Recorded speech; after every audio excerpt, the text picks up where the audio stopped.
Title: The Life and Adventures of Robinson Crusoe. Author: Daniel Defoe. Chapter 1. Start in Life. I was born in the year 1632, in the city of York, of a good family, though not of that country, my father being a foreigner of Bremen, who settled first at Hull. He got a good estate by merchandise, and leaving off his trade, lived afterwards at York, from whence he had married my mother, whose relations were named Robinson, a very good family in that country, and from whom I was called Robinson Kreutzner. But by the usual corruption of words in England we are now called, nay, we call ourselves and write our name, Crusoe, and so my companions always called me. I had 2 elder brothers, one of whom was lieutenant colonel to an English regiment of foot in Flanders, formerly commanded by the famous Colonel Lockhart, and was killed at the battle near Dunkirk against the Spaniards. What became of my second brother I never knew, any more than my father or mother knew what became of me. Being the 3rd son of the family and not bred to any trade, my head began to be filled very early with rambling thoughts. My father, who was very ancient, had given me a competent share of learning, as far as house education and a country free school generally go, and designed me for the law, but I would be satisfied with nothing but going to sea, and my inclination to this led me so strongly against the will, nay, the commands of my father, and against all the entreaties and persuasions of my mother and other friends, that there seemed to be something fatal in that propensity of nature, tending directly to the life of misery which was to befall me. My father, a wise and grave man, gave me serious and excellent counsel against what he foresaw was my design. He called me one morning into his chamber, where he was confined by the gout, and expostulated very warmly with me upon this subject. He asked me what reasons, more than a mere wandering inclination, I had for leaving father's house and my native country, where I might be well introduced, and had a prospect of raising my fortune by application and industry, with a life of ease and pleasure. He told me it was men of desperate fortunes on one hand, or of aspiring, superior fortunes on the other, who went abroad upon adventures, to rise by enterprise, and make themselves famous in undertakings of a nature out of the common road. That these things were all either too far above me or too far below me, that mine was the middle state, or what might be called the upper station of low life, which he had found, by long experience, was the best state in the world, the most suited to human happiness, not exposed to the miseries and hardships, the labor and sufferings of the mechanic part of mankind, and not embarrassed with the pride, luxury, ambition, and envy of the upper part of mankind. He told me I might judge of the happiness of this state by this one thing, viz., that this was the state of life which all other people envied, that kings have frequently lamented the miserable consequence of being born to great things, and wished they had been placed in the middle of the 2 extremes, between the mean and the great, that the wise man gave his testimony to this, as the standard of felicity, when he prayed to have neither poverty nor riches. He bade me observe it, and I should always find that the calamities of life were shared among the upper and lower part of mankind, but that the middle station had the fewest disasters, and was not exposed to so many vicissitudes as the higher or lower part of mankind. Nay, they were not subjected to so many distempers and uneasinesses, either of body or mind, as those were who, by vicious living, luxury, and extravagances on the one hand, or by hard labor, want of necessaries, and mean or insufficient diet on the other hand, bring distemper upon themselves by the natural consequences of their way of living, that the middle station of life was calculated for all kind of virtue and all kind of enjoyments, that peace and plenty were the handmaids of a middle fortune, that temperance, moderation, quietness, health, society, all agreeable diversions, and all desirable pleasures, were the blessings attending the middle station of life, that this way men went silently and smoothly through the world and comfortably out of it, not embarrassed with the labors of the hands or of the head, not sold to a life of slavery for daily bread, nor harassed with perplexed circumstances, which robbed the soul of peace and the body of rest, nor enraged with the passion of envy, or the secret burning lust of ambition for great things. But, in easy circumstances, sliding gently through the world, and sensibly tasting the sweets of living, without the bitter, feeling that they are happy, and learning by every day's experience to know it more sensibly. After this he pressed me earnestly, and in the most affectionate manner, not to play the young man, nor to precipitate myself into miseries which nature, and the station of life I was born in, seemed to have provided against, that I was under no necessity of seeking my bread, that he would do well for me, and endeavor to enter me fairly into the station of life which he had just been recommending to me, and that if I was not very easy and happy in the world, it must be my mere fate or fault that must hinder it, and that he should have nothing to answer for, having thus discharged his duty in warning me against measures which he knew would be to my hurt. In a word, that as he would do very kind things for me if I would stay and settle at home as he directed, so he would not have so much hand in my misfortunes as to give me any encouragement to go away. And to close all, he told me I had my elder brother for an example, to whom he had used the same earnest persuasions to keep him from going into the Low Country wars but could not prevail, his young desires prompting him to run into the army, where he was killed. And though he said he would not cease to pray for me, yet he would venture to say to me, that if I did take this foolish step, God would not bless me, and I should have leisure hereafter to reflect upon having neglected his counsel when there might be none to assist in my recovery. I observed in this last part of his discourse, which was truly prophetic, though I suppose my father did not know it to be so himself. I observed the tears run down his face very plentifully, especially when he spoke of my brother who was killed, and that when he spoke of my having leisure to repent and none to assist me, he was so moved that he broke off the discourse, and told me his heart was so full he could say no more to me. I was sincerely affected with this discourse, and, indeed, who could be otherwise? And I resolved not to think of going abroad any more, but to settle at home according to my father's desire. But alas! A few days wore it all off, and, in short, to prevent any of my father's further importunities, in a few weeks after I resolved to run quite away from him.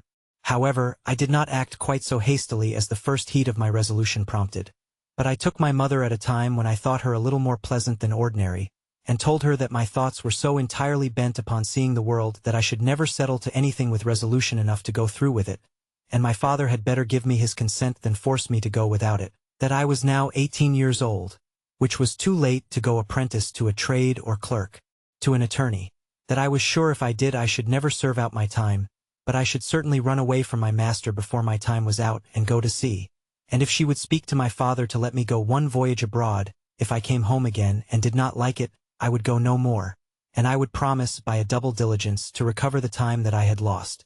This put my mother into a great passion. She told me she knew it would be to no purpose to speak to my father upon any such subject, that he knew too well what was my interest to give his consent to anything so much for my hurt, and that she wondered how I could think of any such thing after the discourse I had had with my father, and such kind and tender expressions as she knew my father had used to me, and that, in short, if I would ruin myself, there was no help for me, but I might depend I should never have their consent to it, that for her part she would not have so much hand in my destruction, and I should never have it to say that my mother was willing when my father was not. Though my mother refused to move it to my father, yet I heard afterwards that she reported all the discourse to him, and that my father, after showing a great concern at it, said to her with a sigh, that boy might be happy if he would stay at home. But if he goes abroad, he will be the most miserable wretch that ever was born. I can give no consent to it. It was not till almost a year after this that I broke loose, though, in the meantime, I continued obstinately deaf to all proposals of settling to business, and frequently expostulated with my father and mother about their being so positively determined against what they knew my inclinations prompted me to. But being one day at Hull, where I went casually, and without any purpose of making an elopement at that time, but, being there, and one of my companions being about to sail to London in his father's ship, and prompting me to go with them with the common allurement of seafaring men, that it should cost me nothing for my passage, I consulted neither father nor mother any more, nor so much as sent them word of it, but leaving them to hear of it as they might, without asking God's blessing, or my father's, without any consideration of circumstances or consequences, and in an ill hour, God knows, on the 1st of September 1651, I went on board a ship bound for London. Never any young adventurer's misfortunes, I believe, began sooner, or continued longer than mine. The ship was no sooner out of the Humber than the wind began to blow and the sea to rise in a most frightful manner, and, as I had never been at sea before, I was most inexpressibly sick in body and terrified in mind. I began now seriously to reflect upon what I had done, and how justly I was overtaken by the judgment of heaven for my wicked leaving my father's house, and abandoning my duty. All the good counsels of my parents, my father's tears and my mother's entreaties, came now fresh into my mind, and my conscience, which was not yet come to the pitch of hardness to which it has since, reproached me with the contempt of advice, and the breach of my duty to God and my father. All this while the storm increased, and the sea went very high, though nothing like what I have seen many times since. No, nor what I saw a few days after.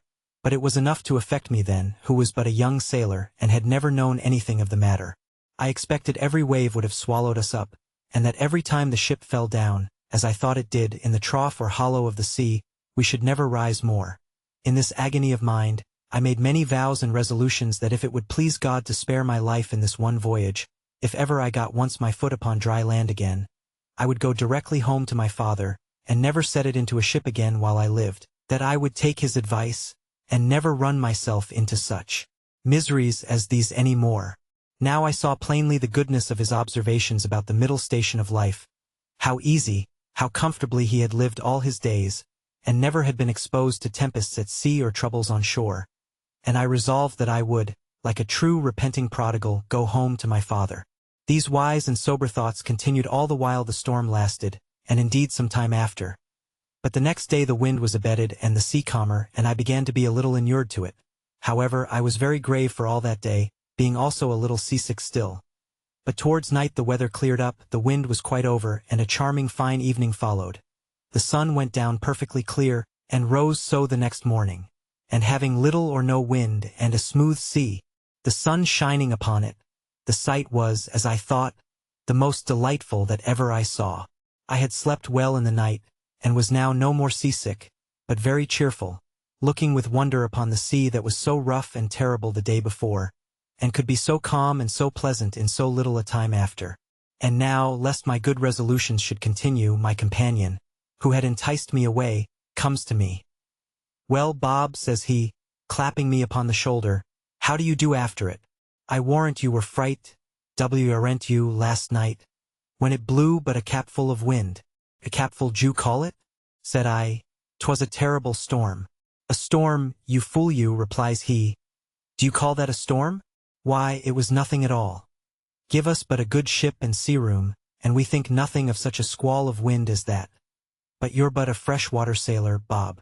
Come, let us make a bowl of punch, and we'll forget all that. D'ye see what charming weather 'tis now?" To make short this sad part of my story, we went the way of all sailors. The punch was made, and I was made half drunk with it, and in that one night's wickedness I drowned all my repentance, all my reflections upon my past conduct, all my resolutions for the future. In a word, as the sea was returned to its smoothness of surface and settled calmness by the abatement of that storm, so the hurry of my thoughts being over, my fears and apprehensions of being swallowed up by the sea being forgotten, and the current of my former desires returned, I entirely forgot the vows and promises that I made in my distress. I found, indeed, some intervals of reflection, and the serious thoughts did, as it were, endeavor to return again sometimes.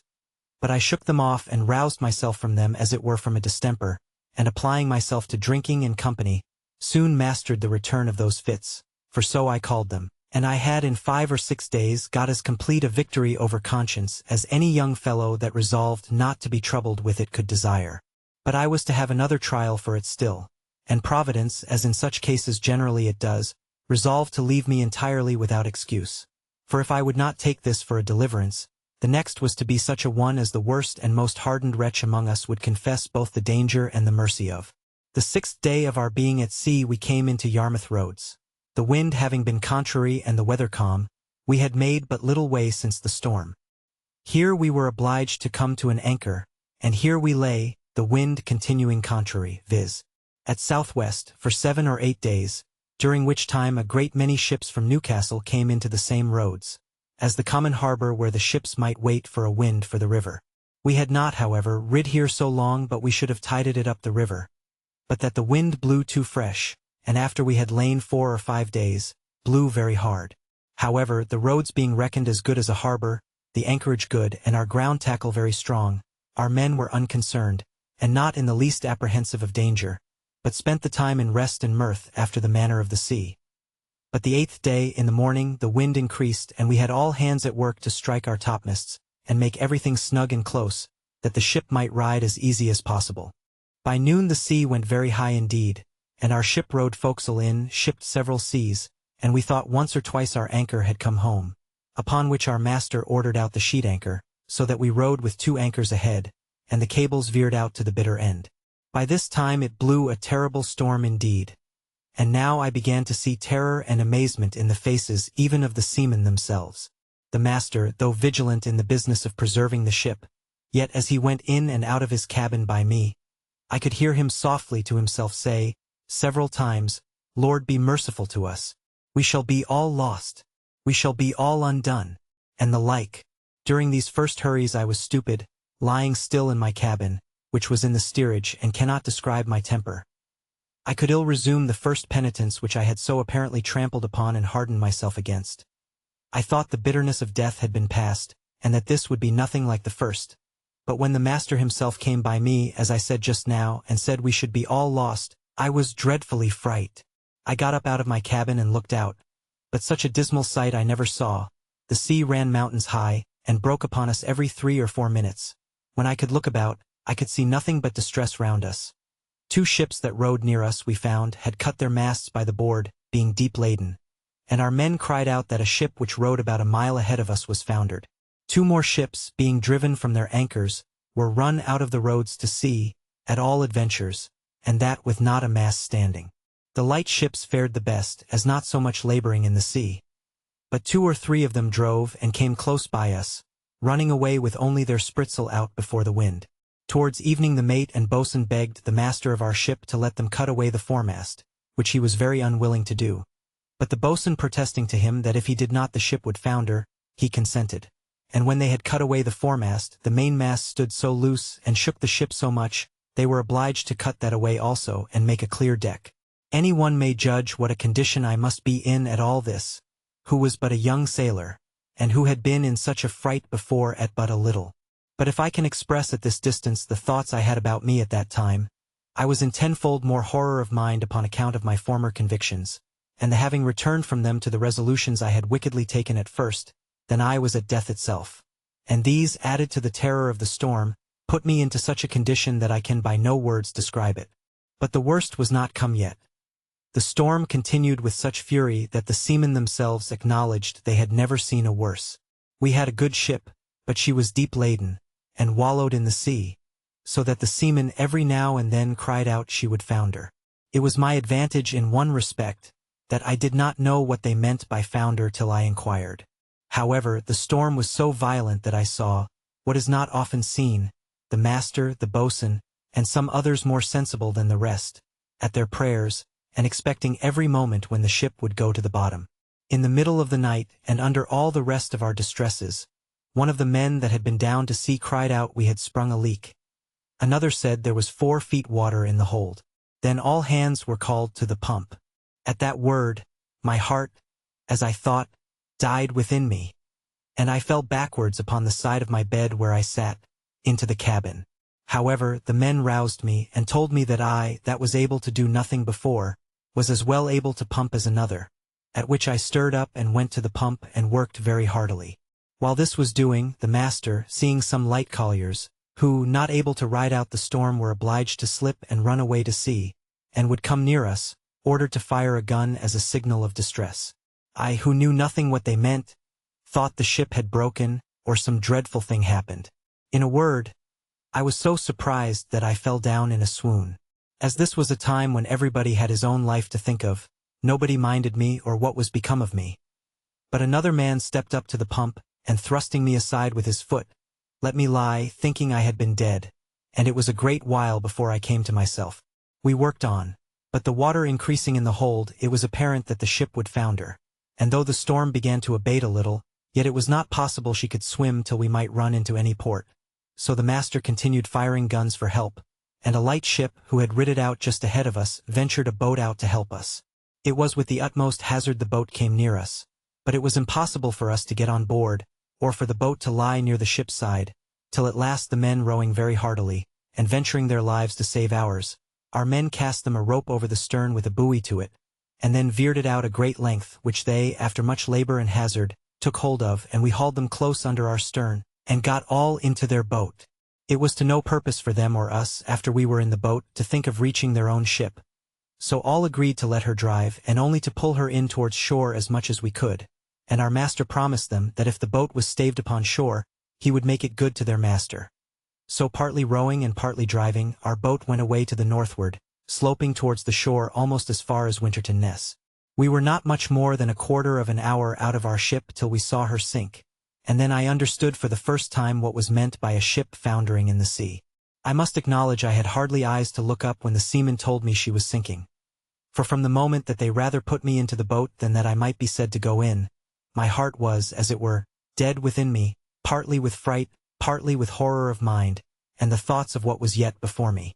While we were in this condition, the men yet laboring at the oar to bring the boat near the shore, we could see, when, our boat mounting the waves, we were able to see the shore, a great many people running along the strand to assist us when we should come near.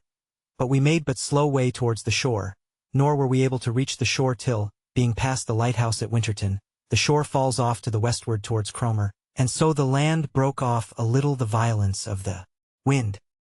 Here we got in, and though not without much difficulty, got all safe on shore, and walked afterwards on foot to Yarmouth, where, as unfortunate men, we were used with great humanity, as well by the magistrates of the town, who assigned us good quarters, as by particular merchants and owners of ships, and had money given us sufficient to carry us either to London or back to Hull as we thought fit. Had I now had the sense to have gone back to Hull, and have gone home, I had been happy, and my father, as in our blessed Saviour's parable, had even killed the fatted calf for me. For hearing the ship I went away in was cast away in Yarmouth roads, it was a great while before he had any assurances that I was not drowned. But my ill fate pushed me on now with an obstinacy that nothing could resist, and though I had several times loud calls from my reason and my more composed judgment to go home, yet I had no power to do it. I know not what to call this, nor will I urge that it is a secret overruling decree, that hurries us on to be the instruments of our own destruction, even though it be before us, and that we rush upon it with our eyes open. Certainly, nothing but some such decreed unavoidable misery, which it was impossible for me to escape, could have pushed me forward against the calm reasonings and persuasions of my most retired thoughts, and against two such visible instructions as I had met with in my first attempt. My comrade, who had helped to harden me before, and who was the master's son, was now less forward than I. The first time he spoke to me after we were at Yarmouth, which was not till 2 or 3 days, for we were separated in the town to several quarters. I say, the first time he saw me, it appeared his tone was altered, and looking very melancholy and shaking his head, he asked me how I did, and telling his father who I was, and how I had come this voyage only for a trial in order to go further abroad, his father, turning to me with a very grave and concerned tone, "Young man," says he, "you ought never to go to sea any more. You ought to take this for a plain and visible token that you are not to be a seafaring man." "Why, sir," said I, "will you go to sea no more?" "That is another case," said he. "It is my calling, and therefore my duty. But as you made this voyage on trial, you see what a taste heaven has given you of what you are to expect if you persist. Perhaps this has all befallen us on your account, like Jonah in the ship of Tarshish. Pray," continues he, "what are you? And on what account did you go to sea?" Upon that I told him some of my story, at the end of which he burst out into a strange kind of passion. "What had I done," says he, "that such an unhappy wretch should come into my ship? I would not set my foot in the same ship with thee again for £1,000. This indeed was, as I said, an excursion of his spirits, which were yet agitated by the sense of his loss, and was farther than he could have authority to go. However, he afterwards talked very gravely to me, exhorting me to go back to my father, and not tempt Providence to my ruin, telling me I might see a visible hand of heaven against me. And, young man, said he, depend upon it, if you do not go back, wherever you go, you will meet with nothing but disasters and disappointments, till your father's words are fulfilled upon you. We parted soon after, for I made him little answer, and I saw him no more. Which way he went I knew not. As for me, having some money in my pocket, I traveled to London by land, and there, as well as on the road, had many struggles with myself what course of life I should take, and whether I should go home or to sea. As to going home, shame opposed the best motions that offered to my thoughts, and it immediately occurred to me how I should be laughed at among the neighbors, and should be ashamed to see, not my father and mother only, but even everybody else.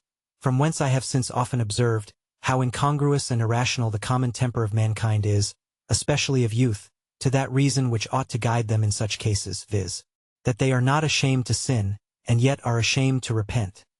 not ashamed of the action for which they ought justly to be esteemed fools, but are ashamed of the returning, which only can make them be esteemed wise men. In this state of life, however, I remained some time, uncertain what measures to take and what course of life to lead.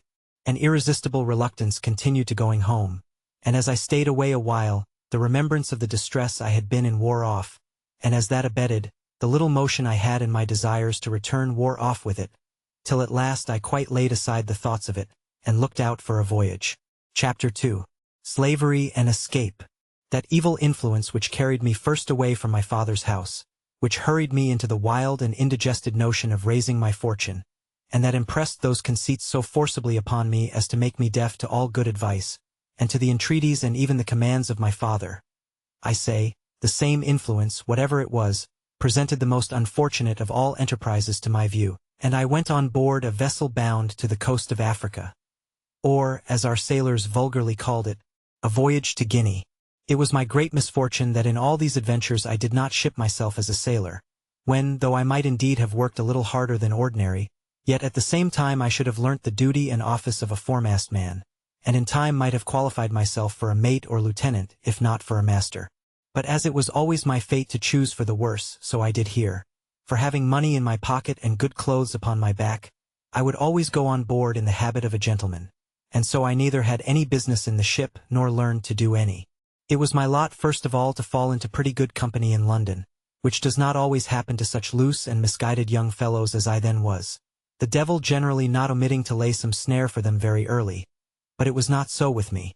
I first got acquainted with the master of a ship who had been on the coast of Guinea, and who, having had very good success there, was resolved to go again. This captain, taking a fancy to my conversation, which was not at all disagreeable at that time, hearing me say I had a mind to see the world, told me if I would go the voyage with him I should be at no expense.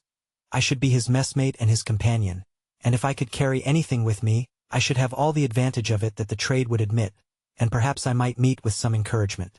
I embraced the offer, and entering into a strict friendship with this captain, who was an honest, plain-dealing man, I went the voyage with him and carried a small adventure with me, which, by the disinterested honesty of my friend the captain, I increased very considerably, for I carried about £40 in such toys and trifles as the captain directed me to buy. These £40 I had mustered together by the assistance of some of my relations whom I corresponded with, and who, I believe, got my father, or at least my mother, to contribute so much as that to my first adventure. This was the only voyage which I may say was successful in all my adventures, which I owe to the integrity and honesty of my friend the captain, under whom also I got a competent knowledge of the mathematics and the rules of navigation, learned how to keep an account of the ship's course, take an observation, and, in short, to understand some things that were needful to be understood by a sailor.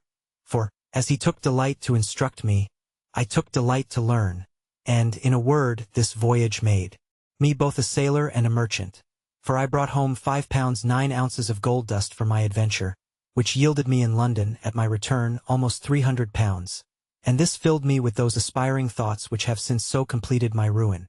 Yet even in this voyage I had my misfortunes too, particularly that I was continually sick, being thrown into a violent calenture by the excessive heat of the climate, our principal trading being upon the coast, from latitude of 15 degrees north even to the line itself.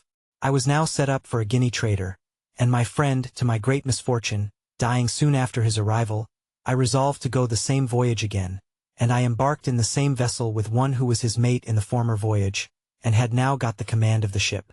This was the unhappiest voyage that ever man made. For though I did not carry quite £100 of my new-gained wealth, so that I had £200 left, which I had lodged with my friend's widow, who was very just to me, yet I fell into terrible misfortunes.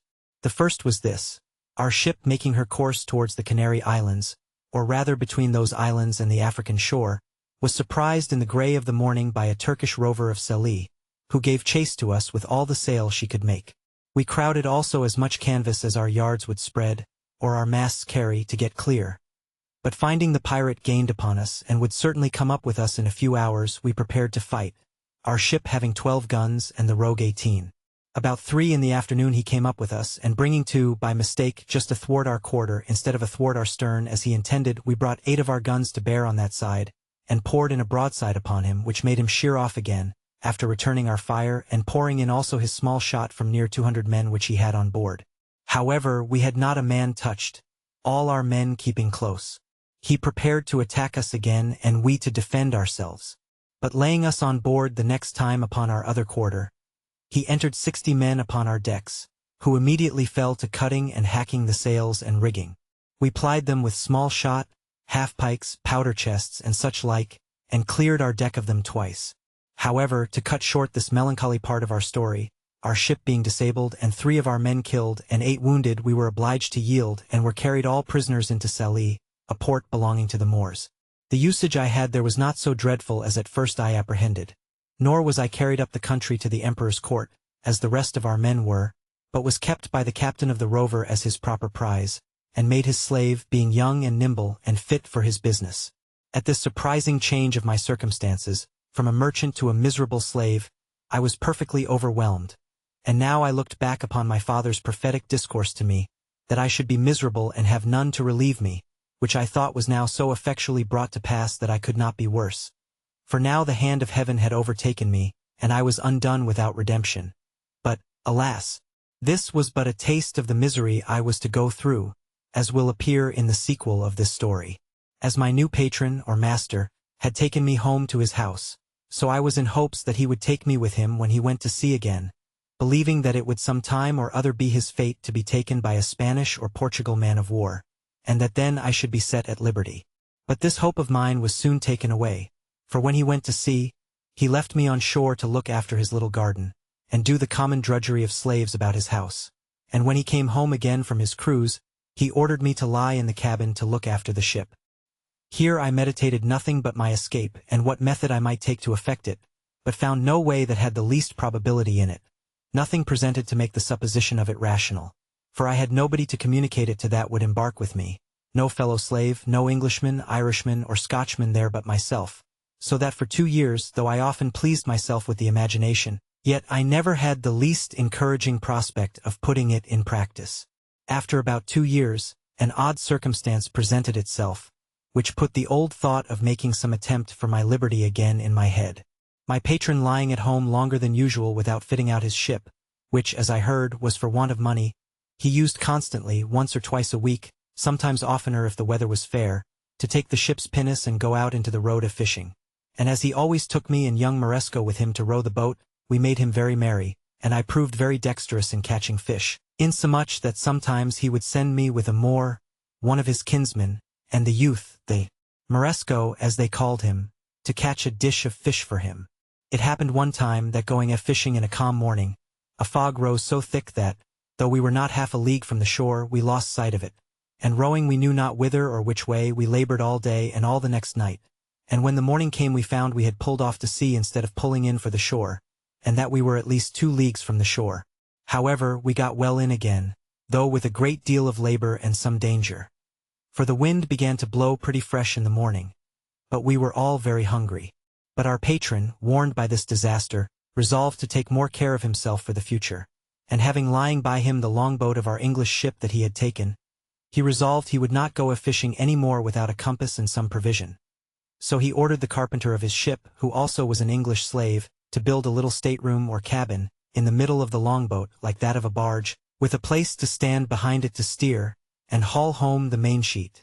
The room before for a hand or 2 to stand and work the sails. She sailed with what we call a shoulder of mutton sail, and the boom jibed over the top of the cabin, which lay very snug and low, and had in it room for him to lie, with a slave or 2, and a table to eat on, with some small lockers to put in some bottles of such liquor as he thought fit to drink, and his bread, rice, and coffee.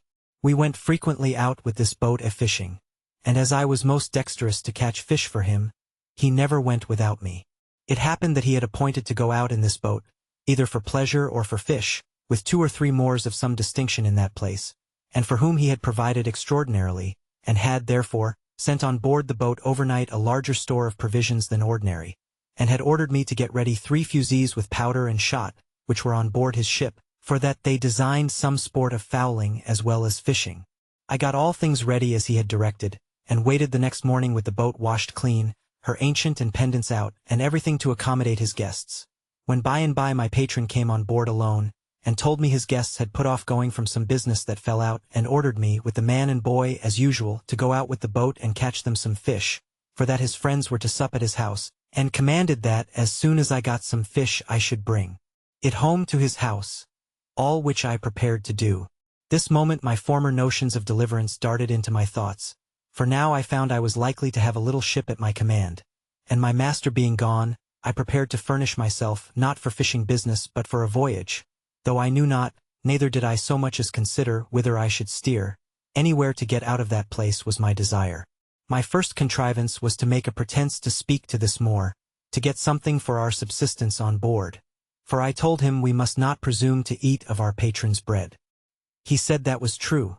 So he brought a large basket of rusk or biscuit, and 3 jars of fresh water, into the boat.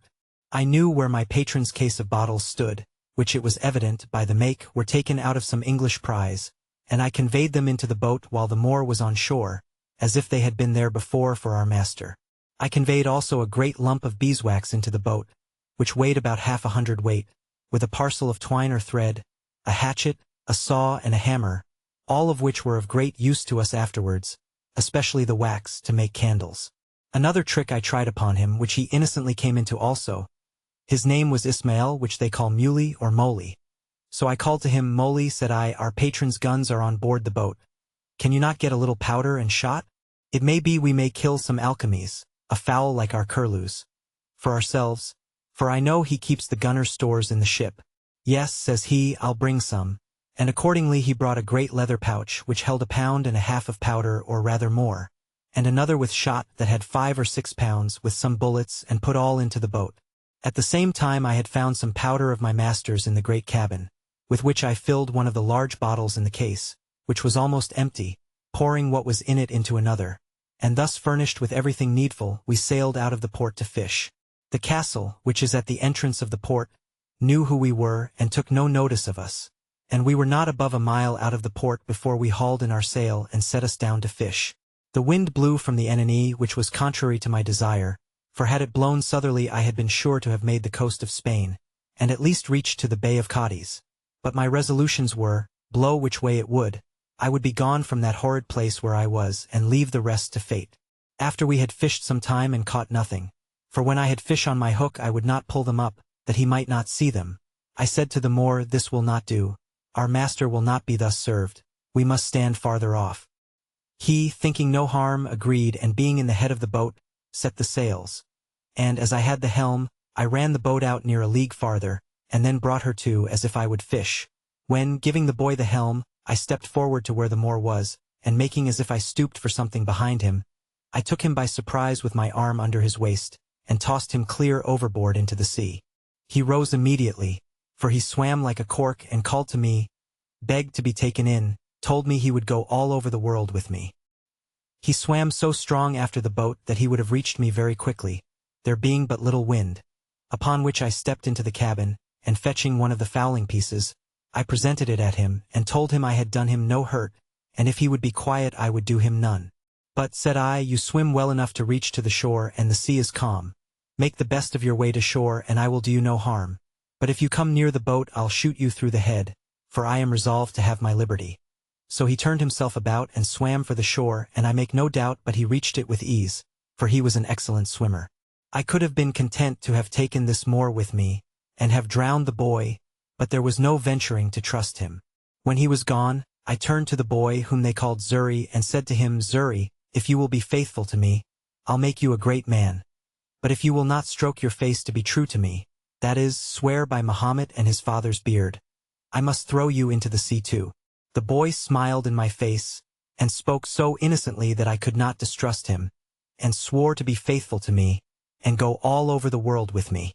While I was in view of the Moor that was swimming, I stood out directly to sea with the boat, rather stretching to windward, that they might think me gone towards the strait's mouth, as indeed anyone that had been in their wits must have been supposed to do, for who would have supposed we were sailed on to the southward, to the truly barbarian coast, where whole nations of Negroes were sure to surround us with their canoes and destroy us, where we could not go on shore but we should be devoured by savage beasts, or more merciless savages of humankind.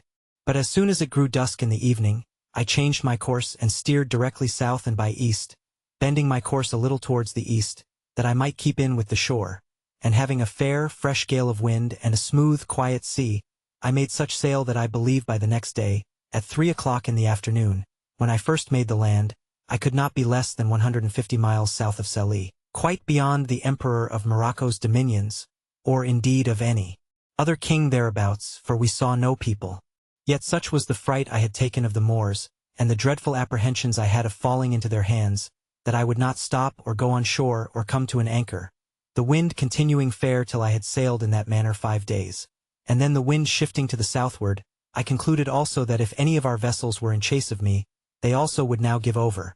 So I ventured to make to the coast, and came to an anchor in the mouth of a little river, I knew not what nor where, neither what latitude, what country, what nation, or what river. I neither saw nor desired to see any people. The principal thing I wanted was fresh water. We came into this creek in the evening, resolving to swim on shore as soon as it was dark and discover the country. But as soon as it was quite dark, we heard such dreadful noises of the barking, roaring, and howling of wild creatures, of we knew not what kinds, that the poor boy was ready to die with fear, and begged of me not to go on shore till day. Well, Xury, said I, then I won't. But it may be that we may see men by day, who will be as bad to us as those lions. Then we give them the shoot-gun, says Xury, laughing, make them run away. Such English Xury spoke by conversing among us slaves. However, I was glad to see the boy so cheerful, and I gave him a dram, out of our patron's case of bottles, to cheer him up. After all, Xury's advice was good, and I took it. We dropped our little anchor and lay still all night.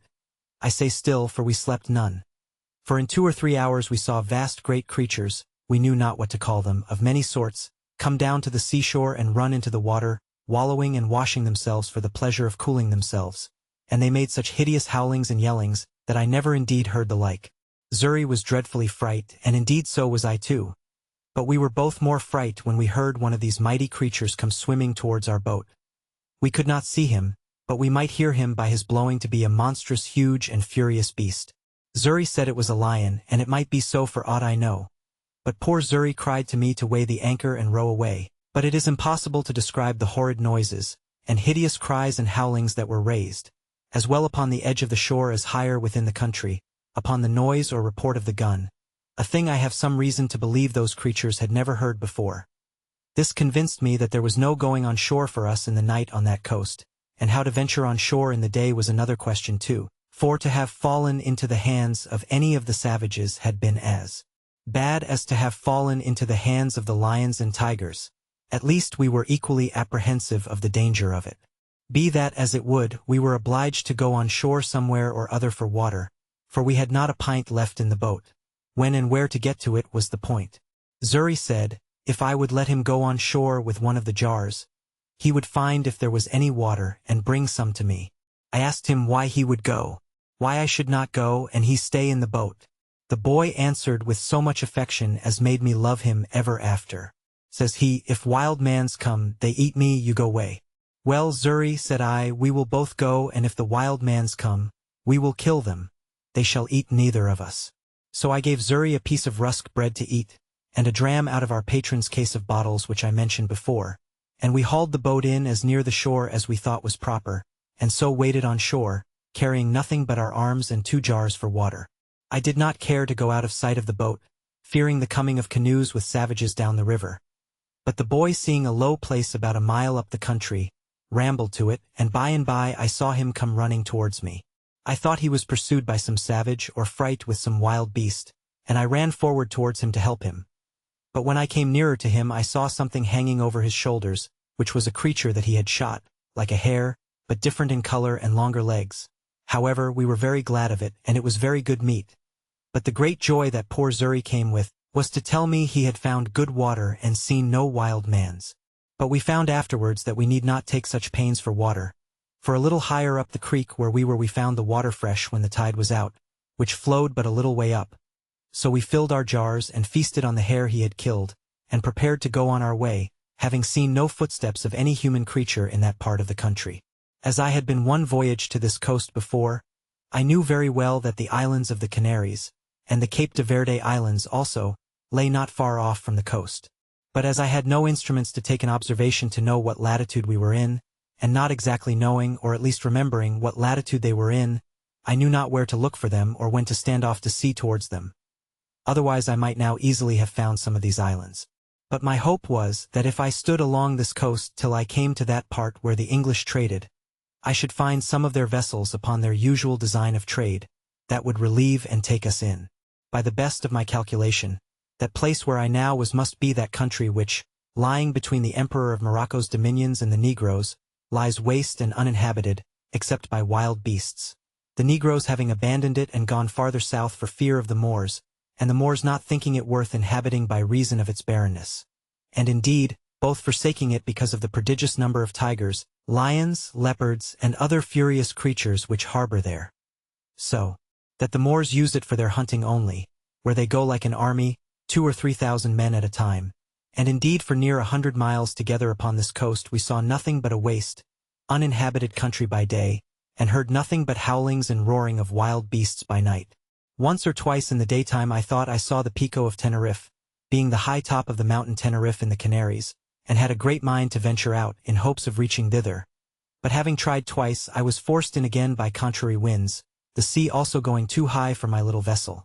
So, I resolved to pursue my first design and keep along the shore. Several times I was obliged to land for fresh water, after we had left this place. And once in particular, being early in morning, we came to an anchor under a little point of land, which was pretty high, and the tide beginning to flow, we lay still to go farther in. Xury, whose eyes were more about him than it seems mine were, calls softly to me, and tells me that we had best go farther off the shore. For, says he, look, yonder lies a dreadful monster on the side of that hillock, fast asleep. I looked where he pointed, and saw a dreadful monster indeed. For it was a terrible, great lion that lay on the side of the shore, under the shade of a piece of the hill that hung as it were a little over him. Xury, says I, you shall go on shore and kill him. Xury looked fright and said, me kill? He eat me at one mouth. One mouthful he meant. However, I said no more to the boy, but bade him lie still, and I took our biggest gun, which was almost musket-bore, and loaded it with a good charge of powder and with 2 slugs and laid it down. Then I loaded another gun with 2 bullets, and the third, for we had 3 pieces, I loaded with 5 smaller bullets. I took the best aim I could with the first piece to have shot him in the head, but he lay so with his leg raised a little above his nose, that the slugs hit his leg about the knee and broke the bone. He started up, growling at first, but finding his leg broken, fell down again, and then got upon 3 legs, and gave the most hideous roar that ever I heard. I was a little surprised that I had not hit him on the head. However, I took up the second piece immediately, and though he began to move off, fired again, and shot him in the head, and had the pleasure to see him drop and make but little noise, but lie struggling for life. Then Xury took heart, and would have me let him go on shore. Well, go, said I. So the boy jumped into the water and taking a little gun in one hand, swam to shore with the other hand, and coming close to the creature, put the muzzle of the piece to his ear, and shot him in the head again, which dispatched him quite. This was game indeed to us, but this was no food, and I was very sorry to lose 3 charges of powder and shot upon a creature that was good for nothing to us. However, Xury said he would have some of him. So he comes on board, and asked me to give him the hatchet. For what, Xury? Said I. Me cut off his head, said he.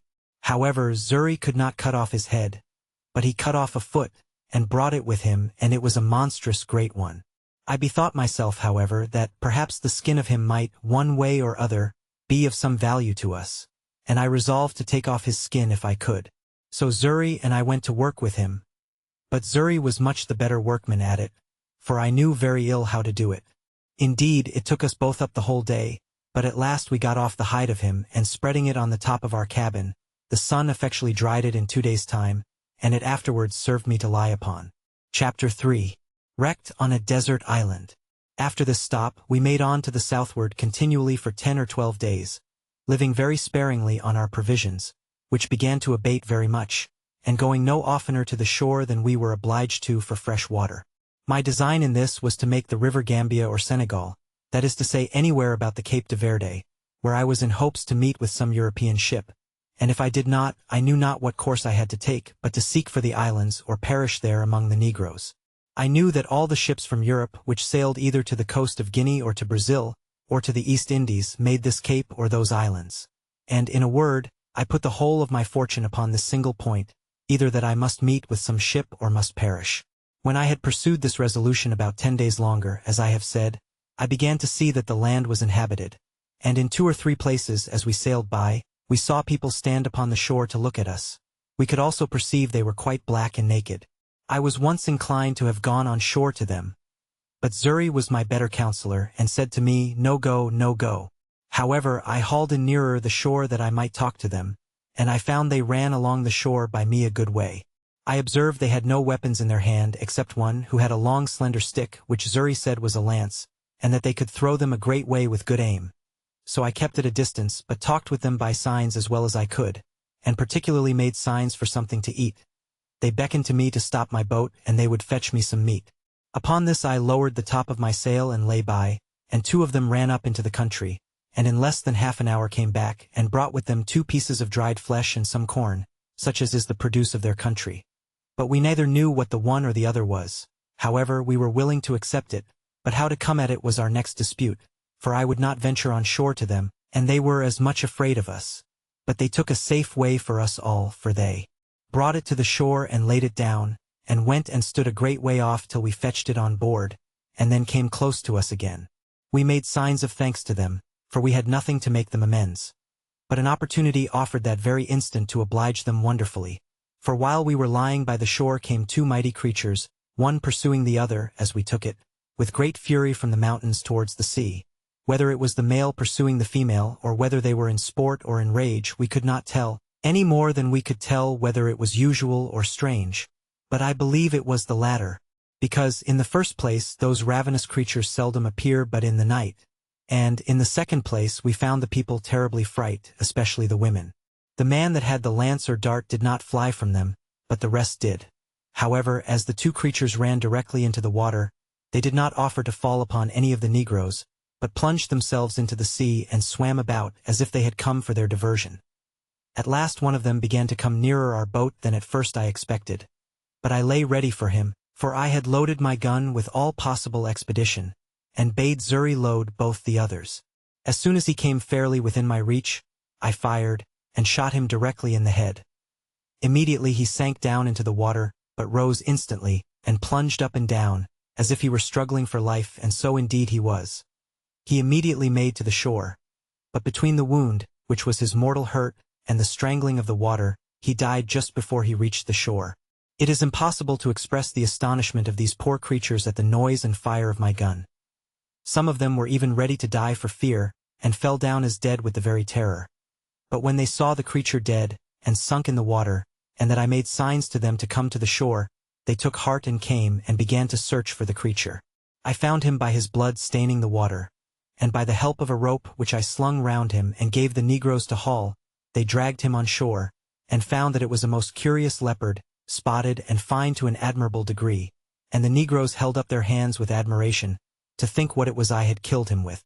The other creature, frightened with the flash of fire and the noise of the gun, swam on shore, and ran up directly to the mountains from whence they came. Nor could I, at that distance, know what it was. I found quickly the Negroes wished to eat the flesh of this creature, so I was willing to have them take it as a favor from me, which, when I made signs to them that they might take him, they were very thankful for. Immediately they fell to work with him, and though they had no knife, yet, with a sharpened piece of wood, they took off his skin as readily, and much more readily, than we could have done with a knife. They offered me some of the flesh, which I declined, pointing out that I would give it them, but made signs for the skin, which they gave me very freely, and brought me a great deal more of their provisions, which, though I did not understand, yet I accepted. I then made signs to them for some water, and held out one of my jars to them, turning it bottom upward, to show that it was empty, and that I wanted to have it filled. They called immediately to some of their friends, and there came 2 women, and brought a great vessel made of earth, and burnt, as I supposed, in the sun. This they set down to me, as before, and I sent Zuri on shore with my jars, and filled them all 3. The women were as naked as the men. I was now furnished with roots and corn, such as it was, and water, and leaving my friendly Negroes, I made forward for about 11 days more, without offering to go near the shore, till I saw the land run out a great length into the sea, at about the distance of 4 or 5 leagues before me, and the sea being very calm, I kept a large offing to make this point. At length, doubling the point at about 2 leagues from the land, I saw plainly land on the other side, to seaward. Then I concluded, as it was most certain indeed, that this was the Cape de Verde, and those the islands called from thence Cape de Verde Islands. However, they were at a great distance, and I could not well tell what I had best to do, for if I should be taken with a fresh of wind, I might neither reach one or other. In this dilemma, as I was very pensive, I stepped into the cabin and sat down, Xury having the helm. When, on a sudden, the boy cried out, "Master, master, a ship with a sail!" And the foolish boy was fright out of his wits, thinking it must needs be some of his master's ships sent to pursue us, but I knew we were far enough out of their reach. I jumped out of the cabin and immediately saw not only the ship, but that it was a Portuguese ship, and, as I thought, was bound to the coast of Guinea, for Negroes. But, when I observed the course she steered, I was soon convinced they were bound some other way, and did not design to come any nearer to the shore, upon which I stretched out to sea as much as I could, resolving to speak with them if possible. With all the sail I could make, I found I should not be able to come in their way, but that they would be gone by before I could make any signal to them.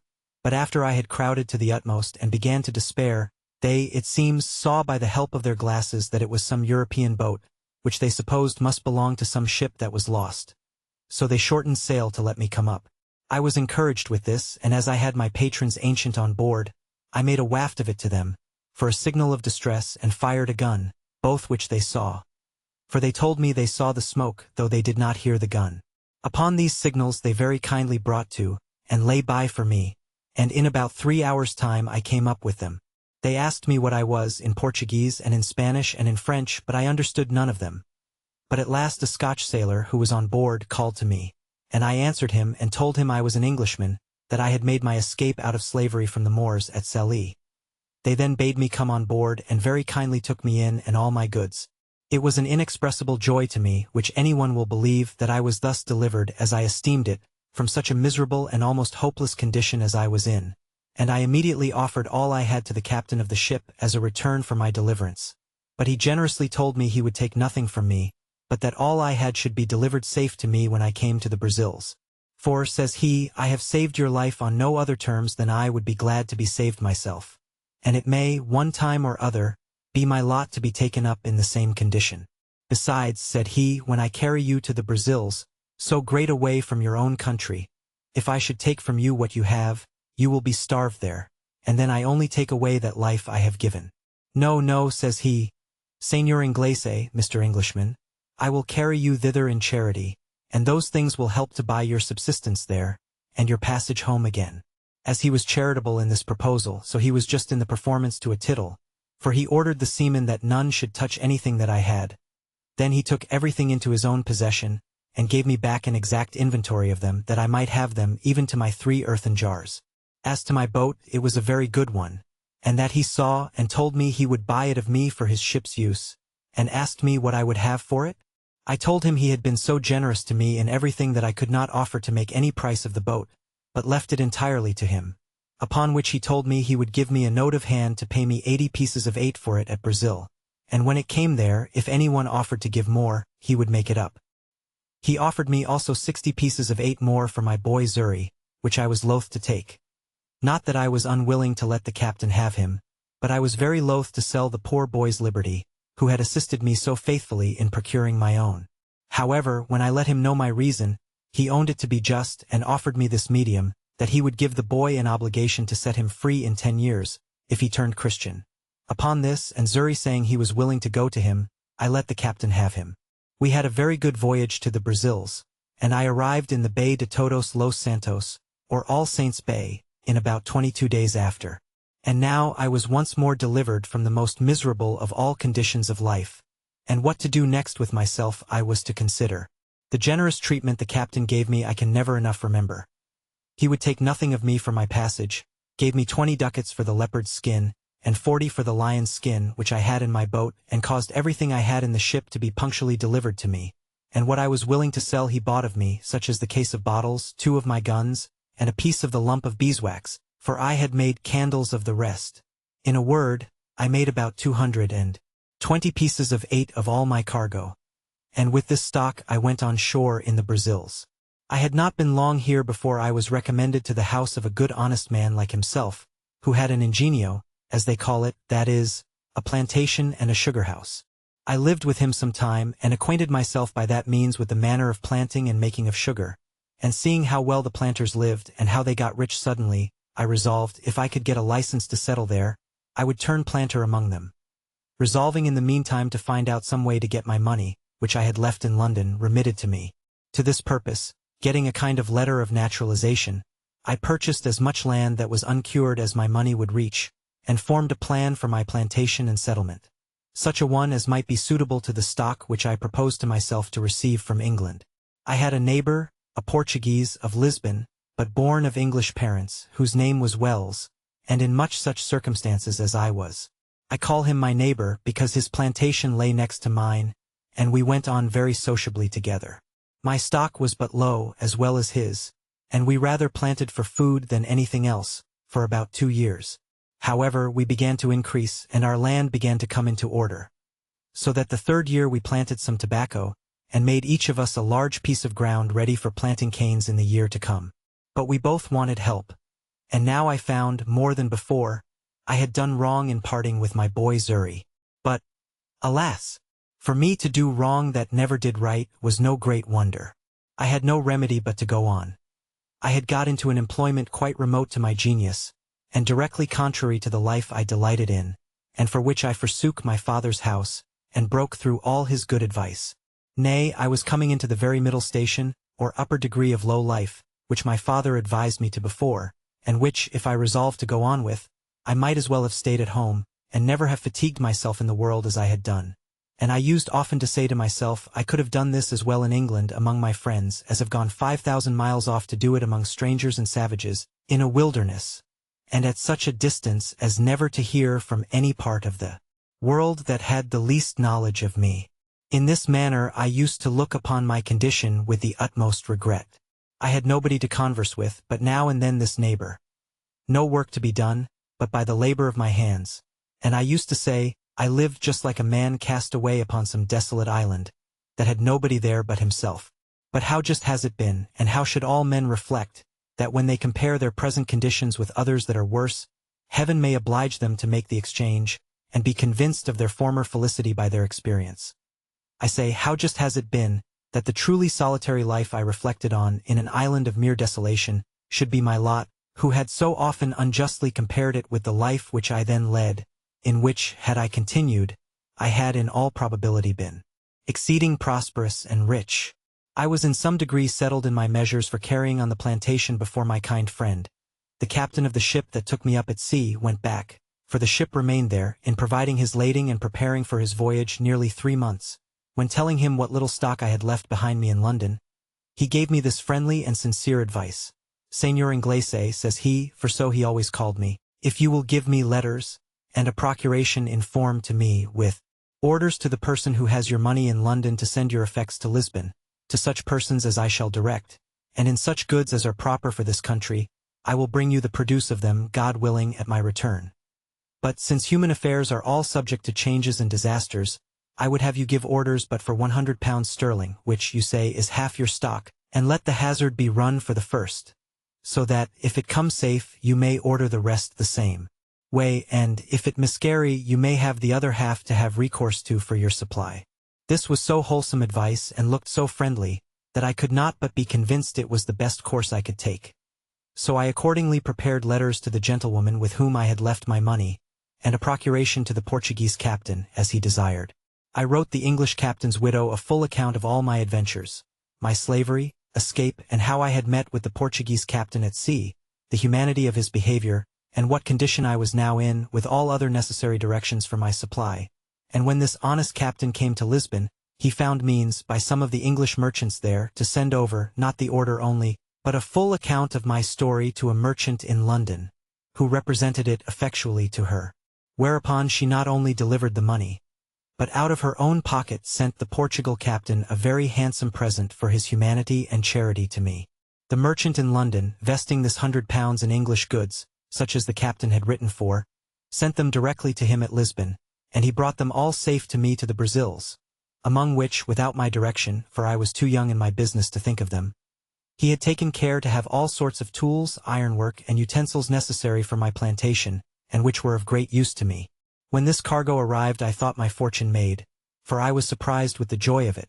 And my steward, the captain, had laid out the £5, which my friend had sent him for a present for himself, to purchase and bring me over a servant, under bond for 6 years' service, and would not accept of any consideration except a little tobacco, which I would have him accept, being of my own produce.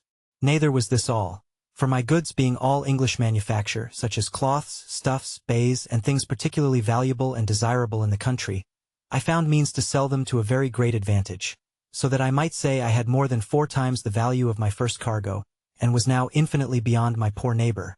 I mean in the advancement of my plantation, for the first thing I did, I bought me a Negro slave and an European servant also, I mean another besides that which the captain brought me from Lisbon. But as abused prosperity is oftentimes made the very means of our greatest adversity, so it was with me. I went on the next year with great success in my plantation. I raised 50 great rolls of tobacco on my own ground, more than I had disposed of for necessaries among my neighbors, and these 50 rolls, being each of above 100 weight, were well cured, and laid by against the return of the fleet from Lisbon. And now, increasing in business and wealth, my head began to be full of projects and undertakings beyond my reach, such as are, indeed, often the ruin of the best heads in business. Had I continued in the station I was now in, I had room for all the happy things to have yet befallen me for which my father so earnestly recommended a quiet, retired life, and of which he had so sensibly described the middle station of life to be full of. But other things attended me, and I was still to be the willful agent of all my own miseries, and particularly to increase my fault, and double the reflections upon myself, which in my future sorrows I should have leisure to make. All these miscarriages were procured by my apparent obstinate adhering to my foolish inclination of wandering abroad, and pursuing that inclination, in contradiction to the clearest views of doing myself good in a fair and plain pursuit of those prospects, and those measures of life, which nature and providence concurred to present me with, and to make my duty. As I had once done thus in my breaking away from my parents, so I could not be content now, but I must go and leave the happy view I had of being a rich and thriving man in my new plantation, only to pursue a rash and immoderate desire of rising faster than the nature of the thing admitted. And thus I cast myself down again into the deepest gulf of human misery that ever man fell into, or perhaps could be consistent with life and a state of health in the world. To come, then, by the just degrees to the particulars of this part of my story. You may suppose that having now lived almost 4 years in the Brazils, and beginning to thrive and prosper very well upon my plantation, I had not only learned the language, but had contracted acquaintance and friendship among my fellow planters, as well as among the merchants at St. Salvador, which was our port, and that, in my discourses among them, I had frequently given them an account of my 2 voyages to the coast of Guinea, the manner of trading with the Negroes there, and how easy it was to purchase upon the coast for trifles, such as beads, toys, knives, scissors, hatchets, bits of glass, and the like.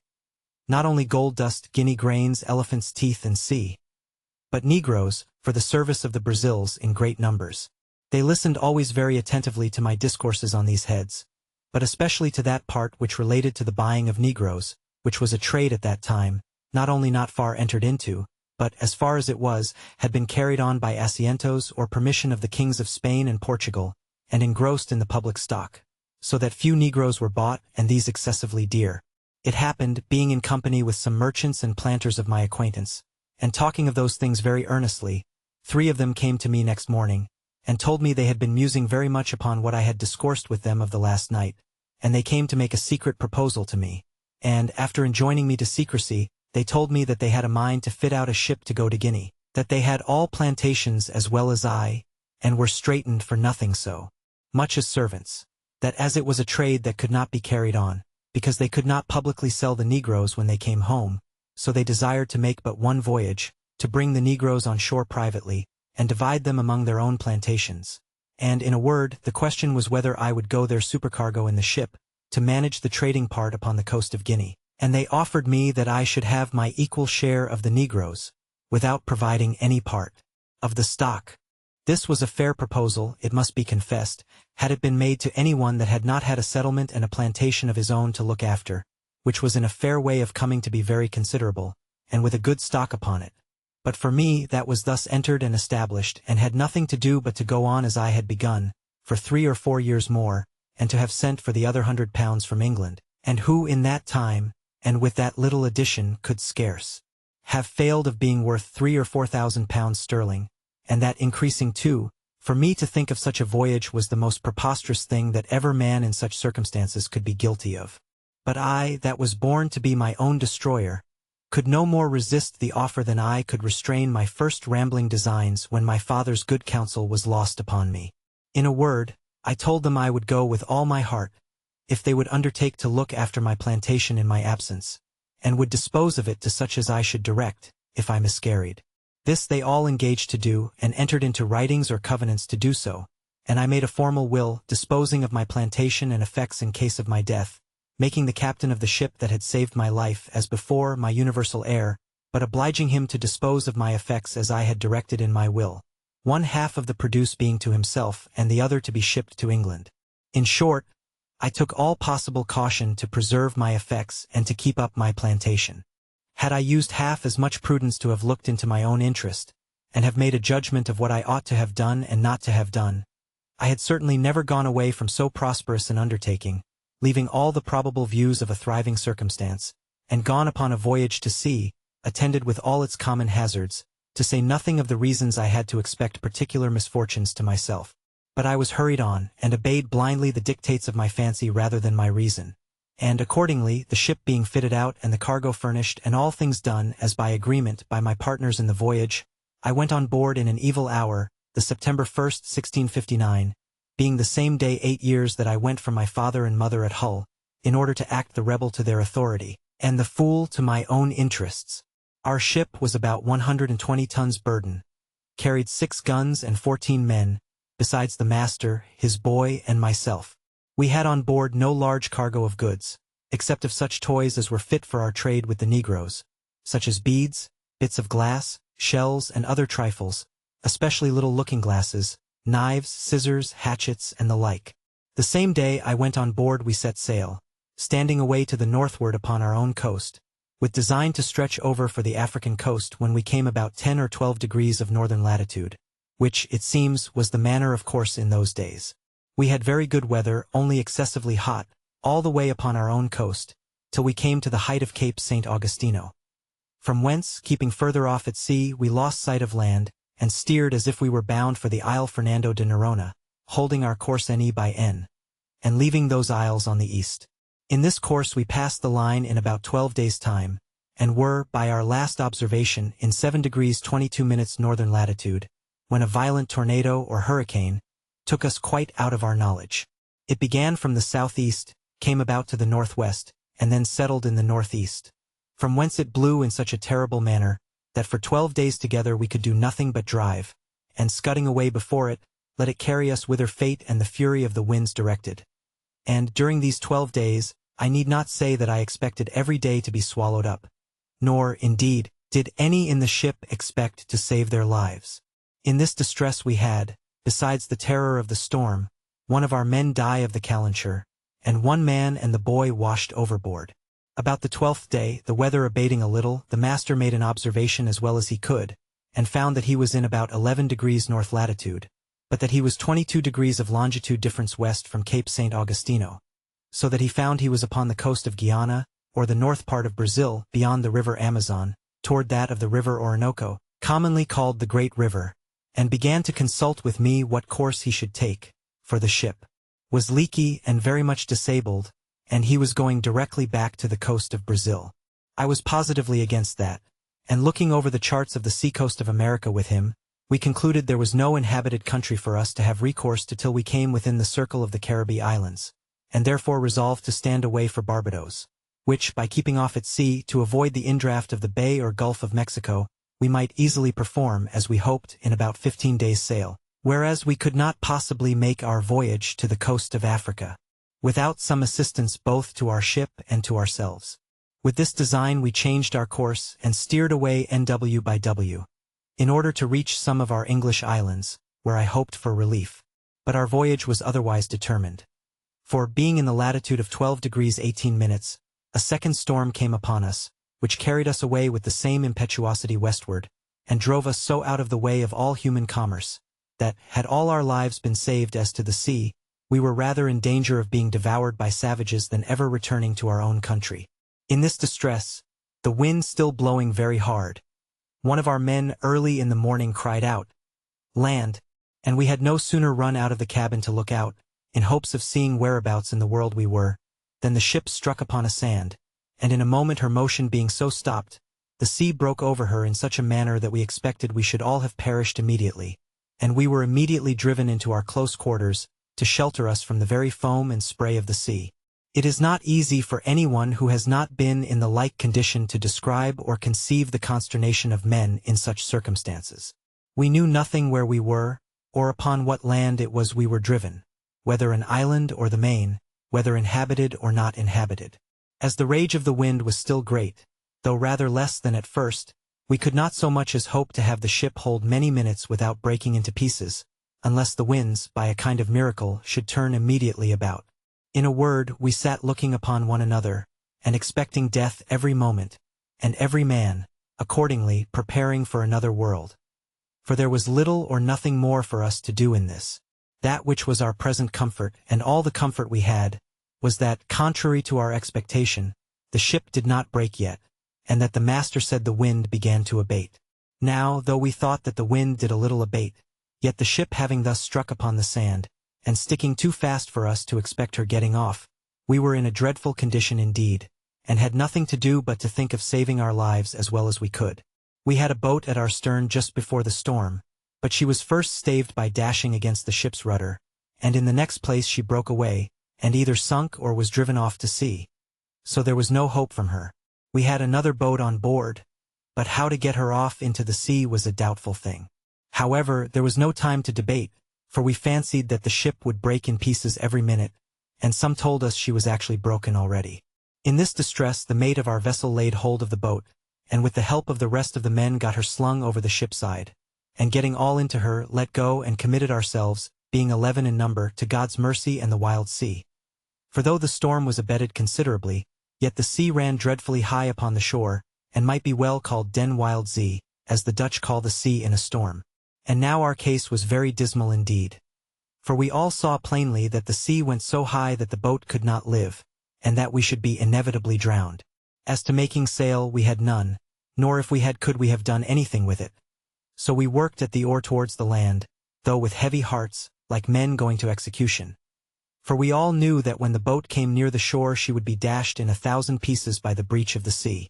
However, we committed our souls to God in the most earnest manner, and the wind driving us towards the shore, we hastened our destruction with our own hands, pulling as well as we could towards land. What the shore was, whether rock or sand, whether steep or shoal, we knew not. The only hope that could rationally give us the least shadow of expectation was, if we might find some bay or gulf, or the mouth of some river, where by great chance we might have run our boat in, or got under the lee of the land, and perhaps made smooth water. But there was nothing like this appeared. But as we made nearer and nearer the shore, the land looked more frightful than the sea. After we had rowed, or rather driven about 1.5 leagues as we reckoned it, a raging wave, mountain-like, came rolling astern of us, and plainly bade us expect the coup de grace.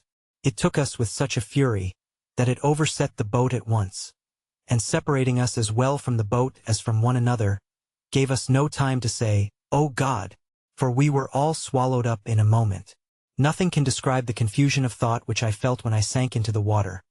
For though I swam very well, yet I could not deliver myself from the waves so as to draw breath, till that wave having driven me, or rather carried me, a vast way on towards the shore, and having spent itself, went back and left me upon the land almost dry, but half dead with the water I took in. I had so much presence of mind, as well as breath left, that seeing myself nearer the mainland than I expected, I got upon my feet, and endeavored to make on towards the land as fast as I could before another wave should return and take me up again. But I soon found it was impossible to avoid it, for I saw the sea come after me as high as a great hill, and as furious as an enemy, which I had no means or strength to contend with. My business was to hold my breath, and raise myself upon the water if I could, and so, by swimming, to preserve my breathing and pilot myself towards the shore, if possible, my greatest concern now being that the sea, as it would carry me a great way towards the shore when it came on, might not carry me back again with it when it gave back towards the sea. The wave that came upon me again buried me at once 20 or 30 feet deep in its own body, and I could feel myself carried with a mighty force and swiftness towards the shore. a very great way, but I held my breath and assisted myself to swim still forward with all my might. I was ready to burst with holding my breath, when, as I felt myself rising up, so, to my immediate relief, I found my head and hands shoot out above the surface of the water, and though it was not 2 seconds of time that I could keep myself so, yet it relieved me greatly, gave me breath and new courage. I was covered again with water a good while, but not so long but I held it out, and finding the water had spent itself and began to return, I struck forward against the return of the waves, and felt ground again with my feet. I stood still a few moments to recover breath, until the waters went from me, and then took to my heels and ran with what strength I had further towards the shore. But neither would this deliver me from the fury of the sea, which came pouring in after me again, and twice more I was lifted up by the waves and carried forward as before, the shore being very flat. The last time of these two had well nigh been fatal to me, for the sea having hurried me along as before, landed me, or rather dashed me, against a piece of rock, and that with such force, that it left me senseless, and indeed helpless as to my own deliverance. For the blow taking my side and breast, beat the breath as it were quite out of my body, and had it returned again immediately, I must have been strangled in the water, but I recovered a little before the return of the waves, and seeing I should be covered again with the water, I resolved to hold fast by a piece of the rock, and so to hold my breath, if possible, till the wave went back.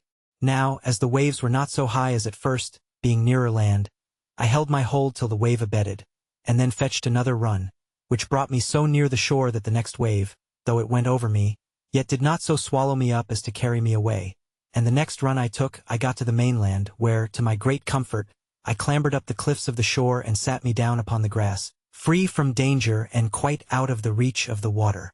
I was now landed and safe on shore, and began to look up and thank God that my life was saved, in a case wherein there was some minutes before scarce any room to hope. I believe it is impossible to express to the life what the ecstasies and transports of the soul are, when it is so saved, as I may say, out of the very grave. And I do not wonder now at the custom, when a malefactor who has the halter about his neck is tied up and just going to be turned off, and has a reprieve brought to him. I say, I do not wonder that they bring a surgeon with it, to let him blood that very moment they tell him of it, that the surprise may not drive the animal spirits from the heart and overwhelm him. For sudden joys, like griefs, confound at first. I walked about on the shore lifting up my hands, and my whole being, as I may say, wrapped up in a contemplation of my deliverance, making 1,000 gestures and motions which I cannot describe, reflecting upon all my comrades that were drowned, and that there should not be one soul saved but myself. For as for them, I never saw them afterwards or any sign of them except 3 of their hats, 1 cap, and 2 shoes that were not fellows. I cast my eye to the stranded vessel, when, the breach and froth of the sea being so big, I could hardly see it, it lay so far of, and considered, Lord, how was it possible I could get on shore? After I had solaced my mind with the comfortable part of my condition, I began to look round me to see what kind of place I was in, and what was next to be done, and I soon found my comforts abate, and that, in a word, I had a dreadful deliverance.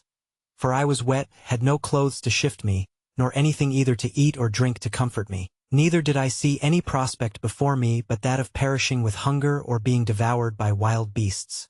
And that which was particularly afflicting to me was, that I had no weapon, either to hunt and kill any creature for my sustenance, or to defend myself against any other creature that might desire to kill me for theirs. In a word, I had nothing about me but a knife, a tobacco pipe, and a little tobacco in a box. This was all my provisions, and this threw me into such terrible agonies of mind, that for a while I ran about like a madman. Night coming upon me, I began with a heavy heart to consider what would be my lot if there were any ravenous beasts in that country, as at night they always come abroad for their prey. All the remedy that offered to my thoughts at that time was to get up into a thick bushy tree like a fir, but thorny, which grew near me, and where I resolved to sit all night, and consider the next day what death I should die, for as yet I saw no prospect of life. I walked about a furlong from the shore to see if I could find any fresh water to drink, which I did, to my great joy, and having drank and put a little tobacco into my mouth to prevent hunger, I went to the tree and getting up into it, endeavored to place myself so that if I should sleep I might not fall. And having cut me a short stick like a truncheon, for my defense, I took up my lodging, and having been excessively fatigued, I fell fast asleep, and slept as comfortably as, I believe, few could have done in my condition, and found myself more refreshed with it than, I think, I ever was on such an occasion. Chapter 4. First weeks on the island. When I waked it was broad day, the weather clear, and the storm abated, so that the sea did not rage and swell as before. But that which surprised me most was, that the ship was lifted off in the night from the sand where she lay by the swelling of the tide, and was driven up almost as far as the rock which I at first mentioned, where I had been so bruised by the wave dashing me against it. This being within about a mile from the shore where I was, and the ship seeming to stand upright still, I wished myself on board, that at least I might save some necessary things for my use. When I came down from my apartment in the tree, I looked about me again, and the first thing I found was the boat, which lay, as the wind and the sea had tossed her up, upon the land, about 2 miles on my right hand. I walked as far as I could upon the shore to have got to her, but found a neck or inlet of water between me and the boat which was about half a mile broad. So I came back for the present, being more intent upon getting at the ship, where I hoped to find something for my present subsistence. A little after noon I found the sea very calm, and the tide ebbed so far out that I could come within 1/4 of a mile of the ship. And here I found a fresh renewing of my grief, for I saw evidently that if we had kept on board we had been all safe, that is to say, we had all got safe on shore, and I had not been so miserable as to be left entirely destitute of all comfort and company as I now was. This forced tears to my eyes again, but as there was little relief in that, I resolved, if possible, to get to the ship. So I pulled off my clothes, for the weather was hot to extremity, and took the water. But when I came to the ship my difficulty was still greater to know how to get on board. For, as she lay aground and high out of the water, there was nothing within my reach to lay hold of. I swam round her twice, and the second time I spied a small piece of rope, which I wondered I did not see at first, hung down by the forechains so low, as that with great difficulty I got hold of it, and by the help of that rope I got up into the forecastle of the ship. Here I found that the ship was bulged, and had a great deal of water in her hold, but that she lay so on the side of a bank of hard sand, or rather earth, that her stern lay lifted up upon the bank, and her head low, almost to the water. By this means all her quarter was free, and all that was in that part was dry, for you may be sure my first work was to search, and to see what was spoiled and what was free. And first I found that all the ship's provisions were dry and untouched by the water, and being very well disposed to eat, I went to the bread room and filled my pockets with biscuit, and ate it as I went about other things, for I had no time to lose. I also found some rum in the great cabin, of which I took a large dram, and which I had, indeed, need enough of to spirit me for what was before me. Now I wanted nothing but a boat to furnish myself with many things which I foresaw would be very necessary to me. It was in vain to sit still and wish for what was not to be had, and this extremity roused my application. We had several spare yards and 2 or 3 large spars of wood, and a spare topmast or 2 in the ship. I resolved to fall to work with these, and I flung as many of them overboard as I could manage for their weight, tying everyone with a rope, that they might not drive away. When this was done I went down the ship's side, and pulling them to me, I tied 4 of them together at both ends as well as I could, in the form of a raft, and laying 2 or 3 short pieces of plank upon them crossways, I found I could walk upon it very well, but that it was not able to bear any great weight, the pieces being too light. So I went to work, and with a carpenter's saw I cut a spare topmast into 3 lengths, and added them to my raft, with a great deal of labor and pains. But the hope of furnishing myself with necessaries encouraged me to go beyond what I should have been able to have done upon another occasion. My raft was now strong enough to bear any reasonable weight. My next care was what to load it with, and how to preserve what I laid upon it from the surf of the sea. But I was not long considering this. I first laid all the planks or boards upon it that I could get, and having considered well what I most wanted, I got 3 of the seamen's chests which I had broken open and emptied, and lowered them down upon my raft. The first of these I filled with provisions, viz. bread, rice, 3 Dutch cheeses, 5 pieces of dried goat's flesh, which we lived much upon, and a little remainder of European corn, which had been laid by for some fowls which we brought to sea with us, but the fowls were killed. There had been some barley and wheat together, but, to my great disappointment, I found afterwards that the rats had eaten or spoiled it all. As for liquors, I found several cases of bottles belonging to our skipper, in which were some cordial waters, and, in all, about 5 or 6 gallons of rack. These I stowed by themselves, there being no need to put them into the chest, nor any room for them. While I was doing this, I found the tide begin to flow, though very calm, and I had the mortification to see my coat, shirt, and waistcoat, which I had left on the shore, upon the sand, swim away. As for my breeches, which were only linen, and open-kneed, I swam on board in them, and my stockings. However, this set me on rummaging for clothes, of which I found enough, but took no more than I wanted for present use, for I had other things which my eye was more upon, as first tools to work with on shore. And it was after long searching that I found out the carpenter's chest, which was, indeed, a very useful prize to me, and much more valuable than a shipload of gold would have been at that time. I got it down to my raft, whole as it was, without losing time to look into it, for I knew in general what it contained. My next care was for some ammunition and arms.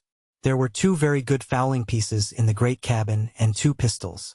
These I secured first, with some powder horns and a small bag of shot, and 2 old rusty swords. I knew there were 3 barrels of powder in the ship, but knew not where our gunner had stowed them. But with much search I found them, 2 of them dry and good, the 3rd had taken water. Those 2 I got to my raft with the arms. And now I thought myself pretty well freighted, and began to think how I should get to shore with them, having neither sail nor rudder, and the least capful of wind would have overset all my navigation. I had 3 encouragements. First, a smooth, calm sea. 2 NDLY, the tide rising and setting in to the shore.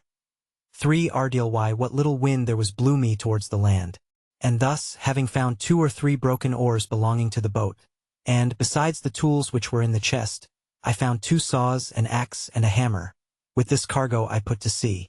For a mile or thereabouts my raft went very well, only that I found it drive a little distant from the place where I had landed before, by which I perceived that there was some indraft of the water, and consequently I hoped to find some creek or river there, which I might make use of as a port to get to land with my cargo.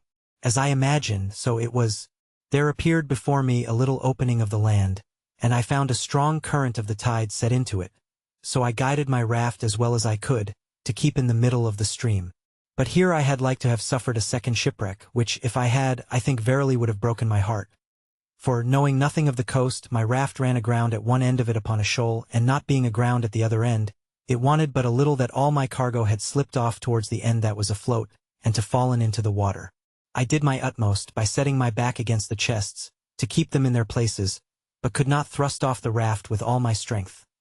Neither durst I stir from the posture I was in, but holding up the chests with all my might, I stood in that manner near half an hour, in which time the rising of the water brought me a little more upon a level, and a little after, the water still rising, my raft floated again, and I thrust her off with the oar I had into the channel, and then driving up higher, I at length found myself in the mouth of a little river, with land on both sides, and a strong current of tide running up. I looked on both sides for a proper place to get to shore, for I was not willing to be driven too high up the river, hoping in time to see some ships at sea, and therefore resolved to place myself as near the coast as I could. At length I spied a little cove on the right shore of the creek, to which with great pain and difficulty I guided my raft, and at last got so near that, reaching ground with my oar, I could thrust her directly in. But here I had like to have dipped all my cargo into the sea again. For that shore lying pretty steep, that is to say sloping, there was no place to land but where one end of my float, if it ran on shore, would lie so high and the other sink lower as before that it would endanger my cargo again. All that I could do was to wait till the tide was at the highest, keeping the raft with my oar like an anchor, to hold the side of it fast to the shore, near a flat piece of ground, which I expected the water would flow over, and so it did. As soon as I found water enough, for my raft drew about a foot of water, I thrust her upon that flat piece of ground and there fastened or moored her, by sticking my 2 broken oars into the ground, one on one side near one end, and one on the other side near the other end, and thus I lay till the water ebbed away, and left my raft and all my cargo safe on shore. My next work was to view the country, and seek a proper place for my habitation, and where to stow my goods to secure them from whatever might happen. Where I was, I yet knew not, whether on the continent or on an island, whether inhabited or not inhabited, whether in danger of wild beasts or not.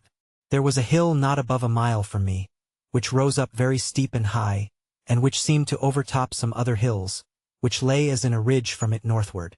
I took out one of the fowling pieces and one of the pistols and a horn of powder, and thus armed, I traveled for discovery up to the top of that hill, where, after I had with great labor and difficulty got to the top, I saw my fate, to my great affliction, viz., that I was in an island environed every way with the sea.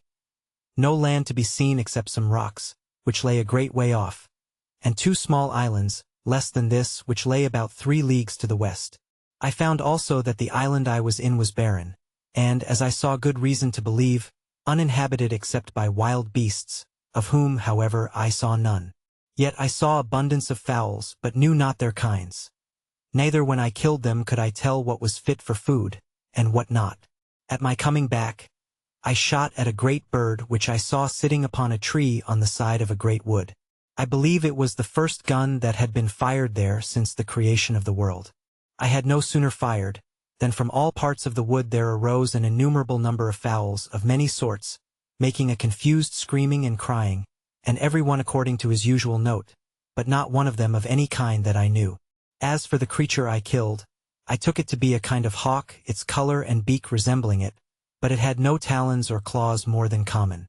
Its flesh was carrion, and fit for nothing. Contented with this discovery, I came back to my raft, and fell to work to bring my cargo on shore, which took me up the rest of that day. What to do with myself at night I knew not, nor indeed where to rest, for I was afraid to lie down on the ground, not knowing but some wild beast might devour me, though, as I afterwards found, there was really no need for those fears. However, as well as I could, I barricaded myself round with the chest and boards that I had brought on shore, and made a kind of hut for that night's lodging. As for food, I yet saw not which way to supply myself, except that I had seen 2 or 3 creatures like hares run out of the wood where I shot the fowl. I now began to consider that I might yet get a great many things out of the ship which would be useful to me, and particularly some of the rigging and sails, and such other things as might come to land, and I resolved to make another voyage on board the vessel, if possible. And as I knew that the first storm that blew must necessarily break her all in pieces, I resolved to set all other things apart till I had got everything out of the ship that I could get. Then I called a council, that is to say in my thoughts, whether I should take back the raft, but this appeared impracticable. So I resolved to go as before when the tide was down, and I did so, only that I stripped before I went from my hut, having nothing on but my checkered shirt, a pair of linen drawers and a pair of pumps on my feet.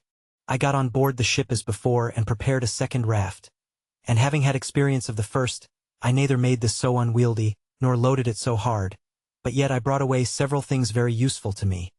As first, in the carpenter's stores I found 2 or 3 bags full of nails and spikes, a great screwjack, a dozen or 2 of hatchets, and above all that most useful thing called a grindstone.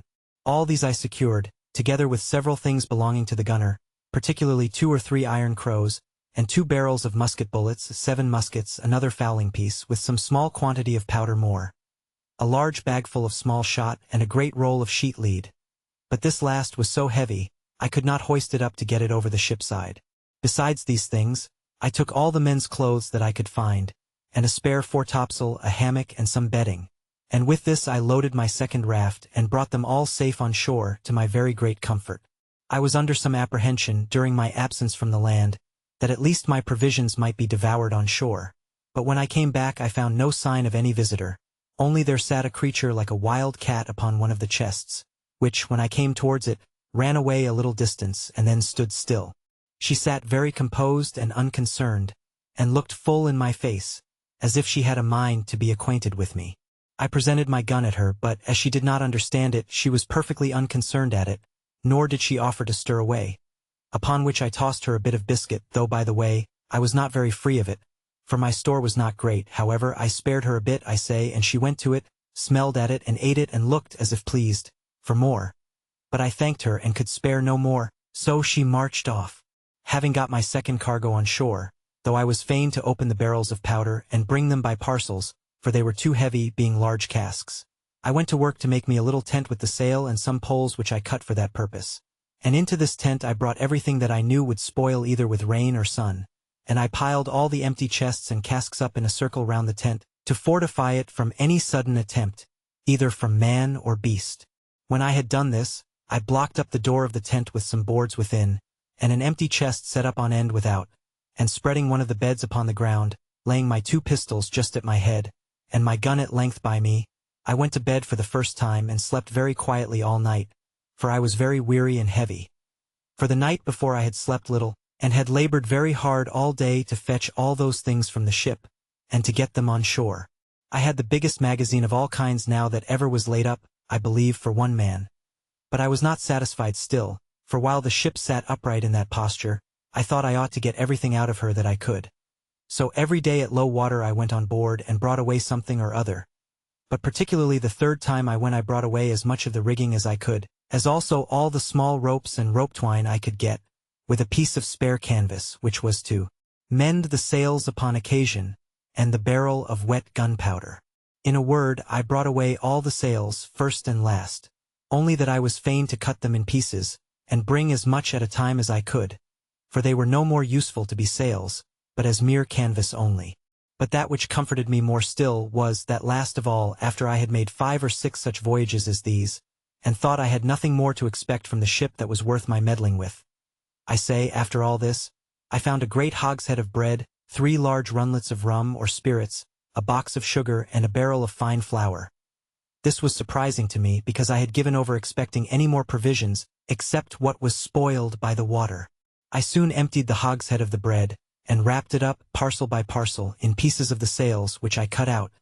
And, in a word, I got all this safe on shore also. The next day I made another voyage, and now, having plundered the ship of what was portable and fit to hand out, I began with the cables. Cutting the great cable into pieces, such as I could move, I got 2 cables and a hawser on shore with all the ironwork I could get. And having cut down the spritsail yard and the mizzen yard and everything I could to make a large raft, I loaded it with all these heavy goods and came away. But my good luck began now to leave me. For this raft was so unwieldy and so overladen, that, after I had entered the little cove where I had landed the rest of my goods, not being able to guide it so handily as I did the other, it overset, and threw me and all my cargo into the water. As for myself, it was no great harm, for I was near the shore, but as to my cargo, it was a great part of it lost, especially the iron, which I expected would have been of great use to me. However, when the tide was out, I got most of the pieces of the cable ashore and some of the iron, though with infinite labor. For I was fain to dip for it into the water, a work which fatigued me very much. After this, I went every day on board and brought away what I could get. I had been now 13 days on shore, and had been 11 times on board the ship, in which time I had brought away all that one pair of hands could well be supposed capable to bring. Though I believe verily, had the calm weather held, I should have brought away the whole ship, piece by piece. But preparing the 12th time to go on board, I found the wind began to rise. However, at low water I went on board, and though I thought I had rummaged the cabin so effectually that nothing more could be found, yet I discovered a locker with drawers in it, in one of which I found 2 or 3 razors, and 1 pair of large scissors with some 10 or a dozen of good knives and forks. In another I found about 36 pounds value in money, some European coin, some Brazil, some pieces of 8, some gold, and some silver. I smiled to myself at the sight of this money. "O drug," said I, aloud, "what art thou good for? Thou art not worth to me. No, not the taking off the ground. One of those knives is worth all this heap. I have no manner of use for thee, e'en remain where thou art, and go to the bottom as a creature whose life is not worth saving." However, upon second thoughts I took it away, and wrapping all this in a piece of canvas, I began to think of making another raft. But while I was preparing this, I found the sky overcast, and the wind began to rise, and in a quarter of an hour it blew a fresh gale from the shore. It presently occurred to me that it was in vain to pretend to make a raft with the wind offshore, and that it was my business to be gone before the tide of flood began, otherwise I might not be able to reach the shore at all. Accordingly, I let myself down into the water and swam across the channel, which lay between the ship and the sands, and even that with difficulty enough, partly with the weight of the things I had about me, and partly the roughness of the water. For the wind rose very hastily, and before it was quite high water it blew a storm. But I had got home to my little tent, where I lay, with all my wealth about me, very secure.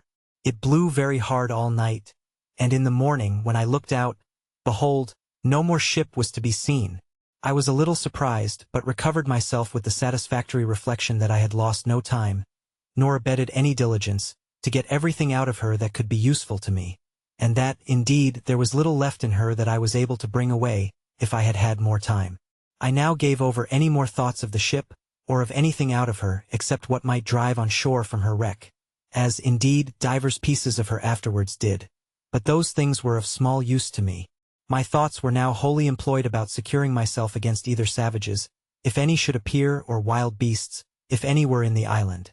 And I had many thoughts of the method how to do this, and what kind of dwelling to make, whether I should make me a cave in the earth or a tent upon the earth, and, in short, I resolved upon both, the manner and description of which it may not be improper to give an account of. I soon found the place I was in was not fit for my settlement, because it was upon a low, moorish ground near the sea, and I believed it would not be wholesome, and more particularly because there was no fresh water near it. So I resolved to find a more healthy and more convenient spot of ground. I consulted several things in my situation which I found would be proper for me.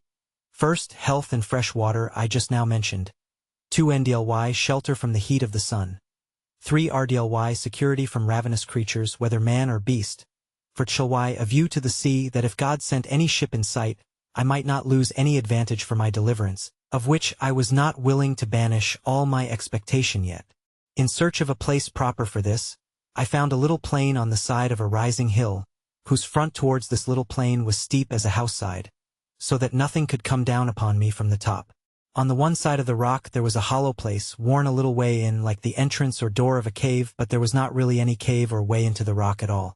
On the flat of the green, just before this hollow place, I resolved to pitch my tent. This plain was not above 100 yards broad, and about twice as long, and lay like a green before my door, and, at the end of it, descended irregularly every way down into the low ground by the seaside. It was on the NNW side of the hill, so that it was sheltered from the heat every day, till it came to a W and by S sun or thereabouts, which, in those countries, is near the setting. Before I set up my tent I drew a half-circle before the hollow place, which took in about 10 yards in its semi-diameter from the rock, and 20 yards in its diameter from its beginning and ending. In this half-circle I pitched 2 rows of strong stakes, driving them into the ground till they stood very firm like piles, the biggest end being out of the ground above 5 feet and a half, and sharpened on the top. The 2 rows did not stand above 6 inches from one another. Then I took the pieces of cable which I had cut in the ship, and laid them in rows one upon another within the circle between these 2 rows of stakes, up to the top, placing other stakes in the inside, leaning against them, about 2 feet and a half high, like a spur to a post. And this fence was so strong, that neither man nor beast could get into it or over it. This cost me a great deal of time and labor, especially to cut the piles in the woods, bring them to the place and drive them into the earth. The entrance into this place I made to be, not by a door, but by a short ladder to go over the top, which ladder, when I was in, I lifted over after me, and so I was completely fenced in and fortified, as I thought, from all the world, and consequently slept secure in the night, which otherwise I could not have done. Though, as it appeared afterwards, there was no need of all this caution from the enemies that I apprehended danger from. Into this fence or fortress, with infinite labor, I carried all my riches, all my provisions, ammunition, and stores, of which you have the account above. And I made a large tent, which to preserve me from the rains that in one part of the year are very violent there, I made double, 1 smaller tent within and 1 larger tent above it, and covered the uppermost with a large tarpaulin which I had saved among the sails. And now I lay no more for a while in the bed which I had brought on shore, but in a hammock which was indeed a very good one, and belonged to the mate of the ship. Into this tent I brought all my provisions, and everything that would spoil by the wet, and having thus enclosed all my goods, I made up the entrance, which till now I had left open, and so passed and repassed, as I said, by a short ladder. When I had done this, I began to work my way into the rock, and bringing all the earth and stones that I dug down out through my tent, I laid them up within my fence, in the nature of a terrace, so that it raised the ground within about 1.5 feet, and thus I made me a cave just behind my tent, which served me like a cellar to my house. It cost me much labor and many days before all these things were brought to perfection, and therefore I must go back to some other things which took up some of my thoughts. At the same time it happened, after I had laid my scheme for the setting up my tent, and making the cave, that a storm of rain falling from a thick, dark cloud, a sudden flash of lightning happened, and after that a great clap of thunder, as is naturally the effect of it. I was not so much surprised with the lightning as I was with the thought which darted into my mind as swift as the lightning itself. Oh, my powder! My very heart sank within me when I thought that, at one blast, all my powder might be destroyed. on which not my defense only, but the providing my food, as I thought, entirely depended. I was nothing near so anxious about my own danger, though, had the powder took fire, I should never have known who had hurt me. Such impression did this make upon me, that after the storm was over I laid aside all my works, my building and fortifying, and applied myself to make bags and boxes, to separate the powder, and to keep it a little and a little in a parcel, in the hope that, whatever might come, it might not all take fire at once, and to keep it so apart that it should not be possible to make one part fire another. I finished this work in about a fortnight, and I think my powder, which in all was about 240 pounds weight, was divided in not less than 100 parcels. As to the barrel that had been wet, I did not apprehend any danger from that. So I placed it in my new cave, which in my fancy I called my kitchen, and the rest I hid up and down in holes among the rocks, so that no wet might come to it, marking very carefully where I laid it. In the interval of time while this was doing, I went out once at least every day with my gun, as well to divert myself as to see if I could kill anything fit for food, and, as near as I could, to acquaint myself with what the island produced. The first time I went out, I presently discovered that there were goats in the island, which was a great satisfaction to me. But then it was attended with this misfortune to me, viz., that they were so shy, so subtle, and so swift of foot, that it was the most difficult thing in the world to come at them. But I was not discouraged at this, not doubting but I might now and then shoot one, as it soon happened. For after I had found their haunts a little, I laid wait in this manner for them. I observed if they saw me in the valleys, though they were upon the rocks, they would run away as in a terrible fright, but if they were feeding in the valleys, and I was upon the rocks, they took no notice of me, from whence I concluded that, by the position of their optics, their sight was so directed downward that they did not readily see objects that were above them. So afterwards I took this method.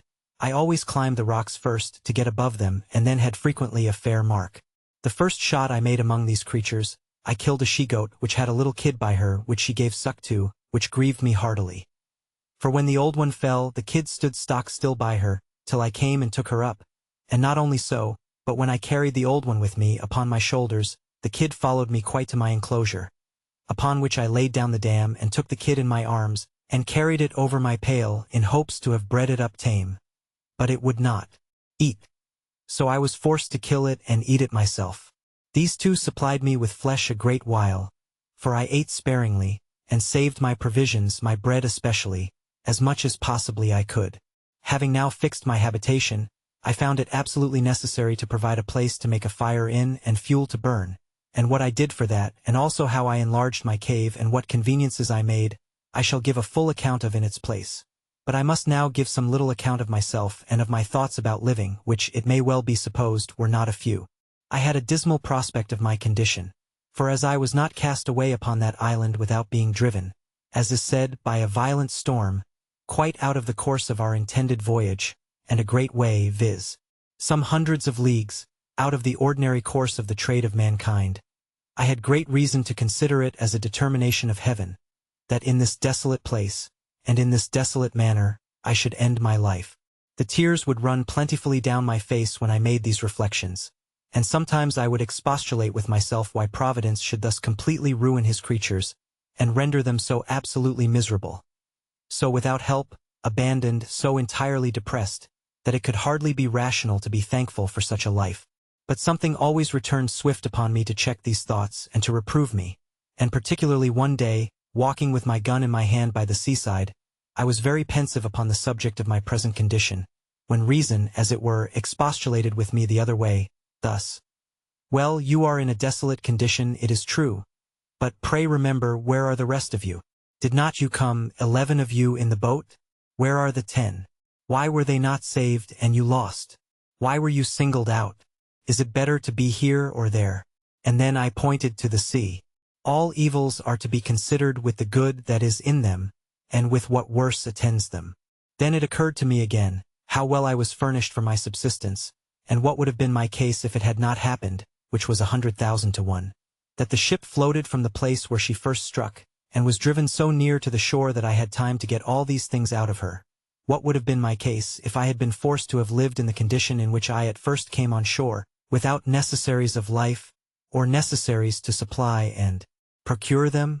Particularly, said I, aloud though to myself, what should I have done without a gun, without ammunition, without any tools to make anything, or to work with, without clothes, bedding, a tent or any manner of covering, and that now I had all these to sufficient quantity, and was in a fair way to provide myself in such a manner as to live without my gun, when my ammunition was spent, so that I had a tolerable view of subsisting without any want as long as I lived. For I considered from the beginning how I would provide for the accidents that might happen, and for the time that was to come, even not only after my ammunition should be spent, but even after my health and strength should decay. I confess I had not entertained any notion of my ammunition being destroyed at one blast. I mean my powder being blown up by lightning, and this made the thoughts of it so surprising to me, when it lightened and thundered as I observed just now. And now being about to enter into a melancholy relation of a scene of silent life, such, perhaps, as was never heard of in the world before, I shall take it from its beginning, and continue it in its order. It was by my account the 30th of September, when, in the manner as above said, I first set foot upon this horrid island, when the sun, being to us in its autumnal equinox, was almost over my head. For I reckon myself, by observation, to be in the latitude of 9 degrees 22 minutes north of the line. After I had been there about 10 or 12 days, it came into my thoughts that I should lose my reckoning of time for want of books and pen and ink, and should even forget the Sabbath days. But to prevent this, I cut with my knife upon a large post in capital letters, and making it into a great cross, I set it up on the shore where I first landed. I came on shore here on the September 30th, 1659. Upon the sides of the square post I cut every day a notch with my knife, and every 7th notch was as long again as the rest, and every first day of the month as long again as that long one. And thus I kept my calendar, or weekly, monthly, and yearly reckoning of time. In the next place, we are to observe that among the many things which I brought out of the ship, in the several voyages which, as above mentioned, I made to it, I got several things of less value, but not at all less useful to me, which I omitted setting down before. As, in particular, pens, ink, and paper, several parcels in the captain's, mate's, gunner's, and carpenter's keeping. 3 or 4 compasses, some mathematical instruments, dials, perspectives, charts, and books of navigation, all, which I huddled together, whether I might want them or no. Also, I found 3 very good Bibles, which came to me in my cargo from England, and which I had packed up among my things. Some Portuguese books also, and among them 2 or 3 Popish prayer books and several other books, all which I carefully secured. And I must not forget that we had in the ship a dog and 2 cats, of whose eminent history I may have occasion to say something in its place. For I carried both the cats with me, and as for the dog, he jumped out of the ship of himself and swam on shore to me the day after I went on shore with my first cargo, and was a trusty servant to me many years. I wanted nothing that he could fetch me, nor any company that he could make up to me. I only wanted to have him talk to me, but that would not do. As I observed before, I found pens, ink, and paper, and I husbanded them to the utmost. And I shall show that while my ink lasted, I kept things very exact, but after that was gone I could not, for I could not make any ink by any means that I could devise. And this put me in mind that I wanted many things notwithstanding all that I had amassed together. And of these ink was one, as also a spade, pickaxe, and shovel to dig or remove the earth, needles, pins, and thread. As for linen, I soon learned to want that without much difficulty. This want of tools made every work I did go on heavily, and it was near a whole year before I had entirely finished my little pail, or surrounded my habitation. The piles or stakes, which were as heavy as I could well lift, were a long time in cutting and preparing in the woods, and more by far in bringing home, so that I spent sometimes 2 days in cutting and bringing home one of those posts, and a 3rd day in driving it into the ground. For which purpose I got a heavy piece of wood at first, but at last bethought myself of one of the iron crows, which, however, though I found it, made driving those posts or piles very laborious and tedious work. But what need I have been concerned at the tediousness of anything I had to do, seeing I had time enough to do it in? Nor had I any other employment, if that had been over, at least that I could foresee, except the ranging the island to seek for food, which I did, more or less, every day. I now began to consider seriously my condition, and the circumstances I was reduced to, and I drew up the state of my affairs in writing, not so much to leave them to any that were to come after me, for I was likely to have but few heirs, as to deliver my thoughts from daily poring over them and afflicting my mind. And as my reason began now to master my despondency, I began to comfort myself as well as I could, and to set the good against the evil, that I might have something to distinguish my case from worse. And I stated very impartially, like debtor and creditor, the comforts I enjoyed against the miseries I suffered. thus: evil, good. I am cast upon a horrible, desolate island, void of all hope of recovery. But I am alive, and not drowned, as all my ship's company were. I am singled out and separated, as it were, from all the world to be miserable. But I am singled out, too, from all the ship's crew, to be spared from death. And he that miraculously saved me from death can deliver me from this condition. I am divided from mankind, a solitaire, one banished from human society. But I am not starved, and perishing on a barren place, affording no sustenance. I have no clothes to cover me, but I am in a hot climate where, if I had clothes I could hardly wear them. I am without any defense, or means to resist any violence of man or beast. But I am cast on an island where I see no wild beasts to hurt me, as I saw on the coast of Africa. And what if I had been shipwrecked there? I have no soul to speak to or relieve me. But God wonderfully sent the ship in near enough to the shore, that I have got out as many necessary things as will either supply my wants or enable me to supply myself, even as long as I live. Upon the whole, here was an undoubted testimony that there was scarce any condition in the world so miserable, but there was something negative or something positive to be thankful for in it.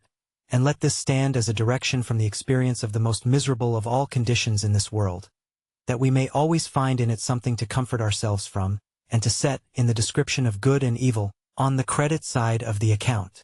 Having now brought my mind a little to relish my condition, and given over looking out to see if I could spy a ship, I say, giving over these things, I began to apply myself to arrange my way of living, and to make things as easy to me as I could. I have already described my habitation, which was a tent under the side of a rock, surrounded with a strong pale of posts and cables. But I might now rather call it a wall, for I raised a kind of wall up against it of turfs, about 2 feet thick on the outside, and after some time, I think it was a year and a half, I raised rafters from it, leaning to the rock, and thatched or covered it with boughs of trees, and such things as I could get, to keep out the rain, which I found at some times of the year very violent. I have already observed how I brought all my goods into this pail, and into the cave which I had made behind me. But I must observe, too, that at first this was a confused heap of goods, which, as they lay in no order, so they took up all my place. I had no room to turn myself, so I set myself to enlarge my cave and work farther into the earth. For it was a loose sandy rock which yielded easily to the labor I bestowed on it. And so when I found I was pretty safe as to beasts of prey, I worked sideways to the right hand into the rock, and then, turning to the right again, worked quite out and made me a door to come out on the outside of my pale or fortification. This gave me not only egress and regress, as it was a back way to my tent and to my storehouse, but gave me room to store my goods. And now I began to apply myself to make such necessary things as I found I most wanted, particularly a chair and a table. For without these I was not able to enjoy the few comforts I had in the world. I could not write or eat or do several things with so much pleasure without a table, so I went to work. And here I must needs observe, that as reason is the substance and origin of the mathematics, so by stating and squaring everything by reason, and by making the most rational judgment of things, every man may be, in time, master of every mechanic art. I had never handled a tool in my life, and yet, in time, by labor, application, and contrivance, I found at last that I wanted nothing but I could have made it, especially if I had had tools. However, I made abundance of things even without tools, and some with no more tools than an adze and a hatchet, which perhaps were never made that way before, and that with infinite labor. For example, if I wanted a board, I had no other way but to cut down a tree, set it on an edge before me, and hew it flat on either side with my axe, till I brought it to be thin as a plank, and then dub it smooth with my adze. It is true, by this method I could make but one board out of a whole tree, but this I had no remedy for but patience, any more than I had for the prodigious deal of time and labor which it took me up to make a plank or board. But my time or labor was little worth, and so it was as well employed one way as another. However, I made me a table and a chair, as I observed above, in the first place, and this I did out of the short pieces of boards that I brought on my raft from the ship. But when I had wrought out some boards as above, I made large shelves of the breadth of 1.5 feet, one over another all along one side of my cave, to lay all my tools, nails, and ironwork on, and, in a word, to separate everything at large into their places, that I might come easily at them. I knocked pieces into the wall of the rock to hang my guns and all things that would hang up, so that, had my cave been to be seen, It looked like a general magazine of all necessary things, and had everything so ready at my hand that it was a great pleasure to me to see all my goods in such order, and especially to find my stock of all necessaries so great. And now it was that I began to keep a journal of every day's employment. For, indeed, at first I was in too much hurry, and not only hurry as to labor, but in too much discomposure of mind, and my journal would have been full of many dull things. For example, I must have said thus, 30th, after I had got to shore and escaped drowning, instead of being thankful to God for my deliverance, having first vomited, with the great quantity of salt water which had got into my stomach, and recovering myself a little, I ran about the shore wringing my hands and beating my head and face, exclaiming at my misery and crying out, I was undone, undone! Till, tired and faint, I was forced to lie down on the ground to repose, but durst not sleep for fear of being devoured. Some days after this, and after I had been on board the ship and got all that I could out of her, yet I could not forbear getting up to the top of a little mountain and looking out to sea, in hopes of seeing a ship. Then fancy at a vast distance I spied a sail, please myself with the hopes of it, and then after looking steadily, till I was almost blind, lose it quite and sit down and weep like a child, and thus increase my misery by my folly. But having gotten over these things in some measure, and having settled my household staff and habitation, made me a table and a chair, and all as handsome about me as I could, I began to keep my journal, of which I shall here give you the copy, though in it will be told all these particulars over again, as long as it lasted. For having no more ink I was forced to leave it off. Chapter 5. Builds a House, the Journal. September 30th, 1659. I, poor miserable Robinson Crusoe, being shipwrecked during a dreadful storm in the offing, came on shore on this dismal, unfortunate island, which I called the Island of Despair, all the rest of the ship's company being drowned, and myself almost dead. All the rest of the day I spent in afflicting myself at the dismal circumstances I was brought to, viz. I had neither food, house, clothes, weapon, nor place to fly to, and in despair of any relief, saw nothing but death before me. Either that I should be devoured by wild beasts, murdered by savages, or starved to death for want of food. At the approach of night I slept in a tree, for fear of wild creatures, but slept soundly, though it rained all night. October 1st.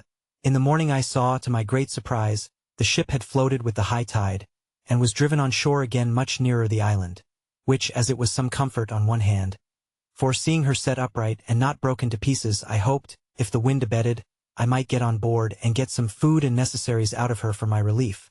So, on the other hand, it renewed my grief at the loss of my comrades, who, I imagined, if we had all stayed on board, might have saved the ship, or, at least, that they would not have been all drowned as they were, and that, had the men been saved, we might perhaps have built us a boat out of the ruins of the ship to have carried us to some other part of the world. I spent great part of this day in perplexing myself on these things. But at length, seeing the ship almost dry, I went upon the sand as near as I could, and then swam on board. This day also it continued raining, though with no wind at all, from the 1st of October to the 24th. All these days entirely spent in many several voyages to get all I could out of the ship, which I brought on shore every tide of flood upon rafts. Much rain also in the days, though with some intervals of fair weather. But it seems this was the rainy season. October 20th. I overset my raft and all the goods I had got upon it. But, being in shoal water and the things being chiefly heavy, I recovered many of them when the tide was out. October 25th. It rained all night and all day with some gusts of wind, during which time the ship broke in pieces, the wind blowing a little harder than before, and was no more to be seen except the wreck of her, and that only at low water. I spent this day in covering and securing the goods which I had saved, that the rain might not spoil them. October 26th. I walked about the shore almost all day, to find out a place to fix my habitation, greatly concerned to secure myself from any attack in the night, either from wild beasts or men. Towards night, I fixed upon a proper place under a rock and marked out a semicircle for my encampment, which I resolved to strengthen with a work, wall, or fortification, made of double piles, lined within with cables and without with turf. From the 26th to the 30th I worked very hard in carrying all my goods to my new habitation, though some part of the time it rained exceedingly hard. The 31st, in the morning, I went out into the island with my gun, to seek for some food, and discover the country, when I killed a she-goat, and her kid followed me home, which I afterwards killed also because it would not feed. November 1st. I set up my tent under a rock, and lay there for the first night, making it as large as I could, with stakes driven in to swing my hammock upon. November 2nd. I set up all my chests and boards, and the pieces of timber which made my rafts, and with them formed a fence round me, a little within the place I had marked out for my fortification. November 3rd. I went out with my gun and killed 2 fowls like ducks, which were very good food. In the afternoon went to work to make me a table. November 4th. This morning I began to order my times of work, of going out with my gun, time of sleep, and time of diversion, viz. Every morning I walked out with my gun for 2 or 3 hours if it did not rain. Then employed myself to work till about 11 o'clock. Then eat what I had to live on, and from 12 to 2 I lay down to sleep, the weather being excessively hot, and then in the evening to work again. The working part of this day and of the next were wholly employed in making my table, for I was yet but a very sorry workman, though time and necessity made me a complete natural mechanic soon after, as I believe they would do anyone else. November 5th. This day went abroad with my gun and my dog and killed a wild cat. Her skin pretty soft, but her flesh good for nothing. Every creature that I killed I took of the skins and preserved them. Coming back by the seashore, I saw many sorts of seafowls which I did not understand, but was surprised and almost frightened with 2 or 3 seals, which, while I was gazing at, not well knowing what they were, got into the sea and escaped me for that time. November 6th. After my morning walk I went to work with my table again, and finished it, though not to my liking, nor was it long before I learned to mend it. November 7th. Now it began to be settled fair weather. The 7th, 8th, 9th, 10th, and part of the 12th, for the 11th was Sunday. I took Holy up to make me a chair, and with much ado brought it to a tolerable shape, but never to please me, and even in the making I pulled it in pieces several times. Note. I soon neglected my keeping Sundays, for, omitting my mark for them on my post, I forgot which was which. November 13th. This day it rained, which refreshed me exceedingly, and cooled the earth, but it was accompanied with terrible thunder and lightning, which frightened me dreadfully, for fear of my powder. As soon as it was over, I resolved to separate my stock of powder into as many little parcels as possible, that it might not be in danger. November 14th, 15, 16. These 3 days I spent in making little square chests or boxes which might hold about 1 pound or 2 pounds at most of powder, and so, putting the powder in, I stowed it in places as secure and remote from one another as possible. On one of these 3 days I killed a large bird that was good to eat, but I knew not what to call it. November 17th. This day I began to dig behind my tent into the rock, to make room for my further conveniency. Note. 3 things I wanted exceedingly for this work, viz. a pickaxe, a shovel, and a wheelbarrow or basket. So I desisted from my work and began to consider how to supply that want and make me some tools. As for the pickaxe, I made use of the iron crows, which were proper enough though heavy. But the next thing was a shovel or spade. This was so absolutely necessary, that, indeed, I could do nothing effectually without it, but what kind of one to make I knew not. November 18th. The next day, in searching the woods, I found a tree of that wood, or like it, which in the Brazils they call the iron tree, for its exceeding hardness. Of this, with great labor and almost spoiling my axe, I cut a piece, and brought it home, too, with difficulty enough, for it was exceeding heavy. The excessive hardness of the wood, and my having no other way, made me a long while upon this machine, for I worked it effectually by little and little into the form of a shovel or spade, the handle exactly shaped like ours in England, only that the board part having no iron shot upon it at bottom, it would not last me so long. However, it served well enough for the uses which I had occasion to put it to, but never was a shovel, I believe, made after that fashion, or so long in making. I was still deficient, for I wanted a basket or a wheelbarrow. A basket I could not make by any means, having no such things as twigs that would bend to make wickerware, at least none yet found out, and as to a wheelbarrow I fancied I could make all but the wheel, but that I had no notion of, neither did I know how to go about it. Besides, I had no possible way to make the iron gudgeons for the spindle or axis of the wheel to run in, so I gave it over, and so, for carrying away the earth which I dug out of the cave, I made me a thing like a hod which the laborers carry mortar in when they serve the bricklayers. This was not so difficult to me as the making the shovel, and yet this and the shovel and the attempt which I made in vain to make a wheelbarrow took me up no less than 4 days. I mean always excepting my morning walk with my gun, which I seldom failed, and very seldom failed also bringing home something fit to eat. November 23rd. My other work having now stood still because of my making these tools. When they were finished I went on and working every day as my strength and time allowed. I spent 18 days entirely in widening and deepening my cave, that it might hold my goods commodiously. Note: during all this time I worked to make this room or cave spacious enough to accommodate me as a warehouse or magazine, a kitchen, a dining room, and a cellar. As for my lodging I kept to the tent. Except that sometimes, in the wet season of the year, it rained so hard that I could not keep myself dry, which caused me afterwards to cover all my place within my pail with long poles, in the form of rafters, leaning against the rock, and load them with flags and large leaves of trees like a thatch. December 10th. I began now to think my cave or vault finished, when on a sudden it seems I had made it too large. A great quantity of earth fell down from the top on one side. So much that, in short, it frightened me, and not without reason too, for if I had been under it, I had never wanted a gravedigger. I had now a great deal of work to do over again, for I had the loose earth to carry out, and, which was of more importance, I had the ceiling to prop up, so that I might be sure no more would come down. December 11th. This day I went to work with it accordingly, and got 2 shores or posts pitched upright to the top, with 2 pieces of boards across over each post. This I finished the next day, and setting more posts up with boards, in about a week more I had the roof secured, and the posts, standing in rows, served me for partitions to part off the house. December 17th. From this day to the 20th I placed shelves, and knocked up nails on the posts, to hang everything up that could be hung up, and now I began to be in some order within doors. December 20th. Now I carried everything into the cave and began to furnish my house and set up some pieces of boards like a dresser, to order my victuals upon. But boards began to be very scarce with me. Also I made me another table. December 24th. Much rain all night and all day.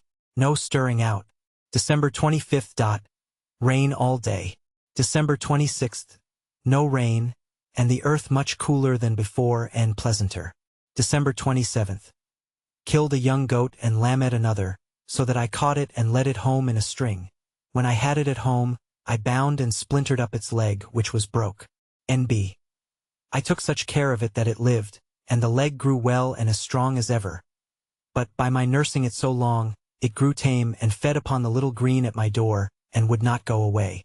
This was the first time that I entertained a thought of breeding up some tame creatures, that I might have food when my powder and shot was all spent.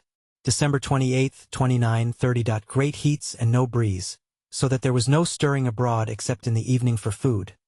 This time I spent in putting all my things in order within doors. January 1st. Very hot still, but I went abroad early and late with my gun, and lay still in the middle of the day.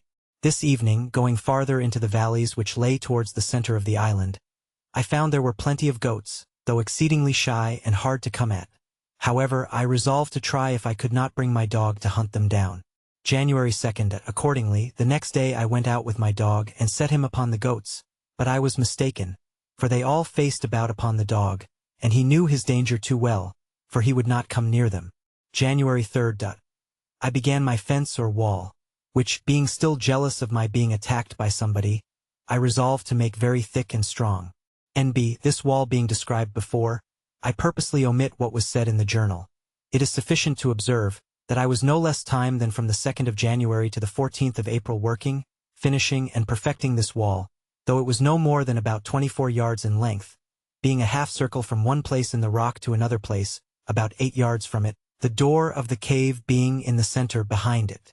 All this time I worked very hard, the rains hindering me many days, nay, sometimes weeks together.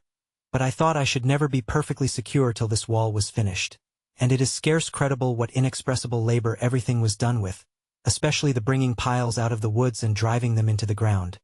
For I made them much bigger than I needed to have done. When this wall was finished, and the outside double-fenced, with a turf wall raised up close to it, I perceived myself that if any people were to come on shore there, they would not perceive anything like a habitation, and it was very well I did so, as may be observed hereafter, upon a very remarkable occasion. During this time I made my rounds in the woods for game every day when the rain permitted me, and made frequent discoveries in these walks of something or other to my advantage. Particularly, I found a kind of wild pigeons which build, not as wood pigeons in a tree, but rather as house pigeons in the holes of the rocks, and taking some young ones I endeavored to breed them up tame and did so. But when they grew older they flew away, which perhaps was at first for want of feeding them. For I had nothing to give them, However, I frequently found their nests, and got their young ones, which were very good meat. And now, in the managing my household affairs, I found myself wanting in many things, which I thought at first it was impossible for me to make. As, indeed, with some of them it was. For instance, I could never make a cask to be hooped. I had a small runlet or two, as I observed before, but I could never arrive at the capacity of making one by them, though I spent many weeks about it. I could neither put in the heads or join the staves so true to one another as to make them hold water, so I gave that also over. In the next place, I was at a great loss for candles, so that as soon as ever it was dark, which was generally by 7 o'clock, I was obliged to go to bed. I remembered the lump of beeswax with which I made candles in my African adventure. But I had none of that now. The only remedy I had was that when I had killed a goat I saved the tallow, and with a little dish made of clay, which I baked in the sun, to which I added a wick of some oakum, I made me a lamp. And this gave me light, though not a clear, steady light like a candle. In the middle of all my labors it happened that, rummaging my things, I found a little bag which, as I hinted before, had been filled with corn for the feeding of poultry. Not for this voyage, but before, as I suppose, when the ship came from Lisbon. The little remainder of corn that had been in the bag was all devoured by the rats, and I saw nothing in the bag but husks and dust.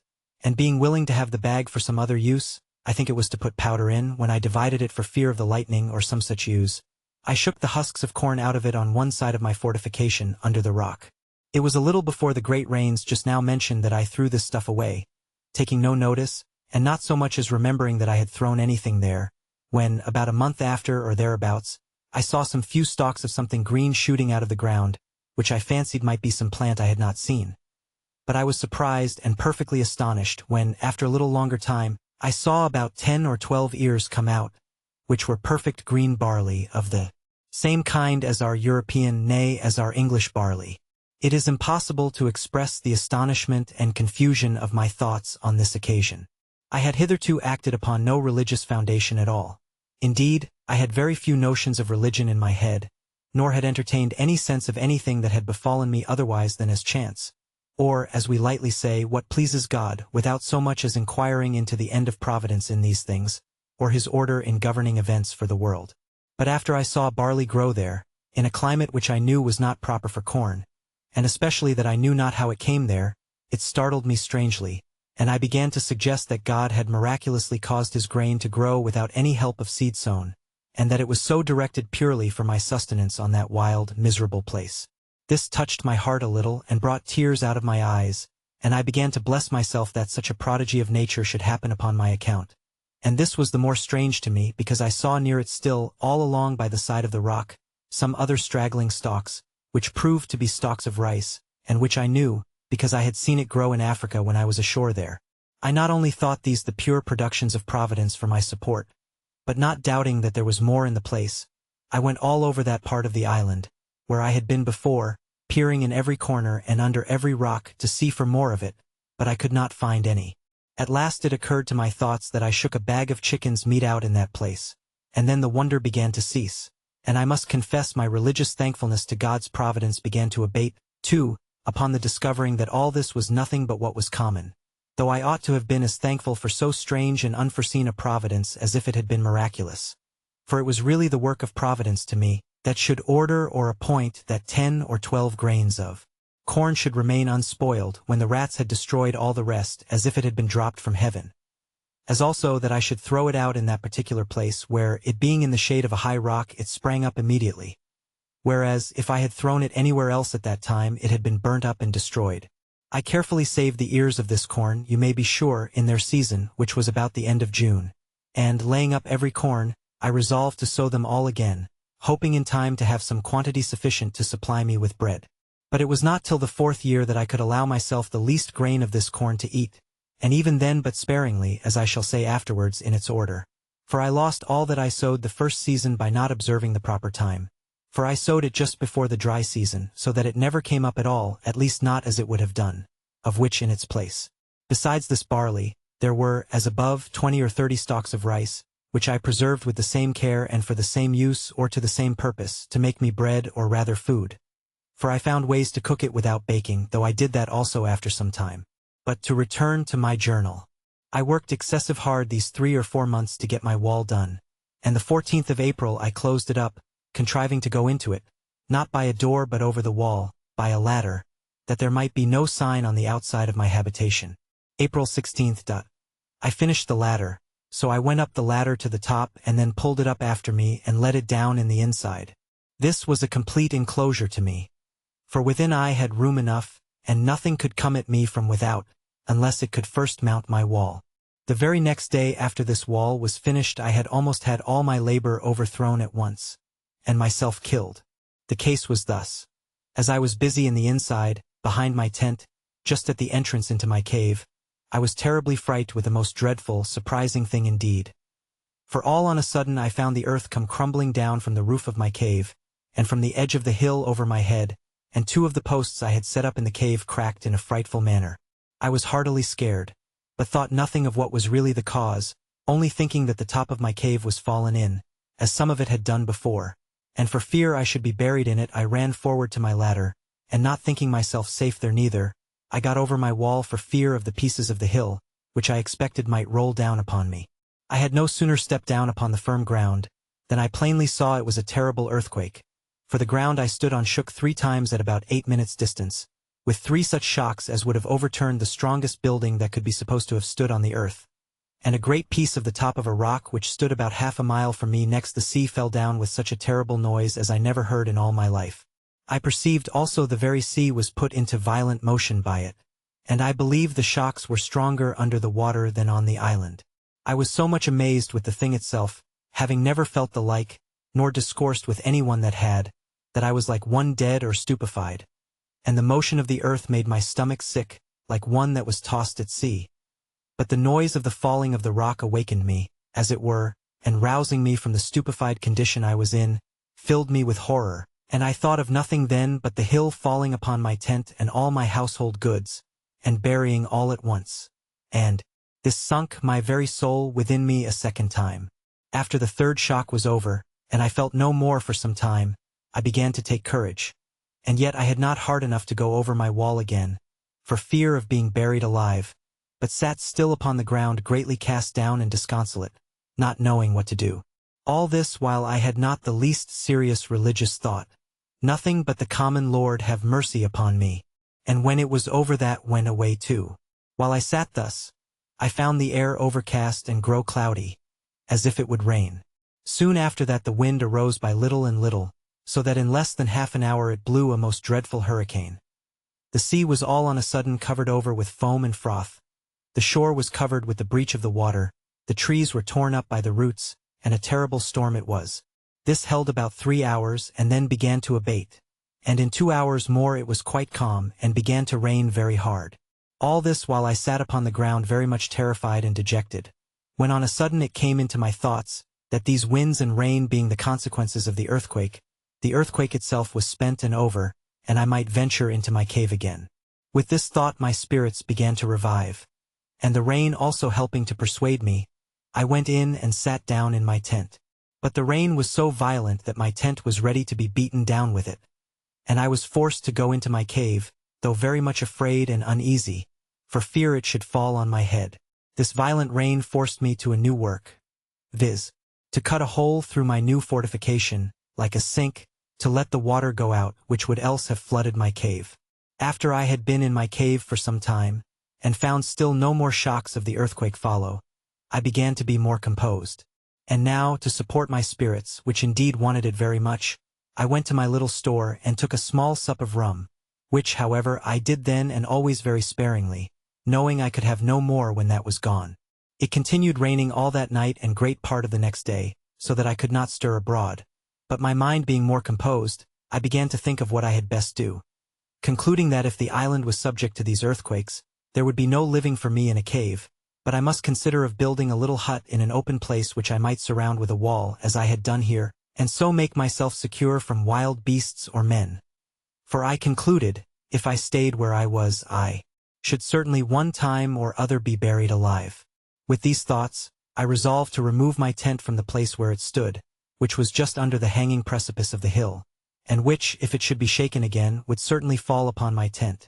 And I spent the 2 next days, being the 19th and 20th of April, in contriving where and how to remove my habitation.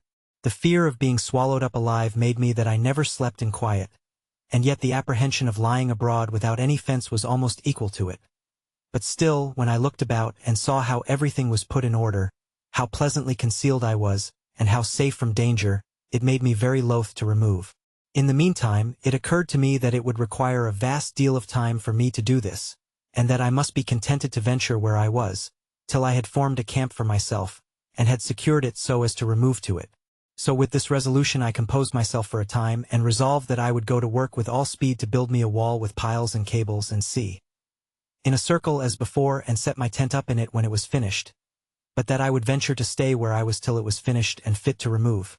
This was the 21st, April 22nd. The next morning I began to consider of means to put this resolve into execution, but I was at a great loss about my tools. I had 3 large axes and abundance of hatchets, for we carried the hatchets for traffic with the Indians. But with much chopping and cutting knotty hard wood, they were all full of notches and dull, and though I had a grindstone I could not turn it and grind my tools too. This cost me as much thought as a statesman would have bestowed upon a grand point of politics, or a judge upon the life and death of a man. At length I contrived a wheel with a string, to turn it with my foot, that I might have both my hands at liberty. Note that I had never seen any such thing in England, or at least not to take notice how it was done, though since I have observed it is very common there. Besides that, my grindstone was very large and heavy. This machine cost me a full week's work to bring it to perfection. April 28th, 29. These 2 whole days I took up in grinding my tools, my machine for turning my grindstone performing very well. April 30th, having perceived my bread had been low a great while, now I took a survey of it, and reduced myself to 1 biscuit cake a day, which made my heart very heavy. May 1st. In the morning, looking towards the seaside, the tide being low, I saw something lie on the shore bigger than ordinary, and it looked like a cask. When I came to it, I found a small barrel and 2 or 3 pieces of the wreck of the ship, which were driven on shore by the late hurricane. And looking towards the wreck itself, I thought it seemed to lie higher out of the water than it used to do. I examined the barrel which was driven on shore, and soon found it was a barrel of gunpowder. But it had taken water, and the powder was caked as hard as a stone. However, I rolled it farther on shore for the present, and went on upon the sands, as near as I could to the wreck of the ship, to look for more. Chapter 6. Ill and conscience-stricken. When I came down to the ship, I found it strangely removed.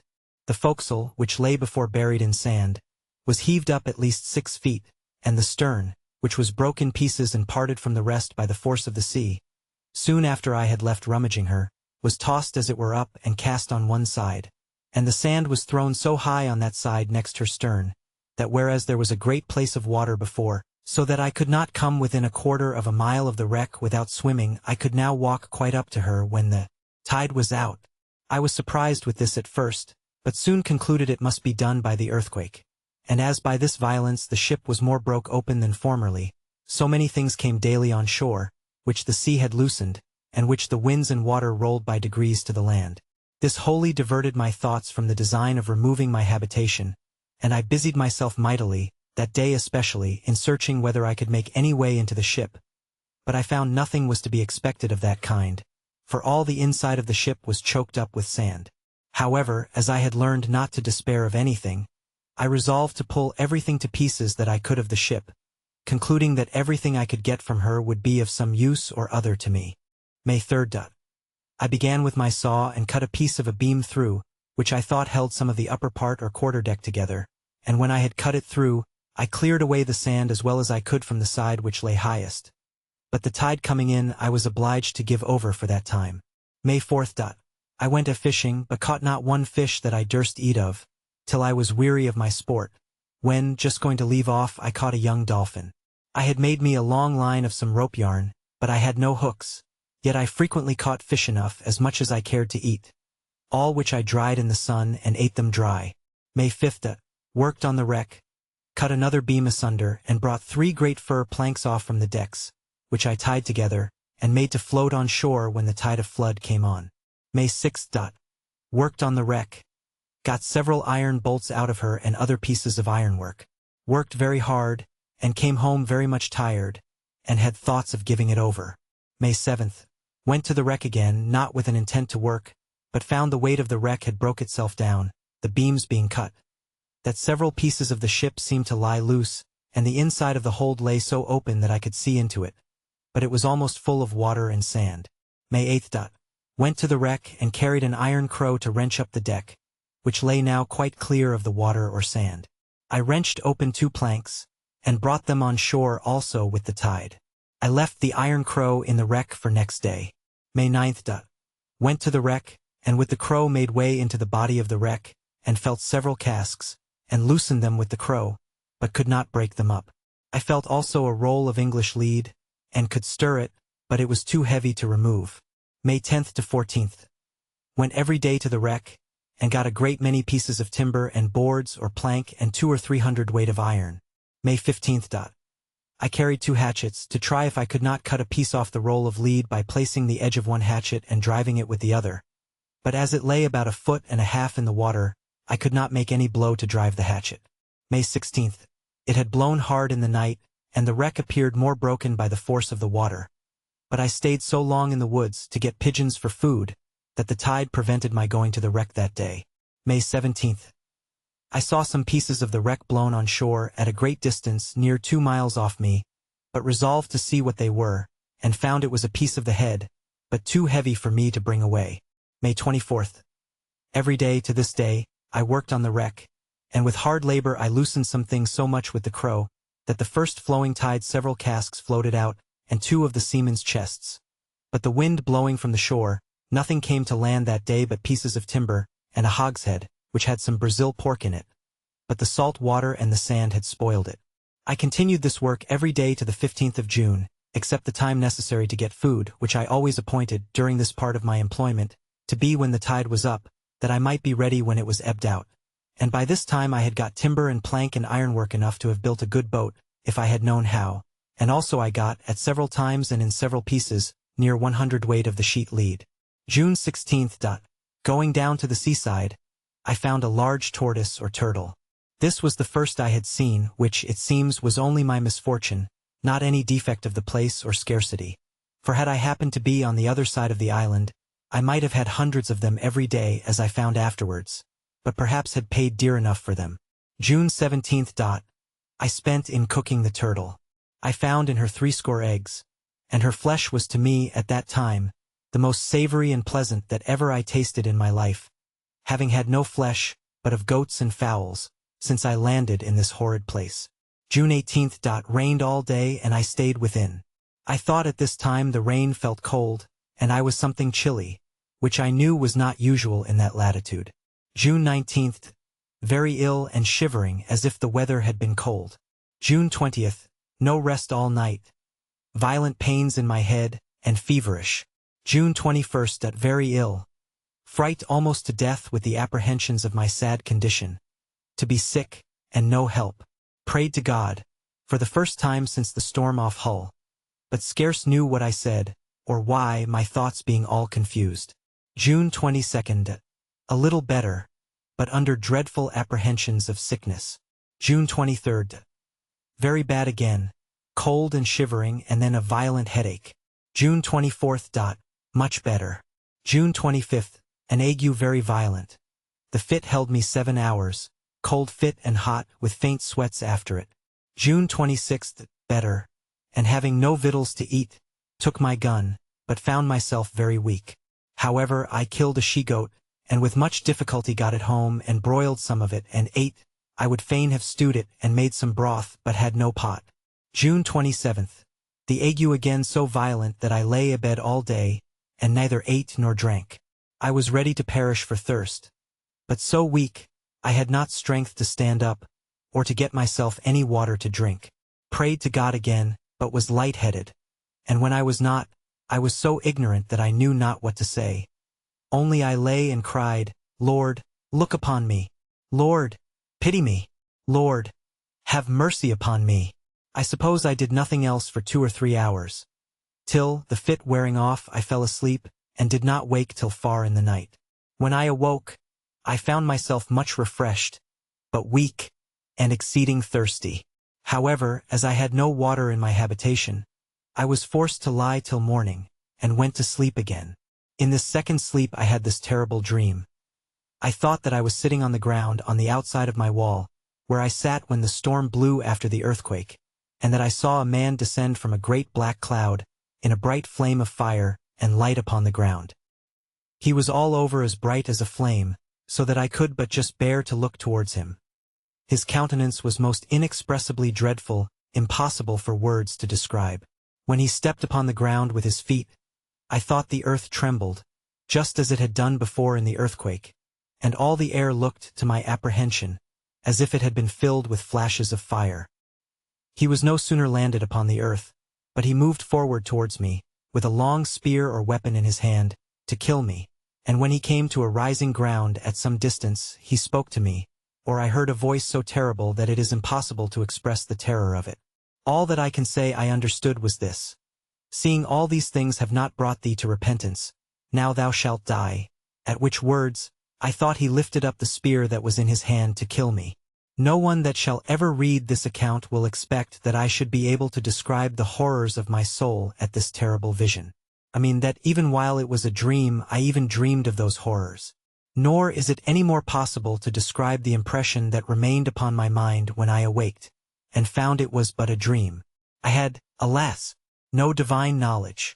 What I had received by the good instruction of my father was then worn out by an uninterrupted series, for 8 years, of seafaring wickedness, and a constant conversation with none but such as were, like myself, wicked and profane to the last degree.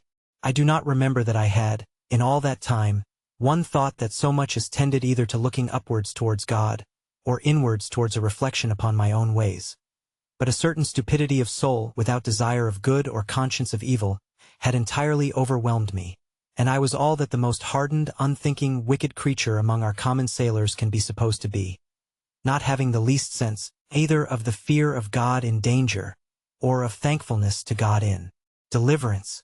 In the relating what is already past of my story, this will be the more easily believed when I shall add, that through all the variety of miseries that had to this day befallen me, I never had so much as one thought of it being the hand of God, or that it was a just punishment for my sin, my rebellious behavior against my father, or my present sins, which were great, or so much as a punishment for the general course of my wicked life. When I was on the desperate expedition on the desert shores of Africa, I never had so much as one thought of what would become of me, or one wish to God to direct me whither I should go, or to keep me from the danger which apparently surrounded me, as well from voracious creatures as cruel savages. But I was merely thoughtless of a God or a providence, acted like a mere brute, from the principles of nature, and by the dictates of common sense only, and, indeed, hardly that. When I was delivered and taken up at sea by the Portugal captain, well used and dealt justly and honorably with, as well as charitably, I had not the least thankfulness in my thoughts. When, again, I was shipwrecked, ruined, and in danger of drowning on this island, I was as far from remorse, or looking on it as a judgment. I only said to myself often, that I was an unfortunate dog, and born to be always miserable. It is true, when I got on shore first here, and found all my ship's crew drowned and myself spared, I was surprised with a kind of ecstasy, and some transports of soul, which, had the grace of God assisted, might have come up to true thankfulness. But it ended where it began, in a mere common flight of joy, or, as I may say, being glad I was alive, without the least reflection upon the distinguished goodness of the hand which had preserved me, and had singled me out to be preserved when all the rest were destroyed, or an inquiry why Providence had been thus merciful unto me. Even just the same common sort of joy which seamen generally have, after they are got safe ashore from a shipwreck, which they drown all in the next bowl of punch, and forget almost as soon as it is over, and all the rest of my life was like it. Even when I was afterwards, on due consideration, made sensible of my condition, how I was cast on this dreadful place, out of the reach of humankind, out of all hope of relief or prospect of redemption.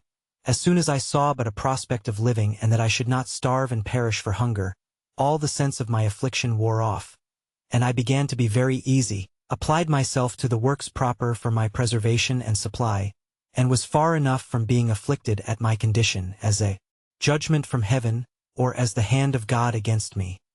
These were thoughts which very seldom entered my head. The growing up of the corn, as is hinted in my journal, had at first some little influence upon me, and began to affect me with seriousness as long as I thought it had something miraculous in it. But as soon as ever that part of the thought was removed, All the impression that was raised from it wore off also, as I have noted already. Even the earthquake, though nothing could be more terrible in its nature, or more immediately directing to the invisible power which alone directs such things, yet no sooner was the first fright over, but the impression it had made went off also. I had no more sense of God or his judgments, much less of the present affliction of my circumstances being from his hand, than if I had been in the most prosperous condition of life. But now, when I began to be sick, and a leisurely view of the miseries of death came to place itself before me, when my spirits began to sink under the burden of a strong distemper, and nature was exhausted with the violence of the fever, conscience, that had slept so long, began to awake, and I began to reproach myself with my past life, in which I had so evidently, by uncommon wickedness, provoked the justice of God to lay me under uncommon strokes, and to deal with me in so vindictive a manner. These reflections oppressed me for the second or third day of my distemper, and in the violence, as well of the fever as of the dreadful reproaches of my conscience, extorted some words from me like praying to God, though I cannot say they were either a prayer attended with desires or with hopes. It was rather the voice of mere fright and distress. My thoughts were confused, the convictions great upon my mind, and the horror of dying in such a miserable condition raised vapors into my head with the mere apprehensions. And in these hurries of my soul I knew not what my tongue might express. But it was rather exclamation, such as, Lord, what a miserable creature am I! If I should be sick, I shall certainly die for want of help. And what will become of me? Then the tears burst out of my eyes, and I could say no more for a good while. In this interval the good advice of my father came to my mind, and presently his prediction, which I mentioned at the beginning of this story, viz., that if I did take this foolish step, God would not bless me, and I would have leisure hereafter to reflect upon having neglected his counsel when there might be none to assist in my recovery. Now, said I aloud, my dear father's words are come to pass. God's justice has overtaken me, and I have none to help or hear me. I rejected the voice of Providence, which had mercifully put me in a posture or station of life wherein I might have been happy and easy, but I would neither see it myself nor learn to know the blessing of it from my parents. I left them to mourn over my folly, and now I am left to mourn under the consequences of it. I abused their help and assistance, who would have lifted me in the world, and would have made everything easy to me, and now I have difficulties to struggle with, too great for even nature itself to support, and no assistance, no help, no comfort, no advice. Then I cried out, Lord, be my help, for I am in great distress. This was the first prayer, if I may call it so, that I had made for many years. But to return to my journal. June 28th. Having been somewhat refreshed with the sleep I had had, and the fit being entirely off, I got up, and though the fright and terror of my dream was very great, yet I considered that the fit of the ague would return again the next day, and now was my time to get something to refresh and support myself when I should be ill. And the first thing I did, I filled a large square case bottle with water, and set it upon my table in reach of my bed, and to take off the chill or aguish disposition of the water I put about 1/4 of a pint of rum into it, and mixed them together. Then I got me a piece of the goat's flesh and broiled it on the coals, but could eat very little. I walked about, but was very weak, and withal very sad and heavy-hearted under a sense of my miserable condition, dreading the return of my distemper the next day.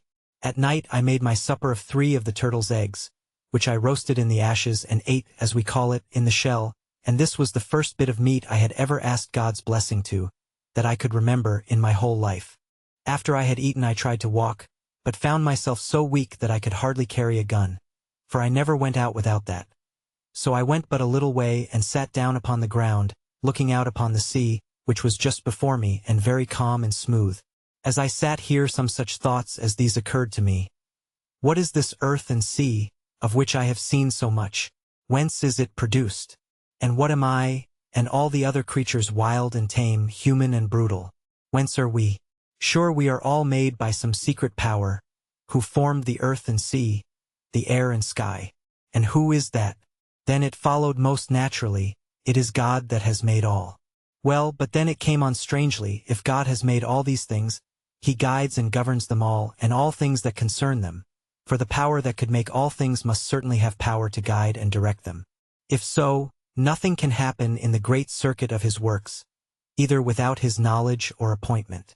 And if nothing happens without his knowledge, he knows that I am here, and am in this dreadful condition. And if nothing happens without his appointment, he has appointed all this to befall me. Nothing occurred to my thought to contradict any of these conclusions, and therefore it rested upon me with the greater force, that it must needs be that God had appointed all this to befall me, that I was brought into this miserable circumstance by his direction, he having the sole power, not of me only, but of everything that happened in the world. Immediately it followed.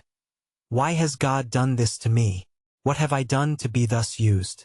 My conscience presently checked me in that inquiry, as if I had blasphemed, and methought it spoke to me like a voice. Wretch, dost thou ask what thou hast done? Look back upon a dreadful misspent life, and ask thyself what thou hast not done? Ask, why is it that thou wert not long ago destroyed? Why wert thou not drowned in Yarmouth Roads? Killed in the fight when the ship was taken by the Sallee man-of-war? Devoured by the wild beasts on the coast of Africa? Or drowned here, when all the crew perished but thyself? Dost thou ask, what have I done? I was struck dumb with these reflections as one astonished, and had not a word to say, no, not to answer to myself, but rose up pensive and sad, walked back to my retreat, and went up over my wall as if I had been going to bed. But my thoughts were sadly disturbed, and I had no inclination to sleep.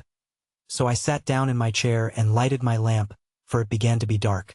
Now, as the apprehension of the return of my distemper terrified me very much, it occurred to my thought that the Brazilians take no physic but their tobacco for almost all distempers, and I had a piece of a roll of tobacco in one of the chests which was quite cured, and some also that was green and not quite cured. I went, directed by heaven no doubt, for in this chest I found a cure both for soul and body. I opened the chest and found what I looked for, the tobacco, and as the few books I had saved lay there too, I took out one of the Bibles which I mentioned before, and which to this time I had not found leisure or inclination to look into. I say I took it out and brought both that and the tobacco with me to the table. What use to make of the tobacco I knew not, in my distemper, or whether it was good for it or no. But I tried several experiments with it, as if I was resolved it should hit one way or other.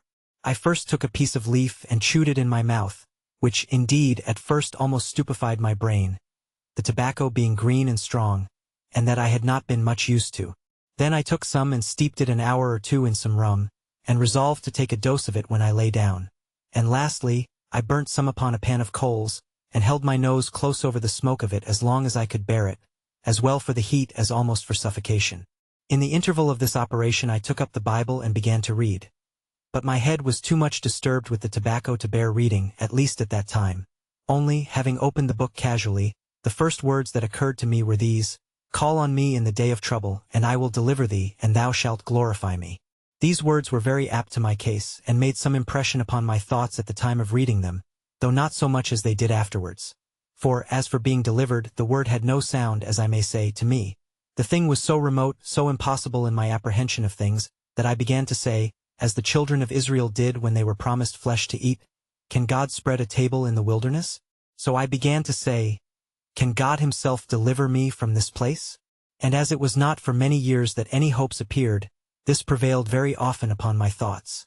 But however, the words made a great impression upon me, and I mused upon them very often. It grew now late, and the tobacco had, as I said, dozed my head so much that I inclined to sleep. So I left my lamp burning in the cave, lest I should want anything in the night, and went to bed. But before I lay down, I did what I never had done in all my life. I kneeled down and prayed to God to fulfill the promise to me, that if I called upon him in the day of trouble, he would deliver me. After my broken and imperfect prayer was over, I drank the rum in which I had steeped the tobacco, which was so strong and rank of the tobacco that I could scarcely get it down. Immediately upon this I went to bed. I found presently it flew up into my head violently, but I fell into a sound sleep and waked no more till, by the sun, it must necessarily be near 3 o'clock in the afternoon the next day. Nay, to this hour I am partly of opinion that I slept all the next day and night, until almost 3 the day after. For otherwise I know not how I should lose a day out of my reckoning in the days of the week, as it appeared some years after I had done. For if I had lost it by crossing and recrossing the line, I should have lost more than one day. But certainly I lost a day in my account, and never knew which way. Be that, however, one way or the other, when I awaked I found myself exceedingly refreshed, and my spirits lively and cheerful. When I got up I was stronger than I was the day before, and my stomach better, for I was hungry. And, in short, I had no fit the next day, but continued much altered for the better. This was the 29th. The 30th was my well day, of course, and I went abroad with my gun, but did not care to travel too far. I killed a seafowl or two, something like a brand goose, and brought them home, but was not very forward to eat them. So I ate some more of the turtle's eggs, which were very good. This evening I renewed the medicine which I had supposed did me good the day before, the tobacco steeped in rum, only I did not take so much as before, nor did I chew any of the leaf or hold my head over the smoke. However, I was not so well the next day, which was the 1st of July, as I hoped I should have been. For I had a little spice of the cold fit, but it was not much. July 2nd. I renewed the medicine all the 3 ways, and dosed myself with it as at first, and doubled the quantity which I drank. July 3rd. I missed the fit for good and all, though I did not recover my full strength for some weeks after. While I was thus gathering strength, my thoughts ran exceedingly upon the scripture, "I will deliver thee," and the impossibility of my deliverance lay much upon my mind, in bar of my ever expecting it. But as I was discouraging myself with such thoughts, it occurred to my mind that I poured so much upon my deliverance from the main affliction, that I disregarded the deliverance I had received, and I was as it were made to ask myself such questions as these, viz. Have I not been delivered, and wonderfully too, from sickness, from the most distressed condition that could be, and that was so frightful to me? And what notice had I taken of it? Had I done my part? God had delivered me, but I had not glorified him. That is to say, I had not owned and been thankful for that as a deliverance. And how could I expect greater deliverance? This touched my heart very much, and immediately I knelt down and gave God thanks aloud for my recovery from my sickness. July 4th. In the morning I took the Bible, and beginning at the New Testament I began seriously to read it, and imposed upon myself to read a while every morning and every night, not tying myself to the number of chapters, but long as my thoughts should engage me. It was not long after I set seriously to this work till I found my heart more deeply and sincerely affected with the wickedness of my past life. The impression of my dream revived, and the words, "All these things have not brought thee to repentance," ran seriously through my thoughts. I was earnestly begging of God to give me repentance, when it happened providentially, the very day, that, reading the scripture, I came to these words, "He is exalted a Prince and a Savior, to give repentance and to give remission." I threw down the book, and with my heart as well as my hands lifted up to heaven, in a kind of ecstasy of joy, I cried out aloud, "Jesus, thou Son of David, Jesus, thou exalted Prince and Savior, give me repentance." This was the first time I could say, in the true sense of the words, that I prayed in all my life. For now I prayed with a sense of my condition, and a true scripture view of hope, founded on the encouragement of the Word of God. And from this time, I may say, I began to hope that God would hear me. Now I began to construe the words mentioned above, "Call on me, and I will deliver thee," in a different sense from what I had ever done before. For then I had no notion of anything being called deliverance, but my being delivered from the captivity I was in. For though I was indeed at large in the place, yet the island was certainly a prison to me, and that in the worst sense in the world. But now I learned to take it in another sense. Now I looked back upon my past life with such horror, and my sins appeared so dreadful, that my soul sought nothing of God but deliverance from the load of guilt that bore down all my comfort. As for my solitary life, it was nothing. I did not so much as pray to be delivered from it or think of it. It was all of no consideration in comparison to this. And I add this part here to hint to whoever shall read it, that whenever they come to a true sense of things, they will find deliverance from sin a much greater blessing than deliverance from affliction. But, leaving this part, I returned to my journal. My condition began now to be, though not less miserable as to my way of living, yet much easier to my mind, and my thoughts being directed, by a constant reading the scripture and praying to God, to things of a higher nature, I had a great deal of comfort within, which till now I knew nothing of. Also, my health and strength returned. I bestirred myself to furnish myself with everything that I wanted, and make my way of living as regular as I could. From the 4th of July to the 14th I was chiefly employed in walking about with my gun in my hand, a little and a little at a time, as a man that was gathering up his strength after a fit of sickness. For it is hardly to be imagined how low I was, and to what weakness I was reduced. The application which I made use of was perfectly new, and perhaps which had never cured an ague before. Neither can I recommend it to any to practice by this experiment. And though it did carry off the fit, yet it rather contributed to weakening me, for I had frequent convulsions in my nerves and limbs for some time. I learned from it also this, in particular, that being abroad in the rainy season was the most pernicious thing to my health that could be, especially in those rains which came attended with storms and hurricanes of wind. For as the rain which came in the dry season was almost always accompanied with such storms, so I found that rain was much more dangerous than the rain which fell in September and October. Chapter 7. Agricultural Experience. I had now been in this unhappy island above 10 months. All possibility of deliverance from this condition seemed to be entirely taken from me, and I firmly believed that no human shape had ever set foot upon that place. Having now secured my habitation, as I thought, fully to my mind, I had a great desire to make a more perfect discovery of the island, and to see what other productions I might find, which I yet knew nothing of. It was on the 15th of July that I began to take a more particular survey of the island itself. I went up the creek first, where, as I hinted, I brought my rafts on shore.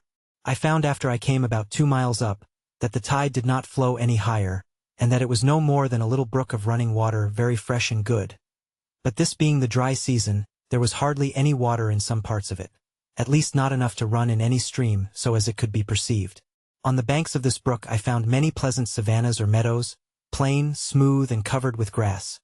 And on the rising parts of them, next to the higher grounds, where the water, as might be supposed, never overflowed, I found a great deal of tobacco, green, and growing to a great and very strong stalk. There were divers other plants, which I had no notion of or understanding about, that might, perhaps, have virtues of their own, which I could not find out. I searched for the cassava root, which the Indians, in all that climate, make their bread of, but I could find none. I saw large plants of aloes, but did not understand them. I saw several sugar canes, but wild and, for want of cultivation, imperfect. I contented myself with these discoveries for this time, and came back, musing with myself what course I might take to know the virtue and goodness of any of the fruits or plants which I should discover, but could bring it to no conclusion. For, in short, I had made so little observation while I was in the Brazils, that I knew little of the plants in the field, at least very little that might serve to any purpose now in my distress. The next day, the 16th, I went up the same way again, and after going something further than I had gone the day before, I found the brook and the savannas cease, and the country become more woody than before. In this part one found different fruits, and particularly I found melons upon the ground, in great abundance, and grapes upon the trees. The vines had spread, indeed, over the trees, and the clusters of grapes were just now in their prime, very ripe and rich. This was a surprising discovery, and I was exceeding glad of them. But I was warned by my experience to eat sparingly of them, remembering that when I was ashore in Barbary, the eating of grapes killed several of our Englishmen, who were slaves there, by throwing them into fluxes and fevers. But I found an excellent use for these grapes, and that was to cure or dry them in the sun, and keep them as dried grapes or raisins are kept, which I thought would be, as indeed they were, wholesome and agreeable to eat when no grapes could be had. I spent all that evening there, and went not back to my habitation, which, by the way, was the first night, as I might say, I had lain from home. In the night I took my first contrivance, and got up in a tree where I slept well, and the next morning proceeded upon my discovery, traveling nearly 4 miles, as I might judge by the length of the valley, keeping still due north, with a ridge of hills on the south and north side of me. At the end of this march I came to an opening where the country seemed to descend to the west, and a little spring of fresh water, which issued out of the side of the hill by me, ran the other way, that is, due east, and the country appeared so fresh, so green, so flourishing, everything being in a constant verdure or flourish of spring, that it looked like a planted garden. I descended a little on the side of that delicious vale, surveying it with a secret kind of pleasure, though mixed with my other afflicting thoughts, to think that this was all my own, that I was king and lord of all this country indefensibly, and had a right of possession, and if I could convey it, I might have it in inheritance as completely as any lord of a manor in England. I saw here abundance of cocoa trees, orange and lemon and citron trees, but all wild and very few bearing any fruit, at least not then. However, the green limes that I gathered were not only pleasant to eat, but very wholesome, and I mixed their juice afterwards with water, which made it very wholesome, and very cool and refreshing. I found now I had business enough to gather and carry home, and I resolved to lay up a store as well of grapes as limes and lemons, to furnish myself for the wet season, which I knew was approaching. In order to do this, I gathered a great heap of grapes in one place, a lesser heap in another place, and a great parcel of limes and lemons in another place. And taking a few of each with me, I traveled homewards, resolving to come again and bring a bag or sack or what I could make to carry the rest home. Accordingly, having spent 3 days in this journey, I came home, so I must now call my tent and my cave. But before I got thither the grapes were spoiled. The richness of the fruit and the weight of the juice having broken them and bruised them, they were good for little or nothing. As to the limes, they were good, but I could bring but a few. The next day, being the 19th, I went back, having made me 2 small bags to bring home my harvest. But I was surprised, when coming to my heap of grapes, which were so rich and fine when I gathered them, to find them all spread about, trod to pieces and dragged about, some here, some there, and abundance eaten and devoured. By this I concluded there were some wild creatures thereabouts, which had done this. But what they were I knew not. However, as I found there was no laying them up on heaps, and no carrying them away in a sack, but that one way they would be destroyed, and the other way they would be crushed with their own weight, I took another course. For I gathered a large quantity of the grapes and hung upon the outbranches of the trees, that they might cure and dry in the sun. And as for the limes and lemons, I carried as many back as I could well stand under. When I came home from this journey, I contemplated with great pleasure the fruitfulness of that valley, and the pleasantness of the situation, the security from storms on that side of the water and the wood, and concluded that I had pitched upon a place to fix my abode which was by far the worst part of the country. Upon the whole, I began to consider of removing my habitation, and looking out for a place equally safe as where now I was situate, if possible, in that pleasant, fruitful part of the island. This thought ran long in my head, and I was exceeding fond of it for some time, the pleasantness of the place tempting me. But when I came to a nearer view of it, I considered that I was now by the seaside, where it was at least possible that something might happen to my advantage, and, by the same ill fate that brought me hither, might bring some other unhappy wretches to the same place. And though it was scarce probable that any such thing should ever happen, yet to enclose myself among the hills and woods in the center of the island was to anticipate my bondage, and to render such an affair not only improbable but impossible, and that therefore I ought not by any means to remove.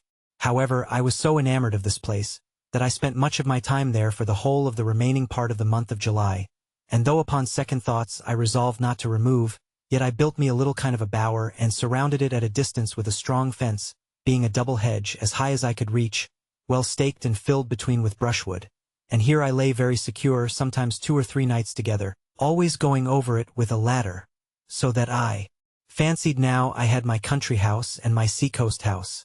And this work took me up to the beginning of August. I had but newly finished my fence and began to enjoy my labor when the rains came on and made me stick close to my first habitation. For though I had made me a tent like the other, with a piece of a sail and spread it very well, yet I had not the shelter of a hill to keep me from storms, nor a cave behind me to retreat into when the rains were extraordinary. About the beginning of August, as I said, I had finished my bower and began to enjoy myself. The 3rd of August I found the grapes I had hung up perfectly dried, and indeed were excellent good raisins of the sun. So I began to take them down from the trees, and it was very happy that I did so, for the rains which followed would have spoiled them, and I had lost the best part of my winter food, for I had above 200 large bunches of them. No sooner had I taken them all down and carried the most of them home to my cave, than it began to rain, and from hence, which was the 14th of August, it rained, more or less, every day till the middle of October, and sometimes so violently that I could not stir out of my cave for several days. In this season I was much surprised with the increase of my family. I had been concerned for the loss of one of my cats, who ran away from me or, as I thought, had been dead, and I heard no more tidings of her till, to my astonishment, she came home about the end of August with 3 kittens. This was the more strange to me because, though I had killed a wild cat, as I called it, with my gun, yet I thought it was quite a different kind from our European cats. But the young cats were the same kind of housebreed as the old one, and both my cats being females, I thought it very strange. But from these 3 cats I afterwards came to be so pestered with cats that I was forced to kill them like vermin or wild beasts, and to drive them from my house as much as possible. From the 14th of August to the 26th, incessant rain, so that I could not stir, and was now very careful not to be much wet. In this confinement I began to be straitened for food, but venturing out twice, I one day killed a goat, and the last day, which was the 26th, found a very large tortoise, which was a treat to me, and my food was regulated thus. I ate a bunch of raisins for my breakfast, a piece of the goat's flesh or of the turtle for my dinner broiled, for, to my great misfortune, I had no vessel to boil or stew anything, and 2 or 3 of the turtle's eggs for my supper. During this confinement in my cover by the rain, I worked daily 2 or 3 hours at enlarging my cave, and by degrees worked it on towards one side, till I came to the outside of the hill and made a door or way out which came beyond my fence or wall, and so I came in and out this way. But I was not perfectly easy at lying so open. For, as I had managed myself before, I was in a perfect enclosure, whereas now I thought I lay exposed and open for anything to come in upon me, and yet I could not perceive that there was any living thing to fear, the biggest creature that I had yet seen upon the island being a goat. September 30th. I was now come to the unhappy anniversary of my landing. I cast up the notches on my post, and found I had been on shore 365 days. I kept this day as a solemn fast, setting it apart for religious exercise, prostrating myself on the ground with the most serious humiliation, confessing my sins to God, acknowledging his righteous judgments upon me, and praying to him to have mercy on me through Jesus Christ. And not having tasted the least refreshment for 12 hours, even till the going down of the sun, I then ate a biscuit cake and a bunch of grapes, and went to bed, finishing the day as I began it. I had all this time observed no Sabbath day, for as at first I had no sense of religion upon my mind, I had, after some time, omitted to distinguish the weeks by making a longer notch than ordinary for the Sabbath day, and so did not really know what any of the days were. But now, having cast up the days as above, I found I had been there a year, so I divided it into weeks and set apart every 7th day for a Sabbath, though I found at the end of my account I had lost a day or 2 in my reckoning. A little after this, my ink began to fail me, and so I contented myself to use it more sparingly, and to write down only the most remarkable events of my life, without continuing a daily memorandum of other things. The rainy season and the dry season began now to appear regular to me, and I learned to divide them so as to provide for them accordingly. But I bought all my experience before I had it, and this I am going to relate was one of the most discouraging experiments that I made. I have mentioned that I had saved the few ears of barley and rice, which I had so surprisingly found spring up as I thought of themselves, and I believe there were about 30 stalks of rice, and about 20 of barley, and now I thought it a proper time to sow it, after the rains, the sun being in its southern position, going from me. Accordingly, I dug up a piece of ground as well as I could with my wooden spade, and dividing it into 2 parts, I sowed my grain. But as I was sowing, it casually occurred to my thoughts that I would not sow it all at first, because I did not know when was the proper time for it, so I sowed about 2/3 of the seed, leaving about a handful of each. It was a great comfort to me afterwards that I did so, for not 1 grain of what I sowed this time came to anything. For the dry months following, the earth having had no rain after the seed was sown, it had no moisture to assist its growth, and never came up at all till the wet season had come again, and then it grew as if it had been but newly sown. Finding my first seed did not grow, which I easily imagined was by the drought, I sought for a moister piece of ground to make another trial in, and I dug up a piece of ground near my new bower, and sowed the rest of my seed in February, a little before the vernal equinox. And this, having the rainy months of March and April to water it, sprung up very pleasantly and yielded a very good crop. But having part of the seed left only, and not daring to sow all that I had but a small quantity. At last, my whole crop not amounting to above half a peck of each kind. But by this experiment I was made master of my business, and knew exactly when the proper season was to sow, and that I might expect 2 seed times and 2 harvests every year. While this corn was growing, I made a little discovery, which was of use to me afterwards. As soon as the rains were over and the weather began to settle, which was about the month of November, I made a visit up the country to my bower, where, though I had not been some months, yet I found all things just as I left them.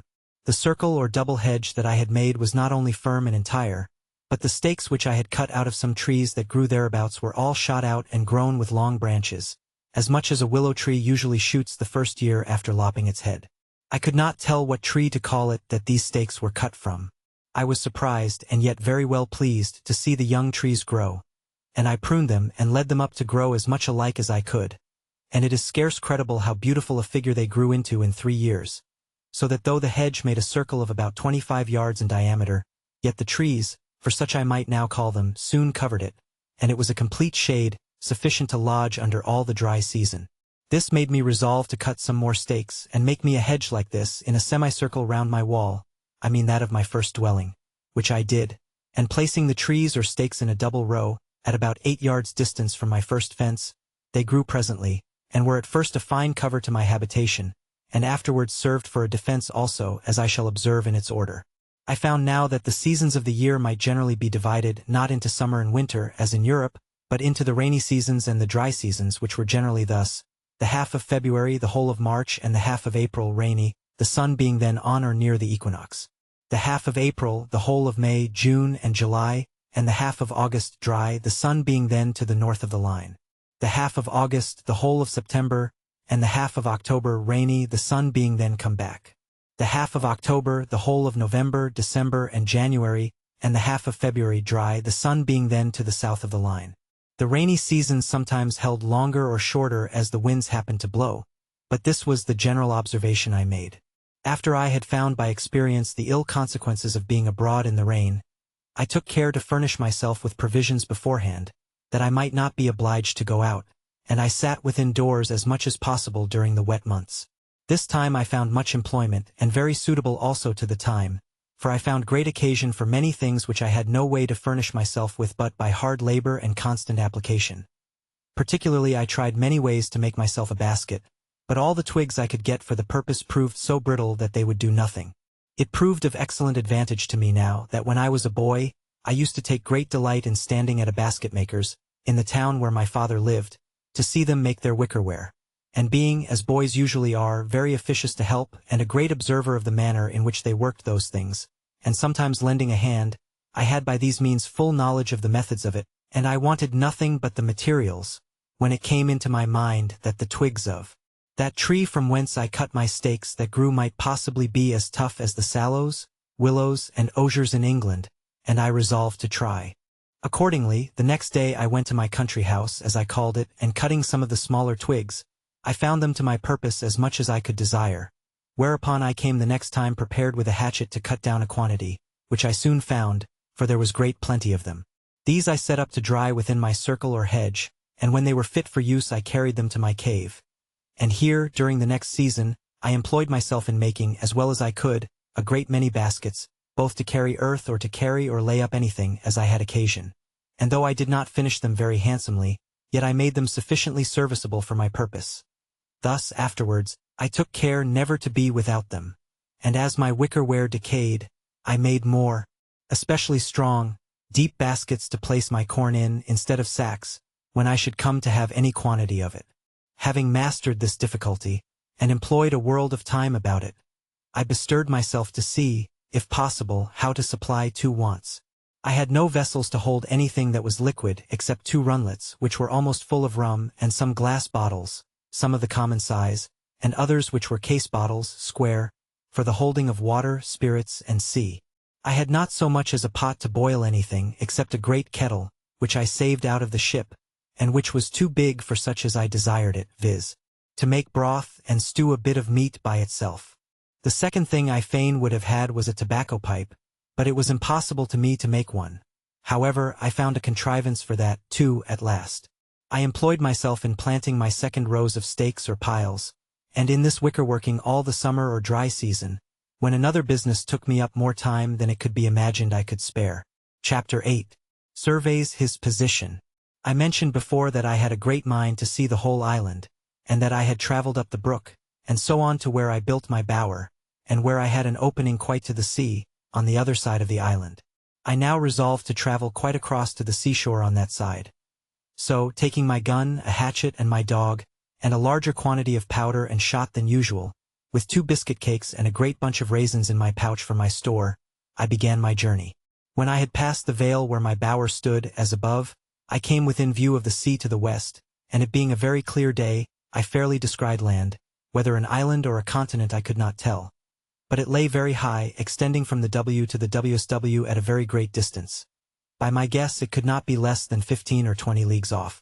I could not tell what part of the world this might be, otherwise than that I knew it must be part of America, and, as I concluded by all my observations, must be near the Spanish dominions, and perhaps was all inhabited by savages, where, if I had landed, I had been in a worse condition than I was now, and therefore I acquiesced in the dispositions of Providence, which I began now to own and to believe ordered everything for the best.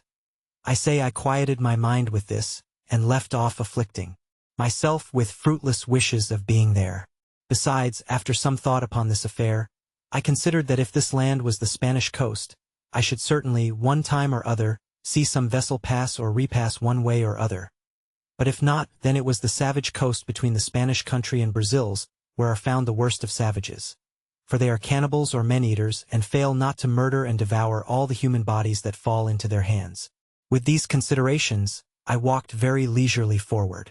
I found that side of the island where I now was much pleasanter than mine, the open or savanna fields sweet, adorned with flowers and grass, and full of very fine woods. I saw abundance of parrots, and fain I would have caught one, if possible, to have kept it to be tame, and taught it to speak to me. I did, after some painstaking, catch a young parrot, for I knocked it down with a stick, and having recovered it, I brought it home. But it was some years before I could make him speak. However, at last I taught him to call me by name very familiarly. But the accident that followed, though it be a trifle, will be very diverting in its place. I was exceedingly diverted with this journey. I found in the low grounds hares, as I thought them to be, and foxes, but they differed greatly from all the other kinds I had met with, nor could I satisfy myself to eat them, though I killed several. But I had no need to be venturous, for I had no want of food, and of that which was very good too, especially these three sorts, viz. Goats, pigeons, and turtle or tortoise, which added to my grapes.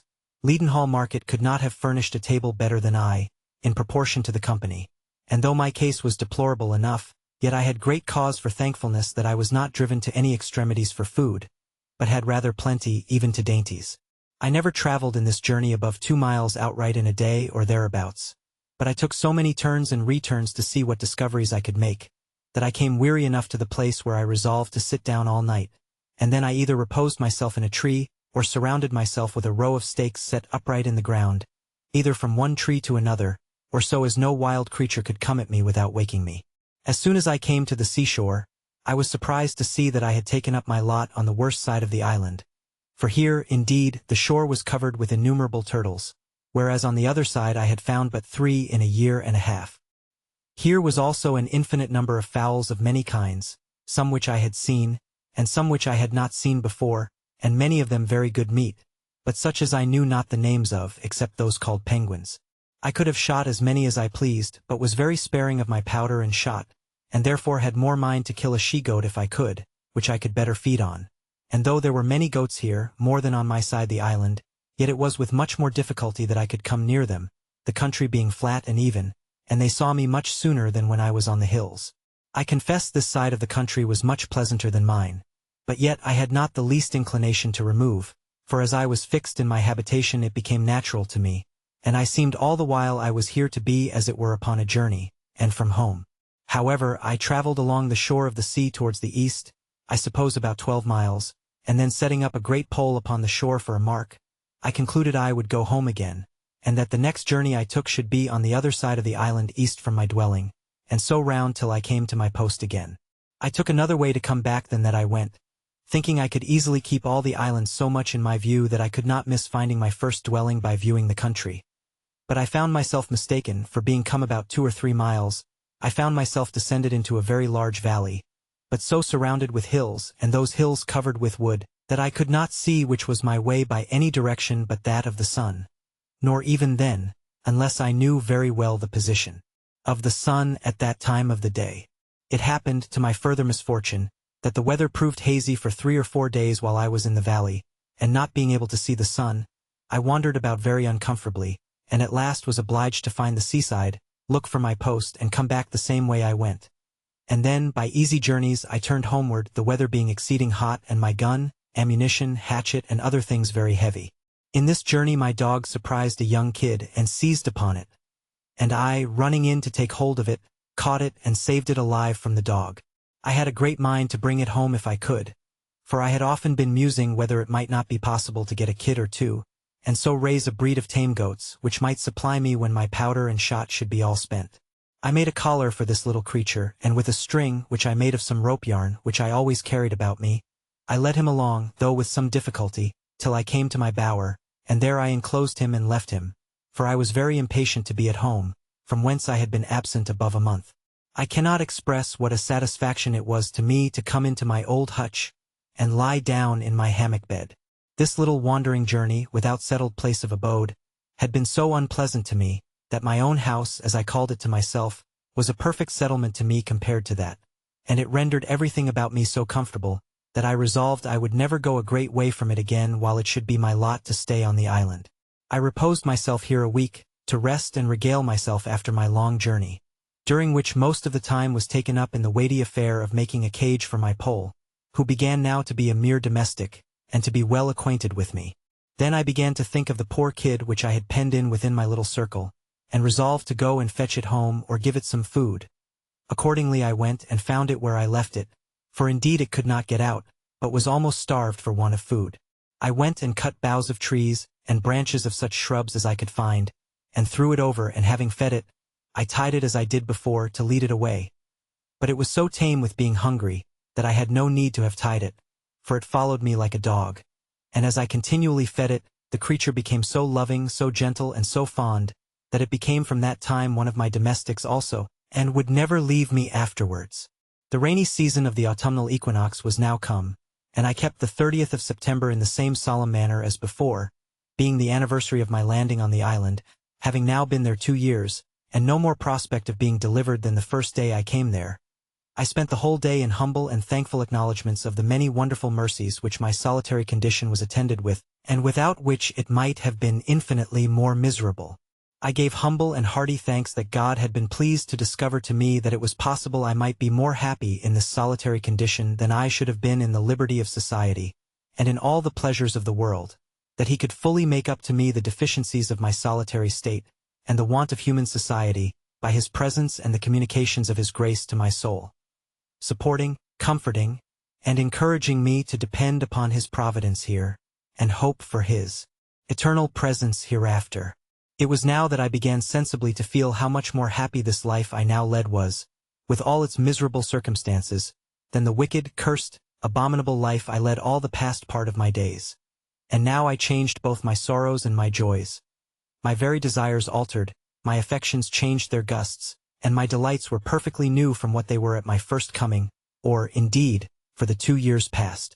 Before, as I walked about, either on my hunting or for viewing the country, the anguish of my soul at my condition would break out upon me on a sudden, and my very heart would die within me, to think of the woods, the mountains, the deserts I was in, and how I was a prisoner, locked up with the eternal bars and bolts of the ocean, in an uninhabited wilderness without redemption. In the midst of the greatest composure of my mind, this would break out upon me like a storm, and make me wring my hands and weep like a child. Sometimes it would take me in the middle of my work, and I would immediately sit down and sigh, and look upon the ground for an hour or two together. And this was still worse to me, for if I could burst out into tears, or vent myself by words, it would go off, and the grief, having exhausted itself, would abate. But now I began to exercise myself with new thoughts. I daily read the Word of God, and applied all the comforts of it to my present state. One morning, being very sad, I opened the Bible upon these words, "I will never, never leave thee, nor forsake thee."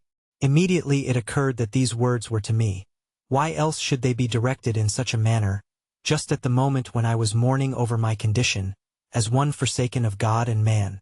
Well then, said I, if God does not forsake me, of what ill consequence can it be, or what matters it, though the world should all forsake me, seeing on the other hand, if I had all the world, and should lose the favor and blessing of God, there would be no comparison in the loss. From this moment I began to conclude in my mind that it was possible for me to be more happy in this forsaken, solitary condition than it was probable I should ever have been in any other particular state in the world. And with this thought I was going to give thanks to God for bringing me to this place. I know not what it was, but something shocked my mind at that thought, and I durst not speak the words. "How canst thou become such a hypocrite," said I, even audibly, "to pretend to be thankful for a condition which, however thou mayest endeavor to be contented with, thou wouldst rather pray heartily to be delivered from?" So I stopped there. But though I could not say I thanked God for being there, yet I sincerely gave thanks to God for opening my eyes, by whatever afflicting providences, to see the former condition of my life, and to mourn for my wickedness and repent. I never opened the Bible or shut it, but my very soul within me blessed God for directing my friend in England, without any order of mine, to pack it up among my goods, and for assisting me afterwards to save it out of the wreck of the ship. Thus, and in this disposition of mind, I began my 3rd year, and though I have not given the reader the trouble of so particular an account of my works this year as the first, yet in general it may be observed that I was very seldom idle, but having regularly divided my time according to the several daily employments that were before me, such as, first, my duty to God and the reading the Scriptures, which I constantly set apart some time for thrice every day. Secondly, the going abroad with my gun for food, which generally took me up 3 hours in every morning, when it did not rain. Thirdly, the ordering, cutting, preserving, and cooking what I had killed or caught for my supply. These took up great part of the day. Also, it is to be considered that in the middle of the day when the sun was in the zenith, the violence of the heat was too great to stir out, so that about 4 hours in the evening was all the time I could be supposed to work in, with this exception, that sometimes I changed my hours of hunting and working, and went to work in the morning and abroad with my gun in the afternoon. To this short time allowed for labor I desire may be added the exceeding laboriousness of my work. The many hours which, for want of tools, want of help, and want of skill, everything I did took up out of my time. For example, I was full 42 days in making a board for a long shelf which I wanted in my cave, whereas 2 sawyers with their tools and a saw pit would have cut 6 of them out of the same tree in half a day. My case was this: it was to be a large tree which was to be cut down because my board was to be a broad one. This tree I was 3 days in cutting down and 2 more cutting off the boughs, and reducing it to a log or piece of timber. With inexpressible hacking and hewing I reduced both the sides of it into chips till it began to be light enough to move. Then I turned it and made one side of it smooth and flat as a board from end to end. Then, turning that side downward, cut the other side till I brought the plank to be about 3 inches thick and smooth on both sides. Any one may judge the labor of my hands in such a piece of work. But labor and patience carried me through that, and many other things. I only observe this in particular, to show the reason why so much of my time went away with so little work, viz., that what might be a little to be done with help and tools, was a vast labor and required a prodigious time to do alone, and by hand. But notwithstanding this, with patience and labor I got through everything that my circumstances made necessary to me to do, as will appear by what follows. I was now, in the months of November and December, expecting my crop of barley and rice. The ground I had manured and dug up for them was not great. For, as I observed, my seed of each was not above the quantity of half a peck, for I had lost 1 whole crop by sowing in the dry season. But now my crop promised very well, when on a sudden I found I was in danger of losing it all again by enemies of several sorts, which it was scarcely possible to keep from it. As, first, the goats and wild creatures which I called hares, who, tasting the sweetness of the blade, lay in it night and day, as soon as it came up, and eat it so close, that it could get no time to shoot up into stalk. This I saw no remedy for but by making an enclosure about it with a hedge, which I did with a great deal of toil, and the more because it required speed. However, as my arable land was but small, suited to my crop, I got it totally well fenced in about 3 weeks' time, and shooting some of the creatures in the daytime, I set my dog to guard it in the night, tying him up to a stake at the gate, where he would stand and bark all night long. So in a little time the enemies forsook the place, and the corn grew very strong and well and began to ripen apace. But as the beasts ruined me before, while my corn was in the blade, so the birds were as likely to ruin me now, when it was in the ear. For, going along by the place to see how it throve, I saw my little crop surrounded with fowls, of I know not how many sorts, who stood, as it were, watching till I should be gone. I immediately let fly among them, for I always had my gun with me. I had no sooner shot, but there rose up a little cloud of fowls, which I had not seen at all, from among the corn itself. This touched me sensibly, for I foresaw that in a few days they would devour all my hopes, that I should be starved, and never be able to raise a crop at all, and what to do I could not tell. However, I resolved not to lose my corn, if possible, though I should watch it night and day. In the first place, I went among it to see what damage was already done, and found they had spoiled a good deal of it, but that as it was yet too green for them, the loss was not so great, but that the remainder was likely to be a good crop if it could be saved. I stayed by it to load my gun, and then coming away, I could easily see the thieves sitting upon all the trees about me, as if they only waited till I was gone away, and the event proved it to be so. For as I walked off as if I was gone, I was no sooner out of their sight than they dropped down one by one into the corn again. I was so provoked that I could not have patience to stay till more came on, knowing that every grain that they ate now was, as it might be said, a peckloaf to me in the consequence. But coming up to the hedge, I fired again and killed 3 of them. This was what I wished for. So I took them up and served them as we serve notorious thieves in England. Hanged them in chains, for a terror to others.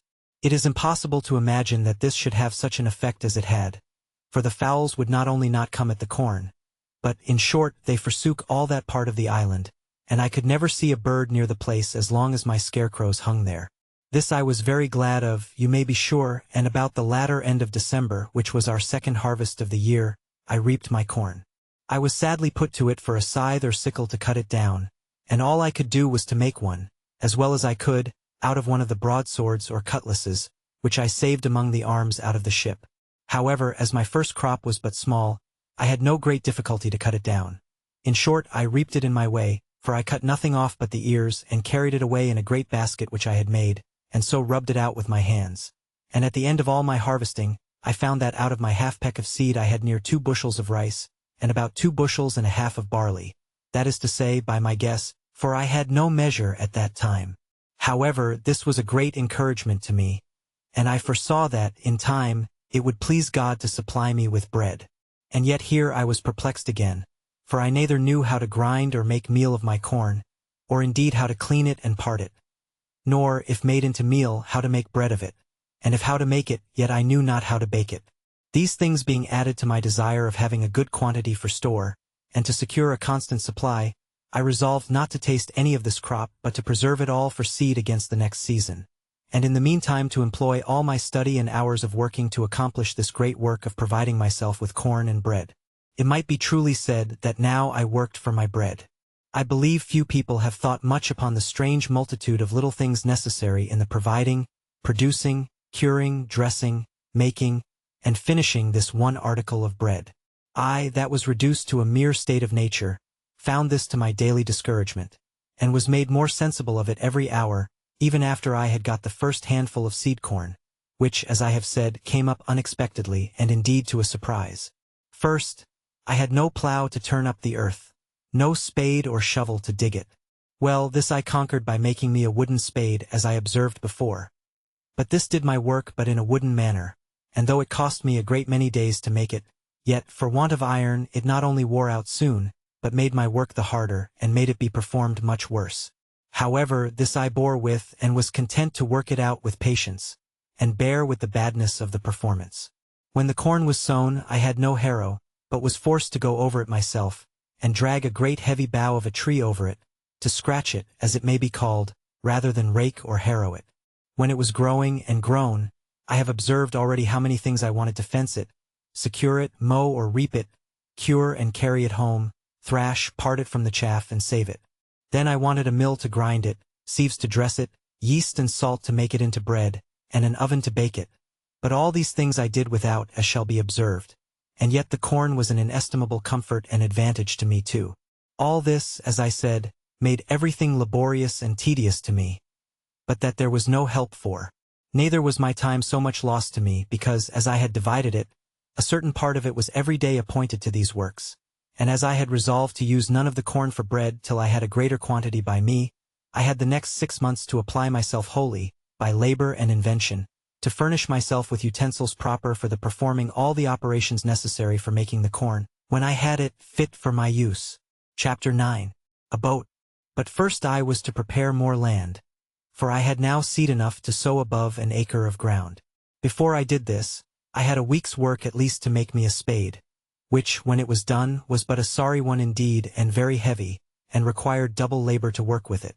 However, I got through that, and sowed my seed in 2 large flat pieces of ground, as near my house as I could find them to my mind, and fenced them in with a good hedge, the stakes of which were all cut off that wood which I had set before, and knew it would grow. So that, in a year's time, I knew I should have a quick or living hedge that would want but little repair. This work did not take me up less than 3 months, because a great part of that time was the wet season, when I could not go abroad. Within doors, that is when it rained and I could not go out, I found employment in the following occupations, always observing that all the while I was at work I diverted myself with talking to my parrot and teaching him to speak, and I quickly taught him to know his own name and at last to speak it out pretty loud, Pole, which was the first word I ever heard spoken in the island by any mouth but my own. This, therefore, was not my work, but an assistance to my work. For now, as I said, I had a great employment upon my hands as follows. I had long studied to make, by some means or other, some earthen vessels, which, indeed, I wanted sorely, but knew not where to come at them. However, considering the heat of the climate, I did not doubt but if I could find out any clay, I might make some pots that might, being dried in the sun, be hard enough and strong enough to bear handling, and to hold anything that was dry and required to be kept so. And as this was necessary in the preparing corn, meal and sea, which was the thing I was doing, I resolved to make some as large as I could, and fit only to stand like jars, to hold what should be put into them. It would make the reader pity me, or rather laugh at me, to tell how many awkward ways I took to raise this paste. What odd, misshapen, ugly things I made. How many of them fell in and how many fell out, the clay not being stiff enough to bear its own weight. How many cracked by the over-violent heat of the sun, being set out too hastily. And how many fell in pieces with only removing, as well before as after they were dried. And, in a word, how, after having labored hard to find the clay, to dig it, to temper it, to bring it home and work it, I could not make above 2 large earthen ugly things, I cannot call them jars, in about 2 months' labor. However, as the sun baked these 2 very dry and hard, I lifted them very gently up and set them down again in 2 great wicker baskets, which I had made on purpose for them, that they might not break. And as between the pot and the basket there was a little room to spare, I stuffed it full of the rice and barley straw, and these 2 pots being to stand always dry I thought would hold my dry corn, and perhaps the meal when the corn was bruised. Though I miscarried so much in my design for large pots, yet I made several smaller things with better success, such as little round pots, flat dishes, pitchers and pipkins, and any things my hand turned to, and the heat of the sun baked them quite hard.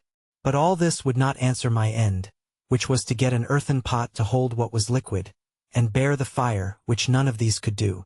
It happened after some time, making a pretty large fire for cooking my meat, when I went to put it out after I had done with it, I found a broken piece of one of my earthenware vessels in the fire, burnt as hard as a stone and red as a tile.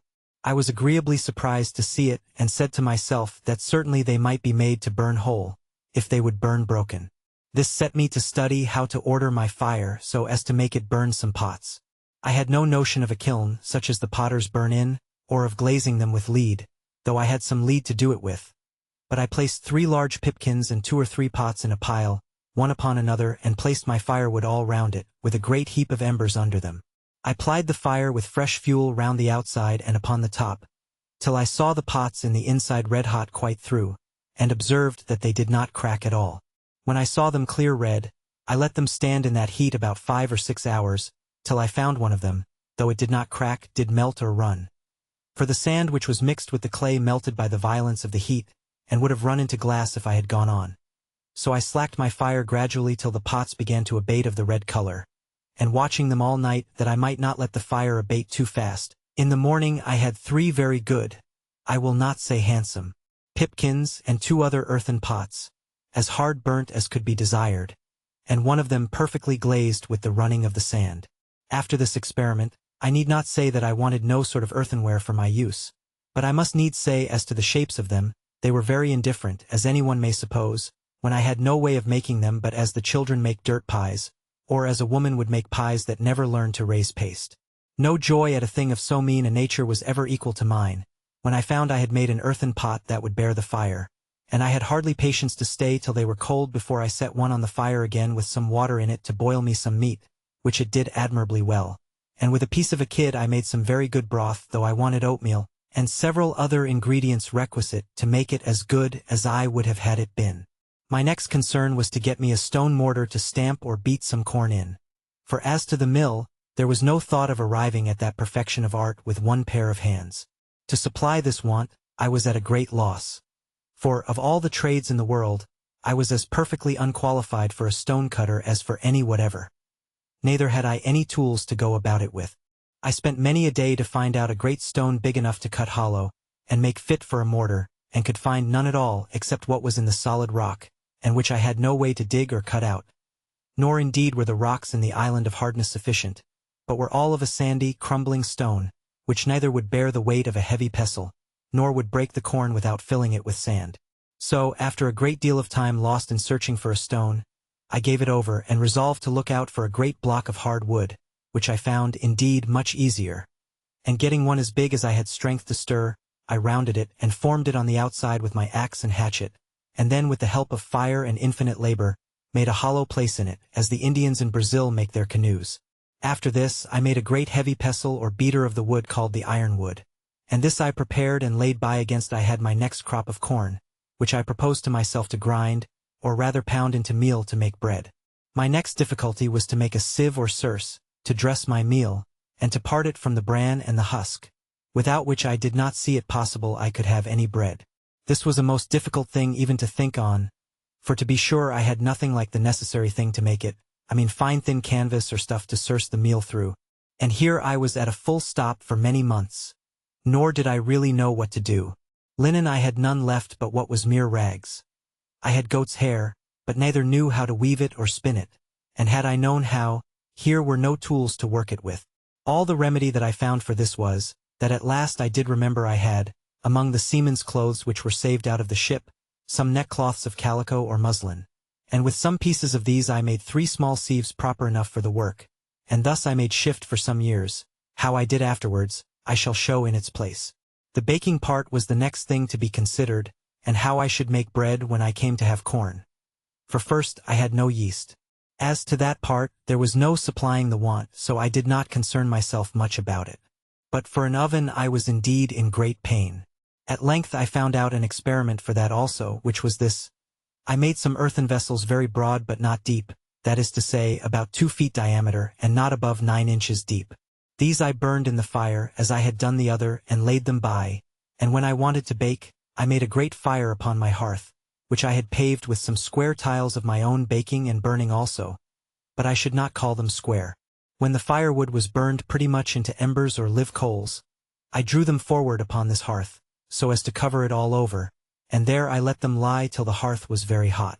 Then sweeping away all the embers, I set down my loaf or loaves, and whelming down the earthen pot upon them, drew the embers all round the outside of the pot, to keep in and add to the heat, and thus as well as in the best oven in the world, I baked my barley loaves, and became in little time a good pastry cook into the bargain.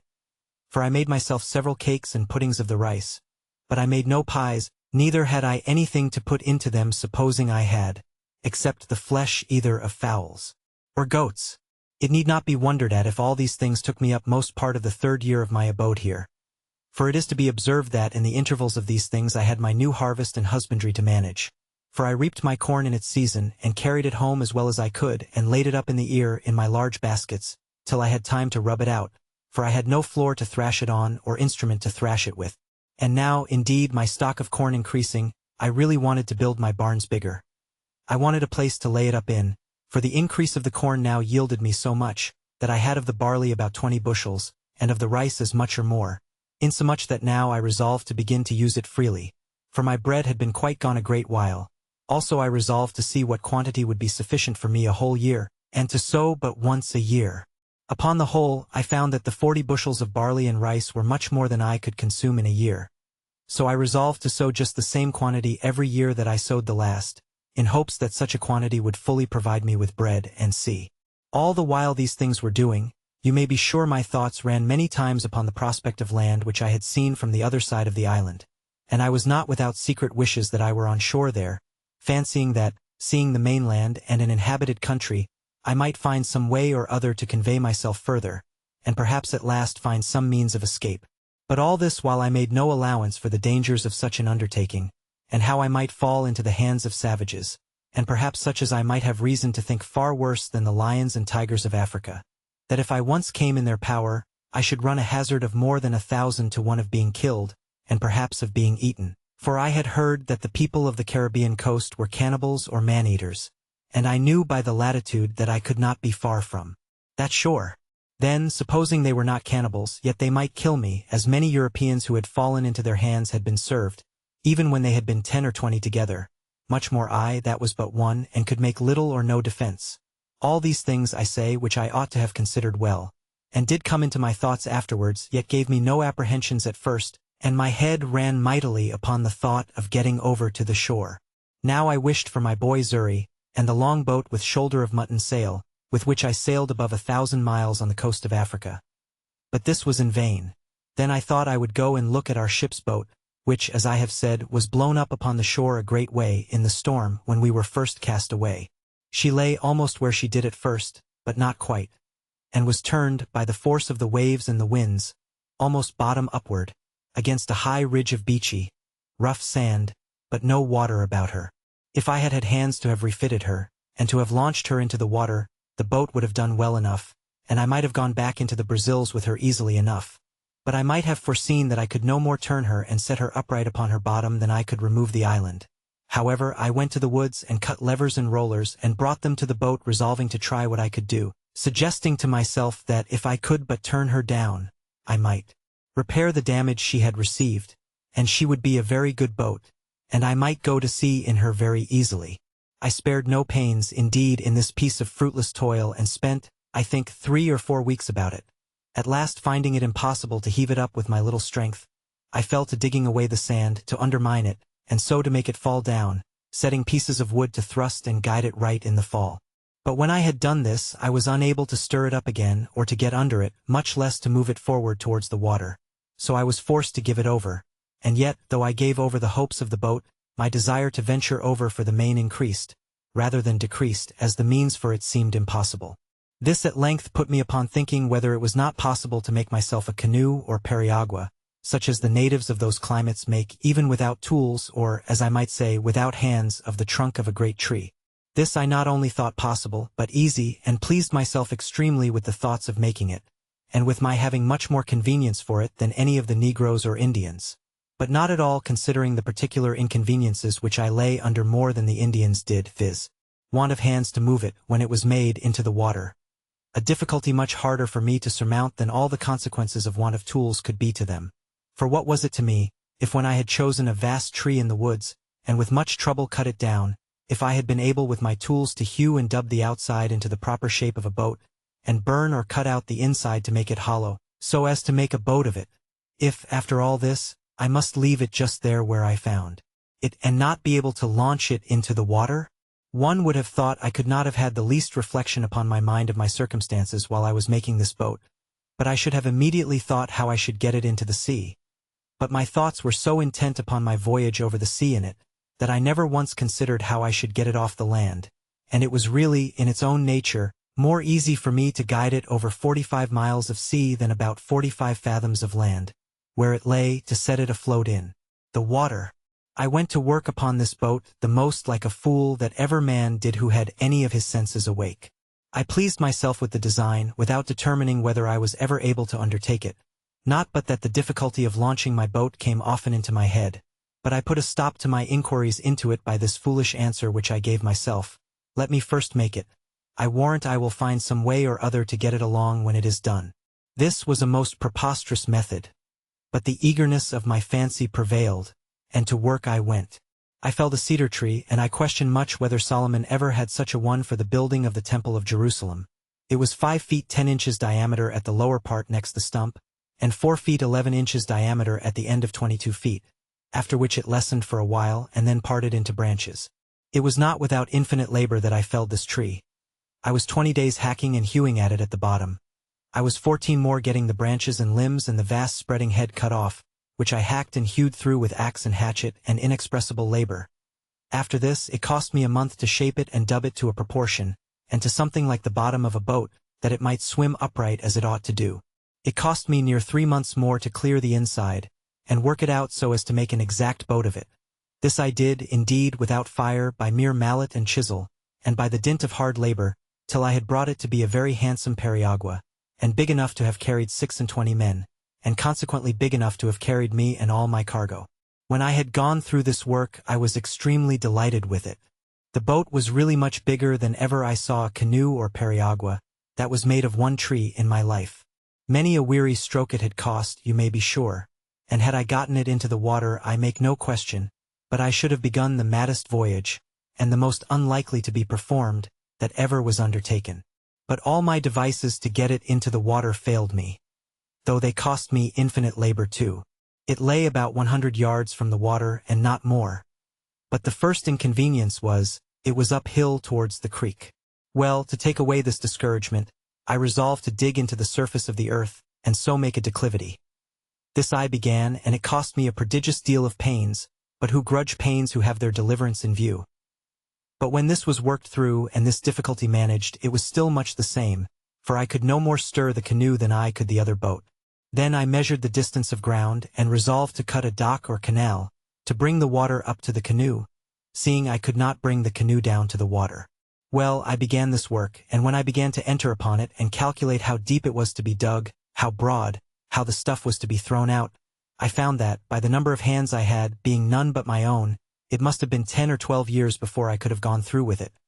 For the shore lay so high that at the upper end it must have been at least 20 feet deep.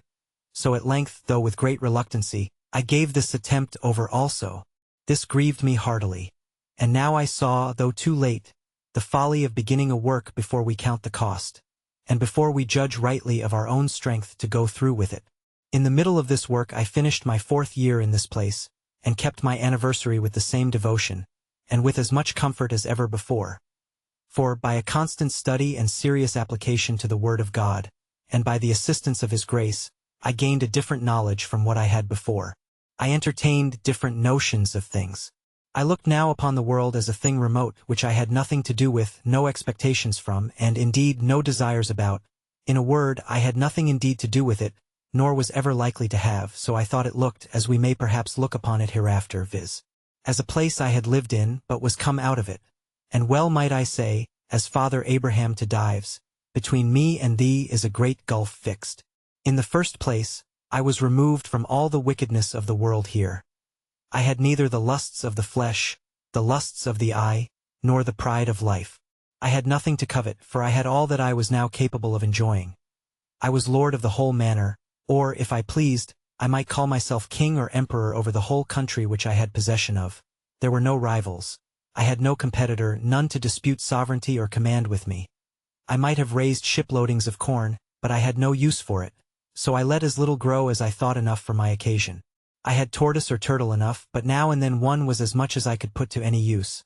I had timber enough to have built a fleet of ships, and I had grapes enough to have made wine, or to have cured into raisins, to have loaded that fleet when it had been built. But all I could make use of was all that was valuable. I had enough to eat and supply my wants, and what was all the rest to me? If I killed more flesh than I could eat, the dog must eat it or vermin. If I sowed more corn than I could eat, it must be spoiled. The trees that I cut down were lying to rot on the ground. I could make no more use of them but for fuel, and that I had no occasion for but to dress my food. In a word, the nature and experience of things dictated to me, upon just reflection, that all the good things of this world are no farther good to us than they are for our use, and that, whatever we may heap up to give others, we enjoy just as much as we can use and no more. The most covetous, griping miser in the world would have been cured of the vice of covetousness if he had been in my case. For I possessed infinitely more than I knew what to do with. I had no room for desire, except it was of things which I had not, and they were but trifles, though, indeed, of great use to me. I had, as I hinted before, a parcel of money, as well gold as silver, about 36 pounds sterling. Alas! There the sorry, useless stuff lay. I had no more manner of business for it, and often thought with myself that I would have given a handful of it for a gross of tobacco pipes, or for a hand-mill to grind my corn. Nay, I would have given it all for a 6 penny worth of turnip and carrot seed out of England, or for a handful of peas and beans and a bottle of ink. As it was, I had not the least advantage by it or benefit from it. But there it lay in a drawer and grew mouldy with the damp of the cave in the wet seasons. And if I had had the drawer full of diamonds, it had been the same case.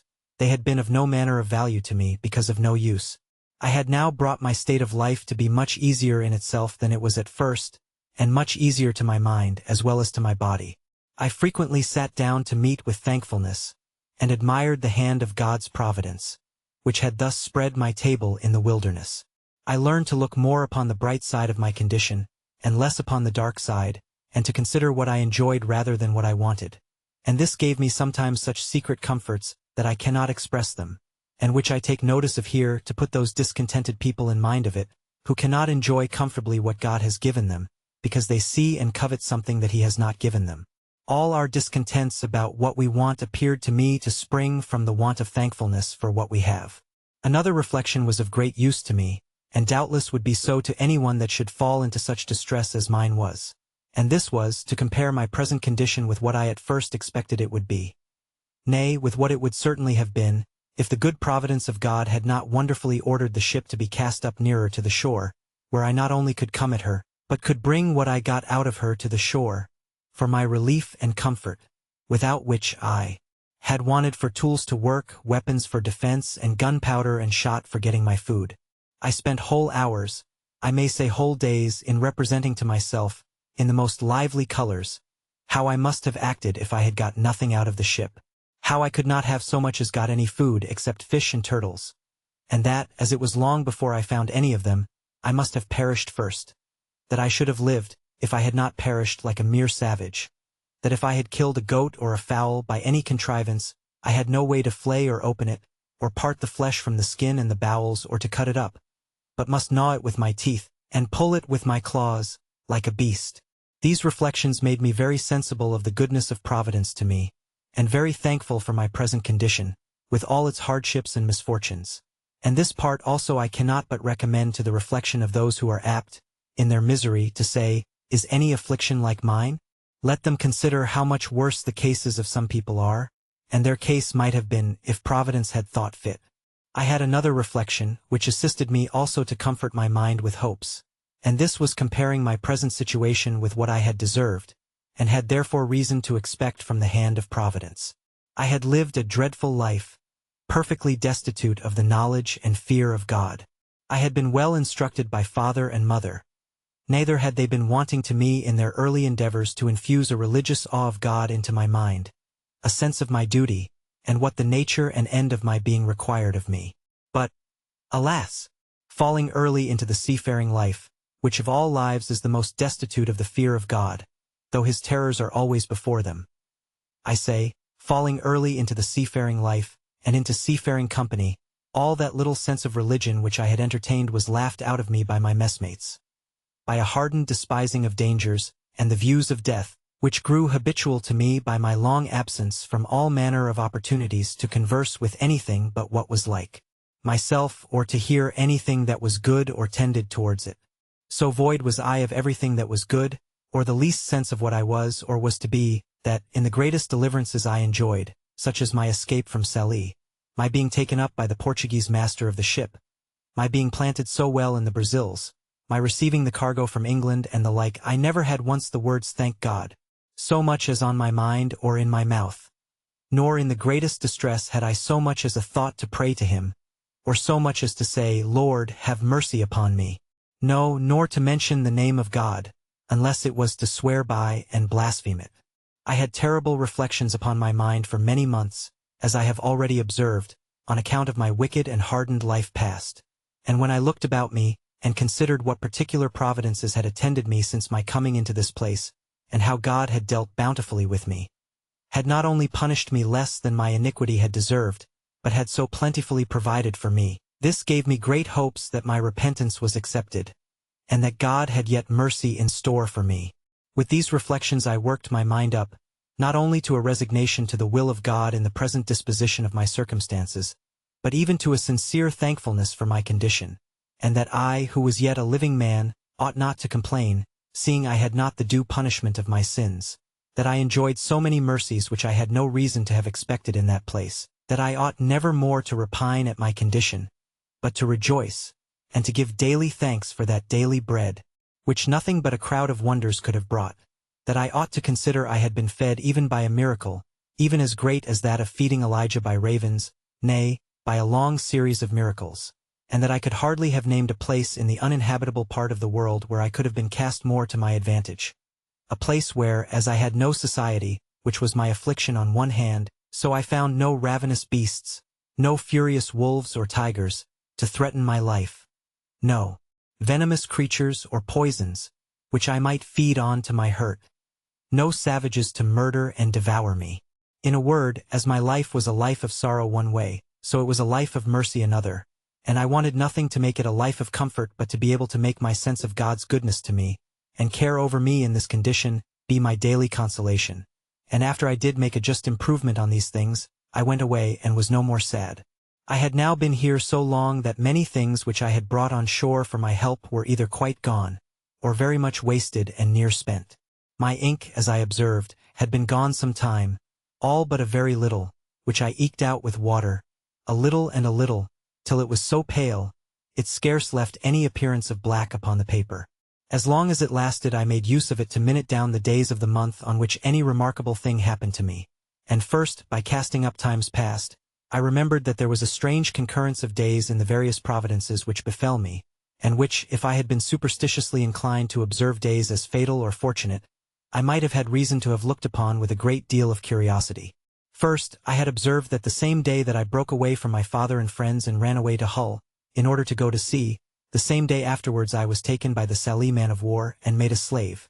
The same day of the year that I escaped out of the wreck of that ship in Yarmouth Roads, that same day year afterwards I made my escape from Sallee in a boat. The same day of the year I was born on, viz. the 30th of September, that same day I had my life so miraculously saved 26 years after, when I was cast on shore in this island. So that my wicked life and my solitary life began both on a day. The next thing to my ink being wasted was that of my bread. I mean the biscuit which I brought out of the ship. This I had husbanded to the last degree, allowing myself but one cake of bread a day for above a year, and yet I was quite without bread for near a year before I got any corn of my own, and great reason I had to be thankful that I had any at all, the getting it being, as has been already observed, next to miraculous. My clothes, too, began to decay. As to linen, I had had none a good while, except some checkered shirts which I found in the chests of the other seamen, and which I carefully preserved, because many times I could bear no other clothes on but a shirt, and it was a very great help to me that I had, among all the men's clothes of the ship, almost 3 dozen of shirts. There were also, indeed, several thick watchcoats of the seamen's which were left, but they were too hot to wear, and though it is true that the weather was so violently hot that there was no need of clothes, yet I could not go quite naked, no, though I had been inclined to it, which I was not, nor could I abide the thought of it, though I was alone. The reason why I could not go naked was, I could not bear the heat of the sun so well when quite naked as with some clothes on. Nay, the very heat frequently blistered my skin. Whereas, with a shirt on, the air itself made some motion, and whistling under the shirt was twofold cooler than without it. No more could I ever bring myself to go out in the heat of the sun without a cap or a hat. The heat of the sun, beating with such violence as it does in that place, would give me the headache presently, by darting so directly on my head, without a cap or hat on, so that I could not bear it, whereas if I put on my hat it would presently go away. Upon these views I began to consider about putting the few rags I had, which I called clothes, into some order. I had worn out all the waistcoats I had, and my business was now to try if I could not make jackets out of the great watchcoats which I had by me, and with such other materials as I had. So I set to work, tailoring, or rather, indeed, botching, for I made most piteous work of it. However, I made shift to make 2 or 3 new waistcoats, which I hoped would serve me a great while. As for breeches or drawers, I made but a very sorry shift indeed till afterwards. I have mentioned that I saved the skins of all the creatures that I killed, 4-footed ones, and I had them hung up, stretched out with sticks in the sun, by which means some of them were so dry and hard that they were fit for little, but others were very useful. The first thing I made of these was a great cap for my head, with the hair on the outside to shoot off the rain, and this I performed so well that after I made me a suit of clothes wholly of these skins, that is to say, a waistcoat and breeches open at the knees and both loose, for they were rather wanting to keep me cool than to keep me warm. I must not omit to acknowledge that they were wretchedly made. For if I was a bad carpenter, I was a worse tailor. However, they were such as I made very good shift with, and when I was out, if it happened to rain, the hair of my waistcoat and cap being outermost, I was kept very dry. After this, I spent a great deal of time and pains to make an umbrella. I was, indeed, in great want of one, and had a great mind to make one. I had seen them made in the Brazils, where they are very useful in the great heats there, and I felt the heats every jot as great here, and greater too, being nearer the equinox. Besides, as I was obliged to be much abroad, it was a most useful thing to me, as well for the rains as the heats. I took a world of pains with it, and was a great while before I could make anything likely to hold. Nay, after I had thought I had hit the way, I spoiled 2 or 3 before I made one to my mind, but at last I made one that answered indifferently well. The main difficulty I found was to make it let down. I could make it spread, but if it did not let down too, and draw in, it was not portable for me anyway but just over my head, which would not do. However, at last, as I said, I made one to answer, and covered it with skins, the hair upwards, so that it cast off the rain like a penthouse, and kept off the sun so effectually, that I could walk out in the hottest of the weather with greater advantage than I could before in the coolest, and when I had no need of it could close it and carry it under my arm. Thus I lived mighty comfortably, my mind being entirely composed by resigning myself to the will of God, and throwing myself wholly upon the disposal of His providence. This made my life better than sociable, for when I began to regret the want of conversation I would ask myself, whether thus conversing mutually with my own thoughts, and, as I hope I may say, with even God himself by ejaculations, was not better than the utmost enjoyment of human society in the world? Chapter 10. Tames Goats. I cannot say that after this, for 5 years, any extraordinary thing happened to me, but I lived on in the same course, in the same posture and place as before. The chief things I was employed in, besides my yearly labor of planting my barley and rice, and curing my raisins, of both which I always kept up just enough to have sufficient stock of 1 year's provisions beforehand. I say, besides this yearly labor, and my daily pursuit of going out with my gun, I had one labor to make a canoe, which at last I finished. So that, by digging a canal to it of 6 feet wide and 4 feet deep, I brought it into the creek almost half a mile. As for the first, which was so vastly big, for I made it without considering beforehand, as I ought to have done, how I should be able to launch it, so, never being able to bring it into the water or bring the water to it, I was obliged to let it lie where it was as a memorandum to teach me to be wiser the next time. Indeed, the next time, though I could not get a tree proper for it, and was in a place where I could not get the water to it at any less distance than, as I have said, near half a mile, yet, as I saw it was practicable at last, I never gave it over, and though I was near 2 years about it, yet I never grudged my labor, in hopes of having a boat to go off to sea at last. However, though my little periagua was finished, yet the size of it was not at all answerable to the design which I had in view when I made the first. I mean of venturing over to the terra firma, where it was above 40 miles broad. Accordingly, the smallness of my boat assisted to put an end to that design, and now I thought no more of it. As I had a boat, my next design was to make a cruise round the island. For as I had been on the other side in one place, crossing, as I have already described it, over the land, so the discoveries I made in that little journey made me very eager to see other parts of the coast. And now I had a boat, I thought of nothing but sailing round the island. For this purpose, that I might do everything with discretion and consideration, I fitted up a little mast in my boat, and made a sail too out of some of the pieces of the ship sails which lay in store, and of which I had a great stock by me. Having fitted my mast and sail and tried the boat, I found she would sail very well. Then I made little lockers or boxes at each end of my boat to put provisions, necessaries, ammunition, and sea into to be kept dry, either from rain or the spray of the sea, and a little long hollow place I cut in the inside of the boat where I could lay my gun, making a flap to hang down over it to keep it dry. I fixed my umbrella also in the step at the stern, like a mast, to stand over my head, and keep the heat of the sun off me like an awning, and thus I every now and then took a little voyage upon the sea, but never went far out nor far from the little creek. At last, being eager to view the circumference of my little kingdom, I resolved upon my cruise, and accordingly I victualled my ship for the voyage, putting in 24 of loaves, cakes I should call them, of barley bread, an earthen pot full of parched rice, a food I ate a good deal of, a little bottle of rum, half a goat, and powder and shot for killing more, and 2 large watchcoats of those which, as I mentioned before, I had saved out of the seamen's chests. These I took, one to lie upon, and the other to cover me in the night. It was the 6th of November, in the 6th year of my reign, or my captivity, which you please, that I set out on this voyage, and I found it much longer than I expected. For though the island itself was not very large, yet when I came to the east side of it, I found a great ledge of rocks lie out about 2 leagues into the sea, some above water, some under it, and beyond that a shoal of sand, lying dry half a league more, so that I was obliged to go a great way out to sea to double the point. When I first discovered them, I was going to give over my enterprise and come back again, not knowing how far it might oblige me to go out to sea, and above all, doubting how I should get back again. So I came to an anchor, for I had made a kind of an anchor with a piece of a broken grappling which I got out of the ship.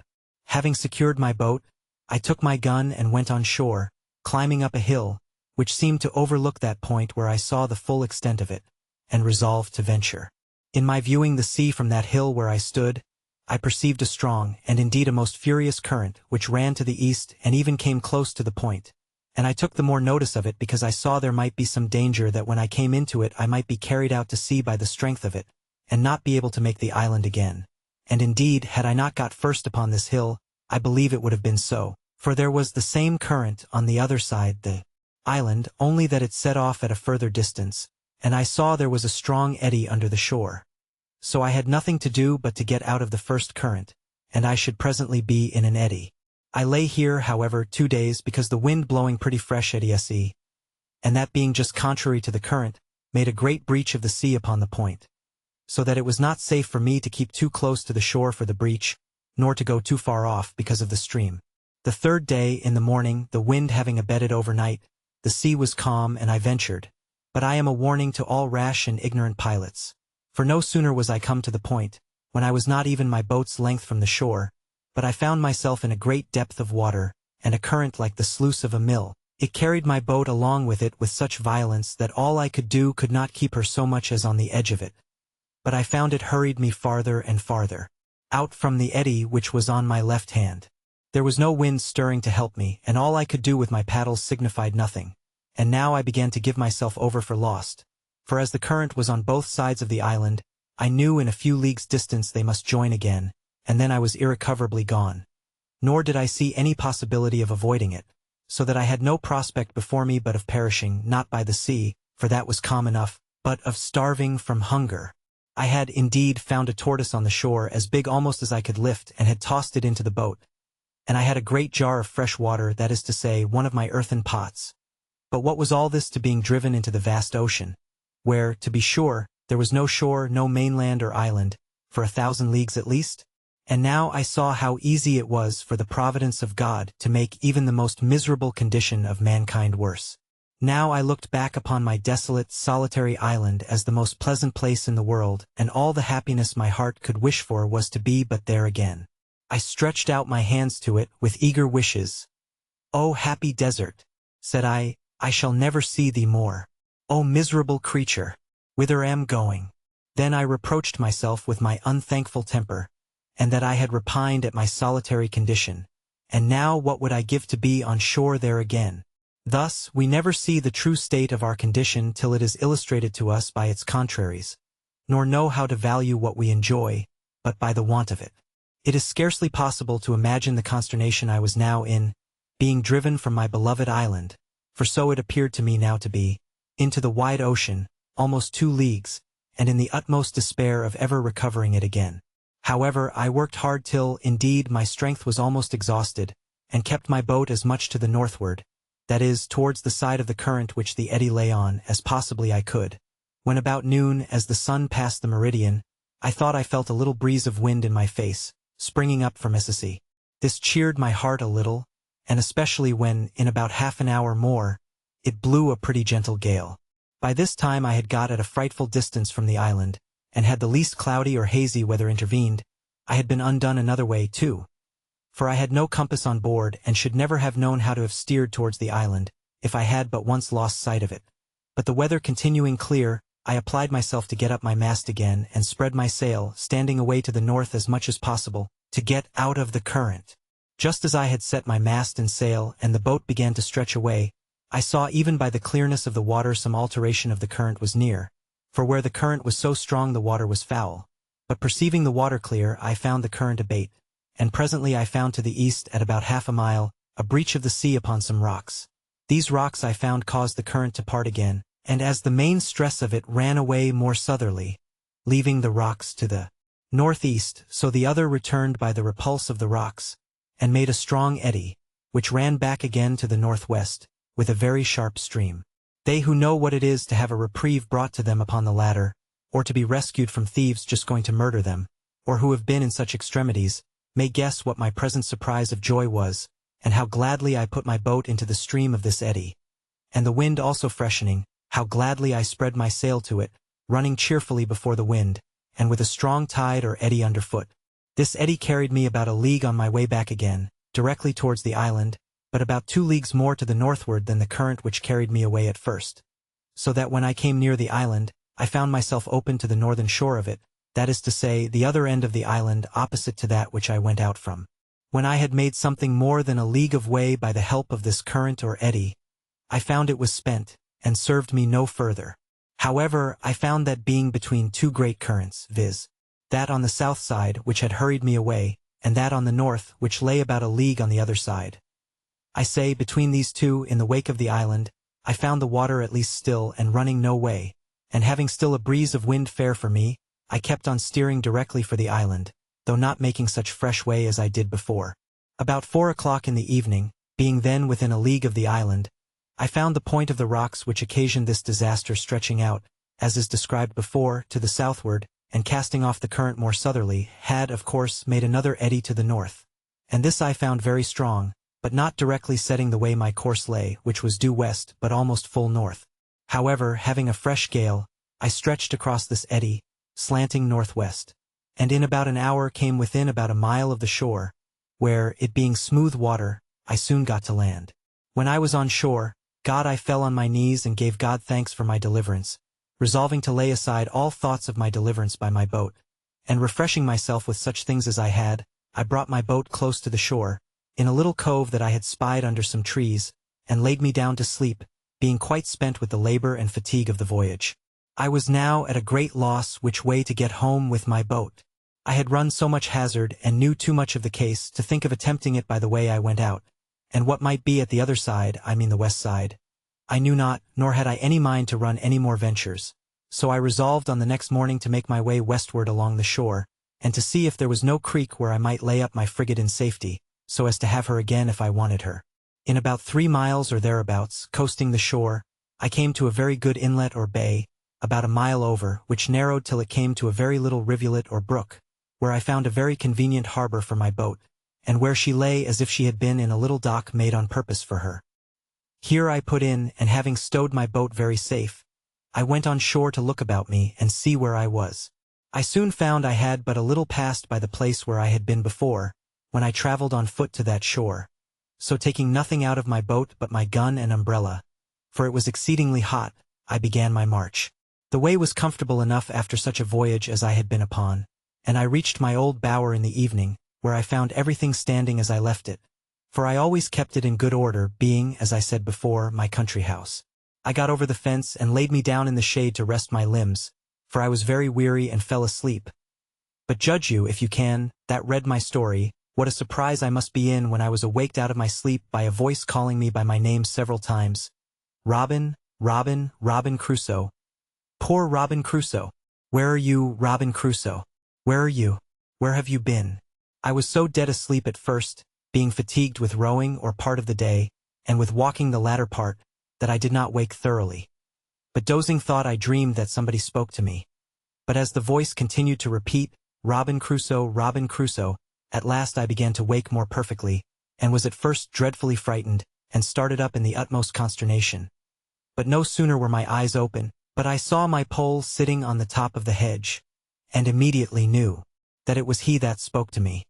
For just in such bemoaning language I had used to talk to him and teach him, and he had learned it so perfectly that he would sit upon my finger, and lay his bill close to my face and cry, Poor Robin Crusoe! Where are you? Where have you been? How came you here? And such things as I had taught him. However, even though I knew it was the parrot, and that indeed it could be nobody else, it was a good while before I could compose myself. First, I was amazed how the creature got thither, and then how he should just keep about the place and nowhere else. But as I was well satisfied it could be nobody but honest Pole, I got over it, and holding out my hand and calling him by his name, Pole, the sociable creature came to me and sat upon my thumb as he used to do and continued talking to me, Poor Robin Crusoe!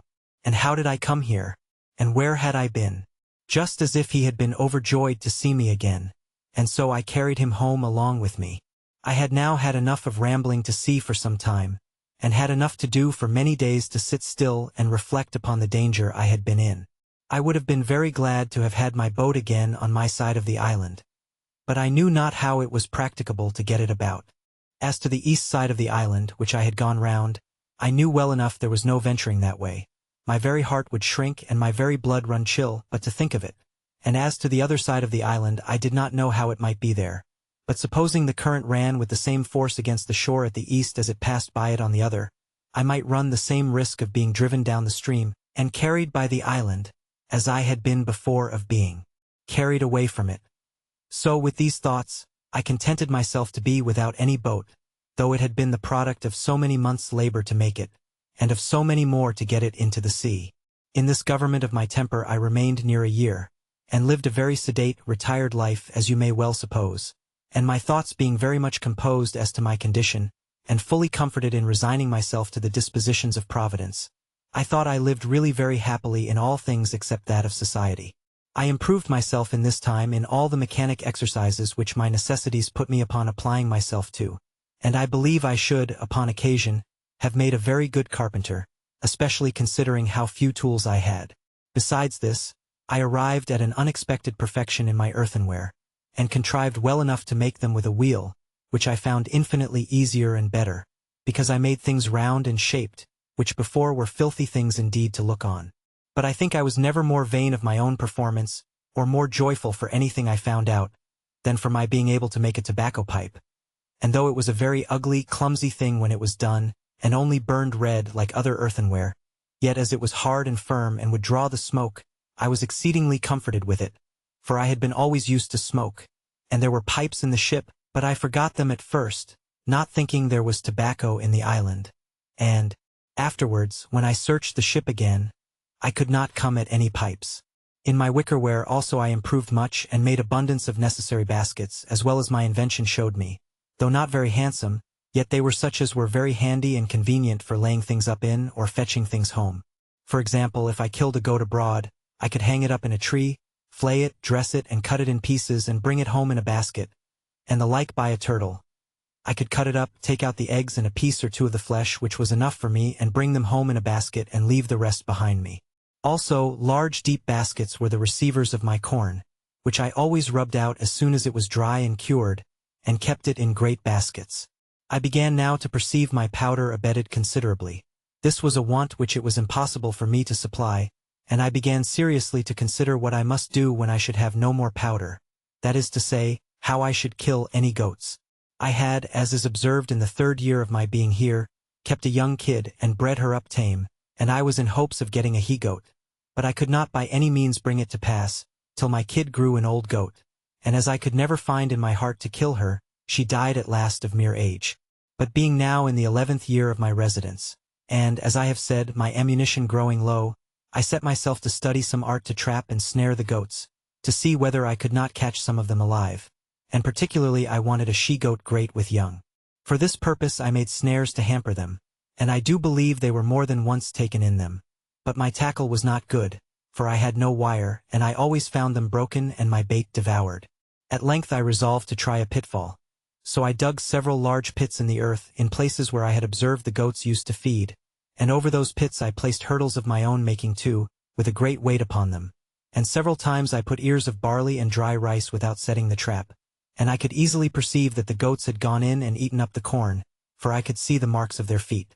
At length I set 3 traps in one night, and going the next morning I found them, all standing, and yet the bait eaten and gone. This was very discouraging. However, I altered my traps, and not to trouble you with particulars, going one morning to see my traps, I found in one of them a large old he-goat, and in one of the others 3 kids, a male and 2 females.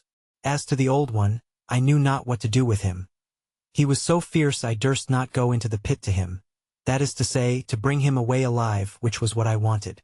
I could have killed him, but that was not my business, nor would it answer my end. So I even let him out, and he ran away as if he had been frightened out of his wits. But I did not then know what I afterwards learned, that hunger will tame a lion.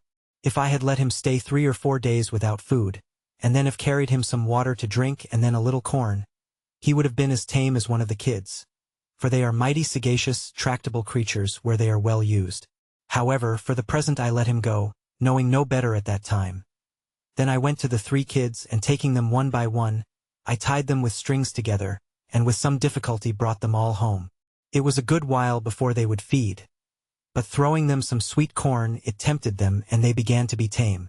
And now I found that if I expected to supply myself with goat's flesh, when I had no powder or shot left, breeding some up tame was my only way, when, perhaps, I might have them about my house like a flock of sheep.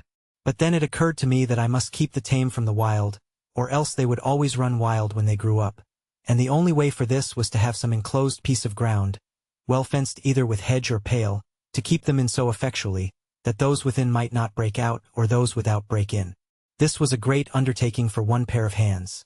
Yet, as I saw there was an absolute necessity for doing it, my first work was to find out a proper piece of ground, where there was likely to be herbage for them to eat, water for them to drink, and cover to keep them from the sun.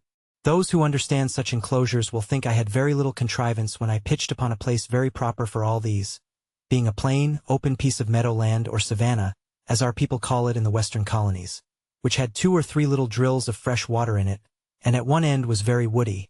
I say, they will smile at my forecast, when I shall tell them I began by enclosing this piece of ground in such a manner that my hedge or pale must have been at least 2 miles about, nor was the madness of it so great as to the compass, for if it was 10 miles about, I was like to have time enough to do it in.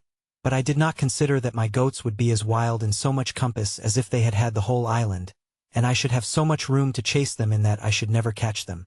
My hedge was begun and carried on, I believe, about 50 yards when this thought occurred to me. So I presently stopped short and, for the beginning, I resolved to enclose a piece of about 150 yards in length and 100 yards in breadth, which, as it would maintain as many as I should have in any reasonable time, so, as my stock increased, I could add more ground to my enclosure. This was acting with some prudence, and I went to work with courage. I was about 3 months hedging in the first piece, and, till I had done it, I tethered the 3 kids in the best part of it and used them to feed as near me as possible to make them familiar, and very often I would go and carry them some ears of barley or a handful of rice and feed them out of my hand, so that after my enclosure was finished and I let them loose, they would follow me up and down, bleating after me for a handful of corn.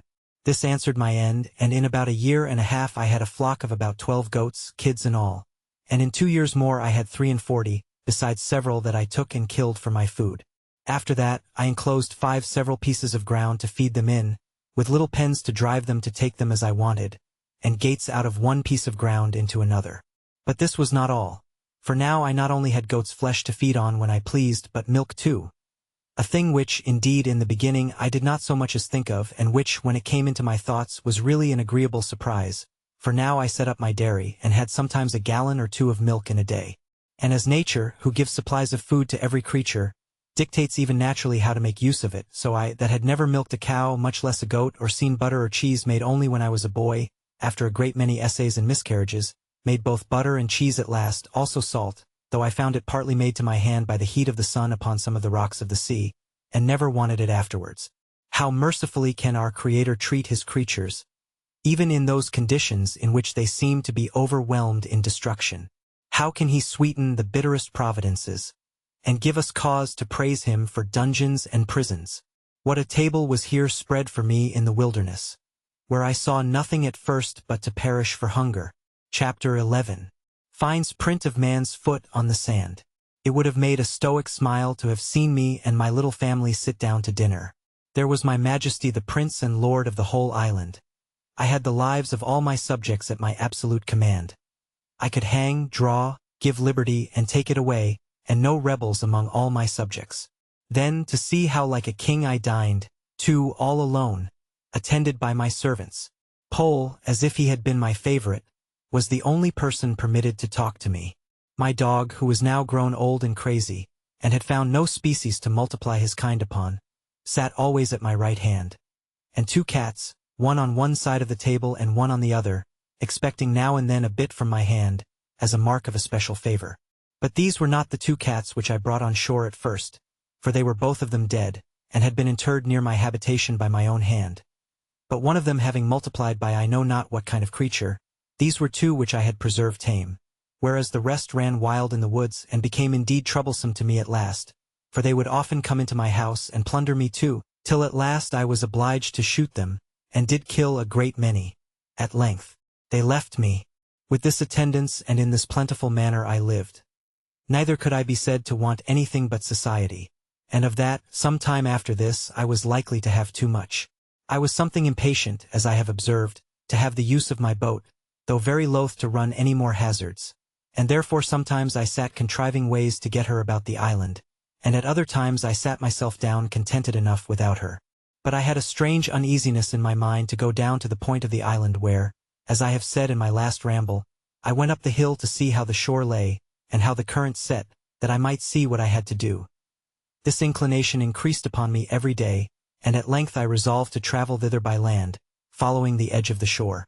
I did so, but had any one in England met such a man as I was, it must either have frightened him, or raised a great deal of laughter. And as I frequently stood still to look at myself, I could not but smile at the notion of my traveling through Yorkshire with such an equipage, and in such a dress. Be pleased to take a sketch of my figure as follows. I had a great high shapeless cap, made of a goat's skin, with a flap hanging down behind, as well to keep the sun from me as to shoot the rain off from running into my neck, nothing being so hurtful in these climates as the rain upon the flesh under the clothes. I had a short jacket of goat's skin, the skirts coming down to about the middle of the thighs, and a pair of open-kneed breeches of the same. The breeches were made of the skin of an old he-goat, whose hair hung down such a length on either side that, like pantaloons, it reached to the middle of my legs. Stockings and shoes I had none, but had made me a pair of somethings, I scarce knew what to call them, like buskins, to flap over my legs, and lace on either side like spatterdashes, but of a most barbarous shape, as indeed were all the rest of my clothes. I had on a broad belt of goat's skin dried, which I drew together with 2 thongs of the same instead of buckles, and in a kind of a frog on either side of this, instead of a sword and dagger, hung a little saw and a hatchet, one on one side and one on the other. I had another belt not so broad, and fastened in the same manner, which hung over my shoulder, and at the end of it, under my left arm, hung 2 pouches, both made of goat's skin too, in one of which hung my powder, in the other my shot. At my back I carried my basket, and on my shoulder my gun, and over my head a great clumsy, ugly, goatskin umbrella, but which, after all, was the most necessary thing I had about me next to my gun. As for my face, the color of it was really not so mulatto-like as one might expect from a man not at all careful of it, and living within 9 or 10 degrees of the equinox. My beard I had once suffered to grow till it was about 1/4 of a yard long. But as I had both scissors and razors sufficient, I had cut it pretty short except what grew on my upper lip, which I had trimmed into a large pair of Mahometan whiskers, such as I had seen worn by some Turks at Salih. For the Moors did not wear such, though the Turks did. Of these mustachios or whiskers, I will not say they were long enough to hang my hat upon them, but they were of a length and shape monstrous enough, and such as in England would have passed for frightful. But all this is by the by, for as to my figure, I had so few to observe me that it was of no manner of consequence, so I say no more of that. In this kind of dress I went my new journey, and was out 5 or 6 days.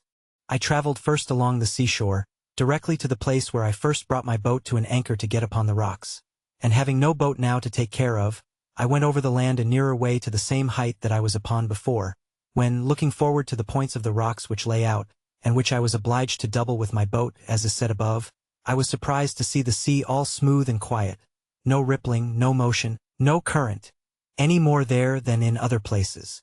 I was at a strange loss to understand this, and resolved to spend some time in the observing it, to see if nothing from the sets of the tide had occasioned it.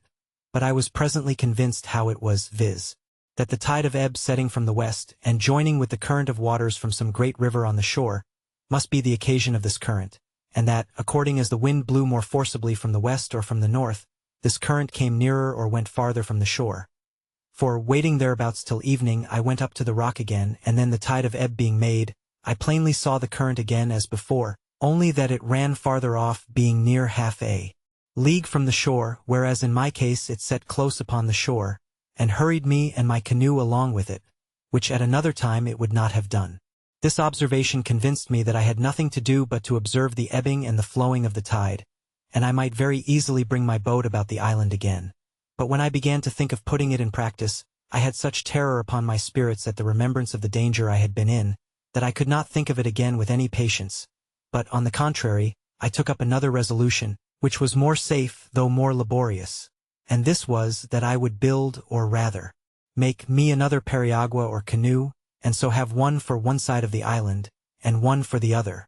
You are to understand that now I had, as I may call it, 2 plantations in the island, one my little fortification or tent with the wall about it under the rock with the cave behind me, which by this time I had enlarged into several apartments or caves, one within another. One of these, which was the driest and largest, and had a door out beyond my wall or fortification, that is to say, beyond where my wall joined to the rock, was all filled up with the large earthen pots of which I have given an account, and with 14 or 15 great baskets, which would hold 5 or 6 bushels each, where I laid up my stores of provisions, especially my corn, some in the ear, cut off short from the straw, and the other rubbed out with my hand. As for my wall, made, as before, with long stakes or piles, those piles grew all like trees, and were by this time grown so big, and spread so very much, that there was not the least appearance, to anyone's view, of any habitation behind them. Near this dwelling of mine, but a little farther within the land, and upon lower ground, lay my 2 pieces of corn land, which I kept duly cultivated and sowed, and which duly yielded me their harvest in its season. and whenever I had occasion for more corn, I had more land adjoining as fit as that. Besides this, I had my country seat, and I had now a tolerable plantation there also. For, first, I had my little bower, as I called it, which I kept in repair, that is to say, I kept the hedge which encircled it and constantly fitted up to its usual height, the latter standing always in the inside. I kept the trees, which at first were no more than stakes, but were now grown very firm and tall, always cut, so that they might spread and grow thick and wild, and make the more agreeable shade, which they did effectually to my mind.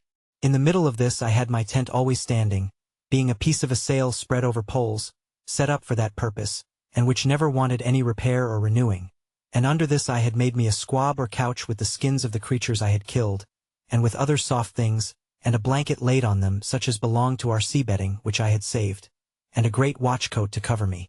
And here, whenever I had occasion to be absent from my chief seat, I took up my country habitation. Adjoining to this I had my enclosures for my cattle, that is to say my goats, and I had taken an inconceivable deal of pains to fence and enclose this ground.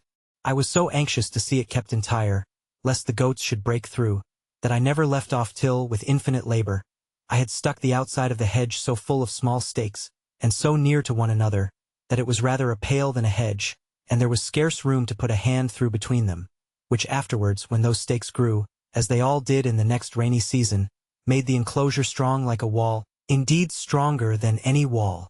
This will testify for me that I was not idle, and that I spared no pains to bring to pass whatever appeared necessary for my comfortable support, for I considered the keeping up a breed of tame creatures thus at my hand would be a living magazine of flesh, milk, butter, and cheese for me as long as I lived in the place, if it were to be 40 years, and that keeping them in my reach depended entirely upon my perfecting my enclosures to such a degree that I might be sure of keeping them together, which by this method, indeed, I so effectually secured, that when these little stakes began to grow, I had planted them so very thick that I was forced to pull some of them up again. In this place also I had my grapes growing, which I principally depended on for my winter store of raisins, and which I never failed to preserve very carefully, as the best and most agreeable dainty of my whole diet. And indeed they were not only agreeable but medicinal, wholesome, nourishing, and refreshing to the last degree. As this was also about halfway between my other habitation and the place where I had laid up my boat, I generally stayed and lay here in my way thither, for I used frequently to visit my boat, and I kept all things about or belonging to her in very good order. Sometimes I went out in her to divert myself, but no more hazardous voyages would I go, scarcely ever above a stone's cast or two from the shore. I was so apprehensive of being hurried out of my knowledge again by the currents or winds, or any other accident. But now I come to a new scene of my life. It happened one day, about noon, going towards my boat, I was exceedingly surprised with the print of a man's naked foot on the shore, which was very plain to be seen on the sand. I stood like one thunderstruck, or as if I had seen an apparition. I listened, I looked round me, but I could hear nothing nor see anything. I went up to a rising ground to look farther. I went up the shore and down the shore, but it was all one. I could see no other impression but that one. I went to it again to see if there were any more and to observe if it might not be my fancy. But there was no room for that, for there was exactly the print of a foot, toes, heel, and every part of a foot. How it came thither I knew not, nor could I in the least imagine. But after innumerable fluttering thoughts, like a man perfectly confused and out of myself, I came home to my fortification, not feeling, as we say, the ground I went on, but terrified to the last degree, looking behind me at every 2 or 3 steps, mistaking every bush and tree, and fancying every stump at a distance to be a man. Nor is it possible to describe how many various shapes my affrighted imagination represented things to me in, how many wild ideas were found every moment in my fancy, and what strange, unaccountable whimsies came into my thoughts by the way. When I came to my castle, for so I think I called it ever after this, I fled into it like one pursued. Whether I went over by the ladder as first contrived, or went in at the hole in the rock, which I had called a door, I cannot remember. No, nor could I remember the next morning, for never frightened hare fled to cover, or fox to earth, with more terror of mind than I to this retreat. I slept none that night. The farther I was from the occasion of my fright, the greater my apprehensions were, which is something contrary to the nature of such things, and especially to the usual practice of all creatures in fear. But I was so embarrassed with my own frightful ideas of the thing, that I formed nothing but dismal imaginations to myself, even though I was now a great way off. Sometimes I fancied it must be the devil, and reason joined in with me in this supposition. For how should any other thing in human shape come into the place? Where was the vessel that brought them? What marks were there of any other footstep? And how was it possible a man should come there? But then, to think that Satan should take human shape upon him in such a place, where there could be no manner of occasion for it, but to leave the print of his foot behind him, and that even for no purpose too, for he could not be sure I should see it, this was an amusement the other way. I considered that the devil might have found out abundance of other ways to have terrified me than this of the single print of a foot, that as I lived quite on the other side of the island, he would never have been so simple as to leave a mark in a place where it was 10,000 to 1 whether I should ever see it or not, and in the sand too, which the first surge of the sea upon a high wind would have defaced entirely. All this seemed inconsistent with the thing itself and with all the notions we usually entertain of the subtlety of the devil. Abundance of such things as these assisted to argue me out of all apprehensions of its being the devil, and I presently concluded then that it must be some more dangerous creature, viz., that it must be some of the savages of the mainland opposite who had wandered out to sea in their canoes, and either driven by the currents or by contrary winds, had made the island and had been on shore, but were gone away again to sea, being as loath, perhaps, to have stayed in this desolate island as I would have been to have had them. While these reflections were rolling in my mind, I was very thankful in my thoughts that I was so happy as not to be thereabouts at that time, or that they did not see my boat, by which they would have concluded that some inhabitants had been in the place, and perhaps have searched farther for me. Then terrible thoughts racked my imagination about their having found out my boat, and that there were people here, and that, if so, I should certainly have them come again in greater numbers and devour me, that if it should happen that they should not find me, yet they would find my enclosure, destroy all my corn, and carry away all my flock of tame goats, and I should perish at last for mere want. Thus my fear banished all my religious hope, all that former confidence in God, which was founded upon such wonderful experience as I had had of his goodness, as if he that had fed me by miracle hitherto could not preserve, by his power, the provision which he had made for me by his goodness. I reproached myself with my laziness, that would not sow any more corn one year than would just serve me till the next season, as if no accident could intervene to prevent my enjoying the crop that was upon the ground. And this I thought so just a reproof that I resolved for the future to have 2 or 3 years' corn beforehand, so that, whatever might come, I might not perish for want of bread. How strange a checkerwork of Providence is the life of man, and by what secret different springs are the affections hurried about, as different circumstances present. Today we love what tomorrow we hate. Today we seek what tomorrow we shun. Today we desire what tomorrow we fear, nay, even tremble at the apprehensions of. This was exemplified in me, at this time, in the most lively manner imaginable.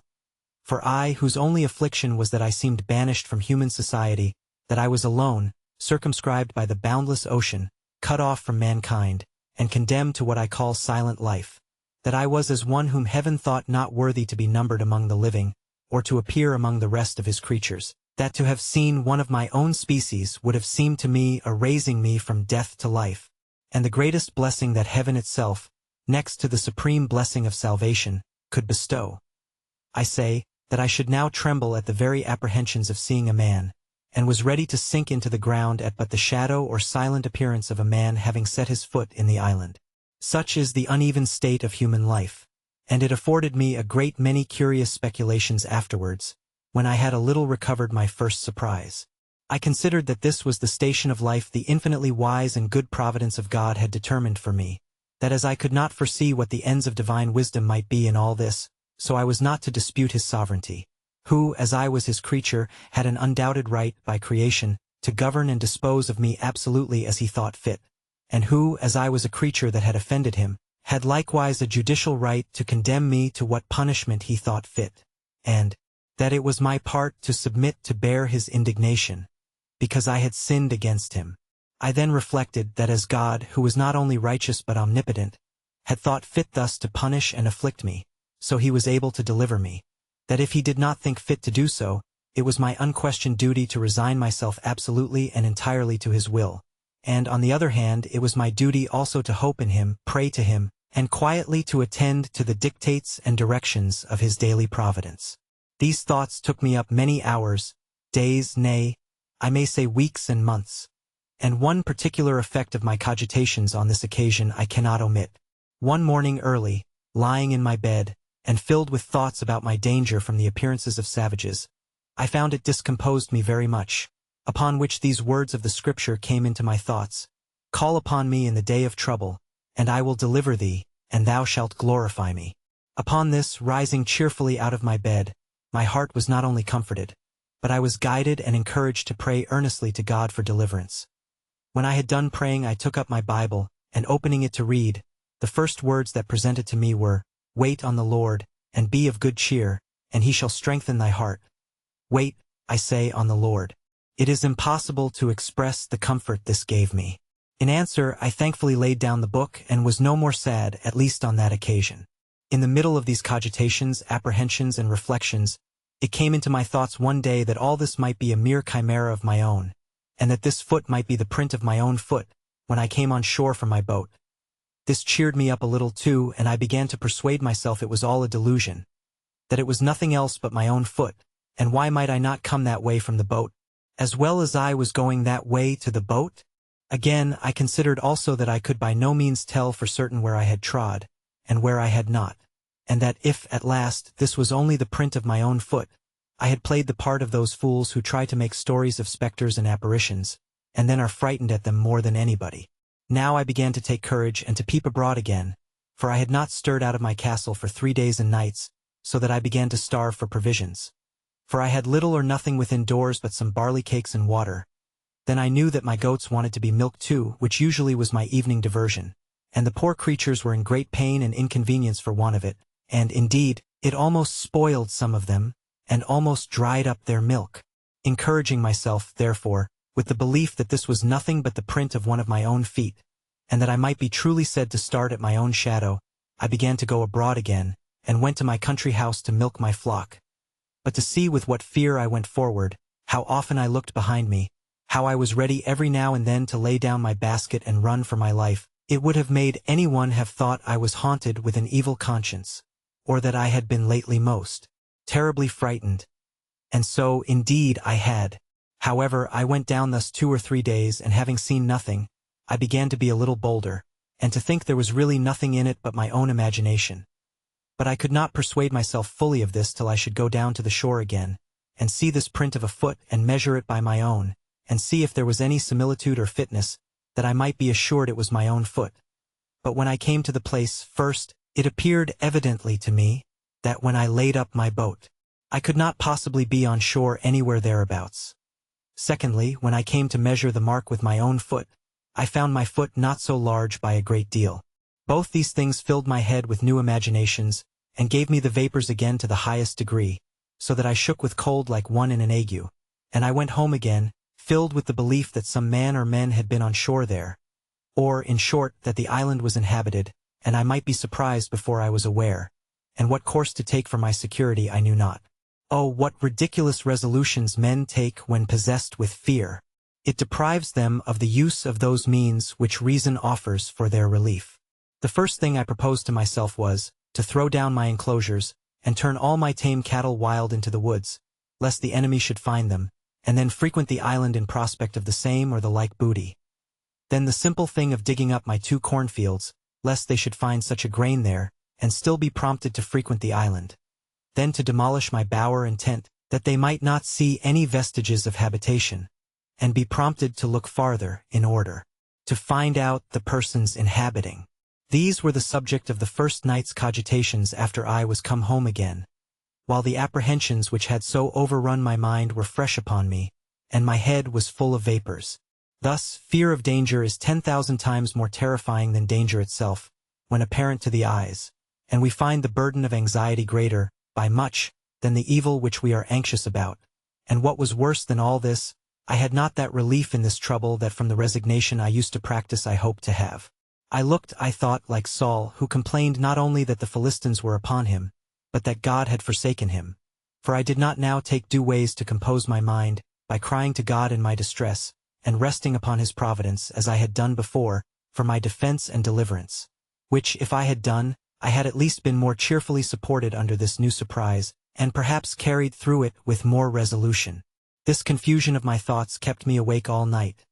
But in the morning I fell asleep, and having, by the amusement of my mind, been as it were tired, and my spirits exhausted, I slept very soundly, and waked much better composed than I had ever been before. And now I began to think sedately, and upon debate with myself, I concluded that this island, which was so exceedingly pleasant, fruitful, and no farther from the mainland than as I had seen, was not so entirely abandoned as I might imagine, that although there were no stated inhabitants who lived on the spot, yet that there might sometimes come boats off from the shore who, either with design, or perhaps never but when they were driven by cross winds, might come to this place, that I had lived there 15 years now and had not met with the least shadow or figure of any people yet, and that, if at any time they should be driven here, it was probable they went away again as soon as ever they could, seeing they had never thought fit to fix here upon any occasion. That the most I could suggest any danger from was from any casual accidental landing of straggling people from the main, who, as it was likely, if they were driven hither, were here against their wills, so they made no stay here, but went off again with all possible speed, seldom staying one night on shore, lest they should not have the help of the tides and daylight back again, and that, therefore, I had nothing to do but to consider of some safe retreat, in case I should see any savages land upon the spot. Now I began sorely to repent that I had dug my cave so large as to bring a door through again, which door, as I said, came out beyond where my fortification joined to the rock. Upon maturely considering this, therefore, I resolved to draw me a second fortification, in the manner of a semicircle, at a distance from my wall, just where I had planted a double row of trees about 12 years before, of which I made mention. These trees having been planted so thick before, they wanted but few piles to be driven between them, that they might be thicker and stronger, and my wall would be soon finished. So that I had now a double wall, and my outer wall was thickened with pieces of timber, old cables, and everything I could think of to make it strong, having in it 7 little holes about as big as I might put my arm out at. In the inside of this I thickened my wall to about 10 feet thick, with continually bringing earth out of my cave, and laying it at the foot of the wall and walking upon it, and through the 7 holes I contrived to plant the muskets, of which I took notice that I had got 7 on shore out of the ship. These I planted like my cannon, and fitted them into frames that held them like a carriage, so that I could fire all the 7 guns in 2 minutes' time. This wall I was many a weary month in finishing, and yet never thought myself safe till it was done. When this was done I stuck all the ground without my wall, for a great length every way, as full with stakes or sticks of the osier-like wood, which I found so apt to grow as they could well stand, insomuch that I believe I might set in near 20,000 of them, leaving a pretty large space between them and my wall, that I might have room to see an enemy, and they might have no shelter from the young trees, if they attempted to approach my outer wall. Thus in 2 years' time I had a thick grove, and in 5 or 6 years' time I had a wood before my dwelling, growing so monstrously thick and strong that it was indeed perfectly impassable, and no men, of what kind soever, could ever imagine that there was anything beyond it, much less a habitation. As for the way which I proposed to myself to go in and out, for I left no avenue, it was by setting 2 ladders, one to a part of the rock which was low, and then broke in, and left room to place another ladder upon that. So when the 2 ladders were taken down, no man living could come down to me without doing himself mischief, and if they had come down, they were still on the outside of my outer wall. Thus I took all the measures human prudence could suggest for my own preservation, and it will be seen at length that they were not altogether without just reason, though I foresaw nothing at that time more than my mere fear suggested to me. Chapter 12. Cave Retreat. While this was doing, I was not altogether careless of my other affairs, for I had a great concern upon me for my little herd of goats. They were not only a ready supply to me on every occasion, and began to be sufficient for me without the expense of powder and shot, but also without the fatigue of hunting after the wild ones, and I was loath to lose the advantage of them and to have them all to nurse up over again. For this purpose, after long consideration, I could think of but 2 ways to preserve them. One was to find another convenient place to dig a cave underground, and to drive them into it every night, and the other was to enclose 2 or 3 little bits of land, remote from one another, and as much concealed as I could, where I might keep about 6 young goats in each place, so that if any disaster happened to the flock in general, I might be able to raise them again with little trouble and time, and this, though it would require a good deal of time and labor, I thought was the most rational design. Accordingly, I spent some time to find out the most retired parts of the island, and I pitched upon one which was as private, indeed, as my heart could wish. It was a little damp piece of ground in the middle of the hollow and thick woods, where, as is observed, I almost lost myself once before, endeavoring to come back that way from the eastern part of the island. Here I found a clear piece of land, near 3 acres, so surrounded with woods that it was almost an enclosure by nature. At least, it did not want near so much labor to make it so as the other piece of ground I had worked so hard at. I immediately went to work with this piece of ground, and in less than a month's time I had so fenced it round that my flock or herd, call it which you please, which were not so wild now as at first they might be supposed to be, were well enough secured in it. So, without any further delay, I removed 10 young she-goats and 2 he-goats to this piece, and when they were there I continued to perfect the fence till I had made it as secure as the other, which, however, I did at more leisure, and took me up more time by a great deal. All this labor I was at the expense of, purely from my apprehensions on account of the print of a man's foot, for as yet I had never seen any human creature come near the island, and I had now lived 2 years under this uneasiness, which, indeed, made my life much less comfortable than it was before, as may be well imagined by any who know what it is to live in the constant snare of the fear of man. And this I must observe, with grief too, that the discomposure of my mind had great impression also upon the religious part of my thoughts.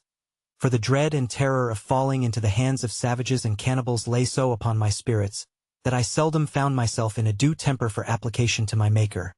At least, not with the sedate calmness and resignation of soul which I was wont to do. I rather prayed to God as under great affliction and pressure of mind, surrounded with danger, and in expectation every night of being murdered and devoured before morning.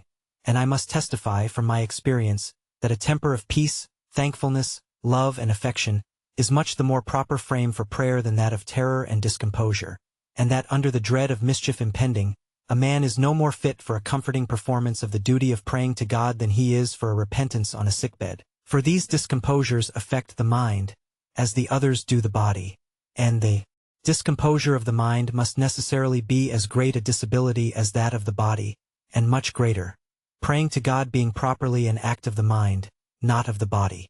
But to go on. After I had thus secured one part of my little living stock, I went about the whole island, searching for another private place to make such another deposit. When, wandering more to the west point of the island than I had ever done yet, and looking out to sea, I thought I saw a boat upon the sea at a great distance. I had found a perspective glass or 2 in one of the seaman's chests, which I saved out of our ship, but I had it not about me, and this was so remote that I could not tell what to make of it, though I looked at it till my eyes were not able to hold to look any longer. Whether it was a boat or not I do not know, but as I descended from the hill I could see no more of it, so I gave it over. Only I resolved to go no more out without a perspective glass in my pocket.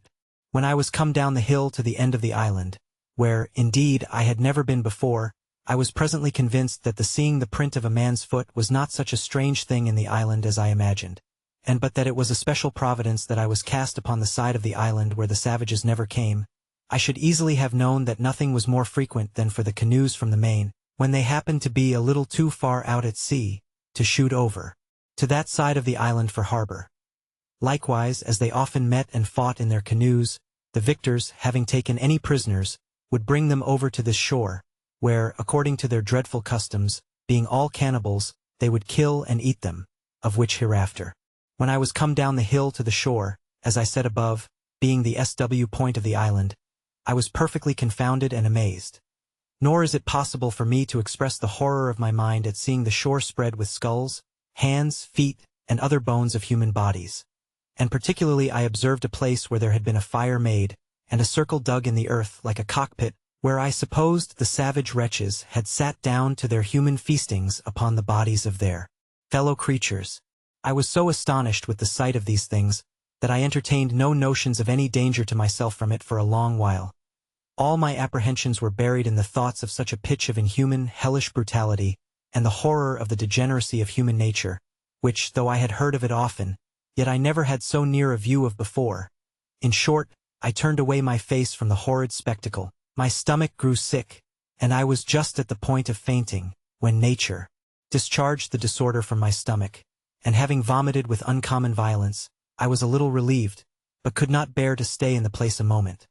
So I got up the hill again with all the speed I could, and walked on towards my own habitation. When I came a little out of that part of the island I stood still a while, as amazed, and then, recovering myself, I looked up with the utmost affection of my soul, and with a flood of tears in my eyes, gave God thanks, that had cast my first lot in a part of the world where I was distinguished from such dreadful creatures as these. And that, though I had esteemed my present condition very miserable, had yet given me so many comforts in it that I had still more to give thanks for than to complain of, and this, above all, that I had, even in this miserable condition, been comforted with the knowledge of himself, and the hope of his blessing, which was a felicity more than sufficiently equivalent to all the misery which I had suffered or could suffer. In this frame of thankfulness I went home to my castle, and began to be much easier now, as to the safety of my circumstances, than ever I was before. For I observed that these wretches never came to this island in search of what they could get, perhaps not seeking, not wanting, or not expecting anything here, and having often, no doubt, been up the covered, woody part of it without finding anything to their purpose. I knew I had been here now almost 18 years, and never saw the least footsteps of human creature there before, and I might be 18 years more as entirely concealed as I was now, if I did not discover myself to them, which I had no manner of occasion to do, it being my only business to keep myself entirely concealed where I was, unless I found a better sort of creatures than cannibals to make myself known to.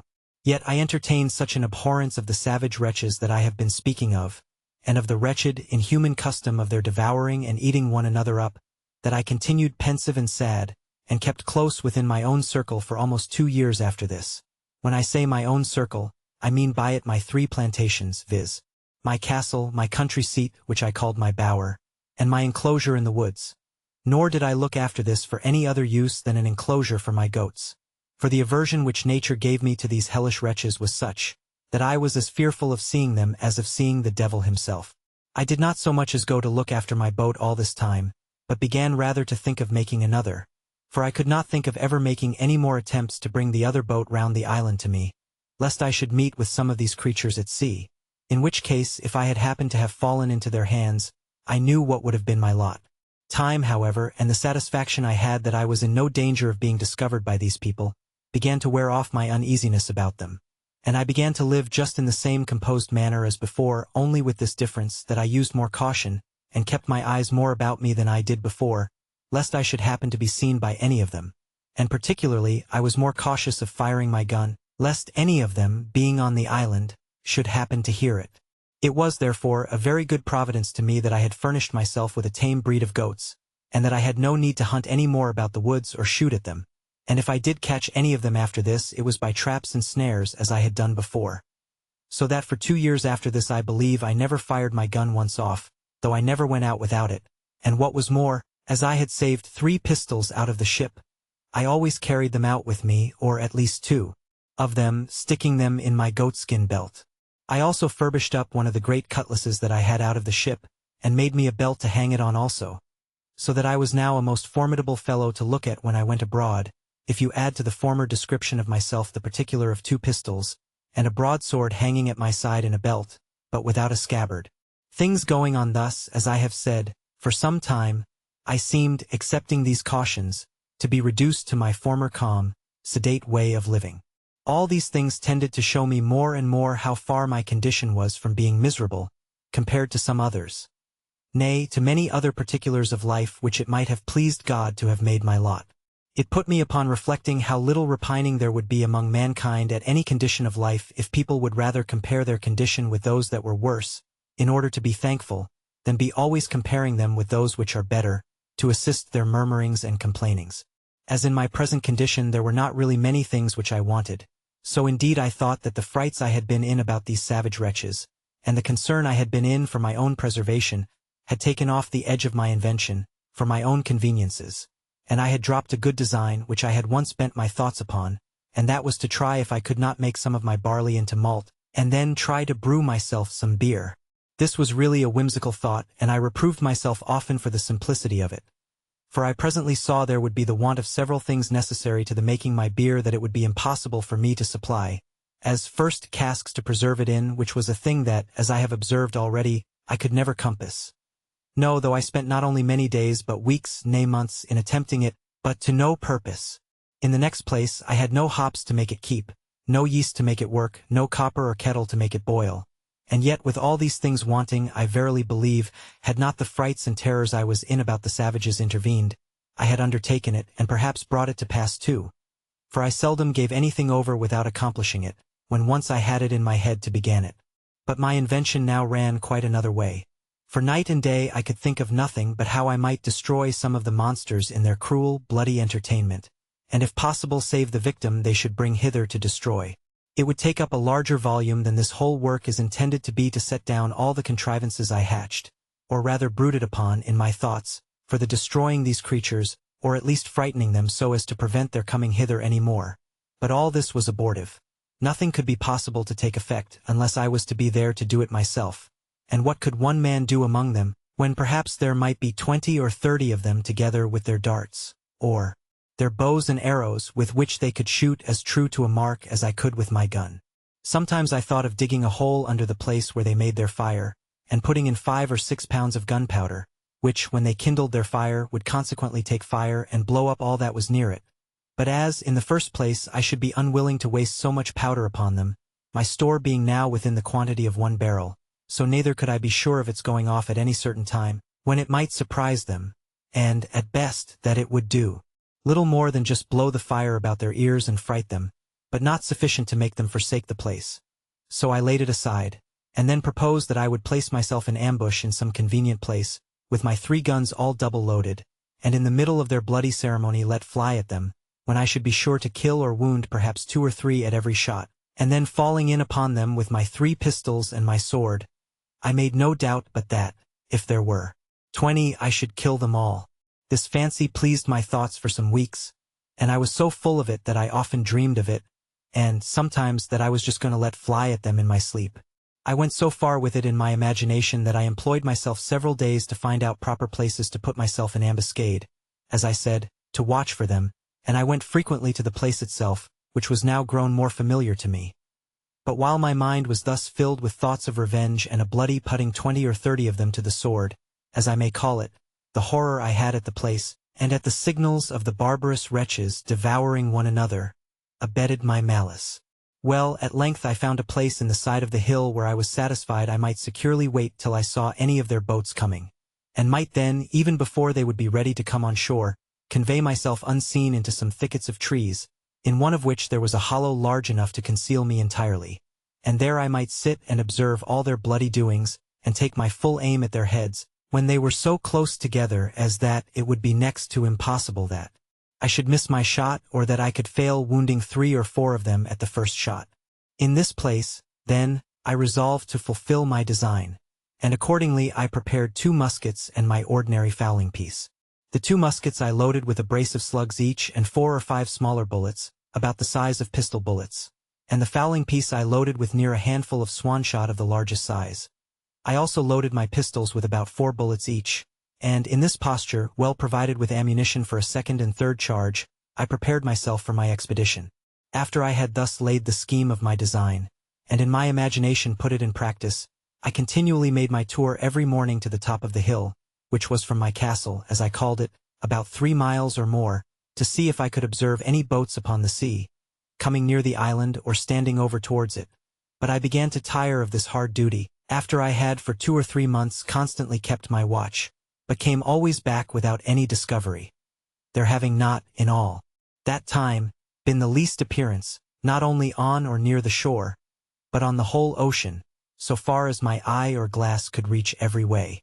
As long as I kept my daily tour to the hill, to look out, so long also I kept up the vigor of my design, and my spirits seemed to be all the while in a suitable frame for so outrageous an execution as the killing 20 or 30 naked savages, for an offense which I had not at all entered into any discussion of in my thoughts, any farther than my passions were at first fired by the horror I conceived at the unnatural custom of the people of that country, who, it seems, had been suffered by Providence, in his wise disposition of the world, to have no other guide than that of their own abominable and vitiated passions, and consequently were left, and perhaps had been so for some ages, to act such horrid things, and receive such dreadful customs, as nothing but nature, entirely abandoned by heaven, and actuated by some hellish degeneracy, could have run them into. But now, when, as I have said, I began to be weary of the fruitless excursion which I had made so long and so far every morning in vain, so my opinion of the action itself began to alter, and I began, with cooler and calmer thoughts, to consider what I was going to engage in.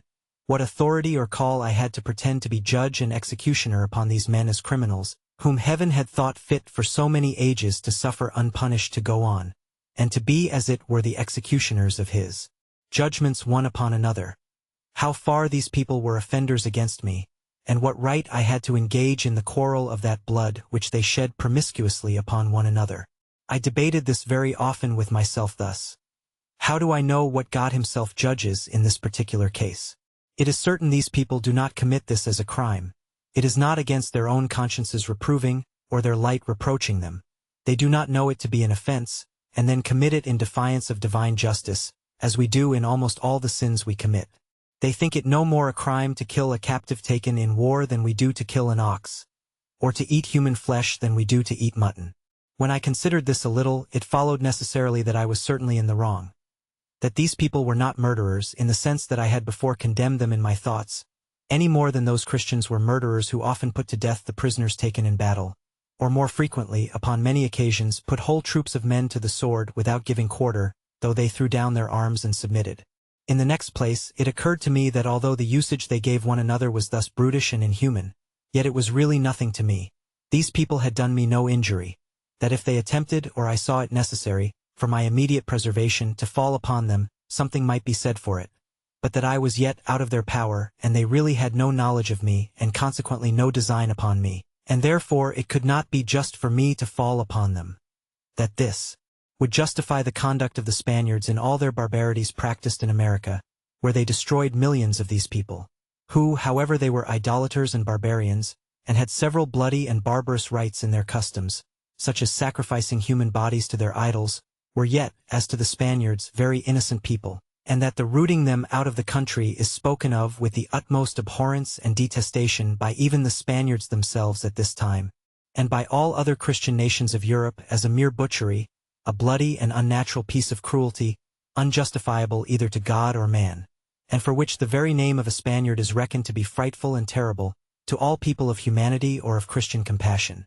As if the kingdom of Spain were particularly eminent for the produce of a race of men who were without principles of tenderness, or the common bowels of pity to the miserable, which is reckoned to be a mark of generous temper in the mind.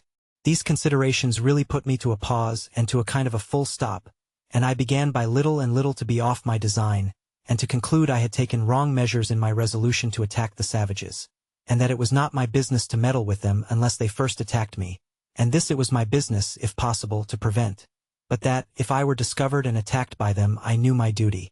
On the other hand, I argued with myself that this really was the way not to deliver myself, but entirely to ruin and destroy myself. For unless I was sure to kill everyone that not only should be on shore at that time, but that should ever come on shore afterwards, if but one of them escaped to tell their country people what had happened, they would come over again by thousands to revenge the death of their fellows, and I should only bring upon myself a certain destruction, which, at present, I had no manner of occasion for.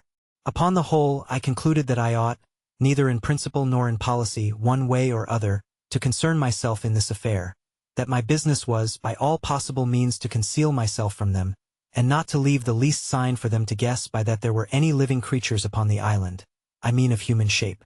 Religion joined in with this prudential resolution, and I was convinced now, many ways, that I was perfectly out of my duty when I was laying all my bloody schemes for the destruction of innocent creatures. I mean innocent as to me. As to the crimes they were guilty of towards one another, I had nothing to do with them. They were national, and I ought to leave them to the justice of God, who is the governor of nations, and knows how, by national punishments, to make a just retribution for national offenses, and to bring public judgments upon those who offend in a public manner, by such ways as best please him. This appeared so clear to me now, that nothing was a greater satisfaction to me than that I had not been suffered to do a thing which I now saw so much reason to believe would have been no less a sin than that of wilful murder if I had committed it, and I gave most humble thanks on my knees to God, that he had thus delivered me from blood guiltiness, beseeching him to grant me the protection of his providence, that I might not fall into the hands of the barbarians, or that I might not lay my hands upon them, unless I had a more clear call from heaven to do it, in defense of my own life. In this disposition I continued for near a year after this, and so far was I from desiring an occasion for falling upon these wretches, that in all that time I never once went up the hill to see whether there were any of them in sight, or to know whether any of them had been on shore there or not, that I might not be tempted to renew any of my contrivances against them, or be provoked by any advantage that might present itself to fall upon them. Only this I did. I went and removed my boat, which I had on the other side of the island, and carried it down to the east end of the whole island, where I ran it into a little cove which I found under some high rocks, and where I knew, by reason of the currents, the savages durst not, at least would not, come with their boats upon any account whatever. With my boat I carried away everything that I had left there belonging to her, though not necessary for the bare going thither, viz. a mast and sail which I had made for her, and a thing like an anchor, but which, indeed, could not be called either anchor or grapnel. However, it was the best I could make of its kind. All these I removed, that there might not be the least shadow for discovery, or appearance of any boat, or of any human habitation upon the island. Besides this, I kept myself, as I said, more retired than ever, and seldom went from my cell except upon my constant employment, to milk my she-goats, and manage my little flock in the wood, which, as it was quite on the other part of the island, was out of danger. For certain it is that these savage people, who sometimes haunted this island, never came with any thoughts of finding anything here, and consequently never wandered off from the coast, and I doubt not but they might have been several times on shore after my apprehensions of them had made me cautious, as well as before. Indeed, I looked back with some horror upon the thoughts of what my condition would have been if I had chopped upon them and been discovered before that. When, naked and unarmed except with one gun, and that loaded often only with small shot, I walked everywhere, peeping and peering about the island to see what I could get. What a surprise should I have been in if, when I discovered the print of a man's foot, I had, instead of that, seen 15 or 20 savages, and found them pursuing me, and by the swiftness of their running no possibility of my escaping them. The thoughts of this sometimes sank my very soul within me, and distressed my mind so much that I could not soon recover it, to think what I should have done, and how I should not only have been unable to resist them, but even should not have had presence of mind enough to do what I might have done.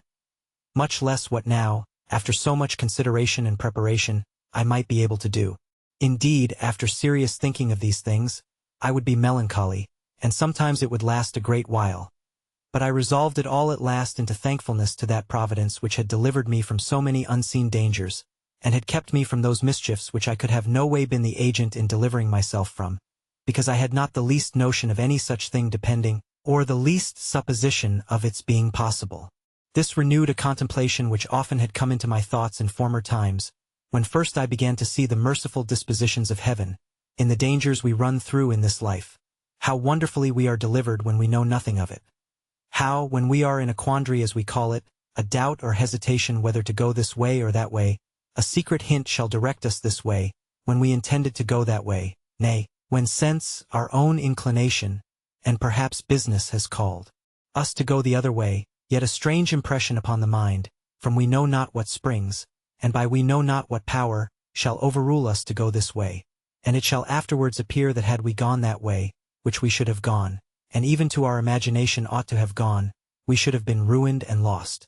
Upon these and many like reflections I afterwards made it a certain rule with me, that whenever I found those secret hints or pressings of mine to doing or not doing anything that presented, or going this way or that way, I never failed to obey the secret dictate, though I knew no other reason for it than such a pressure or such a hint hung upon my mind. I could give many examples of the success of this conduct in the course of my life, but more especially in the latter part of my inhabiting this unhappy island, besides many occasions which it is very likely I might have taken notice of, if I had seen with the same eyes then that I see with now.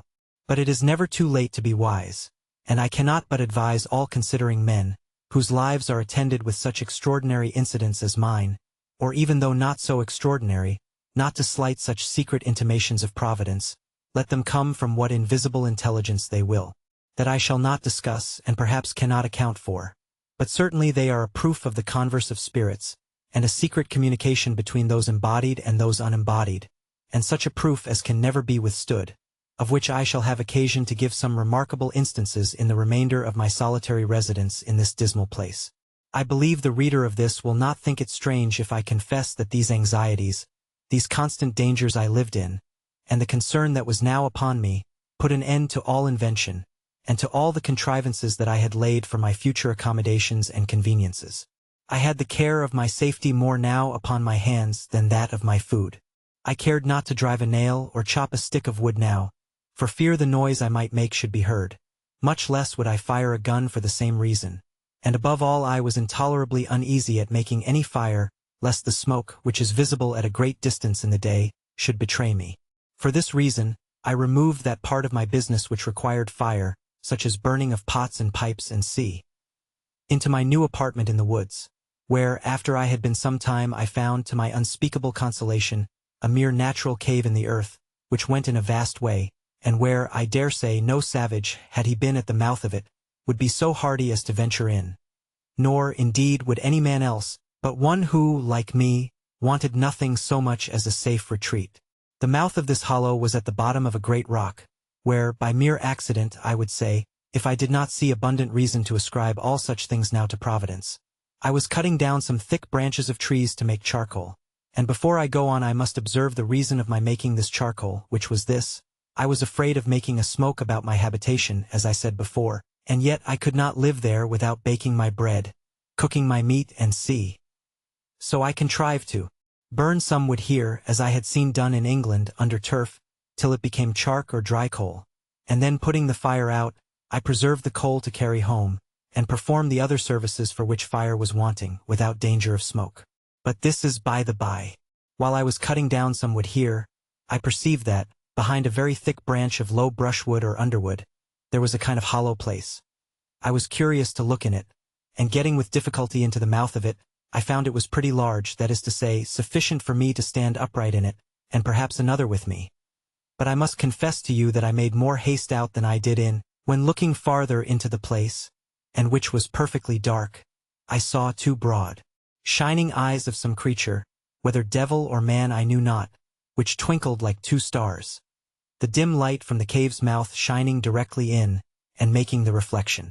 However, after some pause I recovered myself, and began to call myself 1,000 fools, and to think that he that was afraid to see the devil was not fit to live 20 years in an island all alone, and that I might well think there was nothing in this cave that was more frightful than myself. Upon this, plucking up my courage, I took up a firebrand, and in I rushed again, with the stick flaming in my hand.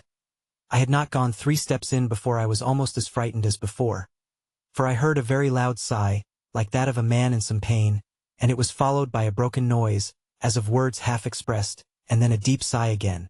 I stepped back, and was indeed struck with such a surprise that it put me into a cold sweat, and if I had had a hat on my head, I will not answer for it that my hair might not have lifted it off. But still plucking up my spirits as well as I could, and encouraging myself a little with considering that the power and presence of God was everywhere, and was able to protect me, I stepped forward again, and by the light of the firebrand, holding it up a little over my head, I saw lying on the ground a monstrous, frightful old he-goat, just making his will, as we say, and gasping for life, and dying, indeed, of mere old age. I stirred him a little to see if I could get him out, and he essayed to get up, but was not able to raise himself. And I thought with myself he might even lie there, for if he had frightened me, so he would certainly fright any of the savages, if any of them should be so hardy as to come in there while he had any life in him. I was now recovered from my surprise, and began to look round me, when I found the cave was but very small. That is to say, it might be about 12 feet over, but in no manner of shape, neither round nor square, no hands having ever been employed in making it but those of mere nature. I observed also that there was a place at the farther side of it that went in further, but was so low that it required me to creep upon my hands and knees to go into it, and whither it went I knew not. So, having no candle, I gave it over for that time, but resolved to go again the next day provided with candles and a tinderbox, which I had made of the lock of one of the muskets, with some wildfire in the pan. Accordingly, the next day I came provided with 6 large candles of my own making, for I made very good candles now of goat's tallow, but was hard set for candle wick, using sometimes rags or rope yarn, and sometimes the dried rind of a weed like nettles. And going into this low place I was obliged to creep upon all fours, as I have said, almost 10 yards, which, by the way, I thought was a venture bold enough, considering that I knew not how far it might go, nor what was beyond it.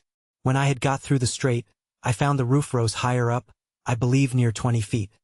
But never was such a glorious sight seen in the island, I dare say, as it was to look round the sides and roof of this vault or cave. The wall reflected 100,000 lights to me from my 2 candles. What it was in the rock, whether diamonds or any other precious stones, or gold which I rather supposed it to be, I knew not. The place I was in was a most delightful cavity or grotto, though perfectly dark. The floor was dry and level and had a sort of a small loose gravel upon it, so that there was no nauseous or venomous creature to be seen. Neither was there any damp or wet on the sides or roof. The only difficulty in it was the entrance, which, however, as it was a place of security and such a retreat as I wanted, I thought was a convenience, so that I was really rejoiced at the discovery and resolved, without any delay, to bring some of those things which I was most anxious about to this place. Particularly, I resolved to bring hither my magazine of powder and all my spare arms, viz. 2 fowling pieces, for I had 3 in all, and 3 muskets, for of them I had 8 in all. So I kept in my castle only 5, which stood ready mounted like pieces of cannon on my outmost fence, and were ready also to take out upon any expedition. Upon this occasion of removing my ammunition I happened to open the barrel of powder which I took up out of the sea, and which had been wet, and I found that the water had penetrated about 3 or 4 inches into the powder on every side, which, caking and growing hard, had preserved the inside like a kernel in the shell, so that I had near 60 pounds of very good powder in the center of the cask. This was a very agreeable discovery to me at that time, so I carried all away thither, never keeping above 2 or 3 pounds of powder with me in my castle, for fear of a surprise of any kind. I also carried thither all the lead I had left for bullets. I fancied myself now like one of the ancient giants who were said to live in caves and holes in the rocks, where none could come at them. For I persuaded myself, while I was here, that if 500 savages were to hunt me, they could never find me out, or if they did, they would not venture to attack me here. The old goat whom I found expiring died in the mouth of the cave the next day after I made this discovery, and I found it much easier to dig a great hole there, and throw him in and cover him with earth, than to drag him out. So I interred him there to prevent offense to my nose. Chapter 13. Wreck of a Spanish Ship.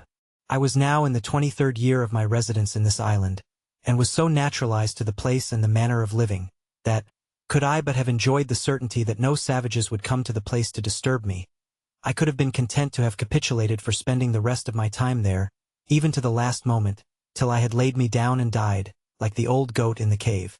I had also arrived to some little diversions and amusements, which made the time pass a great deal more pleasantly with me than it did before. First, I had taught my Pole, as I noted before, to speak, and he did it so familiarly and talked so articulately and plain, that it was very pleasant to me, and he lived with me no less than 26 years. How long he might have lived afterwards I know not, though I know they have a notion in the Brazils that they live 100 years.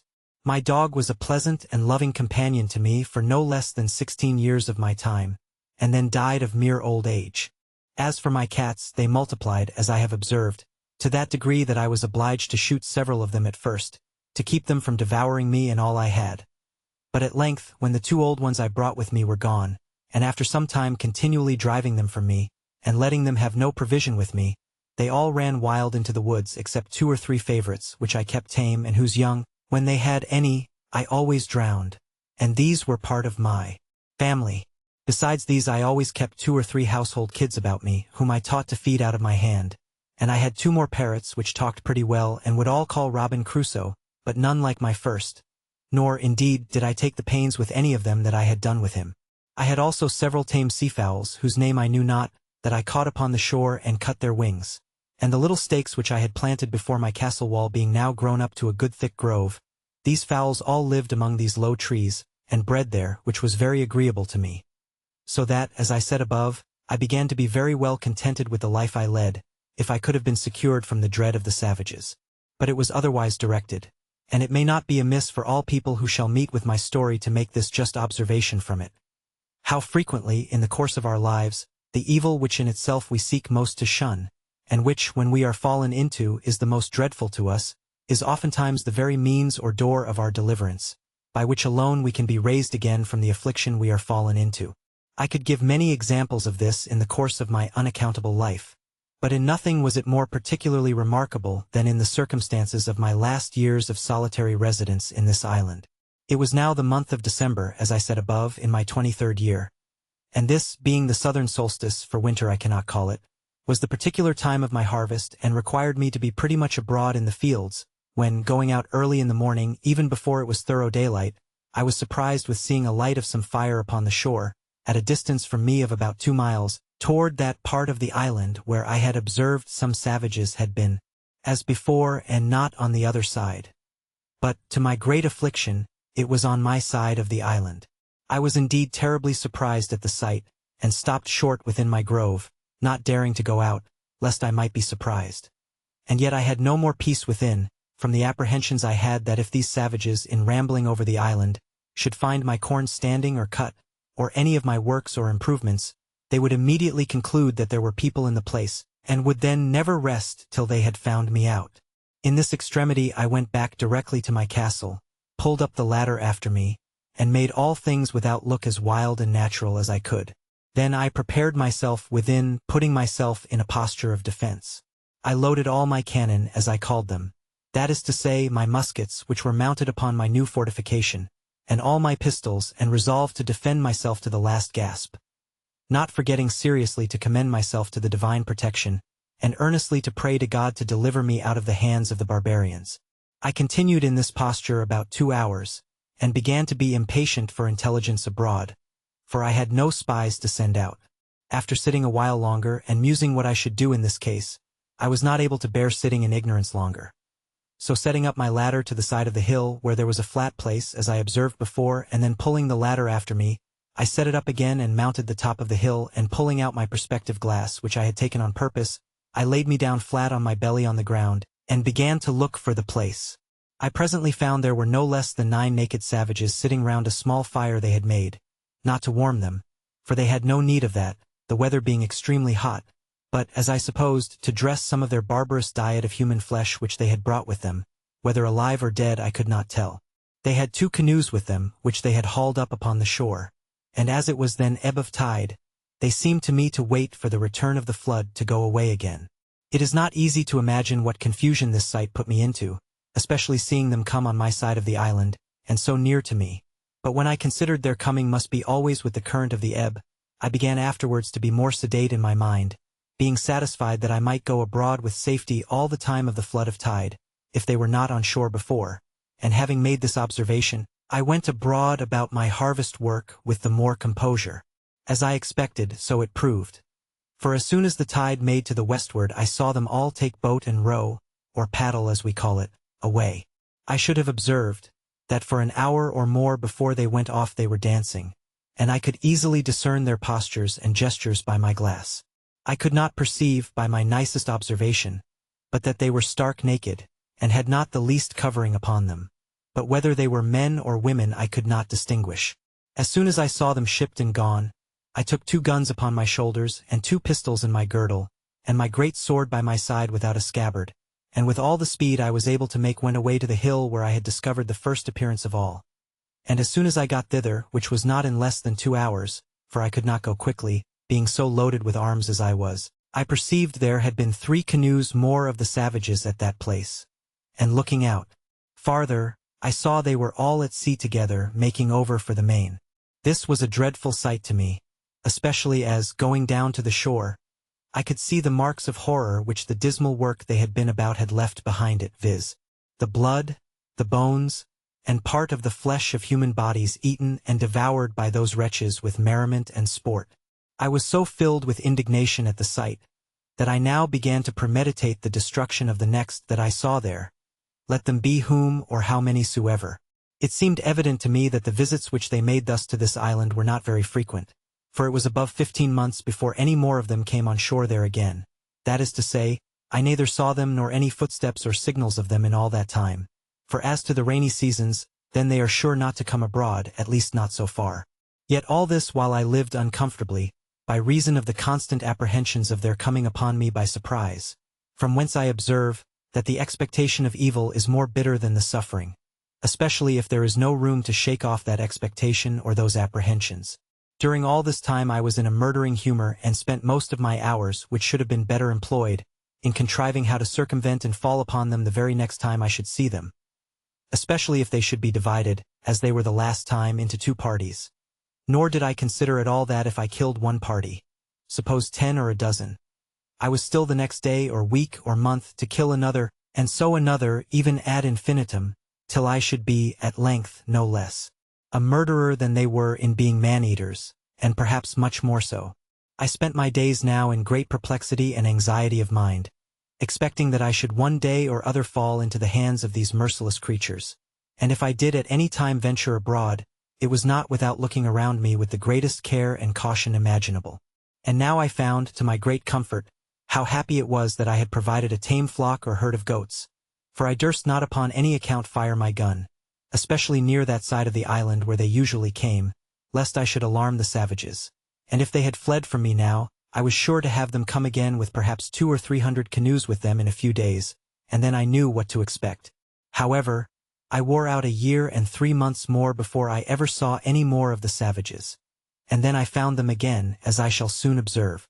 It is true they might have been there once or twice, but either they made no stay or at least I did not see them. But in the month of May, as near as I could calculate, and in my 24th year, I had a very strange encounter with them, of which in its place. The perturbation of my mind during this 15 or 16 months interval was very great. I slept unquietly, dreamed always frightful dreams, and often started out of my sleep in the night. In the day great troubles overwhelmed my mind, and in the night I dreamed often of killing the savages and of the reasons why I might justify doing it. But to waive all this for a while. It was in the middle of May, on the 16th day, I think, as well as my poor wooden calendar would reckon, for I marked all upon the post still. I say, it was on the 16th of May that it blew a very great storm of wind all day, with a great deal of lightning and thunder, and a very foul night it was after it.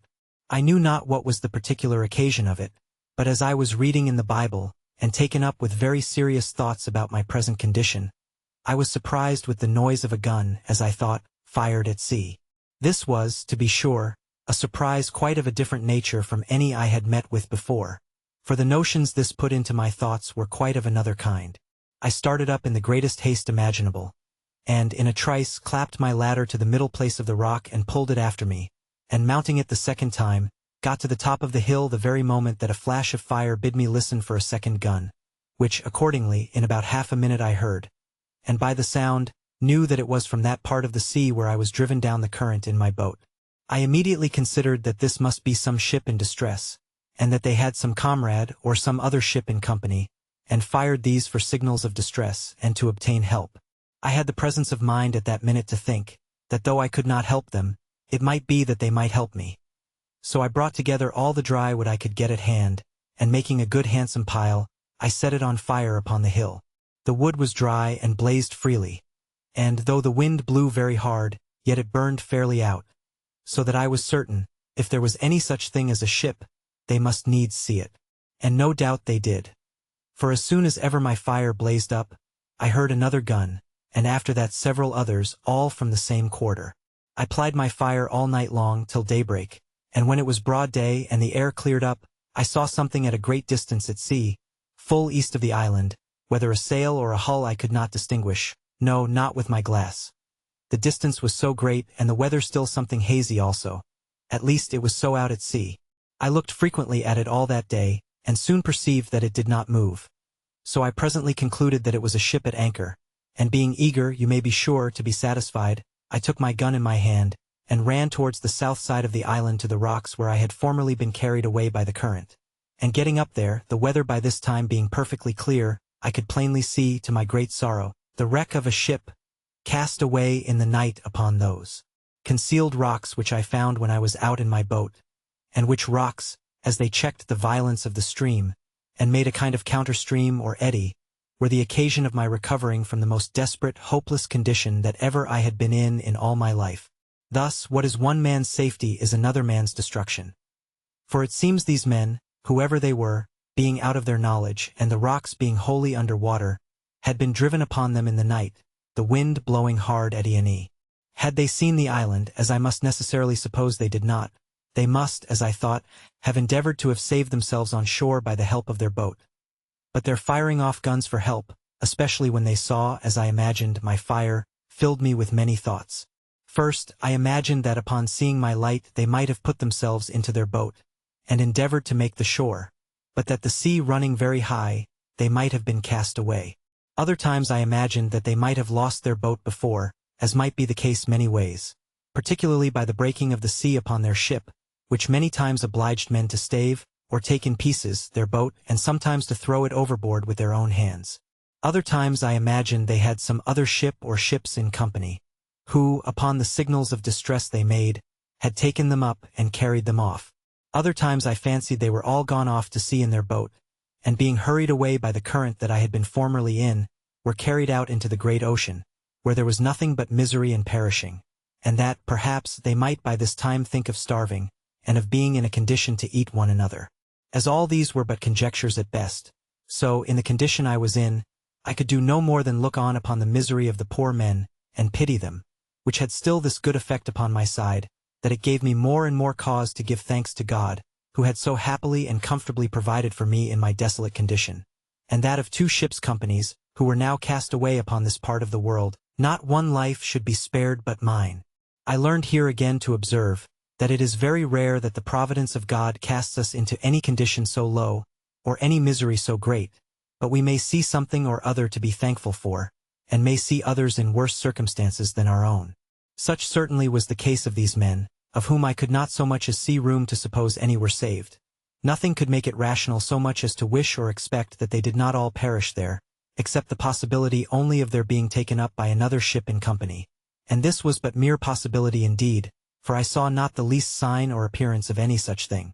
I cannot explain, by any possible energy of words, what a strange longing I felt in my soul upon this sight, breaking out sometimes thus: "Oh, that there had been but 1 or 2, nay, or but 1 soul saved out of this ship, to have escaped to me, that I might but have had 1 companion, 1 fellow creature, to have spoken to me and to have conversed with.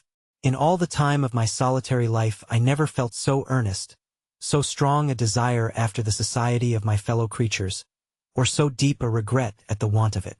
There are some secret springs in the affections which, when they are set a-going by some object in view, or, though not in view, yet rendered present to the mind by the power of imagination, that motion carries out the soul by its impetuosity, to such violent eager embracings of the object, that the absence of it is insupportable. Such were these earnest wishings that but 1 man had been saved. I believe I repeated the words, "Oh, that it had been but 1," 1,000 times, and my desires were so moved by it, that when I spoke the words my hands would clinch together, and my fingers would press the palms of my hands, so that if I had had any soft thing in my hand I should have crushed it involuntarily, and the teeth in my head would strike together, and set against one another so strong, that for some time I could not part them again. Let the naturalists explain these things, and the reason and manner of them. All I can do is to describe the fact, which was even surprising to me when I found it, though I knew not from whence it proceeded. It was doubtless the effect of ardent wishes, and of strong ideas formed in my mind, realizing the comfort which the conversation of one of my fellow Christians would have been to me. But it was not to be. Either their fate or mine, or both, forbade it. For, till the last year of my being on this island, I never knew whether any were saved out of that ship or no, and had only the affliction, some days after, to see the corpse of a drowned boy come on shore at the end of the island which was next the shipwreck. He had no clothes on but a seaman's waistcoat, a pair of open-kneed linen drawers, and a blue linen shirt, but nothing to direct me so much as to guess what nation he was of. He had nothing in his pockets but 2 pieces of 8 and a tobacco pipe. The last was to me of 10 times more value than the first. It was now calm, and I had a great mind to venture out in my boat to this wreck, not doubting but I might find something on board that might be useful to me. But that did not altogether press me so much as the possibility that there might be yet some living creature on board, whose life I might not only save, but might, by saving that life, comfort my own to the last degree. And this thought clung so to my heart that I could not be quiet night or day, but I must venture out in my boat on board this wreck, and committing the rest to God's providence, I thought the impression was so strong upon my mind that it could not be resisted, that it must come from some invisible direction, and that I should be wanting to myself if I did not go. Under the power of this impression, I hastened back to my castle, prepared everything for my voyage, took a quantity of bread, a great pot of fresh water, a compass to steer by, a bottle of rum, for I had still a great deal of that left, and a basket of raisins, and thus, loading myself with everything necessary, I went down to my boat, got the water out of her, got her afloat, loaded all my cargo in her, and then went home again for more. My second cargo was a great bag of rice, the umbrella to set up over my head for a shade, another large pot of water, and about 2 dozen of small loaves or barley cakes more than before, with a bottle of goat's milk and a cheese. All which with great labor and sweat I carried to my boat, and praying to God to direct my voyage I put out and rowing or paddling the canoe along the shore, came at last to the utmost point of the island on the northeast side. And now I was to launch out into the ocean, and either to venture or not to venture. I looked on the rapid currents which ran constantly on both sides of the island at a distance, and which were very terrible to me from the remembrance of the hazard I had been in before, and my heart began to fail me. For I foresaw that if I was driven into either of those currents, I should be carried a great way out to sea, and perhaps out of my reach or sight of the island again, and that then, as my boat was but small, if any little gale of wind should rise, I should be inevitably lost. These thoughts so oppressed my mind that I began to give over my enterprise, and having hauled my boat into a little creek on the shore, I stepped out, and sat down upon a rising bit of ground, very pensive and anxious, between fear and desire about my voyage. When, as I was musing, I could perceive that the tide was turned, and the flood come on, upon which my going was impracticable for so many hours. Upon this, presently it occurred to me that I should go up to the highest piece of ground I could find, and observe, if I could, how the sets of the tide or currents lay when the flood came in, that I might judge whether, if I was driven one way out, I might not expect to be driven another way home with the same rapidity of the currents.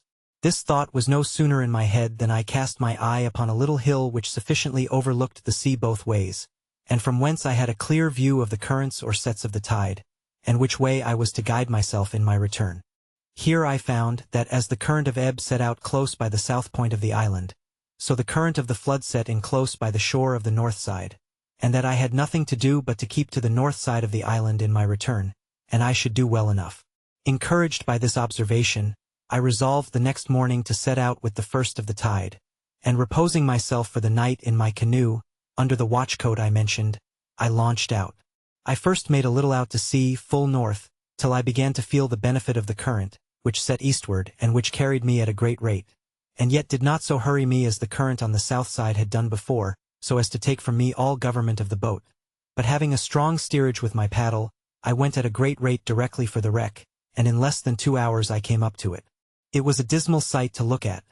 The ship, which by its building was Spanish, stuck fast, jammed in between two rocks.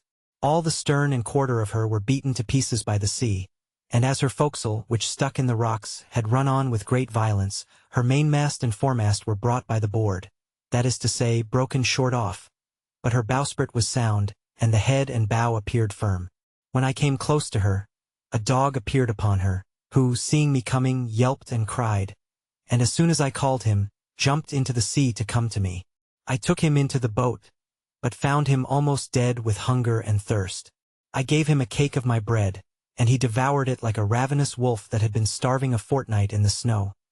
I then gave the poor creature some fresh water, with which, if I would have let him, he would have burst himself. After this I went on board. But the first sight I met with was 2 men drowned in the cook-room, or forecastle of the ship, with their arms fast about one another. I concluded, as is indeed probable, that when the ship struck, it being in a storm, the sea broke so high and so continually over her, that the men were not able to bear it, and were strangled with the constant rushing in of the water, as much as if they had been under water. Besides the dog, there was nothing left in the ship that had life, nor any goods that I could see, but what were spoiled by the water. There were some casks of liquor, whether wine or brandy I knew not, which lay lower in the hold, and which, the water being ebbed out, I could see. But they were too big to meddle with. I saw several chests, which I believe belonged to some of the seamen, and I got 2 of them into the boat without examining what was in them. Had the stern of the ship been fixed and the forepart broken off, I am persuaded I might have made a good voyage, for by what I found in those 2 chests I had room to suppose the ship had a great deal of wealth on board, and if I may guess from the course she steered, she must have been bound from Buenos Aires, or the Rio de la Plata in the south part of America, beyond the Brazils to the Havana in the Gulf of Mexico, and so perhaps to Spain.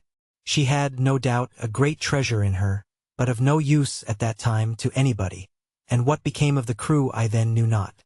I found, besides these chests, a little cask full of liquor of about 20 gallons, which I got into my boat with much difficulty. There were several muskets in the cabin, and a great powder horn with about 4 pounds of powder in it. As for the muskets, I had no occasion for them, so I left them, but took the powder horn. I took a fire shovel and tongs, which I wanted extremely, as also 2 little brass kettles, a copper pot to make chocolate, and a gridiron.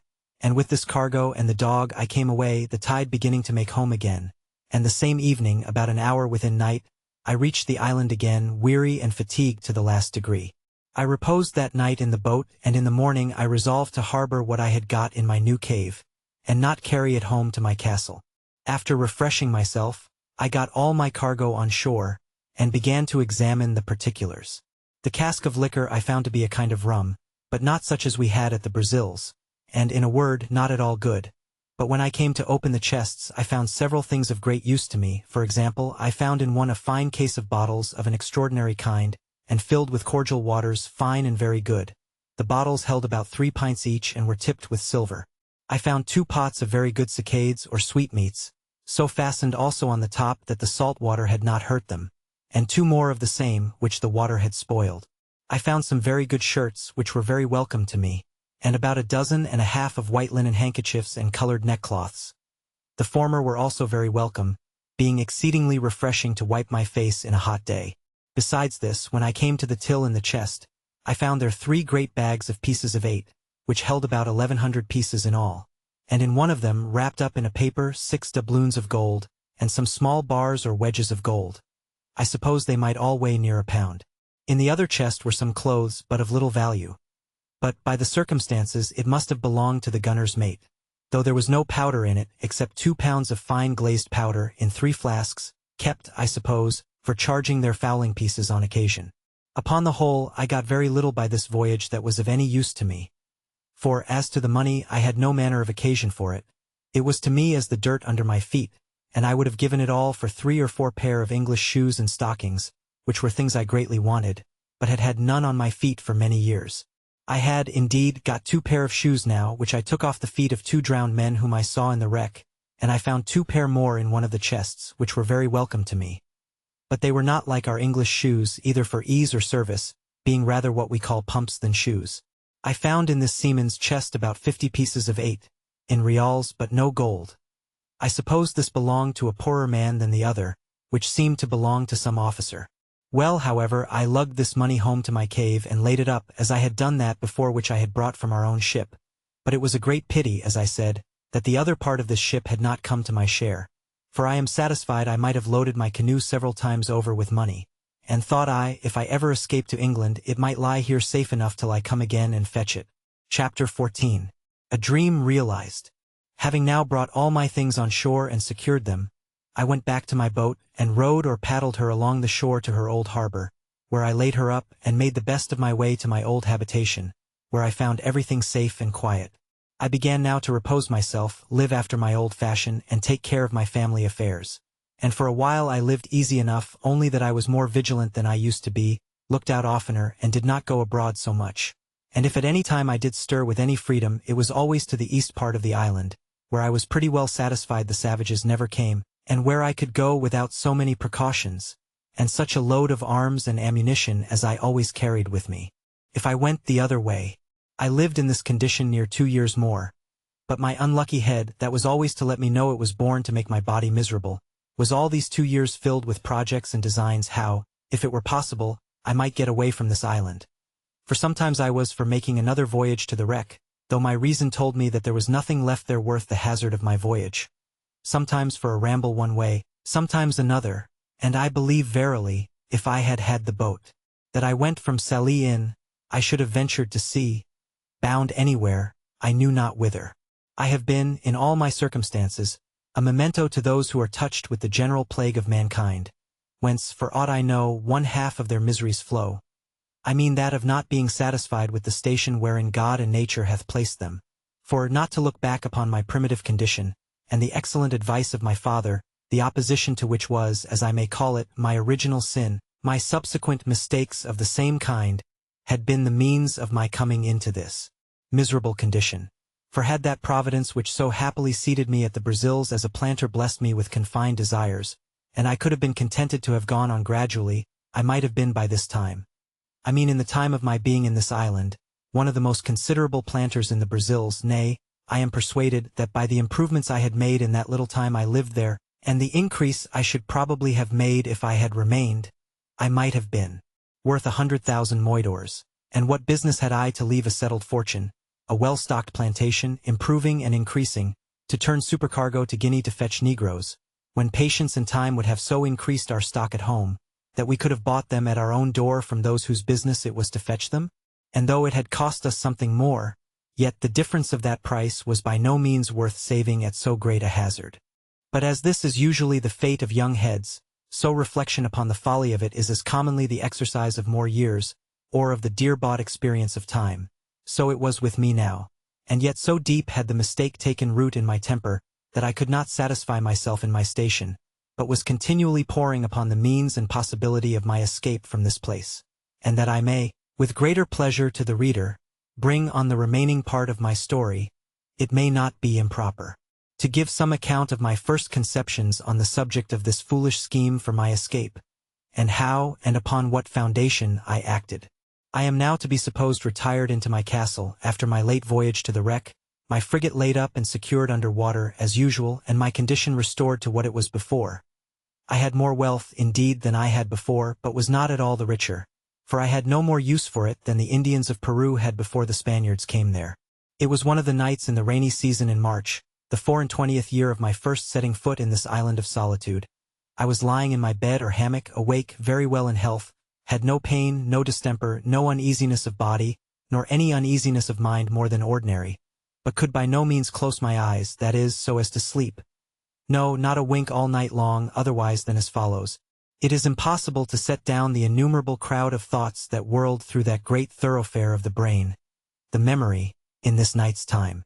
I ran over the whole history of my life in miniature, or by abridgment, as I may call it, to my coming to this island, and also of that part of my life since I came to this island.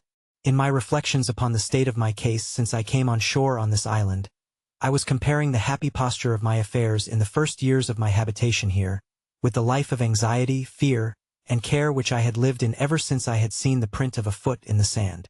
Not that I did not believe the savages had frequented the island even all the while, and might have been several hundreds of them at times on shore there, but I had never known it, and was incapable of any apprehensions about it. My satisfaction was perfect, though my danger was the same, and I was as happy in not knowing my danger as if I had never really been exposed to it. This furnished my thoughts with many very profitable reflections, and particularly this one. How infinitely good that Providence is, which has provided, in its government of mankind, such narrow bounds to his sight and knowledge of things.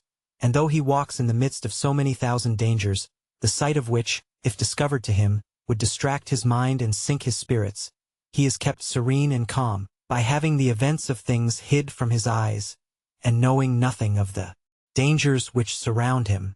After these thoughts had for some time entertained me, I came to reflect seriously upon the real danger I had been in for so many years in this very island, and how I had walked about in the greatest security, and with all possible tranquillity, even when perhaps nothing but the brow of a hill, a great tree, or the casual approach of night, had been between me and the worst kind of destruction, viz., that of falling into the hands of cannibals and savages, who would have seized on me with the same view as I would on a goat or turtle, and have thought it no more crime to kill and devour me than I did of a pigeon or a curlew. I would unjustly slander myself if I should say I was not sincerely thankful to my great preserver, to whose singular protection I acknowledged, with great humanity, all these unknown deliverances were due, and without which I must inevitably have fallen into their merciless hands. When these thoughts were over, my head was for some time taken up in considering the nature of these wretched creatures, I mean the savages, and how it came to pass in the world that the wise governor of all things should give up any of his creatures to such inhumanity, nay, to something so much below even brutality itself, as to devour its own kind. But as this ended in some, at that time, fruitless speculations, it occurred to me to inquire what part of the world these wretches lived in, how far off the coast was from whence they came, what they ventured over so far from home for, what kind of boats they had, and why I might not order myself and my business so that I might be able to go over thither, as they were to come to me. I never so much as troubled myself to consider what I should do with myself when I went thither, what would become of me if I fell into the hands of these savages, or how I should escape them if they attacked me. No, nor so much as how it was possible for me to reach the coast, and not to be attacked by some or other of them, without any possibility of delivering myself, and if I should not fall into their hands, what I should do for provision, or whither I should bend my course. None of these thoughts, I say, so much as came in my way, but my mind was wholly bent upon the notion of my passing over in my boat to the mainland. I looked upon my present condition as the most miserable that could possibly be, that I was not able to throw myself into anything but death, that could be called worse.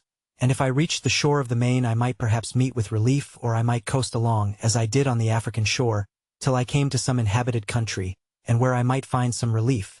And after all, perhaps I might fall in with some Christian ship that might take me in. And if the worst came to the worst, I could but die, which would put an end to all these miseries at once. Pray note, all this was the fruit of a disturbed mind, an impatient temper, made desperate, as it were, by the long continuance of my troubles, and the disappointments I had met in the wreck I had been on board of, and where I had been so near obtaining what I so earnestly longed for, somebody to speak to, and to learn some knowledge from them of the place where I was, and of the probable means of my deliverance. I was agitated wholly by these thoughts. All my calm of mind, in my resignation to Providence, and waiting the issue of the dispositions of heaven, seemed to be suspended, and I had as it were no power to turn my thoughts to anything but to the project of a voyage to the main, which came upon me with such force, and such an impetuosity of desire, that it was not to be resisted. When this had agitated my thoughts for 2 hours or more, with such violence that it set my very blood into a ferment, and my pulse beat as if I had been in a fever, merely with the extraordinary fervor of my mind about it, nature, as if I had been fatigued and exhausted with the very thoughts of it, threw me into a sound sleep. One would have thought I should have dreamed of it, but I did not, nor of anything relating to it, but I dreamed that as I was going out in the morning as usual from my castle, I saw upon the shore 2 canoes and 11 savages coming to land, and that they brought with them another savage whom they were going to kill in order to eat him. When, on a sudden, the savage that they were going to kill jumped away and ran for his life, and I thought in my sleep that he came running into my little, thick grove before my fortification to hide himself, and that I, seeing him alone, and not perceiving that the others sought him that way, showed myself to him, and smiling upon him encouraged him. That he kneeled down to me, seeming to pray me to assist him. Upon which I showed him my ladder, made him go up and carried him into my cave, and he became my servant. And that as soon as I had got this man, I said to myself, now I may certainly venture to the mainland, for this fellow will serve me as a pilot, and will tell me what to do, and whither to go for provisions, and whither not to go for fear of being devoured, what places to venture into and what to shun. I waked with this thought, and was under such inexpressible impressions of joy at the prospect of my escape in my dream, that the disappointments which I felt upon coming to myself, and finding that it was no more than a dream, were equally extravagant the other way, and threw me into a very great dejection of spirits. Upon this, however, I made this conclusion, that my only way to go about to attempt an escape was, to endeavor to get a savage into my possession, and, if possible, it should be one of their prisoners, whom they had condemned to be eaten, and should bring hither to kill. But these thoughts still were attended with this difficulty, that it was impossible to effect this without attacking a whole caravan of them, and killing them all, and this was not only a very desperate attempt and might miscarry, but, on the other hand, I had greatly scrupled the lawfulness of it to myself, and my heart trembled at the thoughts of shedding so much blood, though it was for my deliverance. I need not repeat the arguments which occurred to me against this, they being the same mentioned before, but though I had other reasons to offer now, viz., that those men were enemies to my life and would devour me if they could, that it was self-preservation in the highest degree to deliver myself from this death of a life, and was acting in my own defense as much as if they were actually assaulting me, and the like. I say though these things argued for it, yet the thoughts of shedding human blood for my deliverance were very terrible to me, and such as I could by no means reconcile myself to for a great while. However, at last, after many secret disputes with myself, and after great perplexities about it, for all these arguments, one way and another, struggled in my head a long time, the eager prevailing desire of deliverance at length mastered all the rest, and I resolved, if possible, to get one of these savages into my hands, cost what it would. My next thing was to contrive how to do it, and this, indeed, was very difficult to resolve on. But as I could pitch upon no probable means for it, so I resolved to put myself upon the watch, to see them when they came on shore, and leave the rest to the event, taking such measures as the opportunity should present, let what would be. With these resolutions in my thoughts, I set myself upon the scout as often as possible, and indeed so often that I was heartily tired of it. For it was above a year and a half that I waited, and for great part of that time went out to the West End, and to the southwest corner of the island almost every day, to look for canoes, but none appeared. This was very discouraging, and began to trouble me much, though I cannot say that it did in this case as it had done some time before, where off the edge of my desire to the thing. But the longer it seemed to be delayed, the more eager I was for it. In a word, I was not at first so careful to shun the sight of these savages, and avoid being seen by them as I was now eager to be upon them. Besides, I fancied myself able to manage one, nay, 2 or 3 savages if I had them, so as to make them entirely slaves to me, to do whatever I should direct them, and to prevent their being able at any time to do me any hurt. It was a great while that I pleased myself with this affair, but nothing still presented itself. All my fancies and schemes came to nothing, for no savages came near me for a great while. About a year and a half after I entertained these notions, and by long musing had, as it were, resolved them all into nothing, for want of an occasion to put them into execution, I was surprised one morning by seeing no less than 5 canoes all on shore together on my side the island, and the people who belonged to them all landed and out of my sight. The number of them broke all my measures. For seeing so many, and knowing that they always came 4 or 6, or sometimes more in a boat, I could not tell what to think of it, or how to take my measures to attack 20 or 30 men single-handed. So lay still in my castle, perplexed and discomfort. However, I put myself into the same position for an attack that I had formerly provided, and was just ready for action if anything had presented. Having waited a good while, listening to hear if they made any noise, at length, being very impatient, I set my guns at the foot of my ladder, and clambered up to the top of the hill by my 2 stages as usual. Standing so, however, that my head did not appear above the hill, so that they could not perceive me by any means. Here I observed, by the help of my perspective glass, that they were no less than 30 in number, that they had a fire kindled, and that they had meat dressed. How they had cooked it I knew not, or what it was. But they were all dancing, in I know not how many barbarous gestures and figures, their own way round the fire. While I was thus looking on them, I perceived, by my perspective, 2 miserable wretches dragged from the boats, where, it seems, they were laid by, and were now brought out for the slaughter. I perceived one of them immediately fall, being knocked down, I suppose, with a club or wooden sword, for that was their way, and 2 or 3 others were at work immediately, cutting him open for their cookery, while the other victim was left standing by himself, till they should be ready for him.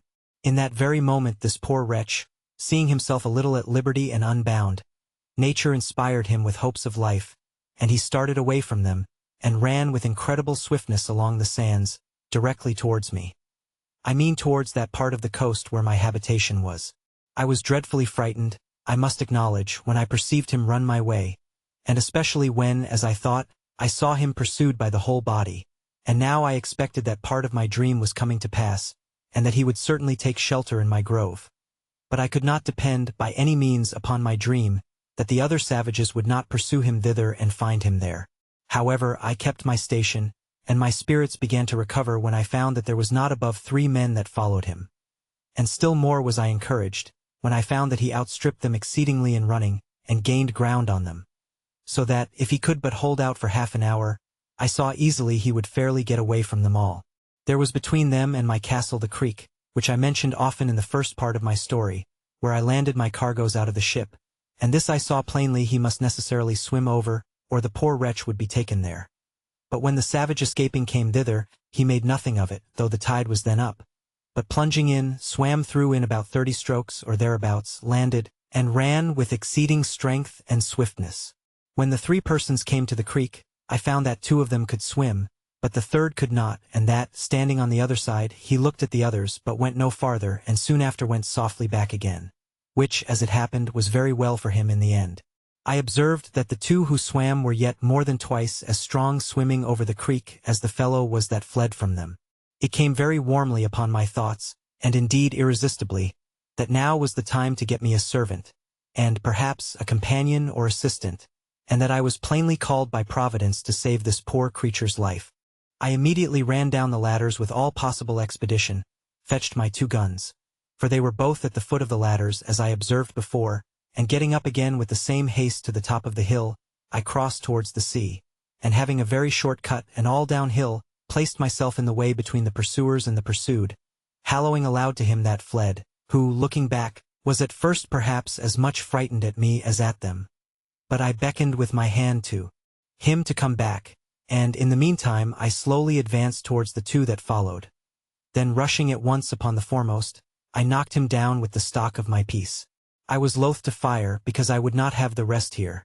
Though, at that distance, it would not have been easily heard, and being out of sight of the smoke, too, they would not have known what to make of it. Having knocked this fellow down, the other who pursued him stopped as if he had been frightened, and I advanced towards him.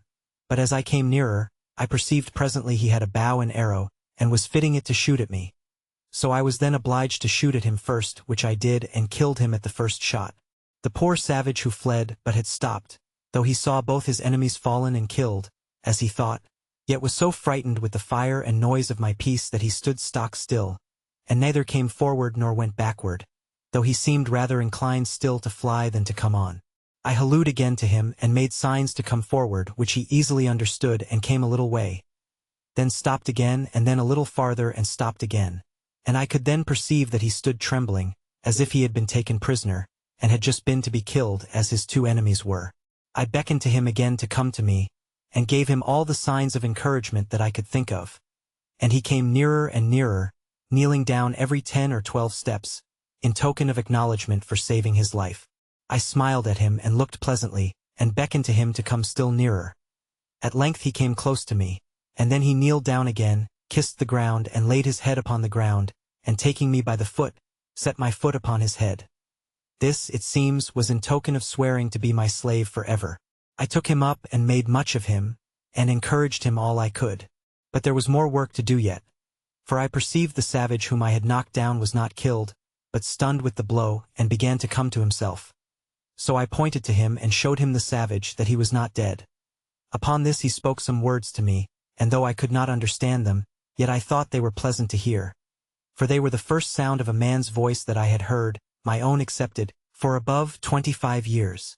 But there was no time for such reflections now. The savage who was knocked down recovered himself so far as to sit up upon the ground, and I perceived that my savage began to be afraid. But when I saw that, I presented my other piece at the man as if I would shoot him. Upon this my savage, for so I call him now, made a motion to me to lend him my sword, which hung naked in a belt by my side, which I did. He no sooner had it, but he runs to his enemy, and at one blow cut off his head so cleverly, no executioner in Germany could have done it sooner or better, which I thought very strange for one who, I had reason to believe, never saw a sword in his life before except their own wooden swords. However, it seems, as I learned afterwards, they make their wooden swords so sharp, so heavy, and the wood is so hard, that they will even cut off heads with them, aye, and arms, and that at one blow, too.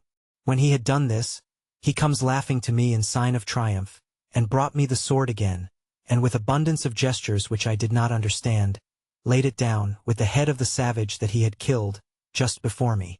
But that which astonished him most was to know how I killed the other Indian so far off. So, pointing to him, he made signs to me to let him go to him, and I bade him go as well as I could.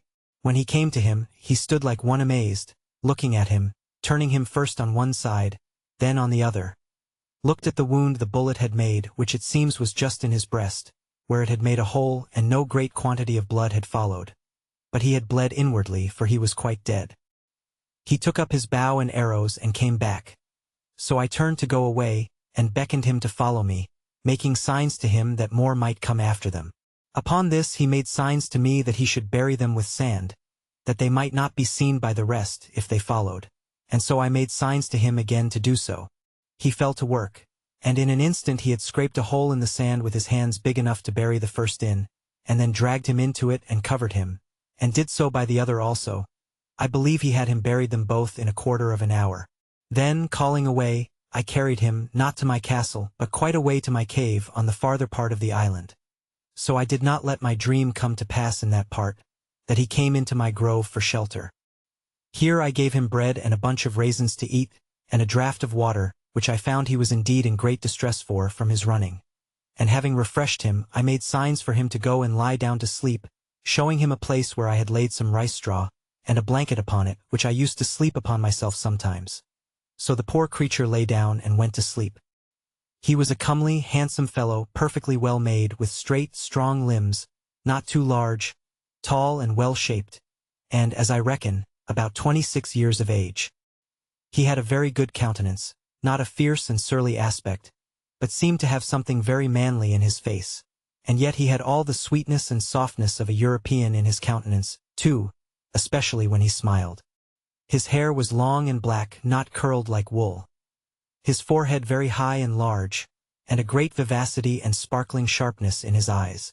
The color of his skin was not quite black but very tawny, and yet not an ugly, yellow, nauseous tawny, as the Brazilians and Virginians and other natives of America are, but of a bright kind of a dun olive color, that had in it something very agreeable, though not very easy to describe. His face was round and plump. His nose small, not flat like the Negroes. A very good mouth, thin lips, and his fine teeth well set, and as white as ivory. After he had slumbered, rather than slept, about half an hour, he awoke again and came out of the cave to me, for I had been milking my goats which I had in the enclosure just by. When he espied me he came running to me, laying himself down again upon the ground, with all the possible signs of an humble, thankful disposition, making a great many antic gestures to show it. At last he lays his head flat upon the ground, close to my foot, and sets my other foot upon his head, as he had done before, and after this made all the signs to me of subjection, servitude, and submission imaginable, to let me know how he would serve me so long as he lived. I understood him in many things, and let him know I was very well pleased with him. In a little time I began to speak to him, and teach him to speak to me, and first I let him know his name should be Friday, which was the day I saved his life. I called him so for the memory of the time. I likewise taught him to say master, and then let him know that was to be my name. I likewise taught him to say yes and no, and to know the meaning of them. I gave him some milk in an earthen pot, and let him see me drink it before him, and sop my bread in it, and gave him a cake of bread to do the like, which he quickly complied with, and made signs that it was very good for him. I kept there with him all that night, but as soon as it was day I beckoned to him to come with me, and let him know I would give him some clothes, at which he seemed very glad, for he was stark naked. As we went by the place where he had buried the two men, he pointed exactly to the place, and showed me the marks that he had made to find them again, making signs to me that we should dig them up again and eat them. At this I appeared very angry, expressed my abhorrence of it, made as if I would vomit at the thoughts of it, and beckoned with my hand to him to come away, which he did immediately with great submission. I then led him up to the top of the hill to see if his enemies were gone, and pulling out my glass I looked and saw plainly the place where they had been, but no appearance of them or their canoes, so that it was plain they were gone, and had left their two comrades behind them without any search after them. But I was not content with this discovery, but having now more courage and consequently more curiosity, I took my man Friday with me, giving him the sword in his hand with the bow and arrows at his back, which I found he could use very dexterously, making him carry one gun for me and I two for myself. And away we marched to the place where these creatures had been, for I had a mind now to get some further intelligence of them. When I came to the place my very blood ran chill in my veins, and my heart sunk within me, at the horror of the spectacle. Indeed, it was a dreadful sight, at least it was so to me, though Friday made nothing of it. The place was covered with human bones, the ground dyed with their blood, and great pieces of flesh left here and there, half-eaten, mangled, and scorched, and, in short, all the tokens of the triumphant feast they had been making there, after a victory over their enemies. I saw 3 skulls, 5 hands, and the bones of 3 or 4 legs and feet, and abundance of other parts of the bodies. And Friday, by his signs, made me understand that they brought over 4 prisoners to feast upon, that 3 of them were eaten up, and that he, pointing to himself, was the 4th, that there had been a great battle between them and their next king, of whose subjects, it seems, he had been one, and that they had taken a great number of prisoners, all which were carried to several places by those who had taken them in the fight, in order to feast upon them, as was done here by these wretches upon those they brought hither. I caused Friday to gather all the skulls, bones, flesh, and whatever remained, and lay them together in a heap, and make a great fire upon it, and burn them all to ashes. I found Friday had still a hankering stomach after some of the flesh, and was still a cannibal in his nature. But I showed so much abhorrence at the very thoughts of it, and at the least appearance of it, that he durst not discover it. For I had, by some means, let him know that I would kill him if he offered it. When he had done this, we came back to our castle, and there I fell to work for my man Friday, and first of all I gave him a pair of linen drawers which I had out of the poor gunner's chest I mentioned, which I found in the wreck, and which, with a little alteration, fitted him very well. And then I made him a jerkin of goat's skin, as well as my skill would allow, for I was now grown a tolerably good tailor, and I gave him a cap which I made of hare's skin, very convenient and fashionable. Enough, And thus he was clothed, for the present tolerably well, and was mighty well pleased to see himself almost as well clothed as his master. It is true he went awkwardly in these clothes at first. Wearing the drawers was very awkward to him, and the sleeves of the waistcoat galled his shoulders and the inside of his arms. But a little easing them where he complained they hurt him, and using himself to them, he took to them at length very well. The next day, after I came home to my hutch with him, I began to consider where I should lodge him, and that I might do well for him and yet be perfectly easy myself. I made a little tent for him in the vacant place between my two fortifications, in the inside of the last, and in the outside of the first. As there was a door or entrance there into my cave, I made a formal framed doorcase and a door to it of boards and set it up in the passage a little within the entrance. And causing the door to open in the inside, I barred it up in the night, taking in my ladders too, so that Friday could no way come at me in the inside of my innermost wall, without making so much noise and getting over that it must needs awaken me. For my first wall had now a complete roof over it of long poles, covering all my tent and leaning up to the side of the hill, which was again laid across with smaller sticks instead of laths, and then thatched over a great thickness with the rice straw, which was strong like reeds. And at the hole or place which was left to go in or out by the ladder I had placed a kind of trapdoor, which, if it had been attempted on the outside, would not have opened at all, but would have fallen down and made a great noise. As to weapons, I took them all into my side every night. But I needed none of all this precaution. For never man had a more faithful, loving, sincere servant than Friday was to me, without passions, sullenness, or designs, perfectly obliged and engaged. His very affections were tied to me, like those of a child to a father, and I dare say he would have sacrificed his life to save mine upon any occasion whatsoever. The many testimonies he gave me of this put it out of doubt, and soon convinced me that I needed to use no precautions for my safety on his account.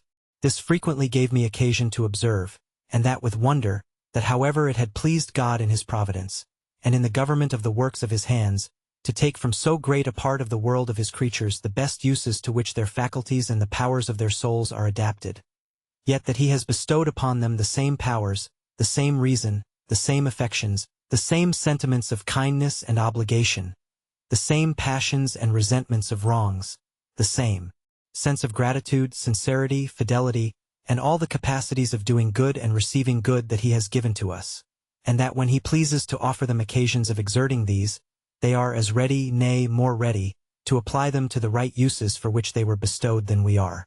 This made me very melancholy sometimes, in reflecting, as the several occasions presented, how mean a use we make of all these, even though we have these powers enlightened by the great lamp of instruction, the Spirit of God, and by the knowledge of his word added to our understanding, and why it has pleased God to hide the like saving knowledge from so many millions of souls, who, if I might judge by this poor savage, would make a much better use of it than we did. From hence I sometimes was led too far, to invade the sovereignty of Providence, and, as it were, arraign the justice of so arbitrary a disposition of things, that should hide that sight from some and reveal it to others, and yet expect a like duty from both. But I shut it up and checked my thoughts with this conclusion. First, that we did not know by what light and law these should be condemned, but that as God was necessarily, and by the nature of his being, infinitely holy and just, so it could not be, but if these creatures were all sentenced to absence from himself, it was on account of sinning against that light which, as the Scripture says, was a law to themselves, and by such rules as their consciences would acknowledge to be just, though the foundation was not discovered to us. And secondly, that still as we all are the clay in the hand of the potter, no vessel could say to him, "Why hast thou formed me thus?" But to return to my new companion. I was greatly delighted with him, and made it my business to teach him everything that was proper to make him useful, handy, and helpful, but especially to make him speak and understand me when I spoke, and he was the obtuse scholar that ever was, and particularly was so merry, so constantly diligent, and so pleased when he could but understand me, or make me understand him, that it was very pleasant for me to talk to him. Now my life began to be so easy that I began to say to myself that could I but have been safe from more savages, I cared not if I was never to remove from the place where I lived. Chapter 15. Friday's education. After I had been 2 or 3 days returned to my castle, I thought that, in order to bring Friday off from his horrid way of feeding, and from the relish of a cannibal's stomach, I ought to let him taste other flesh. So I took him out with me one morning to the woods. I went, indeed, intending to kill a kid out of my own flock, and bring it home and dress it, But as I was going I saw a she-goat lying down in the shade, and 2 young kids sitting by her. I catched hold of Friday. "Hold," said I, "stand still," and made signs to him not to stir. Immediately I presented my piece, shot, and killed one of the kids. The poor creature, who had at a distance, indeed, seen me kill the savage, his enemy, but did not know, nor could imagine how it was done, was sensibly surprised, trembled and shook, and looked so amazed that I thought he would have sunk down. He did not see the kid I shot at or perceive I had killed it, but ripped up his waistcoat to feel whether he was not wounded, and, as I found presently, thought I was resolved to kill him. For he came and kneeled down to me, and embracing my knees, said a great many things I did not understand. But I could easily see the meaning was to pray me not to kill him. I soon found a way to convince him that I would do him no harm, and taking him up by the hand, laughed at him, and pointing to the kid which I had killed, beckoned to him to run and fetch it, which he did, and while he was wondering and looking to see how the creature was killed, I loaded my gun again. By and by I saw a great fowl, like a hawk, sitting upon a tree within shot. So, to let Friday understand a little what I would do, I called him to me again, pointed at the fowl, which was indeed a parrot, though I thought it had been a hawk. I say, pointing to the parrot and to my gun and to the ground under the parrot to let him see I would make it fall, I made him understand that I would shoot and kill that bird. Accordingly I fired, and bade him look, and immediately he saw the parrot fall. He stood like one frightened again, notwithstanding all I had said to him, and I found he was the more amazed, because he did not see me put anything into the gun, but thought that there must be some wonderful fund of death and destruction in that thing, able to kill man, beast, bird, or anything near or far off, and the astonishment this created in him was such as could not wear off for a long time, and I believe, if I would have let him, he would have worshipped me and my gun. As for the gun itself, he would not so much as touch it for several days after, but he would speak to it and talk to it as if it had answered him when he was by himself, which, as I afterwards learned of him, was to desire it not to kill him. Well, after his astonishment was a little over at this, I pointed to him to run and fetch the bird I had shot, which he did, but stayed some time. For the parrot, not being quite dead, had fluttered away a good distance from the place where she fell. However, he found her, took her up and brought her to me, and as I had perceived his ignorance about the gun before, I took this advantage to charge the gun again, and not to let him see me do it, that I might be ready for any other mark that might present. But nothing more offered at that time. So I brought home the kid, and the same evening I took the skin off and cut it out as well as I could, and having a pot fit for that purpose, I boiled or stewed some of the flesh and made some very good broth. After I had begun to eat some, I gave some to my man, who seemed very glad of it, and liked it very well. But that which was strangest to him was to see me eat salt with it. He made a sign to me that the salt was not good to eat, and putting a little into his own mouth, he seemed to nauseate it and would spit and sputter at it, washing his mouth with fresh water after it. On the other hand, I took some meat into my mouth without salt, and I pretended to spit and sputter for want of salt as much as he had done at the salt, but it would not do. He would never care for salt with meat or in his broth, at least not for a great while, and then but a very little. Having thus fed him with boiled meat and broth, I was resolved to feast him the next day by roasting a piece of the kid. This I did by hanging it before the fire on a string, as I had seen many people do in England, setting 2 poles up, one on each side of the fire and one across the top, and tying the string to the cross stick, letting the meat turn continually. This Friday admired very much, but when he came to taste the flesh, he took so many ways to tell me how well he liked it, that I could not but understand him, and at last he told me, as well as he could, he would never eat man's flesh any more, which I was very glad to hear. The next day I set him to work beating some corn out and sifting it in the manner I used to do as I observed before, and he soon understood how to do it as well as I, especially after he had seen what the meaning of it was, and that it was to make bread of. For after that I let him see me make my bread and bake it too, and in a little time Friday was able to do all the work for me as well as I could do it myself. I began now to consider that having 2 mouths to feed instead of one, I must provide more ground for my harvest, and plant a larger quantity of corn than I used to do. So I marked out a larger piece of land, and began the fence in the same manner as before, in which Friday worked not only very willingly and very hard, but did it very cheerfully. And I told him what it was for, that it was for corn to make more bread, because he was now with me, and that I might have enough for him and myself, too. He appeared very sensible of that part, and let me know that he thought I had much more labor upon me on his account than I had for myself. and that he would work the harder for me if I would tell him what to do. This was the pleasantest year of all the life I led in this place. Friday began to talk pretty well and understand the names of almost everything I had occasion to call for, and of every place I had to send him to, and talked a great deal to me. So that, in short, I began now to have some use for my tongue again, which indeed I had very little occasion for before. Besides the pleasure of talking to him, I had a singular satisfaction in the fellow himself. His simple, unfeigned honesty appeared to me more and more every day, and I began really to love the creature. And on his side I believe he loved me more than it was possible for him ever to love anything before. I had a mind once to try if he had any inclination for his own country again. And having taught him English so well that he could answer me almost any question, I asked him whether the nation that he belonged to never conquered in battle? At which he smiled and said, "Yes, yes, we always fight the better."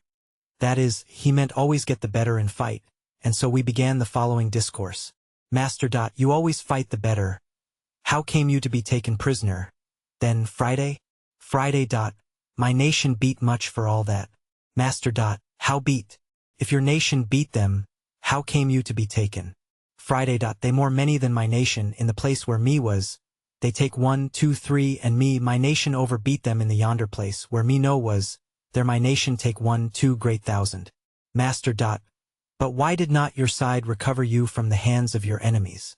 Then, Friday, they run 1, 2, 3, and me, and make go in the canoe. My nation have no canoe that time. Master, well, Friday, and what does your nation do with the men they take? Do they carry them away and eat them, as these did? Friday, yes, my nation eat mans too. Eat all up. Master, where do they carry them? Friday, go to other place where they think. Master, do they come hither? Friday, yes, yes, they come hither. Come other else place. Master, have you been here with them? Friday, yes, I have been here, points to the NW side of the island, which, it seems, was their side. By this I understood that my man Friday had formerly been among the savages who used to come on shore on the farther part of the island. On the same man-eating occasions he was now brought for. And some time after, when I took the courage to carry him to that side, being the same I formerly mentioned, he presently knew the place, and told me he was there once, when they ate up 20 men, 2 women, and 1 child. He could not tell 20 in English, but he numbered them by laying so many stones in a row, and pointing to me to tell them over. I have told this passage because it introduces what follows, that after this discourse I had with him, I asked him how far it was from our island to the shore, and whether the canoes were not often lost. He told me there was no danger, no canoes ever lost, but that after a little way out to sea, there was a current and wind, always one way in the morning, the other in the afternoon. This I understood to be no more than the sets of the tide as going out or coming in, but I afterwards understood it was occasioned by the great draught and reflux of the mighty river Orinoco, in the mouth or gulf of which river, as I found afterwards, our island lay, and that this land, which I perceived to be W and NW, was the great island Trinidad on the north point of the mouth of the river. I asked Friday 1,000 questions about the country, the inhabitants, the sea, the coast, and what nations were near. He told me all he knew with the greatest openness imaginable. I asked him the names of the several nations of his sort of people, but could get no other name than Caribs, from whence I easily understood that these were the Caribbees, which our maps place on the part of America which reaches from the mouth of the river Orinoco to Guyana, and onwards to St. Martha. He told me that up a great way beyond the moon, that was beyond the setting of the moon, which must be west from their country, there dwelt white-bearded men like me, and pointed to my great whiskers which I mentioned before, and that they had killed much mans, that was his word. By all which I understood he meant the Spaniards, whose cruelties in America had been spread over the whole country, and were remembered by all the nations from father to son. I inquired if he could tell me how I might go from this island, and get among those white men. He told me, yes, yes, you may go in 2 canoe. I could not understand what he meant, or make him describe to me what he meant by 2 canoe, till at last, with great difficulty, I found he meant it must be in a large boat, as big as 2 canoes.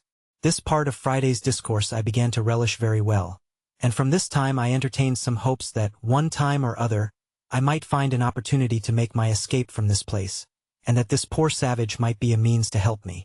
During the long time that Friday had now been with me, and that he began to speak to me and understand me, I was not wanting to lay a foundation of religious knowledge in his mind. Particularly I asked him one time who made him. The creature did not understand me at all, but thought I had asked who was his father.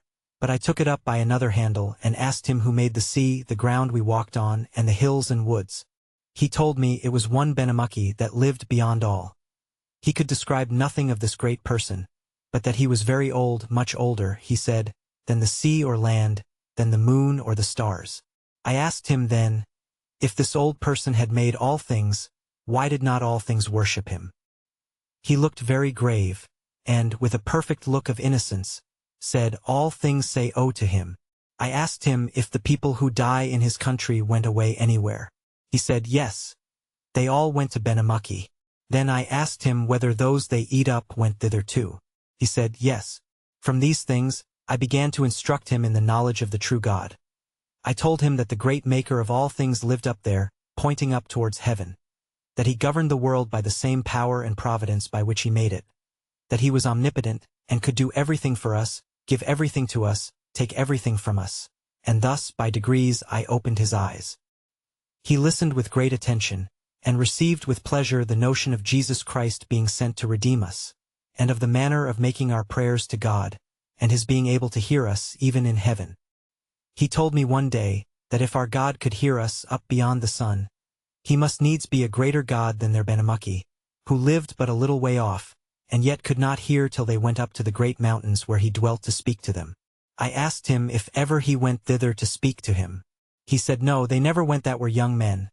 None went thither but the old men whom he called their uokeki. That is, as I made him explain to me, their religious or clergy, and that they went to say oh, so he called saying prayers, and then came back and told them what Benamuckee said. By this I observed that there is priestcraft even among the most blinded, ignorant pagans in the world, and the policy of making a secret of religion, in order to preserve the veneration of the people to the clergy, not only to be found in the Roman, but, perhaps, among all religions in the world, even among the most brutish and barbarous savages. I endeavored to clear up this fraud to my man Friday, and told him that the pretense of their old men going up to the mountains to say oh to their god Benamuckee was a cheat, and their bringing word from thence what he said was much more so, that if they met with any answer or spake with anyone there, it must be with an evil spirit. And then I entered into a long discourse with him about the devil, the origin of him, his rebellion against God, his enmity to man, the reason of it, his setting himself up in the dark parts of the world to be worshipped instead of God, and as God, and the many stratagems he made use of to delude mankind to their ruin.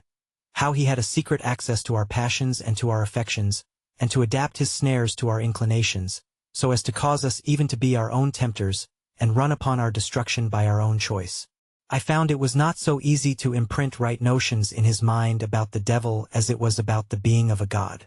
Nature assisted all my arguments to evidence to him even the necessity of a great first cause, an overruling, governing power, a secret directing providence, and of the equity and justice of paying homage to him that made us, and the like. But there appeared nothing of this kind in the notion of an evil spirit, of his origin, his being, his nature, and above all, of his inclination to do evil, and to draw us in to do so too. And the poor creature puzzled me once in such a manner by a question, merely natural and innocent, that I scarce knew what to say to him. I had been talking a great deal to him of the power of God, his omnipotence, his aversion to sin, his being a consuming fire to the workers of iniquity. How, as he had made us all, he could destroy us and all the world in a moment, and he listened with great seriousness to me all the while. After this I had been telling him how the devil was God's enemy in the hearts of men, and used all his malice and skill to defeat the good designs of providence, and to ruin the kingdom of Christ in the world, and the like. Well, says Friday, but you say God is so strong, so great. Is he not much strong, much might as the devil? Yes, yes, says I, Friday. God is stronger than the devil. God is above the devil, and therefore we pray to God to tread him down under our feet, and enable us to resist his temptations and quench his fiery darts. But, says he again, if God much stronger, much might as the wicked devil, why God no kill the devil, so make him no more do wicked? I was strangely surprised at this question, and after all, though I was now an old man, yet I was but a young doctor, and ill qualified for a casuist or a solver of difficulties. And at first I could not tell what to say, so I pretended not to hear him and asked him what he said.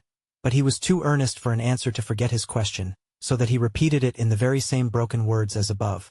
By this time I had recovered myself a little, and I said, God will at last punish him severely. He is reserved for the judgment, and is to be cast into the bottomless pit, to dwell with everlasting fire. This did not satisfy Friday, but he returns upon me, repeating my words, "Reserve at last. Me no understand, but why not kill the devil now? Not kill great ago? You may as well ask me," said I, "why God does not kill you or me. When we do wicked things here that offend him, we are preserved to repent and be pardoned." He mused some time on this. "Well, well," says he mighty affectionately, "that well. So you, I, devil, all wicked, all preserve, repent, God pardon all." Here I was run down again by him to the last degree, and it was a testimony to me, how the mere notions of nature, though they will guide reasonable creatures to the knowledge of a God, and of a worship or homage due to the supreme being of God, as the consequence of our nature, yet nothing but divine revelation can form the knowledge of Jesus Christ, and of redemption purchased for us, of a mediator of the new covenant, and of an intercessor at the footstool of God's throne. I say, nothing but a revelation from heaven can form these in the soul, and that, therefore, the gospel of our Lord and Savior Jesus Christ, I mean the Word of God, and the Spirit of God, promised for the guide and sanctifier of his people, are the absolutely necessary instructors of the souls of men in the saving knowledge of God and the means of salvation. I therefore diverted the present discourse between me and my man, rising up hastily, as upon some sudden occasion of going out. Then sending him for something a good way off, I seriously prayed to God that he would enable me to instruct savingly this poor savage, assisting, by his Spirit, the heart of the poor ignorant creature to receive the light of the knowledge of God in Christ, reconciling him to himself, and would guide me so to speak to him from the word of God that his conscience might be convinced, his eyes opened, and his soul saved. When he came again to me, I entered into a long discourse with him upon the subject of the redemption of man by the Savior of the world, and of the doctrine of the gospel preached from heaven, viz., of repentance towards God, and faith in our blessed Lord Jesus. I then explained to him as well as I could why our blessed Redeemer took not on him the nature of angels but the seed of Abraham, and how, for that reason, the fallen angels had no share in the redemption, that he came only to the lost sheep of the house of Israel, and the like. I had, God knows, more sincerity than knowledge in all the methods I took for this poor creature's instruction, and must acknowledge, what I believe all that act upon the same principle will find, that in laying things open to him, I really informed and instructed myself in many things that either I did not know or had not fully considered before, but which occurred naturally to my mind upon searching into them, for the information of this poor savage, and I had more affection in my inquiry after things upon this occasion than ever I felt before, so that, whether this poor wild wretch was better for me or no, I had great reason to be thankful that ever he came to me. My grief sat lighter upon me, my habitation grew comfortable to me beyond measure, and when I reflected that in this solitary life which I have been confined to, I had not only been moved to look up to heaven myself, and to seek the hand that had brought me here, but was now to be made an instrument, under Providence, to save the life and, for aught I knew, the soul of a poor savage, and bring him to the true knowledge of religion and of the Christian doctrine, that he might know Christ Jesus, in whom is life eternal. I say, when I reflected upon all these things, a secret joy ran through every part of my soul, and I frequently rejoiced that ever I was brought to this place, which I had so often thought the most dreadful of all afflictions that could possibly have befallen me. I continued in this thankful frame all the remainder of my time, and the conversation which employed the hours between Friday and me was such as made the 3 years which we lived there together perfectly and completely happy, if any such thing as complete happiness can be formed in a sublunary state. This savage was now a good Christian, a much better than I, though I have reason to hope, and bless God for it, that we were equally penitent and comforted restored penitents.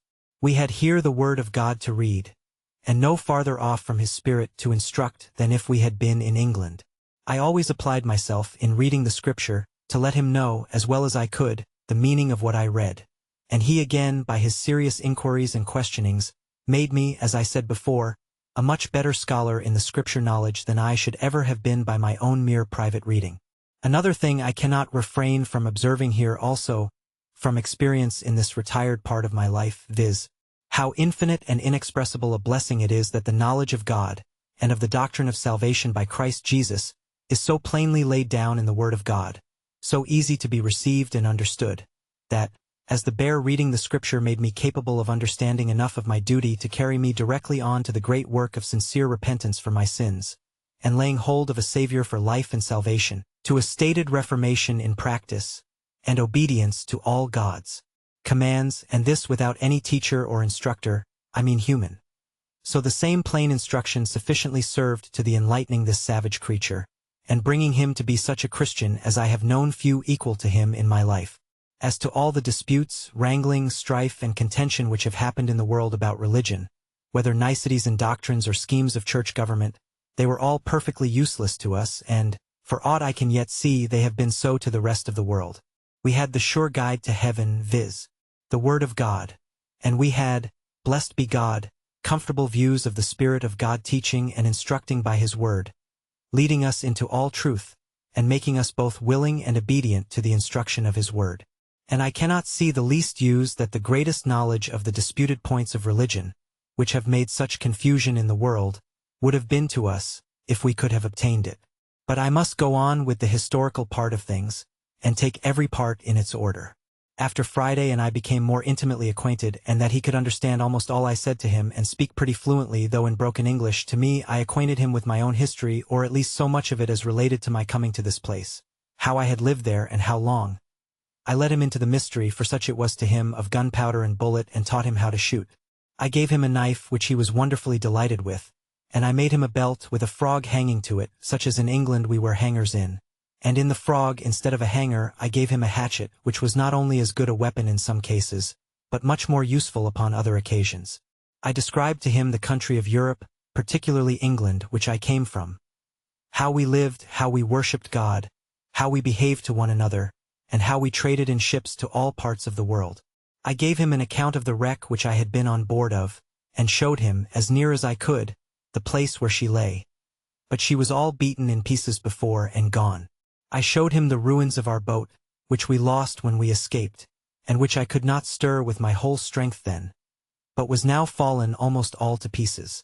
Upon seeing this boat, Friday stood, musing a great while, and said nothing. I asked him what it was he studied upon. At last says he, "Me see such boat like come to place at my nation." I did not understand him a good while, but at last, when I had examined further into it, I understood by him that a boat, such as that had been, came on shore upon the country where he lived. That is, as he explained it, was driven thither by stress of weather. I presently imagined that some European ship must have been cast away upon their coast, and the boat might get loose and drive ashore, but was so dull that I never once thought of men making their escape from a wreck thither, much less whence they might come. So I only inquired after a description of the boat. Friday described the boat to me well enough, but brought me better to understand him when he added with some warmth, "We save the white mans from drown." Then I presently asked if there were any white mans, as he called them, in the boat. Yes, he said, the boat full of white mans. I asked him how many. He told upon his fingers 17. I asked him then what became of them. He told me, "They live, they dwell at my nation." This put new thoughts into my head, for I presently imagined that these might be the men belonging to the ship that was cast away in the sight of my island, as I now called it, and who, after the ship was struck on the rock and they saw her inevitably lost, had saved themselves in their boat, and were landed upon that wild shore among the savages. Upon this I inquired of him more critically what was become of them. He assured me they lived still there, that they had been there about 4 years, that the savages left them alone and gave them victuals to live on. I asked him how it came to pass they did not kill them and eat them. He said no, they make brother with them, that is, as I understood him, a truce, and then he added, they no eat mans but when make the war fight, that is to say, they never eat any men but such as come to fight with them and are taken in battle. It was after this some considerable time, that being upon the top of the hill at the east side of the island, from whence, as I have said, I had, in a clear day, discovered the main or continent of America, Friday, the weather being very serene, looks very earnestly towards the mainland, and in a kind of surprise falls a-jumping and dancing and calls out to me, for I was at some distance from him. I asked him what was the matter. "Oh joy," says he, "oh glad, there see my country, there my nation." I observed an extraordinary sense of pleasure appeared in his face, and his eyes sparkled, and his countenance discovered a strange eagerness, as if he had a mind to be in his own country again. This observation of mine put a great many thoughts into me, which made me at first not so easy about my new man Friday as I was before, and I made no doubt but that, if Friday could get back to his own nation again, he would not only forget all his religion but all his obligation to me, and would be forward enough to give his countrymen an account of me, and come back, perhaps with 100 or 2 of them, and make a feast upon me, at which he might be as merry as he used to be with those of his enemies when they were taken in war. But I wronged the poor honest creature very much, for which I was very sorry afterwards. However, as my jealousy increased and held some weeks, I was a little more circumspect, and not so familiar and kind to him as before, in which I was certainly wrong too, the honest, grateful creature having no thought about it but what consisted with the best principles, both as a religious Christian and as a grateful friend, as appeared afterwards to my full satisfaction. While my jealousy of him lasted, you may be sure I was every day pumping him to see if he would discover any of the new thoughts which I suspected were in him. But I found everything he said was so honest and so innocent that I could find nothing to nourish my suspicion, and in spite of all my uneasiness, he made me at last entirely his own again. Nor did he in the least perceive that I was uneasy, and therefore I could not suspect him of deceit. One day, walking up the same hill, but the weather being hazy at sea so that we could not see the continent, I called to him and said, "Friday, do not you wish yourself in your own country, your own nation?" "Yes," he said, "I be much glad to be at my own nation." "What would you do there?" said I. "Would you turn wild again, eat men's flesh again, and be a savage as you were before?" He looked full of concern, and shaking his head, said, "No, no, Friday, tell them to live good. Tell them to pray God. Tell them to eat cornbread, cattle flesh, milk. No eat man again." "Why, then," said I to him, "they will kill you." He looked grave at that, and then said, "No, no, they no kill me, they willing love learn." He meant by this they would be willing to learn. He added, they learned much of the bearded mans that came in the boat. Then I asked him if he would go back to them. He smiled at that, and told me that he could not swim so far. I told him I would make a canoe for him. He told me he would go if I would go with him. "I go," says I. "Why, they will eat me if I come there." "No, no," says he, "me make they no eat you. Me make they much love you." He meant, he would tell them how I had killed his enemies and saved his life, and so he would make them love me. Then he told me, as well as he could, how kind they were to 17 white men, or bearded men, as he called them, who came on shore there in distress. From this time, I confess, I had a mind to venture over and see if I could possibly join with those bearded men, who I made no doubt were Spaniards and Portuguese. Not doubting but, if I could, we might find some method to escape from thence, being upon the continent, and a good company together, better than I could from an island 40 miles off the shore, alone and without help. So, after some days, I took Friday to work again by way of discourse, and told him I would give him a boat to go back to his own nation. And accordingly, I carried him to my frigate, which lay on the other side of the island, and having cleared it of water, for I always kept it sunk in water, I brought it out, showed it him, and we both went into it. I found he was a most dexterous fellow at managing it, and would make it go almost as swift again as I could. So when he was in, I said to him, "Well now, Friday, shall we go to your nation?" He looked very dull at my saying so, which it seems was because he thought the boat was too small to go so far. I then told him I had a bigger. So the next day I went to the place where the first boat lay which I had made, but which I could not get into the water. He said that was big enough. But then, as I had taken no care of it, and it had lain 2 or 23 years there, the sun had so split and dried it, that it was rotten. Friday told me such a boat would do very well, and would carry much enough victual, drink, bread. This was his way of talking. Chapter 16. Rescue of prisoners from cannibals. Upon the whole, I was by this time so fixed upon my design of going over with him to the continent that I told him we would go and make one as big as that, and he should go home in it. He answered not one word, but looked very grave and sad. I asked him what was the matter with him. He asked me again, "Why you angry mad with Friday?" "What me done?" I asked him what he meant. I told him I was not angry with him at all. "No angry," says he, repeating the words several times. "Why send Friday home away to my nation?" "Why," says I, "Friday, did not you say you wished you were there?" "Yes, yes," says he, "wish we both there. No wish Friday there, no master there." In a word, he would not think of going there without me. "I go there, Friday?" says I. "What shall I do there?" He turned very quick upon me at this. "You do great deal much good," says he. "You teach wild mans be good, sober, tame mans. You tell them know God, pray God, and live new life. Alas, Friday, says I, thou knowest not what thou sayest. I am but an ignorant man myself. Yes, yes, says he, you teach ye me good, you teach ye them good. No, no, Friday, says I, you shall go without me.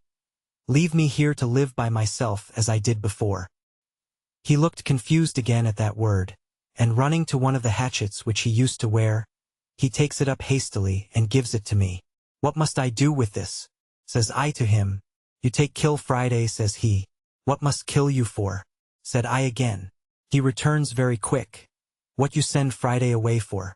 Take kill Friday, no send Friday away. This he spoke so earnestly that I saw tears stand in his eyes. In a word, I so plainly discovered the utmost affection in him to me, and a firm resolution in him, that I told him then and often after, that I would never send him away from me if he was willing to stay with me. Upon the whole, as I found by all his discourse a settled affection to me, and that nothing could part him from me, so I found all the foundation of his desire to go to his own country was laid in his ardent affection to the people, and his hopes of my doing them good. A thing which, as I had no notion of myself, so I had not the least thought or intention or desire of undertaking it.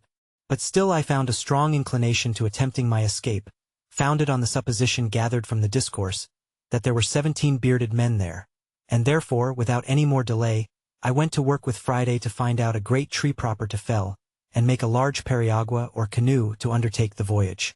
There were trees enough in the island to have built a little fleet, not of periaguas or canoes, but even of good, large vessels.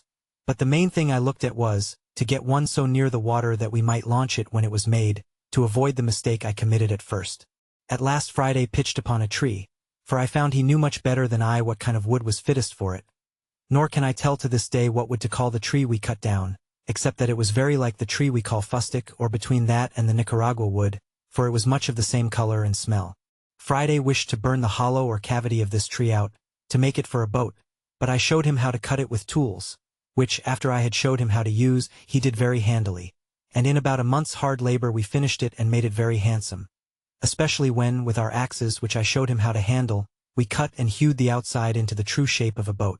After this, however, it cost us near a fortnight's time to get her along, as it were inch by inch upon great rollers into the water. But when she was in, she would have carried 20 men with great ease. When she was in the water, though she was so big, it amazed me to see with what dexterity and how swift my man Friday could manage her, turn her and paddle her along. So I asked him if he would, and if we might venture over in her. Yes, he said, we venture over in her very well, though great blow wind. However, I had a further design that he knew nothing of, and that was to make a mast and a sail, and to fit her with an anchor and cable. As to a mast, that was easy enough to get. So I pitched upon a straight young cedar tree which I found near the place, and which there were great plenty of in the island, and I set Friday to work to cut it down, and gave him directions how to shape and order it. But as to the sail, that was my particular care. I knew I had old sails, or rather pieces of old sails, enough, but as I had had them now 26 years by me, and had not been very careful to preserve them, not imagining that I should ever have this kind of use for them, I did not doubt but they were all rotten, and indeed most of them were so. However, I found 2 pieces which appeared pretty good, and with these I went to work, and with a great deal of pains and awkward stitching, you may be sure, for want of needles, I at length made a 3-cornered ugly thing, like what we call in England a shoulder of mutton sail, to go with a boom at bottom, and a little short sprit at the top, such as usually our ship's longboats sail with, and such as I best knew how to manage, as it was such a one as I had to the boat in which I made my escape from Barbary, as related in the first part of my story. I was near 2 months performing this last work, viz., rigging and fitting my masts and sails, for I finished them very complete, making a small stay and a sail or foresail to it, to assist if we should turn to windward, and what was more than all, I fixed a rudder to the stern of her to steer with. I was but a bungling shipwright, yet as I knew the usefulness and even necessity of such a thing, I applied myself with so much pains to do it, that at last I brought it to pass. Though, considering the many dull contrivances I had for it that failed, I think it cost me almost as much labor as making the boat. After all this was done, I had my man Friday to teach as to what belonged to the navigation of my boat. Though he knew very well how to paddle a canoe, he knew nothing of what belonged to a sail and a rudder, and was the most amazed when he saw me work the boat to and again in the sea by the rudder, and how the sail jibed and filled this way or that way as the course we sailed changed. I say when he saw this he stood like one astonished and amazed. However, with a little use, I made all these things familiar to him, and he became an expert sailor, except that of the compass I could make him understand very little. On the other hand, as there was very little cloudy weather and seldom or never any fogs in those parts, there was the less occasion for a compass, seeing the stars were always to be seen by night, and the shore by day except in the rainy seasons, and then nobody cared to stir abroad either by land or sea. I was now entered on the 27th year of my captivity in this place, though the 3 last years that I had this creature with me ought rather to be left out of the account, my habitation being quite of another kind than in all the rest of the time.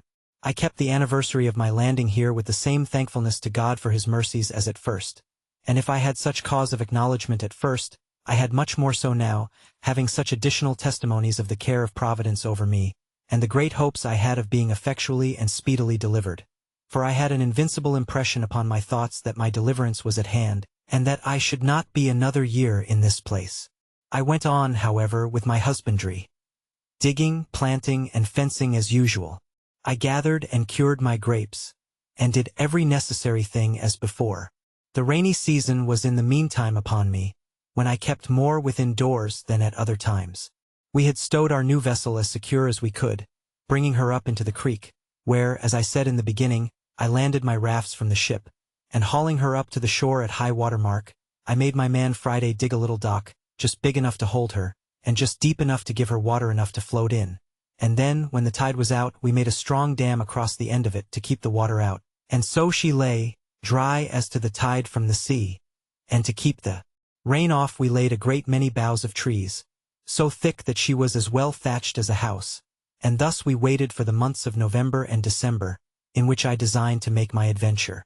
When the settled season began to come in, as the thought of my design returned with the fair weather, I was preparing daily for the voyage. And the first thing I did was to lay by a certain quantity of provisions, being the stores for our voyage, and intended in a week or a fortnight's time to open the dock and launch out our boat. I was busy one morning upon something of this kind when I called to Friday and bid him to go to the seashore and see if he could find a turtle or a tortoise, a thing which we generally got once a week, for the sake of the eggs as well as the flesh.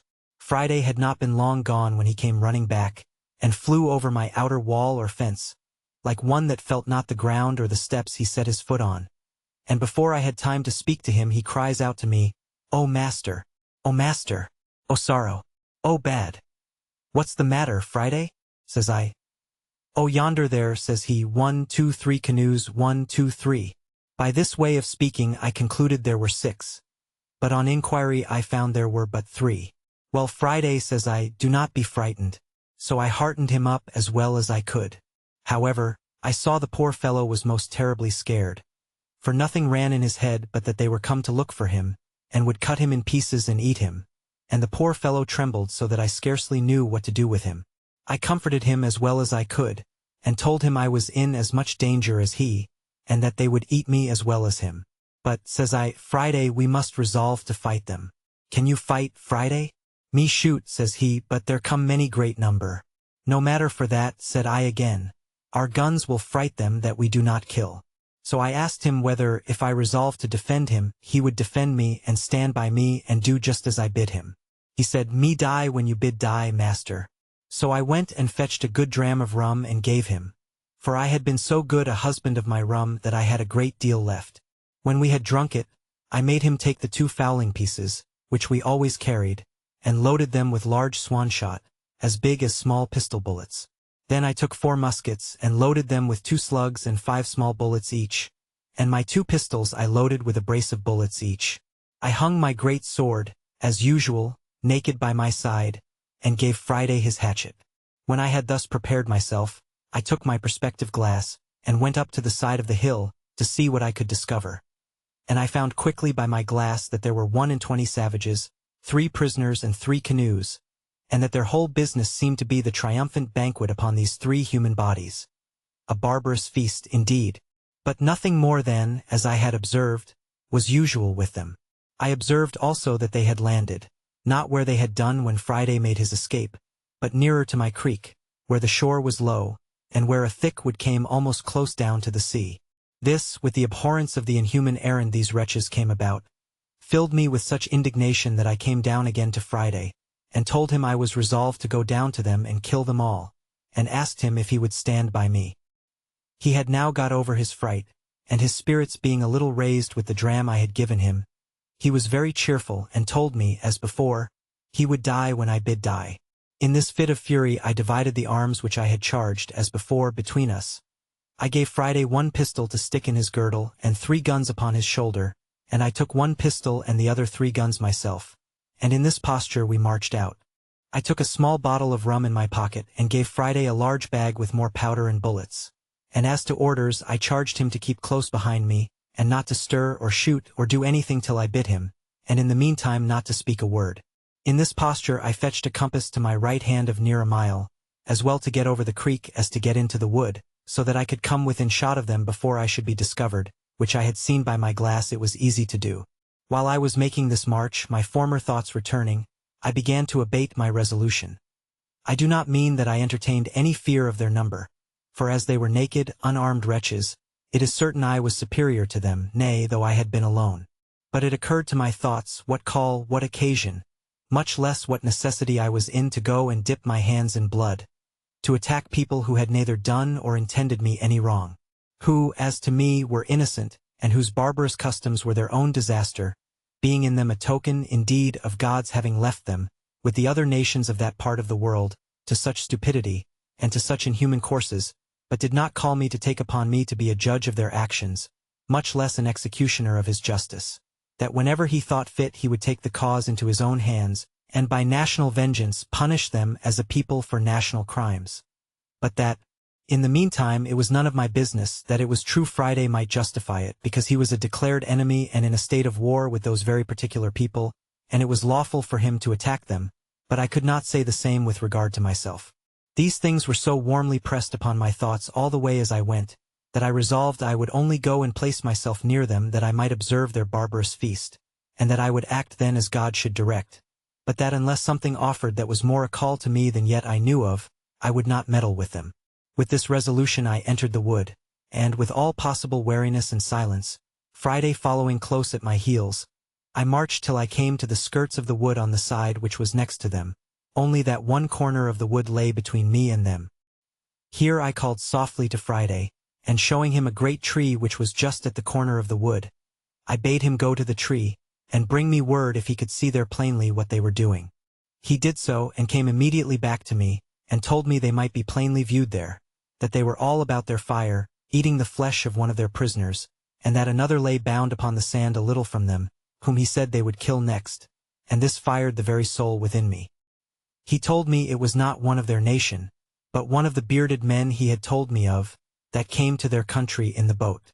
I was filled with horror at the very naming of the white bearded man, and going to the tree, I saw plainly by my glass a white man, who lay upon the beach of the sea with his hands and his feet tied with flags, or things like rushes, and that he was an European and had clothes on. There was another tree and a little thicket beyond it, about 50 yards nearer to them than the place where I was, which, by going a little way about, I saw I might come at undiscovered, and that then I should be within half a shot of them.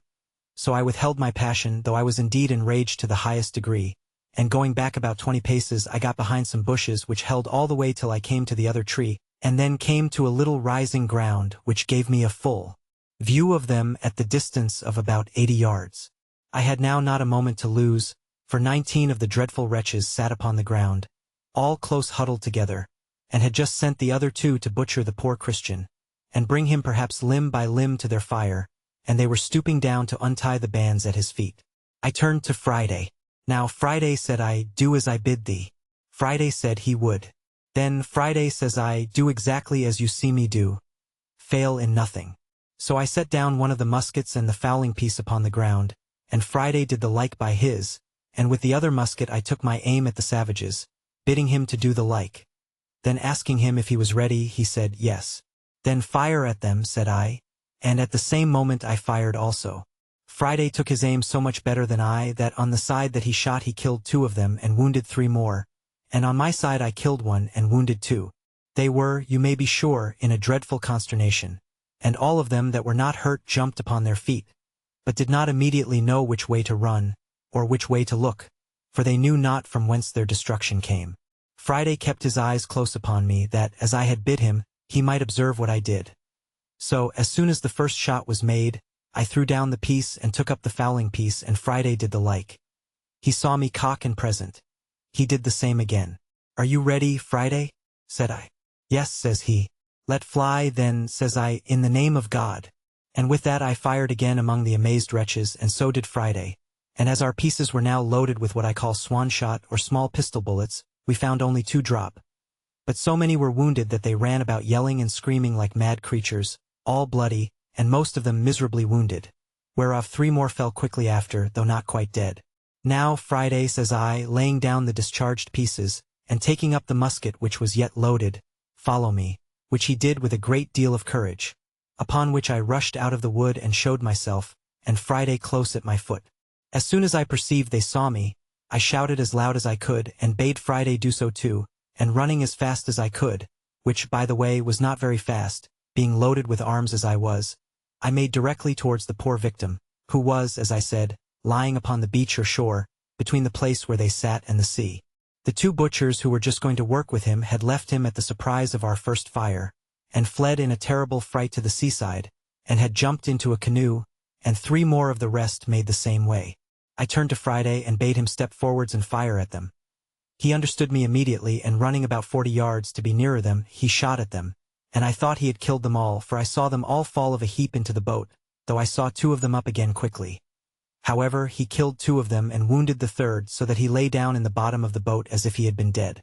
While my man Friday fired at them, I pulled out my knife and cut the flags that bound the poor victim, and loosing his hands and feet, I lifted him up, and asked him in the Portuguese tongue what he was. He answered in Latin, "Christianus," but was so weak and faint that he could scarce stand or speak. I took my bottle out of my pocket and gave it him, making signs that he should drink, which he did, and I gave him a piece of bread, which he ate. Then I asked him what countryman he was, and he said Espagnol, and being a little recovered, let me know, by all the signs he could possibly make, how much he was in my debt for his deliverance.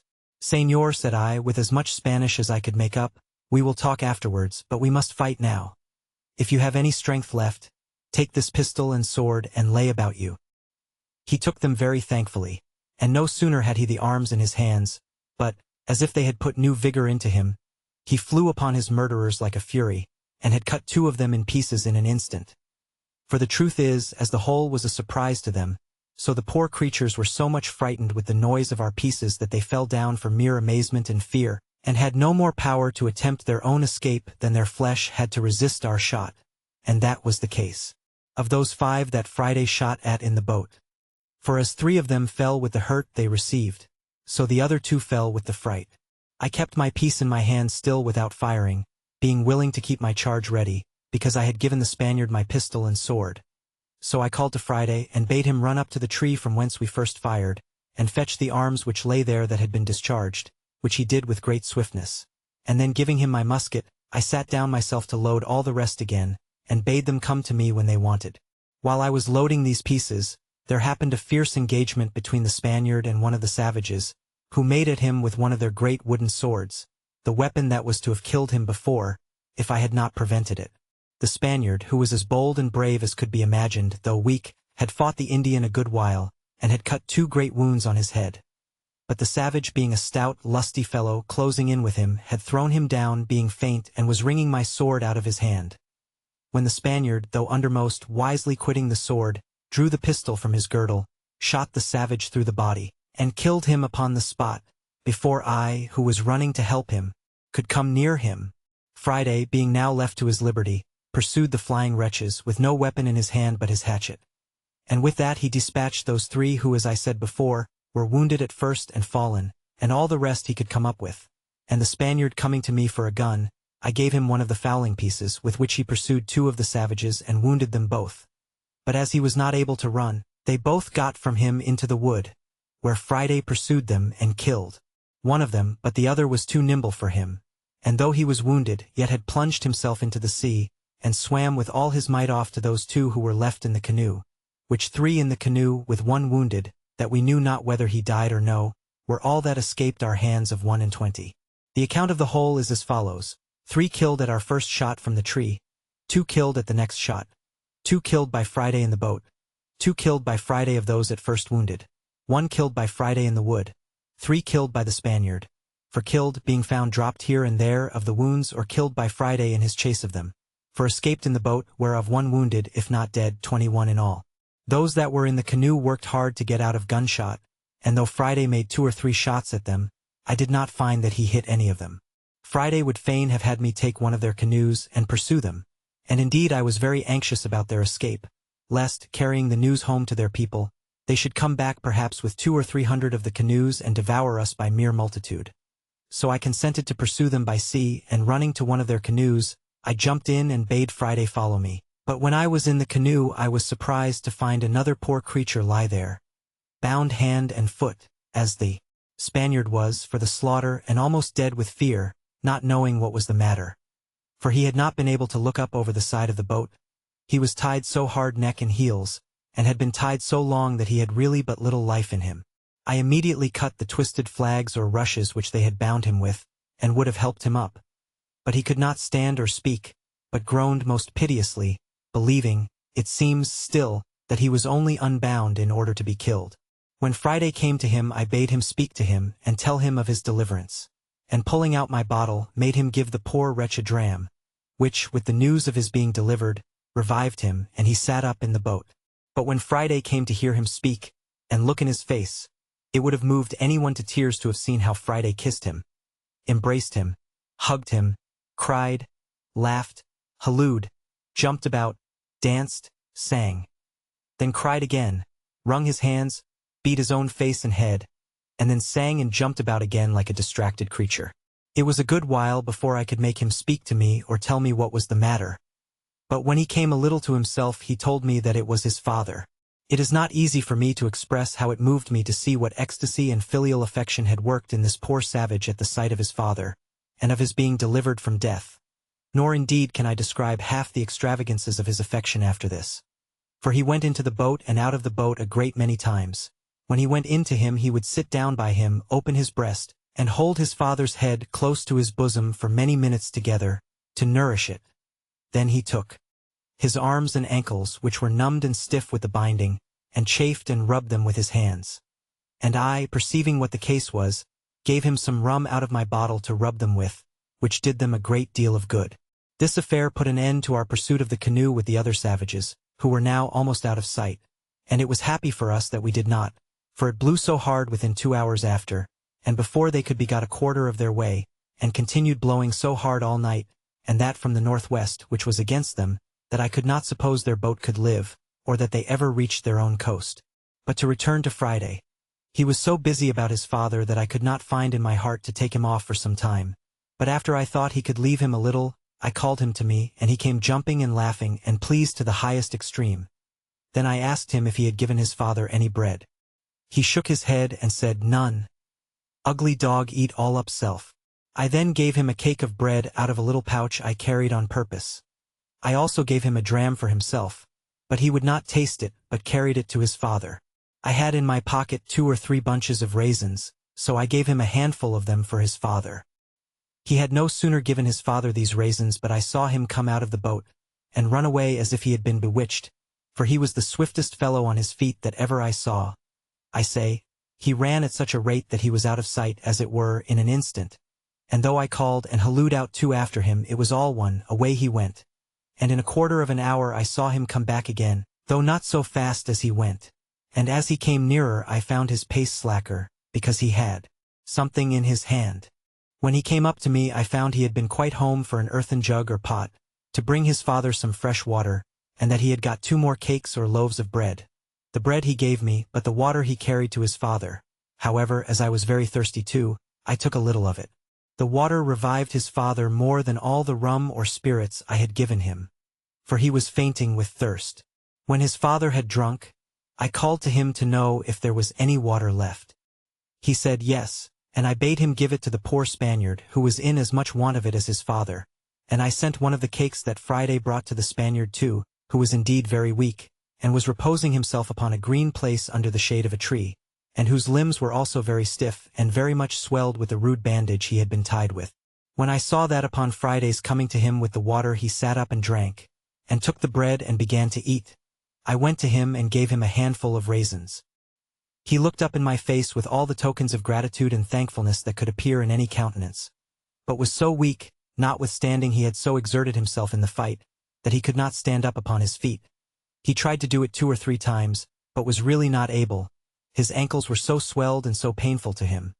So I bade him sit still and caused Friday to rub his ankles and bathe them with rum, as he had done his father's. I observed the poor affectionate creature, every 2 minutes or perhaps less, all the while he was here, turn his head about to see if his father was in the same place and posture as he left him sitting.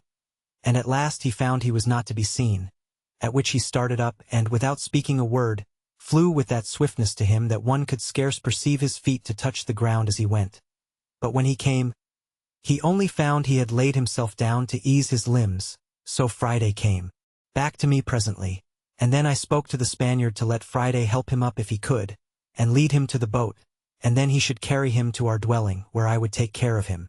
But Friday, a lusty, strong fellow, took the Spaniard upon his back and carried him away to the boat, and set him down softly upon the side or gunwale of the canoe, with his feet in the inside of it, and then lifting him quite in, he set him close to his father, and presently stepping out again, launched the boat off and paddled it along the shore faster than I could walk, though the wind blew pretty hard too. So he brought them both safe into our creek, and leaving them in the boat, ran away to fetch the other canoe. As he passed me I spoke to him, and asked him whither he went. He told me, go fetch more boat. So away he went like the wind, for sure never man or horse ran like him, and he had the other canoe in the creek almost as soon as I got to it by land. So he wafted me over and then went to help our new guests out of the boat, which he did. But they were neither of them able to walk, so that poor Friday knew not what to do. To remedy this, I went to work in my thought, and calling to Friday to bid them sit down on the bank while he came to me, I soon made a kind of hand-barrow to lay them on, and Friday and I carried them both up together upon it between us. But when we got them to the outside of our wall or fortification, we were at a worse loss than before, for it was impossible to get them over, and I was resolved not to break it down. So I set to work again, and Friday and I, in about 2 hours' time, made a very handsome tent, covered with old sails, and above that with boughs of trees, being in the space without our outward fence, and between that and the grove of young wood which I had planted. And here we made them 2 beds of such things as I had, viz., of good rice straw, with blankets laid upon it to lie on, and another to cover them on each bed. My island was now peopled, and I thought myself very rich in subjects, and it was a merry reflection, which I frequently made, how like a king I looked. First of all, the whole country was my own property, so that I had an undoubted right of dominion. Secondly, my people were perfectly subjected. I was absolutely lord and lawgiver. They all owed their lives to me, and were ready to lay down their lives, if there had been occasion for it, for me. It was remarkable, too, I had but 3 subjects, and they were of 3 different religions. My man Friday was a Protestant, his father was a pagan and a cannibal, and the Spaniard was a papist. However, I allowed liberty of conscience throughout my dominions. But this is by the way. As soon as I had secured my 2 weak, rescued prisoners and given them shelter and a place to rest them upon, I began to think of making some provision for them, and the first thing I did, I ordered Friday to take a yearling goat, betwixt a kid and a goat, out of my particular flock, to be killed.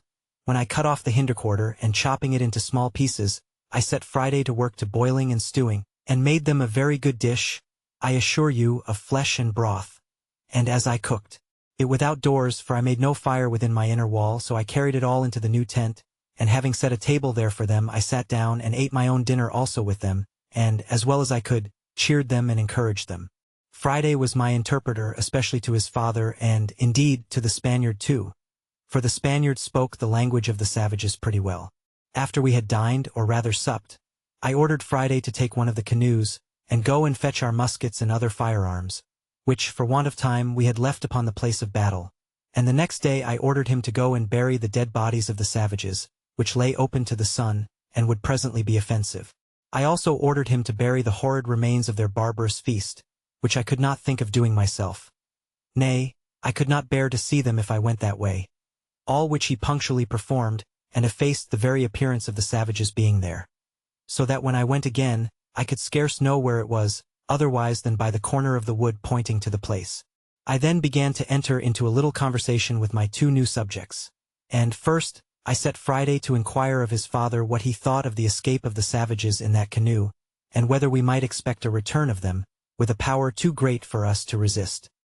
His first opinion was that the savages in the boat never could live out the storm which blew that night they went off, but must of necessity be drowned or driven south to those other shores, where they were as sure to be devoured as they were to be drowned if they were cast away. But as to what they would do if they came safe on shore, he said he knew not, but it was his opinion that they were so dreadfully frightened with the manner of their being attacked, the noise, and the fire, that he believed they would tell the people they were all killed by thunder and lightning, not by the hand of man, and that the two which appeared, viz., Friday and I, were two heavenly spirits or furies, come down to destroy them and not men with weapons. This, he said, he knew, because he heard them all cry out so in their language one to another. For it was impossible for them to conceive that a man could dart fire and speak thunder, and kill at a distance without lifting up the hand as was done now, and this old savage was in the right. For, as I understood since, by other hands, the savages never attempted to go over to the island afterwards, they were so terrified with the accounts given by those 4 men, for it seems they did escape the sea, that they believed whoever went to that enchanted island would be destroyed with fire from the gods. This, however, I knew not, and therefore was under continual apprehensions for a good while, and kept always upon my guard with all my army. For, as there were now 4 of us, I would have ventured upon 100 of them, fairly in the open field at any time. Chapter 17. Visit of Mutineers. In a little time, however, no more canoes appearing, the fear of their coming wore off, and I began to take my former thoughts of a voyage to the main into consideration, being likewise assured by Friday's father that I might depend upon good usage from their nation, on his account, if I would go. But my thoughts were a little suspended when I had a serious discourse with the Spaniard, and when I understood that there were 16 more of his countrymen and Portuguese, who having been cast away and made their escape to that side, lived there at peace, indeed, with the savages, but were very sore put to it for necessaries, and, indeed, for life. I asked him all the particulars of their voyage, and found they were a Spanish ship, bound from the Rio de la Plata to the Havana, being directed to leave their loading there, which was chiefly hides and silver, and to bring back what European goods they could meet with there. That they had 5 Portuguese seamen on board, whom they took out of another wreck, that 5 of their own men were drowned when first the ship was lost, and that these escaped through infinite dangers and hazards, and arrived, almost starved, on the cannibal coast, where they expected to have been devoured every moment. He told me they had some arms with them, but they were perfectly useless, for that they had neither powder nor ball, the washing of the sea having spoiled all their powder but a little, which they used at their first landing to provide themselves with some food. I asked him what he thought would become of them there, and if they had formed any design of making their escape. He said they had many consultations about it, but that having neither vessel nor tools to build one, nor provisions of any kind, their counsels always ended in tears and despair. I asked him how he thought they would receive a proposal from me, which might tend towards an escape, and whether, if they were all here, it might not be done. I told him with freedom, I feared mostly their treachery and ill usage of me, if I put my life in their hands, for that gratitude was no inherent virtue in the nature of man, nor did men always square their dealings by the obligations they had received so much as they did by the advantages they expected. I told him it would be very hard that I should be made the instrument of their deliverance, and that they should afterwards make me their prisoner in New Spain, where an Englishman was certain to be made a sacrifice, what necessity or what accident soever brought him thither, and that I had rather be delivered up to the savages, and be devoured alive, than fall into the merciless claws of the priests, and be carried into the Inquisition.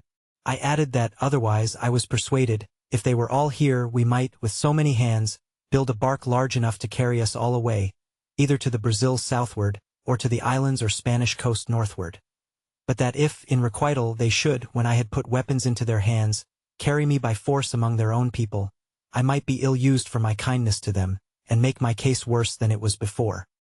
He answered, with a great deal of candor and ingenuousness, that their condition was so miserable, and that they were so sensible of it, that he believed they would abhor the thought of using any man unkindly that should contribute to their deliverance, and that, if I pleased, he would go to them with the old man, and discourse with them about it, and return again and bring me their answer, that he would make conditions with them upon their solemn oath, that they should be absolutely under my direction as their commander and captain, and they should swear upon the holy sacraments and gospel to be true to me, and go to such Christian country as I should agree to and no other, and to be directed wholly and absolutely by my orders till they were landed safely in such country as I intended, and that he would bring a contract from them under their hands for that purpose.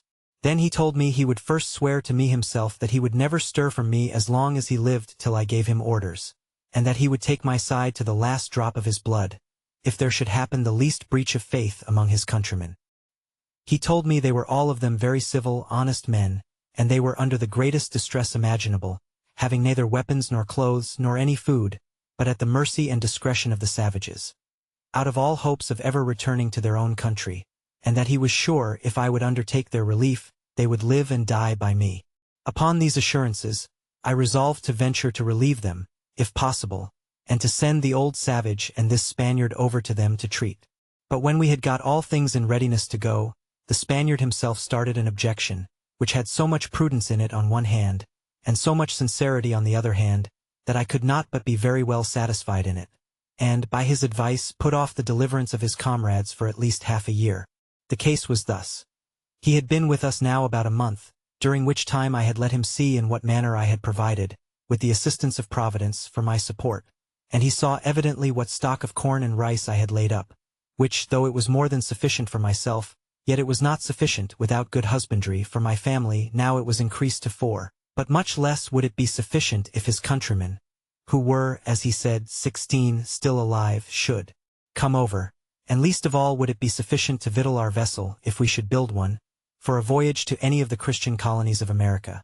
So he told me he thought it would be more advisable to let him and the other 2 dig and cultivate some more land, as much as I could spare seed to sow, and that we should wait another harvest, that we might have a supply of corn for his countrymen when they should come, for want might be a temptation to them to disagree, or not to think themselves delivered, otherwise than out of one difficulty into another.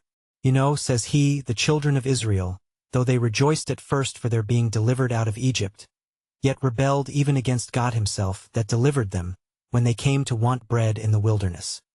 His caution was so seasonable, and his advice so good, that I could not but be very well pleased with his proposal, as well as I was satisfied with his fidelity.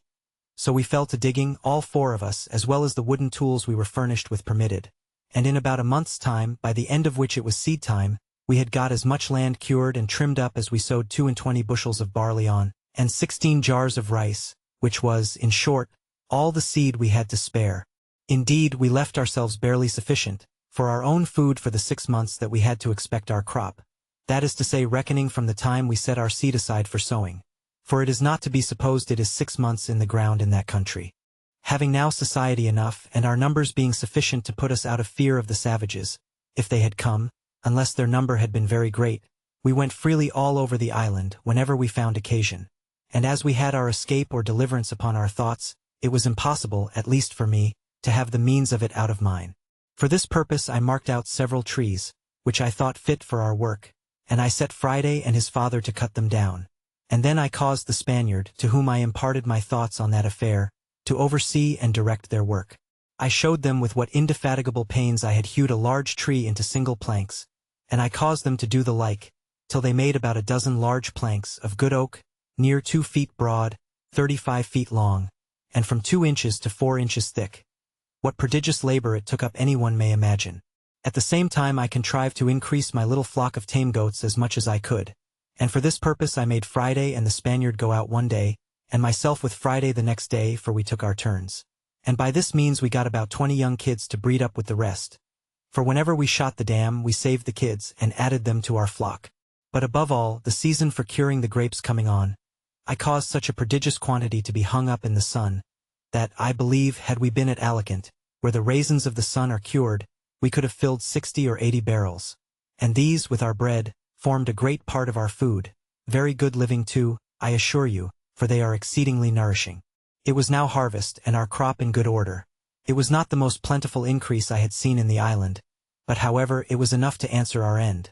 For from 22 bushels of barley we brought in and thrashed out above 220 bushels, and the like in proportion of the rice, which was store enough for our food to the next harvest, though all the 16 Spaniards had been on shore with me, or, if we had been ready for a voyage, it would very plentifully have victualled our ship to have carried us to any part of the world, that is to say, any part of America. When we had thus housed and secured our magazine of corn, we fell to work to make more wickerware, viz., great baskets in which we kept it, and the Spaniard was very handy and dexterous at this part, and often blamed me that I did not make some things for defense of this kind of work. But I saw no need of it. And now, having a full supply of food for all the guests I expected, I gave the Spaniard leave to go over to the main, to see what he could do with those he had left behind him there. I gave him a strict charge not to bring any man who would not first swear in the presence of himself and the old savage that he would in no way injure, fight with, or attack the person he should find in the island, who was so kind as to send for them in order to their deliverance, but that they would stand by him and defend him against all such attempts, and wherever they went would be entirely under and subjected to his command, and that this should be put in writing and signed in their hands. How they were to have done this, when I knew they had neither pen nor ink, was a question which we never asked. Under these instructions, the Spaniard and the old savage, the father of Friday, went away in one of the canoes which they might be said to have come in, or rather were brought in, when they came as prisoners to be devoured by the savages. I gave each of them a musket with a firelock on it, and about 8 charges of powder and ball, charging them to be very good husbands of both, and not to use either of them but upon urgent occasions. This was a cheerful work, being the first measures used by me in view of my deliverance for now 27 years and some days. I gave them provisions of bread and of dried grapes, sufficient for themselves for many days and sufficient for all the Spaniards, for about 8 days' time, and wishing them a good voyage I saw them go, agreeing with them about a signal they should hang out at their return, by which I should know them again when they came back at a distance before they came on shore. They went away with a fair gale on the day that the moon was at full by my account in the month of October, but as for an exact reckoning of days, after I had once lost it I could never recover it again, nor had I kept even the number of years so punctually as to be sure I was right, though, as it proved when I afterwards examined my account, I found I had kept a true reckoning of years.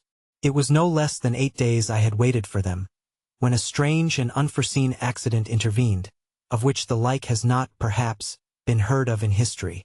I was fast asleep in my hutch one morning, when my man Friday came running in to me, and called aloud, "Master, master, they are come, they are come!"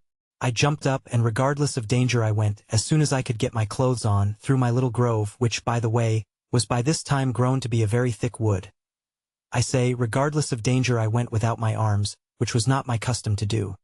But I was surprised when, turning my eyes to the sea, I presently saw a boat at about 1.5 leagues distance, standing in for the shore with a shoulder of mutton sail, as they call it, and the wind blowing pretty fair to bring them in. Also I observed, presently, that they did not come from that side which the shore lay on, but from the southernmost end of the island.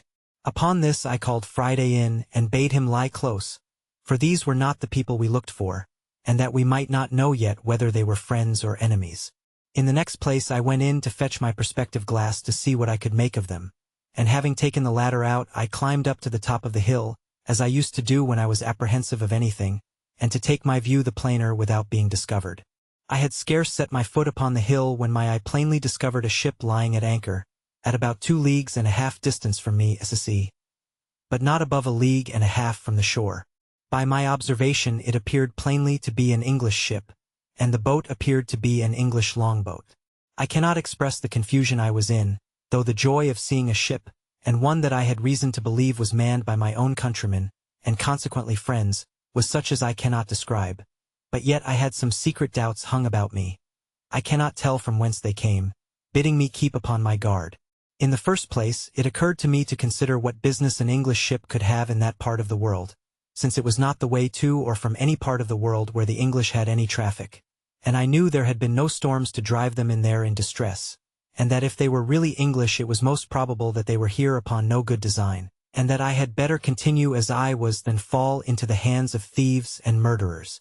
Let no man despise the secret hints and notices of danger which sometimes are given him when he may think there is no possibility of its being real. That such hints and notices are given us I believe few that have made any observation of things can deny, that they are certain discoveries of an invisible world, and a converse of spirits we cannot doubt. And if the tendency of them seems to be to warn us of danger, why should we not suppose they are from some friendly agent? Whether supreme or inferior and subordinate is not the question. and that they are given for our good? The present question abundantly confirms me in the justice of this reasoning. For had I not been made cautious by this secret admonition, come it from whence it will, I had been done inevitably, and in a far worse condition than before, as you will see presently. I had not kept myself long in this posture till I saw the boat draw near the shore, as if they looked for a creek to thrust in at, for the convenience of landing. However, as they did not come quite far enough, they did not see the little inlet where I formerly landed my rafts, but ran their boat on shore upon the beach at about half a mile from me, which was very happy for me. For otherwise they would have landed just at my door, as I may say, and would soon have beaten me out of my castle, and perhaps have plundered me of all I had. When they were on shore I was fully satisfied they were Englishmen, at least most of them. One or two I thought were Dutch, but it did not prove so. There were in all 11 men, whereof 3 of them I found were unarmed and, as I thought, bound. And when the first 4 or 5 of them were jumped on shore, they took those 3 out of the boat as prisoners. One of the 3 I could perceive using the most passionate gestures of entreaty, affliction, and despair, even to a kind of extravagance. The other 2, I could perceive, lifted up their hands sometimes, and appeared concerned indeed, but not to such a degree as the first. I was perfectly confounded at the sight, and knew not what the meaning of it should be. Friday called out to me in English as well as he could, "O master, you see Englishmans eat prisoner as well as savage mans." "Why, Friday," says I, "do you think they are going to eat them, then?" "Yes," says Friday, "they will eat them." "No, no," says I, "Friday, I am afraid they will murder them, indeed. But you may be sure they will not eat them." All this while I had no thought of what the matter really was, but stood trembling with the horror of the sight, expecting every moment when the 3 prisoners should be killed. Nay, once I saw one of the villains lift up his arm with a great cutlass, as the seamen call it, or sword, to strike one of the poor men, and I expected to see him fall every moment, at which all the blood in my body seemed to run chill in my veins. I wished heartily now for the Spaniard, and the savage that had gone with him, or that I had any way to have come undiscovered within shot of them, that I might have secured the 3 men, for I saw no firearms they had among them. But it fell out to my mind another way. After I had observed the outrageous usage of the 3 men by the insolent seamen, I observed the fellows run scattering about the island, as if they wanted to see the country. I observed that the 3 other men had liberty to go also where they pleased.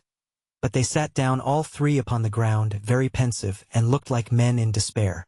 This put me in mind of the first time when I came on shore, and began to look about me. How I gave myself over for lost. How wildly I looked round me, what dreadful apprehensions I had, and how I lodged in the tree all night for fear of being devoured by wild beasts. As I knew nothing that night of the supply I was to receive by the providential driving of the ship nearer the land by the storms and tide, by which I have since been so long nourished and supported. So these 3 poor desolate men knew nothing how certain of deliverance and supply they were, how near it was to them, and how effectually and really they were in a condition of safety, at the same time that they thought themselves lost and their case desperate. So little do we see before us in the world, and so much reason have we to depend cheerfully upon the great Maker of the world, that he does not leave his creatures so absolutely destitute, but that in the worst circumstances they have always something to be thankful for, and sometimes are nearer deliverance than they imagine. Nay, are even brought to their deliverance by the means by which they seem to be brought to their destruction.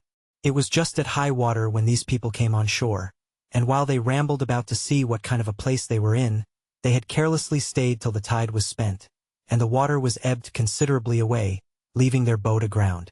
They had left 2 men in the boat, who, as I found afterwards, having drunk a little too much brandy, fell asleep. However, one of them waking a little sooner than the other and finding the boat too fast aground for him to stir it, hallooed out for the rest, who were straggling about, upon which they all soon came to the boat. But it was past all their strength to launch her, the boat being very heavy, and the shore on that side being a soft, oozy sand, almost like a quicksand. In this condition, like true seamen, who are, perhaps, the least of all mankind given to forethought, they gave it over, and away they strolled about the country again. And I heard one of them say aloud to another, calling them off from the boat, "Why, let her alone, Jack, can't you? She'll float next tide." By which I was fully confirmed in the main inquiry of what countrymen they were. All this while I kept myself very close, not once daring to stir out of my castle any farther than to my place of observation near the top of the hill, and very glad I was to think how well it was fortified. I knew it was no less than 10 hours before the boat could float again, and by that time it would be dark, and I might be at more liberty to see their motions, and to hear their discourse if they had any. In the meantime I fitted myself up for a battle as before, though with more caution, knowing I had to do with another kind of enemy than I had at first. I ordered Friday also, whom I had made an excellent marksman with his gun, to load himself with arms. I took myself 2 fowling pieces, and I gave him 3 muskets. My figure, indeed, was very fierce. I had my formidable goatskin coat on, with the great cap I have mentioned, a naked sword by my side, 2 pistols in my belt, and a gun upon each shoulder. It was my design, as I said above, not to have made any attempt till it was dark. But about 2 o'clock, being the heat of the day, I found that they were all gone straggling into the woods, and, as I thought, laid down to sleep. The 3 poor distressed men, too anxious for their condition to get any sleep, had, however, sat down under the shelter of a great tree, at about a quarter of a mile from me, and, as I thought, out of sight of any of the rest. Upon this I resolved to discover myself to them, and learn something of their condition. Immediately I marched as above, my man Friday at a good distance behind me, as formidable for his arms as I, but not making quite so staring a spectre-like figure as I did. I came as near them undiscovered as I could, and then, before any of them saw me, I called aloud to them in Spanish, "What are ye, gentlemen?" They started up at the noise, but were 10 times more confounded when they saw me, and the uncouth figure that I made. They made no answer at all, but I thought I perceived them just going to fly from me, when I spoke to them in English. "Gentlemen," said I, "do not be surprised at me. Perhaps you may have a friend near when you did not expect it." "He must be sent directly from heaven then," said one of them very gravely to me, and pulling off his hat at the same time to me, "for our condition is past the help of man." "All help is from heaven, sir," said I, "but can you put a stranger in the way to help you? For you seem to be in some great distress. I saw you when you landed, and when you seemed to make application to the brutes that came with you, I saw one of them lift up his sword to kill you."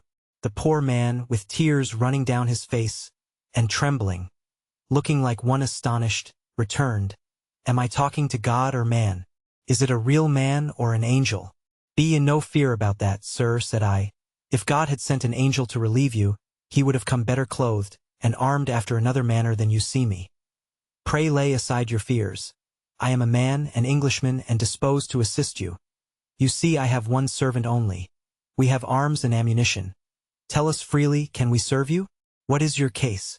"Our case, sir," said he, "is too long to tell you while our murderers are so near us. But, in short, sir, I was commander of that ship. My men have mutinied against me. They have been hardly prevailed on not to murder me, and, at last, have set me on shore in this desolate place, with these 2 men with me. One my mate, the other a passenger, where we expected to perish, believing the place to be uninhabited, and know not yet what to think of it." "Where are these brutes, your enemies?" said I. "Do you know where they are gone?" "There they lie, sir," said he, pointing to a thicket of trees. "My heart trembles for fear they have seen us and heard you speak. If they have, they will certainly murder us all." "Have they any firearms?" said I. He answered they had only 2 pieces, one of which they left in the boat. "Well then," said I, "leave the rest to me. I see they are all asleep. It is an easy thing to kill them all. But shall we rather take them prisoners?" He told me there were 2 desperate villains among them that it was scarce safe to show any mercy to. But if they were secured, he believed all the rest would return to their duty. I asked him which they were. He told me he could not at that distance distinguish them, but he would obey my orders in anything I would direct. "Well," says I, "let us retreat out of their view or hearing, lest they awake, and we will resolve further." So they willingly went back with me, till the woods covered us from them. "Look you, sir," said I, "if I venture upon your deliverance, are you willing to make 2 conditions with me?"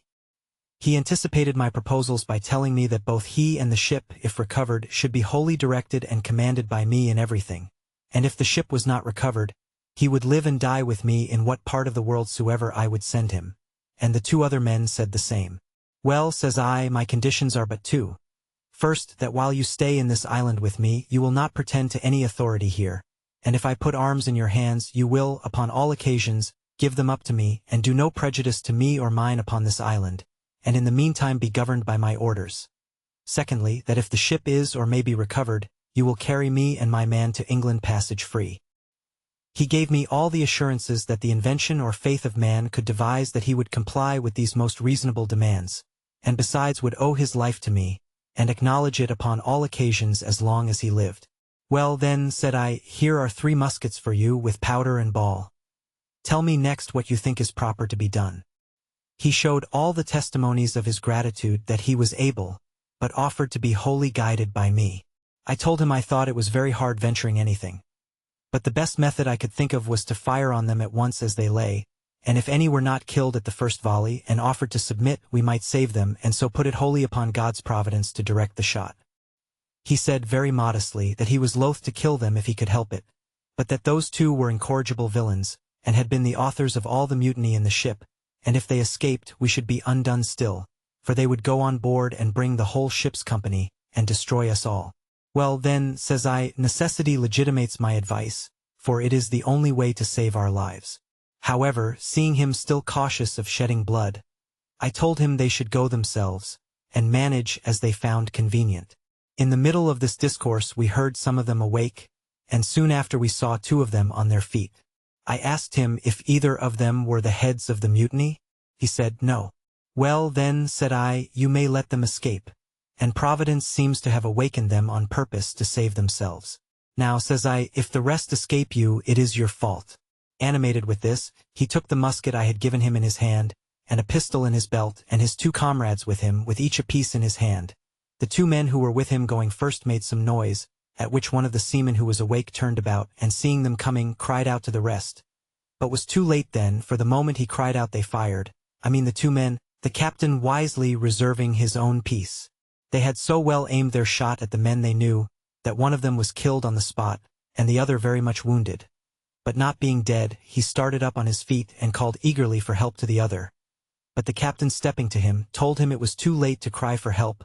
He should call upon God to forgive his villainy, and with that word knocked him down with the stock of his musket, so that he never spoke more. There were 3 more in the company, and one of them was slightly wounded. By this time I was come, and when they saw their danger, and that it was in vain to resist, they begged for mercy. The captain told them he would spare their lives if they would give him an assurance of their abhorrence of the treachery they had been guilty of, and would swear to be faithful to him in recovering the ship, and afterwards in carrying her back to Jamaica, from whence they came. They gave him all the protestations of their sincerity that could be desired, and he was willing to believe them and spare their lives, which I was not against, only that I obliged him to keep them bound hand and foot while they were on the island.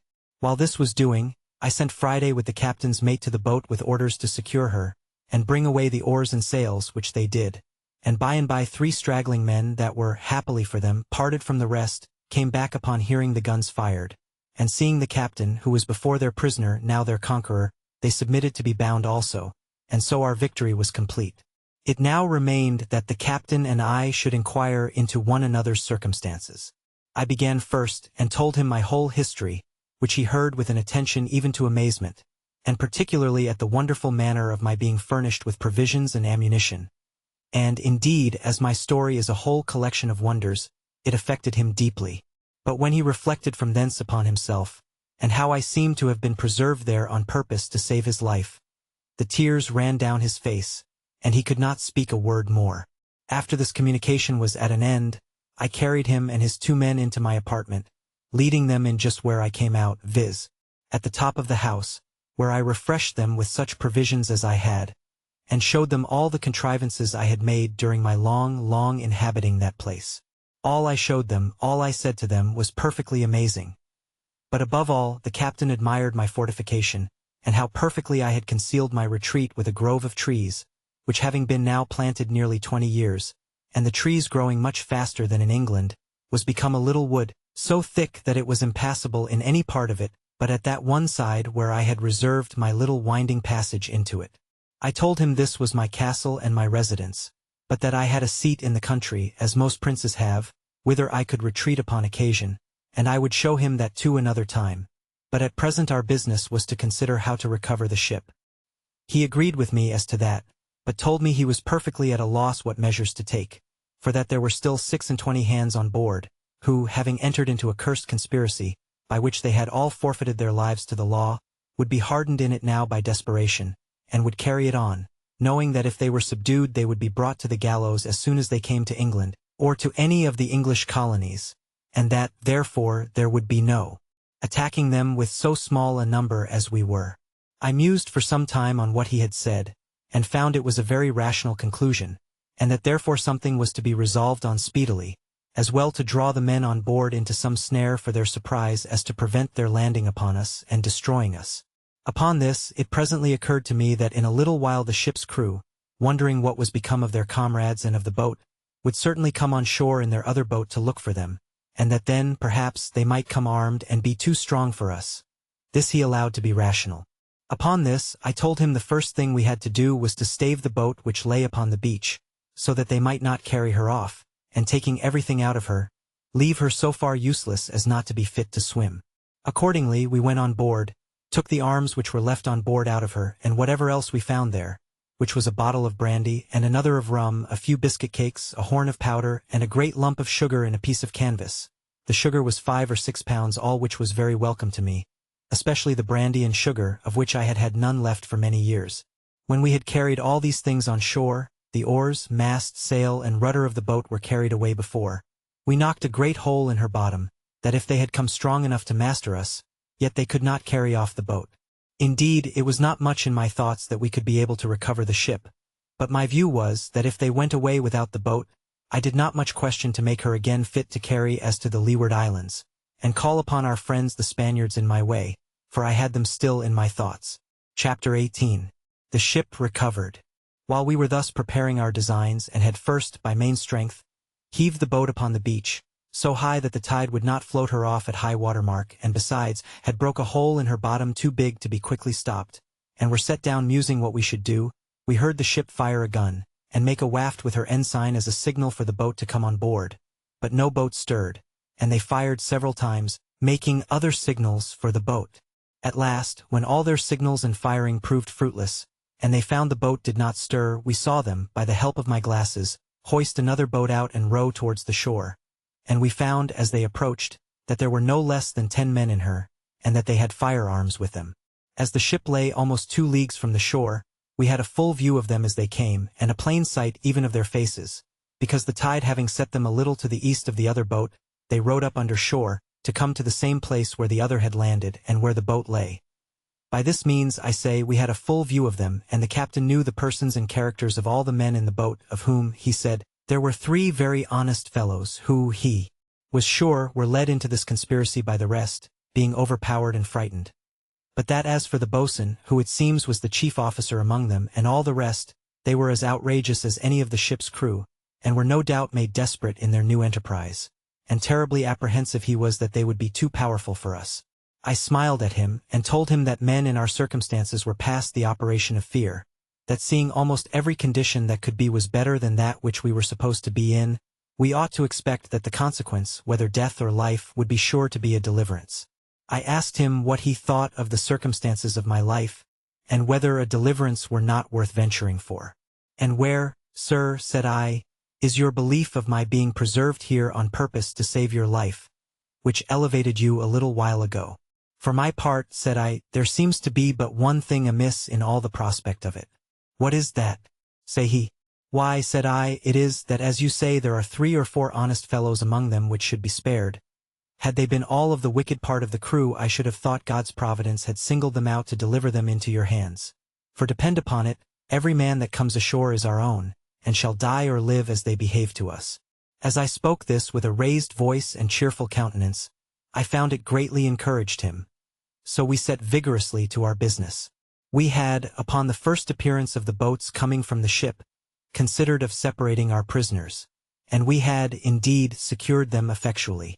2 of them, of whom the captain was less assured than ordinary, I sent with Friday, and one of the 3 delivered men, to my cave, where they were remote enough, and out of danger of being heard or discovered, or of finding their way out of the woods if they could have delivered themselves. Here they left them bound, but gave them provisions, and promised them, if they continued there quietly, to give them their liberty in a day or 2, but that if they attempted their escape they should be put to death without mercy. They promised faithfully to bear their confinement with patience, and were very thankful that they had such good usage as to have provisions and light left them. for Friday gave them candles, such as we made ourselves, for their comfort, and they did not know but that he stood sentinel over them at the entrance. The other prisoners had better usage. 2 of them were kept pinioned, indeed, because the captain was not able to trust them, but the other 2 were taken into my service, upon the captain's recommendation, and upon their solemnly engaging to live and die with us. So with them and the 3 honest men we were 7 men, well armed, and I made no doubt we should be able to deal well enough with the 10 that were coming, considering that the captain had said there were 3 or 4 honest men among them also. As soon as they got to the place where their other boat lay, they ran their boat into the beach and came all on shore, hauling the boat up after them, which I was glad to see, for I was afraid they would rather have left the boat at an anchor some distance from the shore, with some hands in her to guard her, and so we should not be able to seize the boat. Being on shore, the first thing they did, they ran all to their other boat, and it was easy to see they were under a great surprise to find her stripped as above of all that was in her, and a great hole in her bottom. After they had mused a while upon this, they set up 2 or 3 great shouts, hallooing with all their might, to try if they could make their companions hear. But all was to no purpose. Then they came all close in a ring, and fired a volley of their small arms, which indeed we heard, and the echoes made the woods ring. But it was all one. Those in the cave we were sure could not hear, and those in our keeping, though they heard it well enough, yet durst give no answer to them. They were so astonished at the surprise of this, that, as they told us afterwards, they resolved to go all on board again to their ship, and let them know that the men were all murdered, and the longboat staved. Accordingly, they immediately launched their boat again, and got all of them on board. The captain was terribly amazed, and even confounded at this, believing they would go on board the ship again and set sail, giving their comrades over for lost, and so he should still lose the ship, which he was in hopes we should have recovered. But he was quickly as much frightened the other way. They had not been long put off with the boat, when we perceived them all coming on shore again, but with this new measure in their conduct, which it seems they consulted together upon, viz., to leave 3 men in the boat, and the rest to go on shore, and go up into the country to look for their fellows. This was a great disappointment to us, for now we were at a loss what to do, as our seizing those 7 men on shore would be no advantage to us if we let the boat escape, because they would row away to the ship, and then the rest of them would be sure to weigh and set sail, and so our recovering the ship would be lost. However, we had no remedy but to wait and see what the issue of things might present. The 7 men came on shore, and the 3 who remained in the boat put her off to a good distance from the shore, and came to an anchor to wait for them, so that it was impossible for us to come at them in the boat. Those that came on shore kept close together, marching towards the top of the little hill under which my habitation lay, and we could see them plainly, though they could not perceive us. We should have been very glad if they would have come nearer us, so that we might have fired at them, or that they would have gone farther off that we might come abroad. But when they were come to the brow of the hill where they could see a great way into the valleys and woods, which lay towards the northeast part, and where the island lay lowest, they shouted and hallooed till they were weary. And not caring, it seems, to venture far from the shore, nor far from one another, they sat down together under a tree to consider it. Had they thought fit to have gone to sleep there, as the other part of them had done, they had done the job for us. But they were too full of apprehensions of danger to venture to go to sleep, though they could not tell what the danger was they had to fear. The captain made a very just proposal to me upon this consultation of theirs, viz., that perhaps they would all fire a volley again, to endeavor to make their fellows hear, and that we should all sally upon them just at the juncture when their pieces were all discharged, and they would certainly yield, and we should have them without bloodshed. I liked this proposal, provided it was done while we were near enough to come up to them before they could load their pieces again. But this event did not happen, and we lay still a long time, very irresolute what course to take. At length I told them there would be nothing done, in my opinion, till night, and then, if they did not return to the boat, perhaps we might find a way to get between them and the shore, and so might use some stratagem with them in the boat to get them on shore. We waited a great while, though very impatient for their removing, and were very uneasy when, after long consultation, we saw them all start up and march down towards the sea. It seems they had such dreadful apprehensions of the danger of the place that they resolved to go on board the ship again, give their companions over for lost, and so go on with their intended voyage with the ship.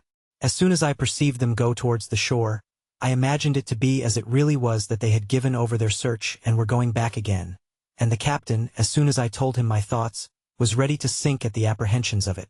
But I presently thought of a stratagem to fetch them back again, and which answered my end to a tittle.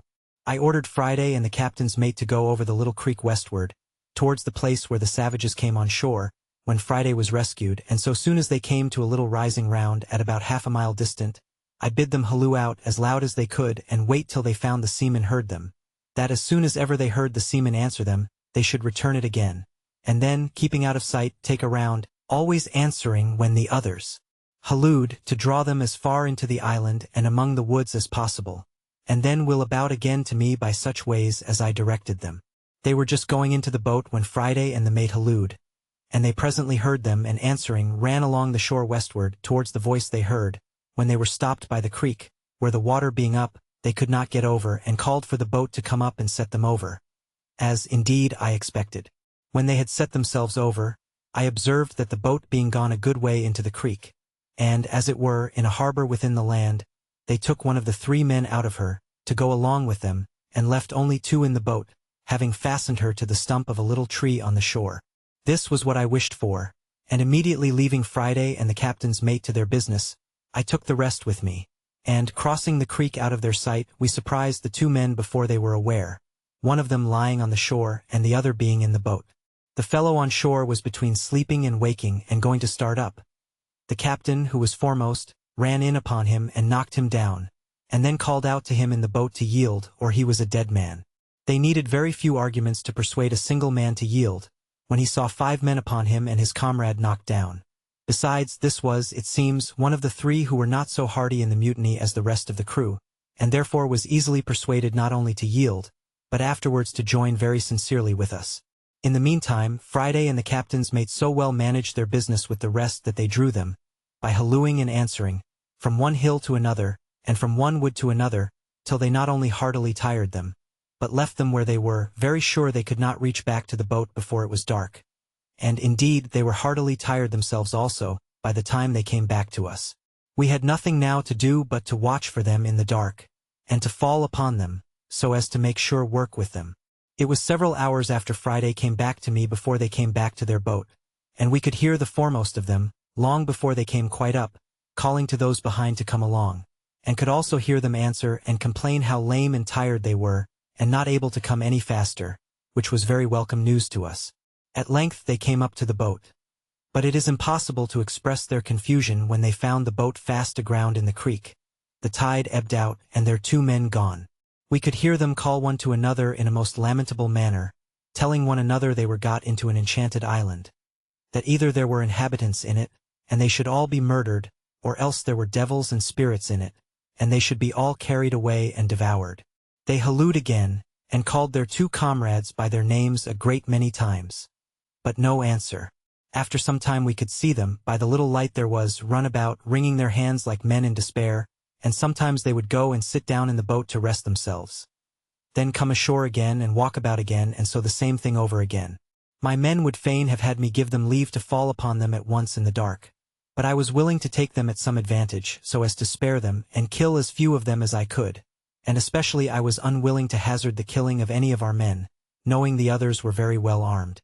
I resolved to wait to see if they did not separate, and therefore, to make sure of them, I drew my ambuscade nearer and ordered Friday and the captain to creep upon their hands and feet, as close to the ground as they could, that they might not be discovered, and get as near them as they could possibly before they offered to fire.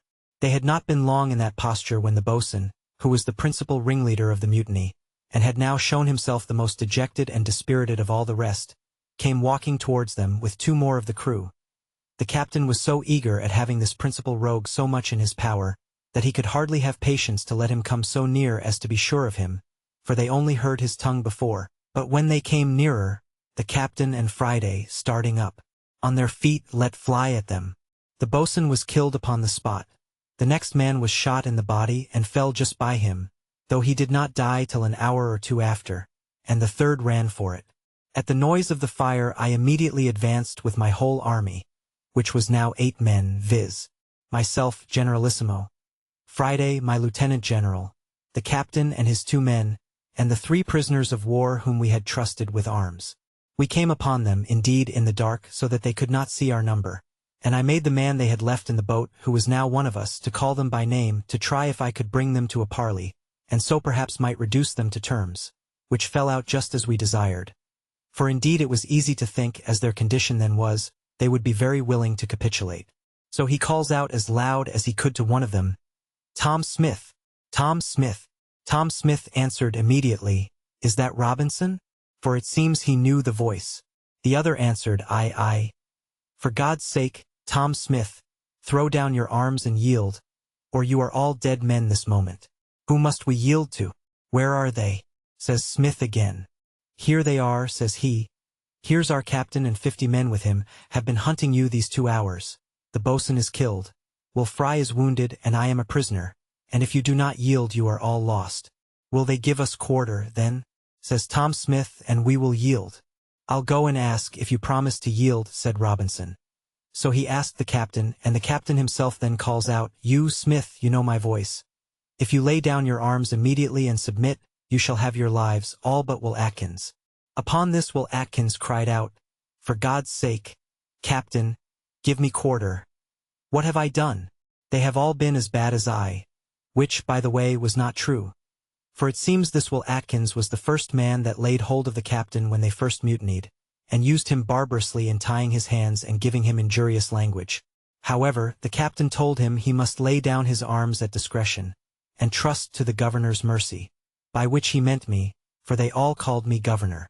In a word, they all laid down their arms and begged their lives. And I sent the man that had parleyed with them and 2 more, who bound them all, and then my great army of 50 men, which with those 3 were in all but 8, came up and seized upon them and upon their boat, only that I kept myself in one more out of sight for reasons of state. Our next work was to repair the boat, and think of seizing the ship, and as for the captain, now he had leisure to parley with them, he expostulated with them upon the villainy of their practices with him, and upon the further wickedness of their design, and how certainly it must bring them to misery and distress in the end, and perhaps to the gallows. They all appeared very penitent, and begged hard for their lives. As for that, he told them they were not his prisoners, but the commanders of the island, that they thought they had set him on shore in a barren, uninhabited island. But it had pleased God so to direct them that it was inhabited, and that the governor was an Englishman, that he might hang them all there if he pleased. But as he had given them all quarter, he supposed he would send them to England, to be dealt with there as justice required, except Atkins, whom he was commanded by the governor, to advise to prepare for death, for that he would be hanged in the morning. Though this was all but a fiction of his own, yet it had its desired effect. Atkins fell upon his knees to beg the captain to intercede with the governor for his life, and all the rest begged of him, for God's sake, that they might not be sent to England. It now occurred to me that the time of our deliverance was come, and that it would be a most easy thing to bring these fellows in to be hardy in getting possession of the ship. So I retired in the dark from them, that they might not see what kind of a governor they had, and called the captain to me. When I called at a good distance, one of the men was ordered to speak again, and say to the captain, "Captain, the commander calls for you." And presently the captain replied, "Tell his excellency I am just coming." This more perfectly amazed them, and they all believed that the commander was just by, with his 50 men. Upon the captain coming to me, I told him my project for seizing the ship, which he liked wonderfully well, and resolved to put it in execution the next morning. But, in order to execute it with more art, and to be secure of success, I told him we must divide the prisoners, and that he should go and take Atkins and 2 more of the worst of them, and send them pinioned to the cave where the others lay. This was committed to Friday and the 2 men who came on shore with the captain.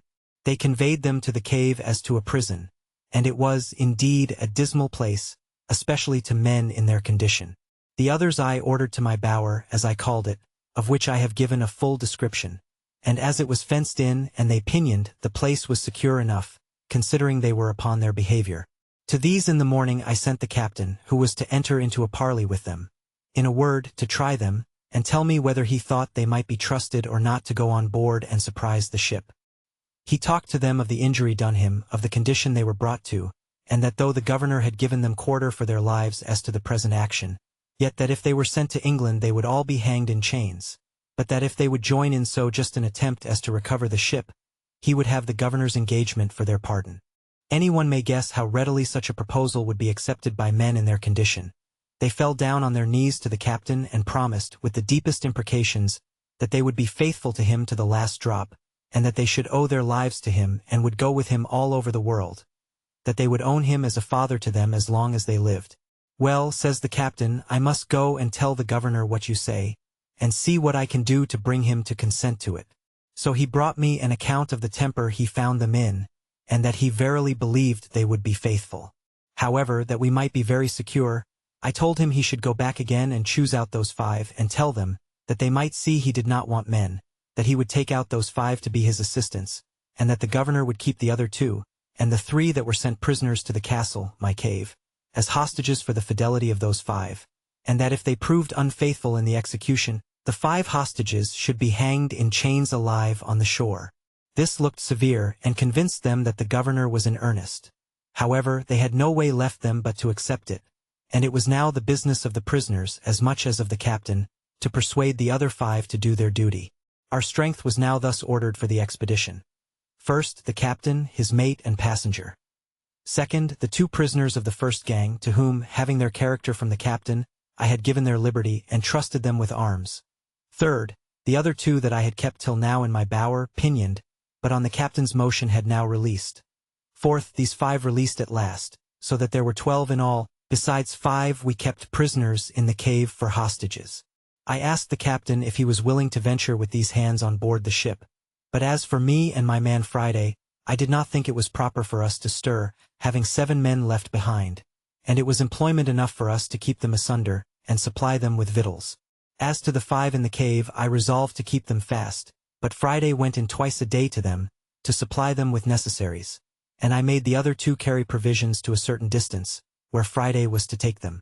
When I showed myself to the 2 hostages, it was with the captain, who told them I was the person the governor had ordered to look after them, and that it was the governor's pleasure they should not stir anywhere but by my direction, that if they did, they would be fetched into the castle and be laid in irons, so that as we never suffered them to see me as governor, I now appeared as another person and spoke of the governor, the garrison, the castle, and the like upon all occasions. The captain now had no difficulty before him, but to furnish his 2 boats, stop the breach of one, and man them. He made his passenger captain of one with 4 of the men, and himself, his mate, and 5 more went in the other, and they contrived their business very well, for they came up to the ship about midnight. As soon as they came within call of the ship, he made Robinson hail them, and tell them they had brought off the men and the boat, but that it was a long time before they had found them, and the like, holding them in a chat till they came to the ship's side, when the captain and the mate entering first with their arms, immediately knocked down the second mate and carpenter with the butt end of their muskets, being very faithfully seconded by their men. They secured all the rest that were upon the main and quarter decks, and began to fasten the hatches, to keep them down that were below, when the other boat and their men, entering at the forechains, secured the forecastle of the ship, and the scuttle which went down into the cook-room, making 3 men they found their prisoners. When this was done, and all safe upon deck, the captain ordered the mate with 3 men to break into the roundhouse, where the new rebel captain lay, who, having taken the alarm, had got up, and with 2 men and a boy had got firearms in their hands. And when the mate, with a crow, split open the door, the new captain and his men fired boldly among them, and wounded the mate with a musket ball, which broke his arm, and wounded 2 more of the men, but killed nobody. The mate, calling for help, rushed, however, into the roundhouse, wounded as he was, and with his pistol, shot the new captain through the head, the bullet entering at his mouth, and came out again behind one of his ears, so that he never spoke a word more, upon which the rest yielded, and the ship was taken effectually without any more lives lost. As soon as the ship was thus secured, the captain ordered 7 guns to be fired, which was the signal agreed upon with me to give me notice of his success, which, you may be sure, I was very glad to hear, having sat watching upon the shore for it till near 2 o'clock in the morning. Having thus heard the signal plainly, I laid me down, and it having been a day of great fatigue to me, I slept very sound, till I was surprised with the noise of a gun, and presently starting up, I heard a man call me by the name of Governor, Governor, and presently I knew the captain's voice. When, climbing up to the top of the hill, there he stood, and, pointing to the ship, he embraced me in his arms. My dear friend and deliverer, says he, there's your ship, for she is all yours, and so are we, and all that belong to her. I cast my eyes to the ship, and there she rode, within little more than half a mile of the shore. For they had weighed her anchor as soon as they were masters of her, and, the weather being fair, had brought her to an anchor just against the mouth of the little creek. and the tide being up, the captain had brought the pinnace in near the place where I had first landed my rafts, and so landed just at my door. I was at first ready to sink down with the surprise. For I saw my deliverance, indeed, visibly put into my hands, all things easy, and a large ship just ready to carry me away whither I pleased to go. At first, for some time, I was not able to answer him one word. But as he had taken me in his arms, I held fast by him, or I should have fallen to the ground. He perceived the surprise, and immediately pulled a bottle out of his pocket and gave me a dram of cordial, which he had brought on purpose for me. After I had drunk it, I sat down upon the ground, and though it brought me to myself, yet it was a good while before I could speak a word to him. All this time the poor man was in as great an ecstasy as I, only not under any surprise as I was, and he said 1,000 kind and tender things to me, to compose and bring me to myself. But such was the flood of joy in my breast, that it put all my spirits into confusion. At last it broke out into tears, and in a little while after I recovered my speech. I then took my turn and embraced him as my deliverer, and we rejoiced together. I told him I looked upon him as a man sent by heaven to deliver me, and that the whole transaction seemed to be a chain of wonders, that such things as these were the testimonies we had of a secret hand of providence governing the world, and an evidence that the eye of an infinite power could search into the remotest corner of the world, and send help to the miserable whenever he pleased. I forgot not to lift up my heart in thankfulness to heaven, and what heart could forbear to bless him, who had not only in a miraculous manner provided for me in such a wilderness, and in such a desolate condition, but from whom every deliverance must always be acknowledged to proceed.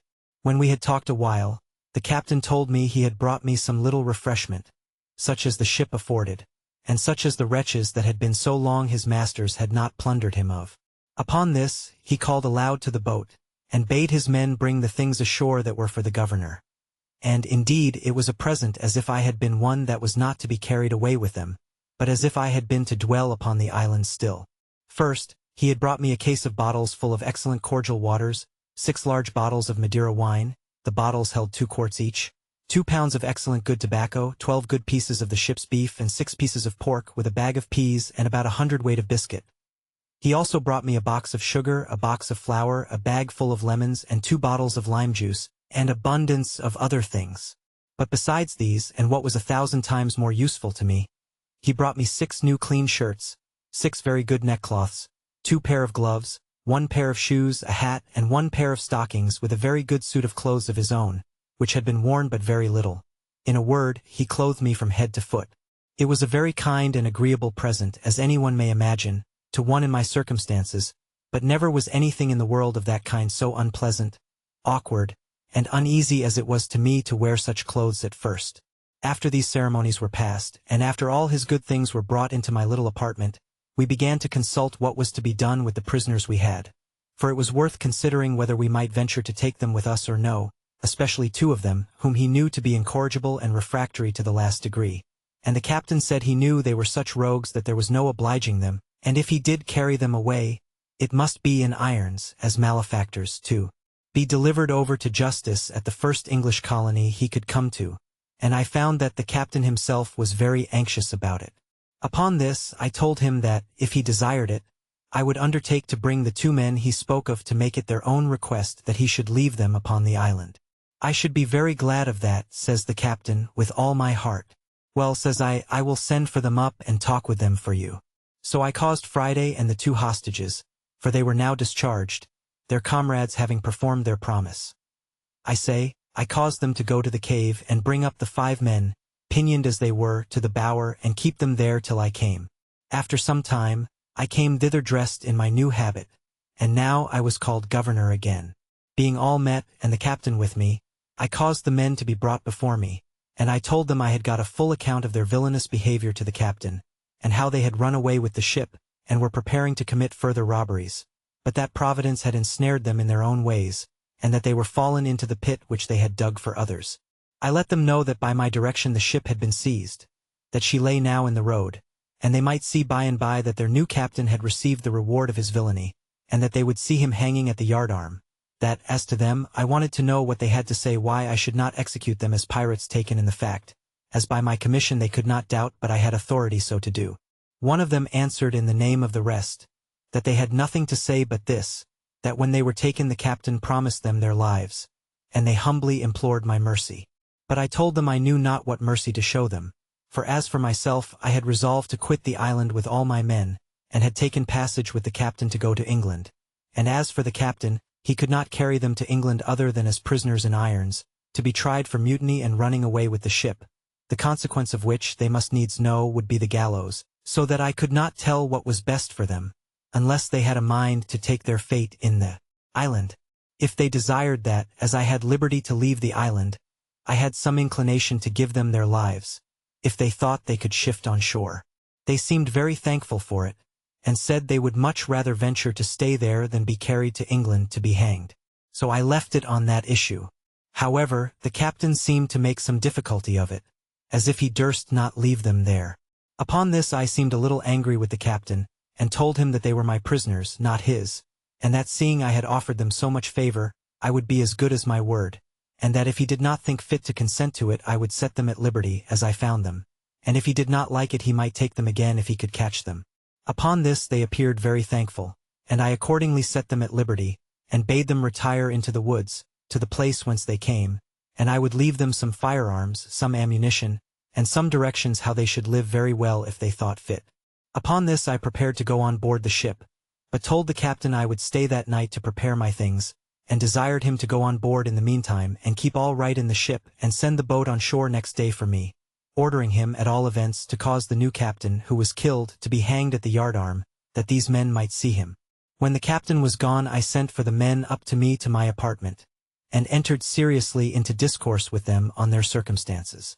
I told them I thought they had made a right choice, that if the captain had carried them away they would certainly be hanged.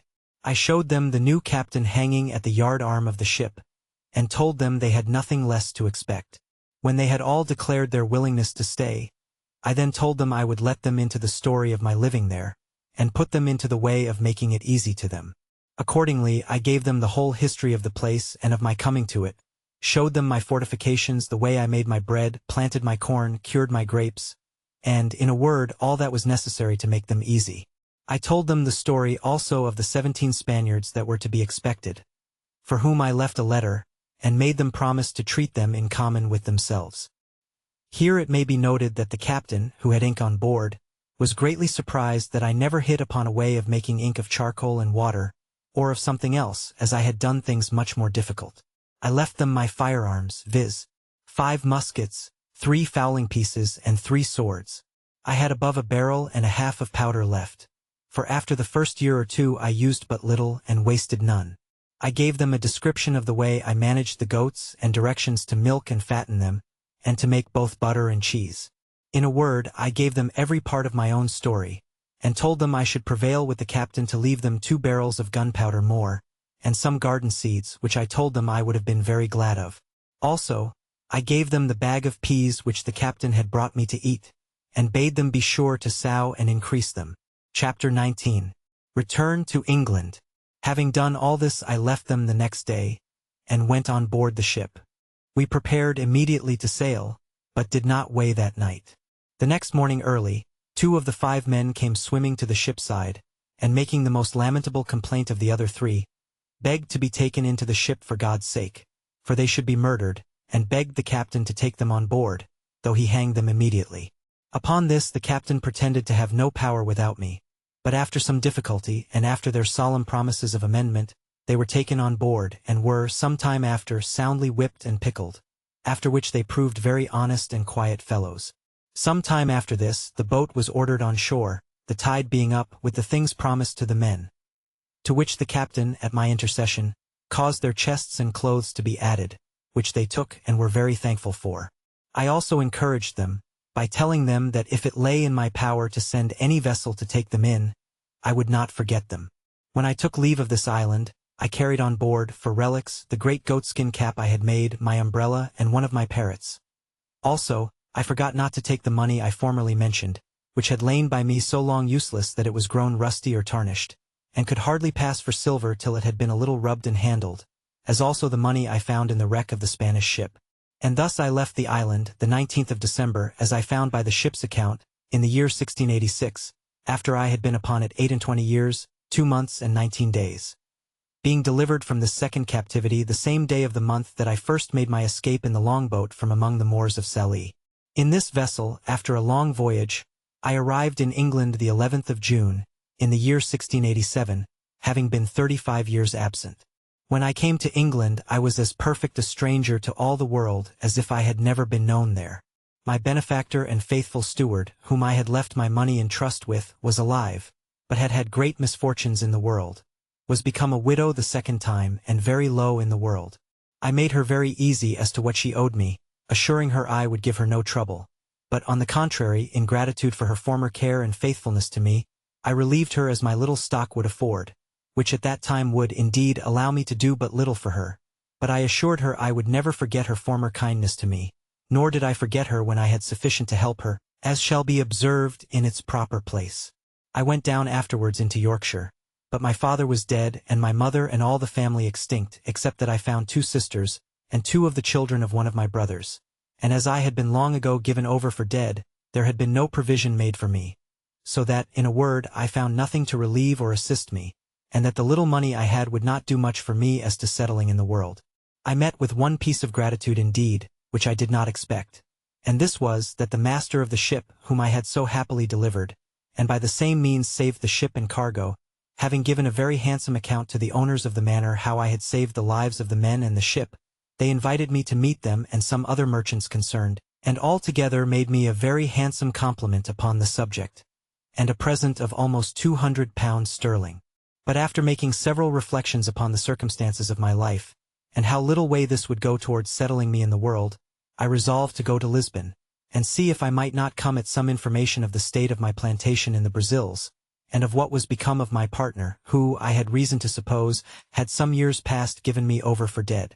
With this view I took shipping for Lisbon, where I arrived in April following, my man Friday accompanying me very honestly in all these ramblings, and proving a most faithful servant upon all occasions. When I came to Lisbon, I found out, by inquiry, and to my particular satisfaction, my old friend, the captain of the ship who first took me up at sea off the shore of Africa. He was now grown old, and had left off going to sea, having put his son, who was far from a young man, into his ship, and who still used the Brazil trade. The old man did not know me, and indeed I hardly knew him, but I soon brought him to my remembrance, and as soon brought myself to his remembrance, when I told him who I was. After some passionate expressions of the old acquaintance between us, I inquired, you may be sure, after my plantation and my partner. The old man told me he had not been in the Brazils for about 9 years, but that he could assure me that when he came away my partner was living, but the trustees whom I had joined with him to take cognizance of my part were both dead. That, however, he believed I would have a very good account of the improvement of the plantation, for that, upon the general belief of my being cast away and drowned, my trustees had given in the account of the produce of my part of the plantation to the procurator fiscal, who had appropriated it, in case I never came to claim it, 1/3 to the king and 2/3 to the monastery of St. Augustine, to be expended for the benefit of the poor, and for the conversion of the Indians to the Catholic faith, but that, if I appeared or anyone for me to claim the inheritance, it would be restored, only that the improvement or annual production, being distributed to charitable uses, could not be restored. But he assured me that the steward of the king's revenue from lands and the providor or steward of the monastery had taken great care all along that the incumbent, that is to say my partner, gave every year a faithful account of the produce, of which they had duly received my moiety. I asked him if he knew to what height of improvement he had brought the plantation, and whether he thought it might be worth looking after, or whether, on my going thither, I should meet with any obstruction to my possessing my just right in the moiety. He told me he could not tell exactly to what degree the plantation was improved, but this he knew, that my partner was grown exceeding rich upon the enjoying his part of it, and that, to the best of his remembrance, he had heard that the king's third of my part, which was, it seems, granted away to some other monastery or religious house, amounted to above 200 moidores a year, that, as to my being restored to a quiet possession of it, there was no question to be made of that, my partner being alive to witness my title, and my name being also enrolled in the register of the country. Also he told me that the survivors of my 2 trustees were very fair, honest people and very wealthy, and he believed I would not only have their assistance for putting me in possession, but would find a very considerable sum of money in their hands for my account, being the produce of the farm while their fathers held the trust, and before it was given up as above, which, as he remembered, was, for about 12 years. I showed myself a little concerned and uneasy at this account, and inquired of the old captain how it came to pass that the trustees should thus dispose of my effects, when he knew that I had made my will, and had made him, the Portuguese captain, my universal heir and see. He told me that was true, but that as there was no proof of my being dead, he could not act as executor until some certain account should come of my death, and besides, he was not willing to intermeddle with a thing so remote, that it was true he had registered my will and put in his claim, and could he have given any account of my being dead or alive, he would have acted by procuration, and taken possession of the ingenio, so they call the sugar house, and have given his son, who was now at the Brazil's, orders to do it. But, says the old man, I have one piece of news to tell you, which perhaps may not be so acceptable to you as the rest. And that is, believing you were lost, and all the world believing so also, your partner and trustees did offer to account with me in your name for the first 6 or 8 years' profits which I received. There being at that time great disbursements for increasing the works, building an ingenio, and buying slaves, it did not amount to near so much as afterwards it produced. However, says the old man, I shall give you a true account of what I have received in all, and how I have disposed of it. After a few days' further conference with this ancient friend, he brought me an account of the first 6 years' income of my plantation, signed by my partner and the merchant trustees, being always delivered in goods, viz., tobacco in roll and sugar in chests, besides rum, molasses, and sea, which is the consequence of a sugar work, and I found by this account that every year the income considerably increased. But, as above, the disbursements being large, the sum at first was small. However, the old man let me see that he was debtor to me 470 moidores of gold, besides 60 chests of sugar and 15 double rolls of tobacco, which were lost in his ship, he having been shipwrecked coming home to Lisbon about 11 years after my having the place. The good man then began to complain of his misfortunes, and how he had been obliged to make use of my money to recover his losses, and buy him a share in a new ship.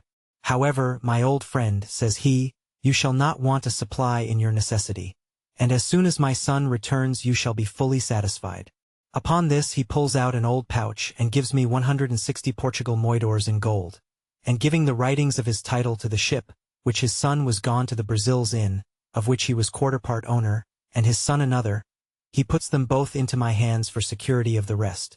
I was too much moved with the honesty and kindness of the poor man to be able to bear this, and remembering what he had done for me, how he had taken me up at sea, and how generously he had used me on all occasions, and particularly how sincere a friend he was now to me, I could hardly refrain weeping at what he had said to me. Therefore I asked him if his circumstances admitted him to spare so much money at that time, and if it would not straiten him? He told me he could not say, but it might straiten him a little. But, however, it was my money, and I might want it more than he. Everything the good man said was full of affection, and I could hardly refrain from tears while he spoke. In short, I took 100 of the moidores and called for a pen and ink to give him a receipt for them. Then I returned him the rest, and told him if ever I had possession of the plantation I would return the other to him also, as, indeed, I afterwards did, and that as to the bill of sale of his part in his son's ship, I would not take it by any means, but that, if I wanted the money, I found he was honest enough to pay me, and if I did not, but came to receive what he gave me reason to expect, I would never have a penny more from him. When this was past, the old man asked me if he should put me into a method to make my claim to my plantation. I told him I thought to go over to it myself. He said I might do so if I pleased, but that if I did not, there were ways enough to secure my right, and immediately to appropriate the profits to my use. And as there were ships in the river of Lisbon just ready to go away to Brazil, he made me enter my name in a public register with his affidavit, affirming upon oath that I was alive, and that I was the same person who took up the land for the planting the said plantation at first. This being regularly attested by a notary, and a procuration affixed, he directed me to send it, with a letter of his writing, to a merchant of his acquaintance at the place, and then proposed my staying with him till an account came of the return. Never was anything more honorable than the proceedings upon this procuration, for in less than 7 months I received a large packet from the survivors of my trustees, the merchants, for whose account I went to sea, in which were the following particular letters and papers enclosed. First, there was the account current of the produce of my farm or plantation, from the year when their fathers had balanced with my old Portugal captain, being for 6 years. The balance appeared to be 1,174 moidors in my favor. Secondly, there was the account of 4 years more while they kept the effects in their hands, before the government claimed the administration, as being the effects of a person not to be found, which they called civil death. And the balance of this, the value of the plantation increasing, amounted to 19,446 crusados, being about 3,240 moidors. Thirdly, there was the prior of St. Augustine's account, who had received the profits for above 14 years, but not being able to account for what was disposed of by the hospital, very honestly declared he had 872 moidors not distributed, which he acknowledged to my account. As to the king's part, that refunded nothing.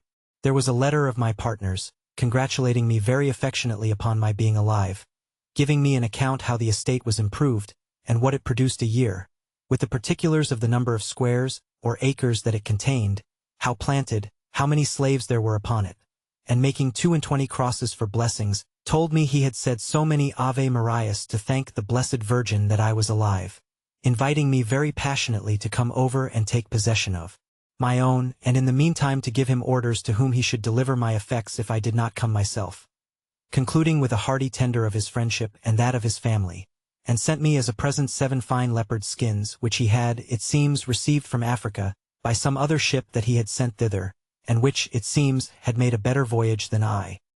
He sent me also 5 chests of excellent sweetmeats, and 100 pieces of gold uncoined, not quite so large as moidors.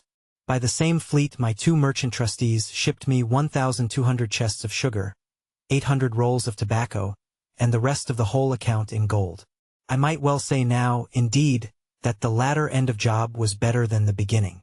It is impossible to express the flutterings of my very heart when I found all my wealth about me, for as the Brazil ships come all in fleets, the same ships which brought my letters brought my goods, and the effects were safe in the river before the letters came to my hand. In a word, I turned pale and grew sick, and had not the old man run and fetched me a cordial, I believe the sudden surprise of joy had overset nature, and I had died upon the spot. Nay, after that I continued very ill and was so some hours, till a physician being sent for, and something of the real cause of my illness being known, he ordered me to be let blood, after which I had relief and grew well, but I verily believe, if I had not been eased by a vent given in that manner to the spirits, I should have died. I was now master, all on a sudden, of above 5,000 pounds sterling in money, and had an estate, as I might well call it, in the Brazils of above 1,000 pounds a year, as sure as an estate of lands in England. And, in a word, I was in a condition which I scarce knew how to understand, or how to compose myself for the enjoyment of it.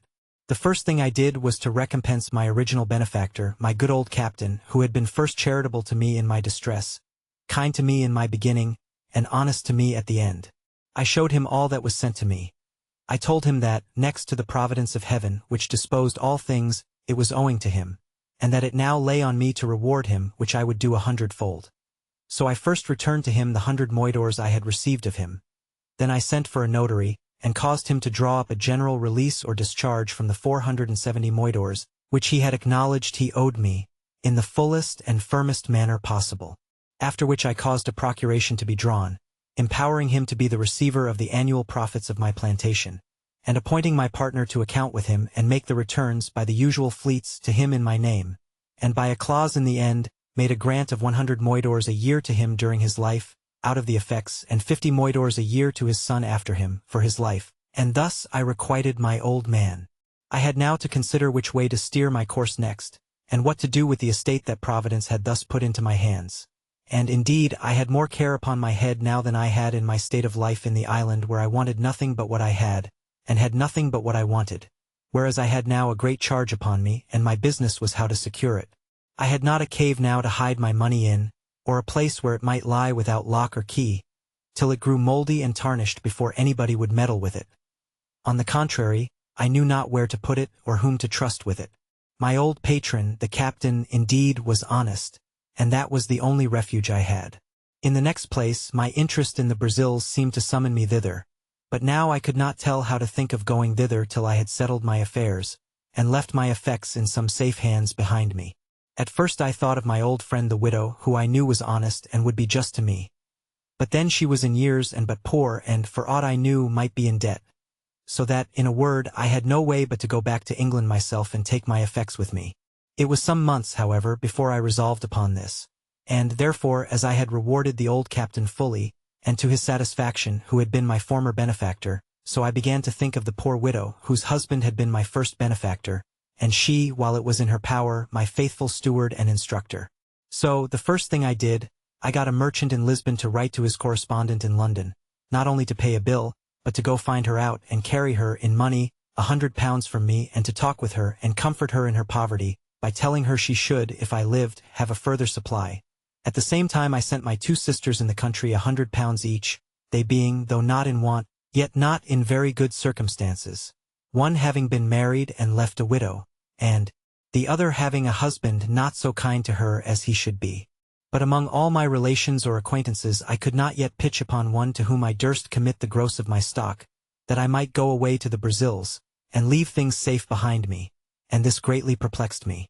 I had once a mind to have gone to the Brazils and have settled myself there, for I was, as it were, naturalized to the place, but I had some little scruple in my mind about religion, which insensibly drew me back. However, it was not religion that kept me from going there for the present, and as I had made no scruple of being openly of the religion of the country all the while I was among them, so neither did I yet, only that, now and then, having of late thought more of it than formerly, when I began to think of living and dying among them, I began to regret having professed myself a papist, and thought it might not be the best religion to die with. But, as I have said, this was not the main thing that kept me from going to the Brazils, but that really I did not know with whom to leave my effects behind me. So I resolved at last to go to England, where, if I arrived, I concluded that I should make some acquaintance or find some relations that would be faithful to me, and accordingly I prepared to go to England with all my wealth. In order to prepare things for my going home, I first, the Brazil fleet being just going away, resolved to give answers suitable to the just and faithful account of things I had from thence. And first, to the Prior of St. Augustine I wrote a letter full of thanks for his just dealings, and the offer of the 872 moidores which were undisposed of, which I desired might be given, 500 to the monastery, and 372 to the poor, as the Prior should direct, desiring the good Padre's prayers for me, and the like. I wrote next a letter of thanks to my 2 trustees, with all the acknowledgment that so much justice and honesty called for. As for sending them any present, they were far above having any occasion of it. Lastly, I wrote to my partner, acknowledging his industry in the improving the plantation, and his integrity in increasing the stock of the works, giving him instructions for his future government of my part, according to the powers I had left with my old patron, to whom I desired him to send whatever became due to me, till he should hear from me more particularly, assuring him that it was my intention not only to come to him, but to settle myself there for the remainder of my life.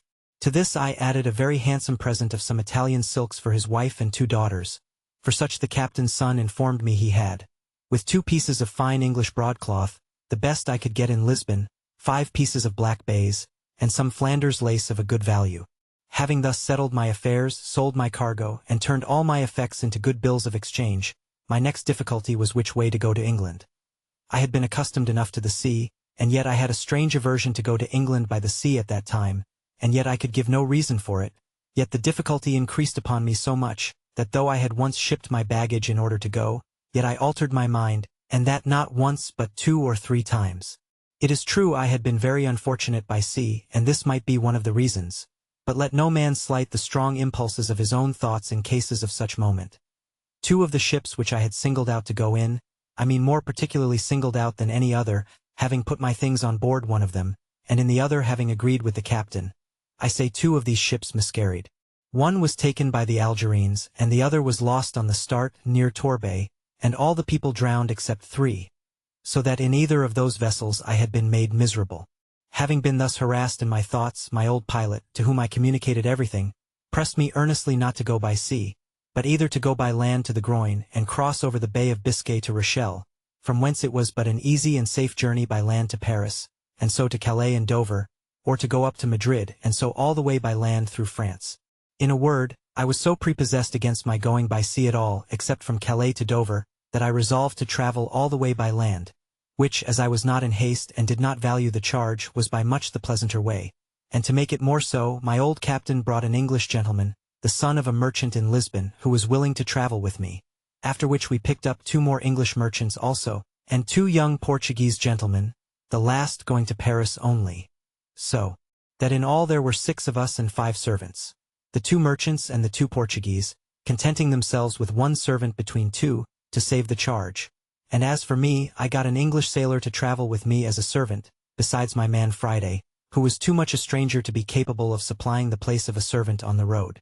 In this manner I set out from Lisbon, and our company being very well mounted and armed, we made a little troop, whereof they did me the honor to call me captain, as well because I was the oldest man as because I had 2 servants and, indeed, was the origin of the whole journey. As I have troubled you with none of my sea journals, so I shall trouble you now with none of my land journals. But some adventures that happened to us in this tedious and difficult journey I must not omit. When we came to Madrid, we, being all of us strangers to Spain, were willing to stay some time to see the court of Spain, and what was worth observing. But it being the latter part of the summer, we hastened away and set out from Madrid about the middle of October. But when we came to the edge of Navarre, we were alarmed at several towns on the way with an account that so much snow was falling on the French side of the mountains, that several travelers were obliged to come back to Pampeluna, after having attempted at an extreme hazard to pass on. When we came to Pampeluna itself, we found it so indeed. And to me, that had been always used to a hot climate, and to countries where I could scarce bear any clothes on, the cold was insufferable. Nor, indeed, was it more painful than surprising to come but 10 days before out of Old Castile, where the weather was not only warm but very hot, and immediately to feel a wind from the Pyrenean mountains so very keen, so severely cold, as to be intolerable and to endanger benumbing and perishing of our fingers and toes. Poor Friday was really frightened when he saw the mountains all covered with snow, and felt cold weather, which he had never seen or felt before in his life. To mend the matter, when we came to Pampeluna it continued snowing with so much violence and so long, that the people said winter was come before its time, and the roads, which were difficult before, were now quite impassable. For, in a word, the snow lay in some places too thick for us to travel, and being not hard frozen, as is the case in the northern countries, there was no going without being in danger of being buried alive every step.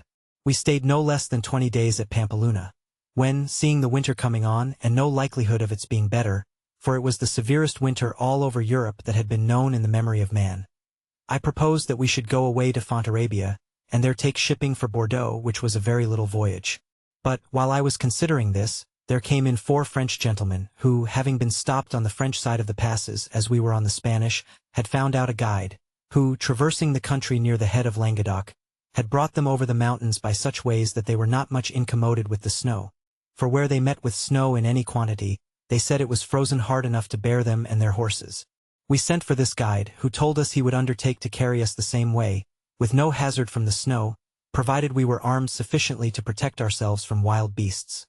For, he said, in these great snows it was frequent for some wolves to show themselves at the foot of the mountains, being made ravenous for want of food, the ground being covered with snow.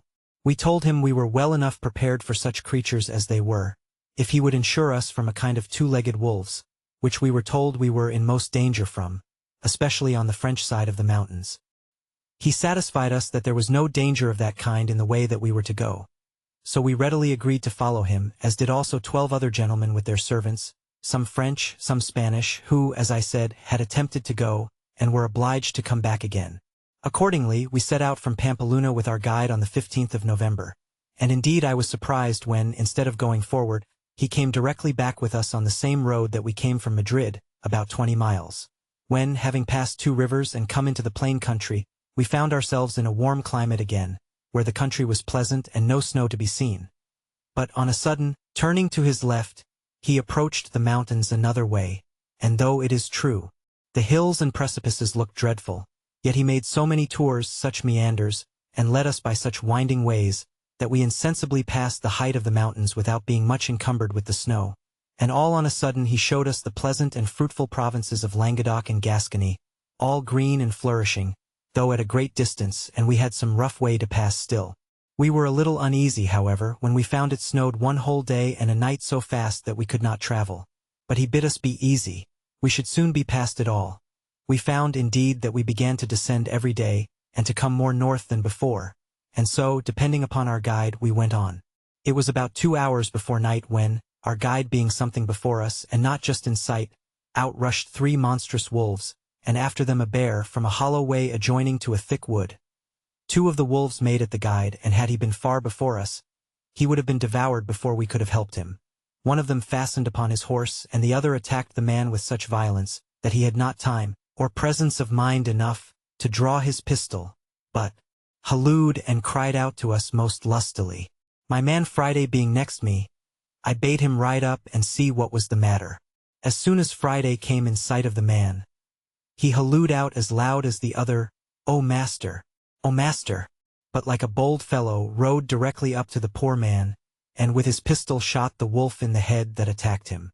It was happy for the poor man that it was my man Friday, for, having been used to such creatures in his country, he had no fear upon him, but went close up to him and shot him, whereas any other of us would have fired at a farther distance, and have perhaps either missed the wolf or endangered shooting the man. But it was enough to have terrified a bolder man than I, and indeed it alarmed all our company, when, with the noise of Friday's pistol, we heard on both sides the most dismal howling of wolves, and the noise, redoubled by the echo of the mountains, appeared to us as if there had been a prodigious number of them. And perhaps there was not such a few as that we had no cause of apprehension. However, as Friday had killed this wolf, the other that had fastened upon the horse left him immediately, and fled without doing him any damage, having happily fastened upon his head, where the bosses of the bridle had stuck in his teeth. But the man was most hurt, for the raging creature had bit him twice, once in the arm and the other time a little above his knee, and though he had made some defense, he was just tumbling down by the disorder of his horse, when Friday came up and shot the wolf. It is easy to suppose that at the noise of Friday's pistol we all mended our pace, and rode up as fast as the way, which was very difficult, would give us leave to see what was the matter. As soon as we came clear of the trees, which blinded us before, we saw clearly what had been the case, and how Friday had disengaged the poor guide, though we did not presently discern what kind of creature it was he had killed. Chapter 20. Fight between Friday and a bear. But never was a fight managed so heartily, and in such a surprising manner as that which followed between Friday and the bear, which gave us all, though at first we were surprised and afraid for him, the greatest diversion imaginable. As the bear is a heavy, clumsy creature, and does not gallop as the wolf does, who is swift and light, so he has two particular qualities, which generally are the rule of his actions. First, as to men who are not his proper prey, he does not usually attempt them except they first attack him, unless he be excessively hungry, which it is probable might now be the case, the ground being covered with snow. If you do not meddle with him, he will not meddle with you. But then you must take care to be very civil to him and give him the road, for he is a very nice gentleman. He will not go a step out of his way for a prince. Nay, if you are really afraid, your best way is to look another way and keep going on. For sometimes if you stop and stand still and look steadfastly at him, he takes it for an affront. But if you throw or toss anything at him, though it were but a bit of stick as big as your finger, he thinks himself abused, and sets all other business aside to pursue his revenge, and will have satisfaction in point of honor. That is his first quality. The next is, if he be once affronted, he will never leave you night or day, till he has his revenge, but follows at a good round rate till he overtakes you. My man Friday had delivered our guide, and when we came up to him he was helping him off his horse, for the man was both hurt and frightened, when on a sudden we espied the bear come out of the wood. And a monstrous one it was, the biggest by far that ever I saw. We were all a little surprised when we saw him. But when Friday saw him, it was easy to see joy and courage in the fellow's countenance. "Oh, oh, oh," says Friday 3 times, pointing to him. "O master, you give me to leave, me shakidi hand with him. Me make he you good laugh." I was surprised to see the fellow so well pleased. "You fool," says I, "he will eat you up da." "Eaty me up, says Friday twice over again. "Me eaty him up. Me make he you good laugh. You all stay here, me show you good laugh." So down he sits and gets off his boots in a moment and puts on a pair of pumps, as we call the flat shoes they wear, and which he had in his pocket, gives my other servant his horse, and with his gun away he flew, swift like the wind. The bear was walking softly on, and offered to meddle with nobody, till Friday coming pretty near, calls to him, as if the bear could understand him. Hark ye, says Friday, "me speaky with you." We followed at a distance, for now being down on the Gascony side of the mountains, we were entered a vast forest, where the country was plain and pretty open, though it had many trees in it scattered here and there. Friday, who had, as we say, the heels of the bear, came up with him quickly, and took up a great stone, and threw it at him and hit him just on the head, but did him no more harm than if he had thrown it against a wall. But it answered Friday's end, for the rogue was so void of fear that he did it purely to make the bear follow him, and show us some laugh as he called it. As soon as the bear felt the blow and saw him, he turns about and comes after him, taking very long strides and shuffling on at a strange rate, so as would have put a horse to a middling gallop. Away runs Friday, and takes his course as if he ran towards us for help. So we all resolved to fire at once upon the bear and deliver my man, though I was angry at him for bringing the bear back upon us, when he was going about his own business another way, and especially I was angry that he had turned the bear upon us and then ran away, and I called out, "You dog! Is this your making us laugh? Come away and take your horse that we may shoot the creature." He heard me and cried out, "No shoot, no shoot. Stand still and you get much laugh." And as the nimble creature ran 2 feet for the bear's one, he turned on a sudden on one side of us, and seeing a great oak tree fit for his purpose, he beckoned to us to follow, and doubling his pace, he got nimbly up the tree, laying his gun down upon the ground at about 5 or 6 yards from the bottom of the tree. The bear soon came to the tree and we followed at a distance. The first thing he did, he stopped at the gun, smelt at it, but let it lie, and up he scrambles into the tree, climbing like a cat, though so monstrous heavy. I was amazed at the folly, as I thought it, of my man, and could not for my life see anything to laugh at, till seeing the bear get up the tree, we all rode near to him. When we came to the tree, there was Friday got out to the small end of a large branch, and the bear got about halfway to him. As soon as the bear got out to that part where the limb of the tree was weaker, "Ha!" says he to us, "Now you see me teach ye the bear dance." So he began jumping and shaking the bough, at which the bear began to totter, but stood still and began to look behind him to see how he should get back. Then, indeed, we did laugh heartily. But Friday had not done with him by a great deal. When seeing him stand still, he called out to him again, as if he had supposed the bear could speak English, "What, you come no farther? Pray you come farther." So he left jumping and shaking the tree, and the bear, just as if he understood what he said, did come a little farther. Then he began jumping again, and the bear stopped again. We thought now was a good time to knock him in the head, and called to Friday to stand still and we should shoot the bear. But he cried out earnestly, "Oh, pray! Oh, pray! No shoot, me shoot by," and then he would have said by and by. However, to shorten the story, Friday danced so much and the bear stood so ticklish that we had laughing enough, but still could not imagine what the fellow would do. For first we thought he depended upon shaking the bear off, and we found the bear was too cunning for that too. For he would not go out far enough to be thrown down, but clung fast with his great broad claws and feet, so that we could not imagine what would be the end of it, and what the jest would be at last. But Friday put us out of doubt quickly.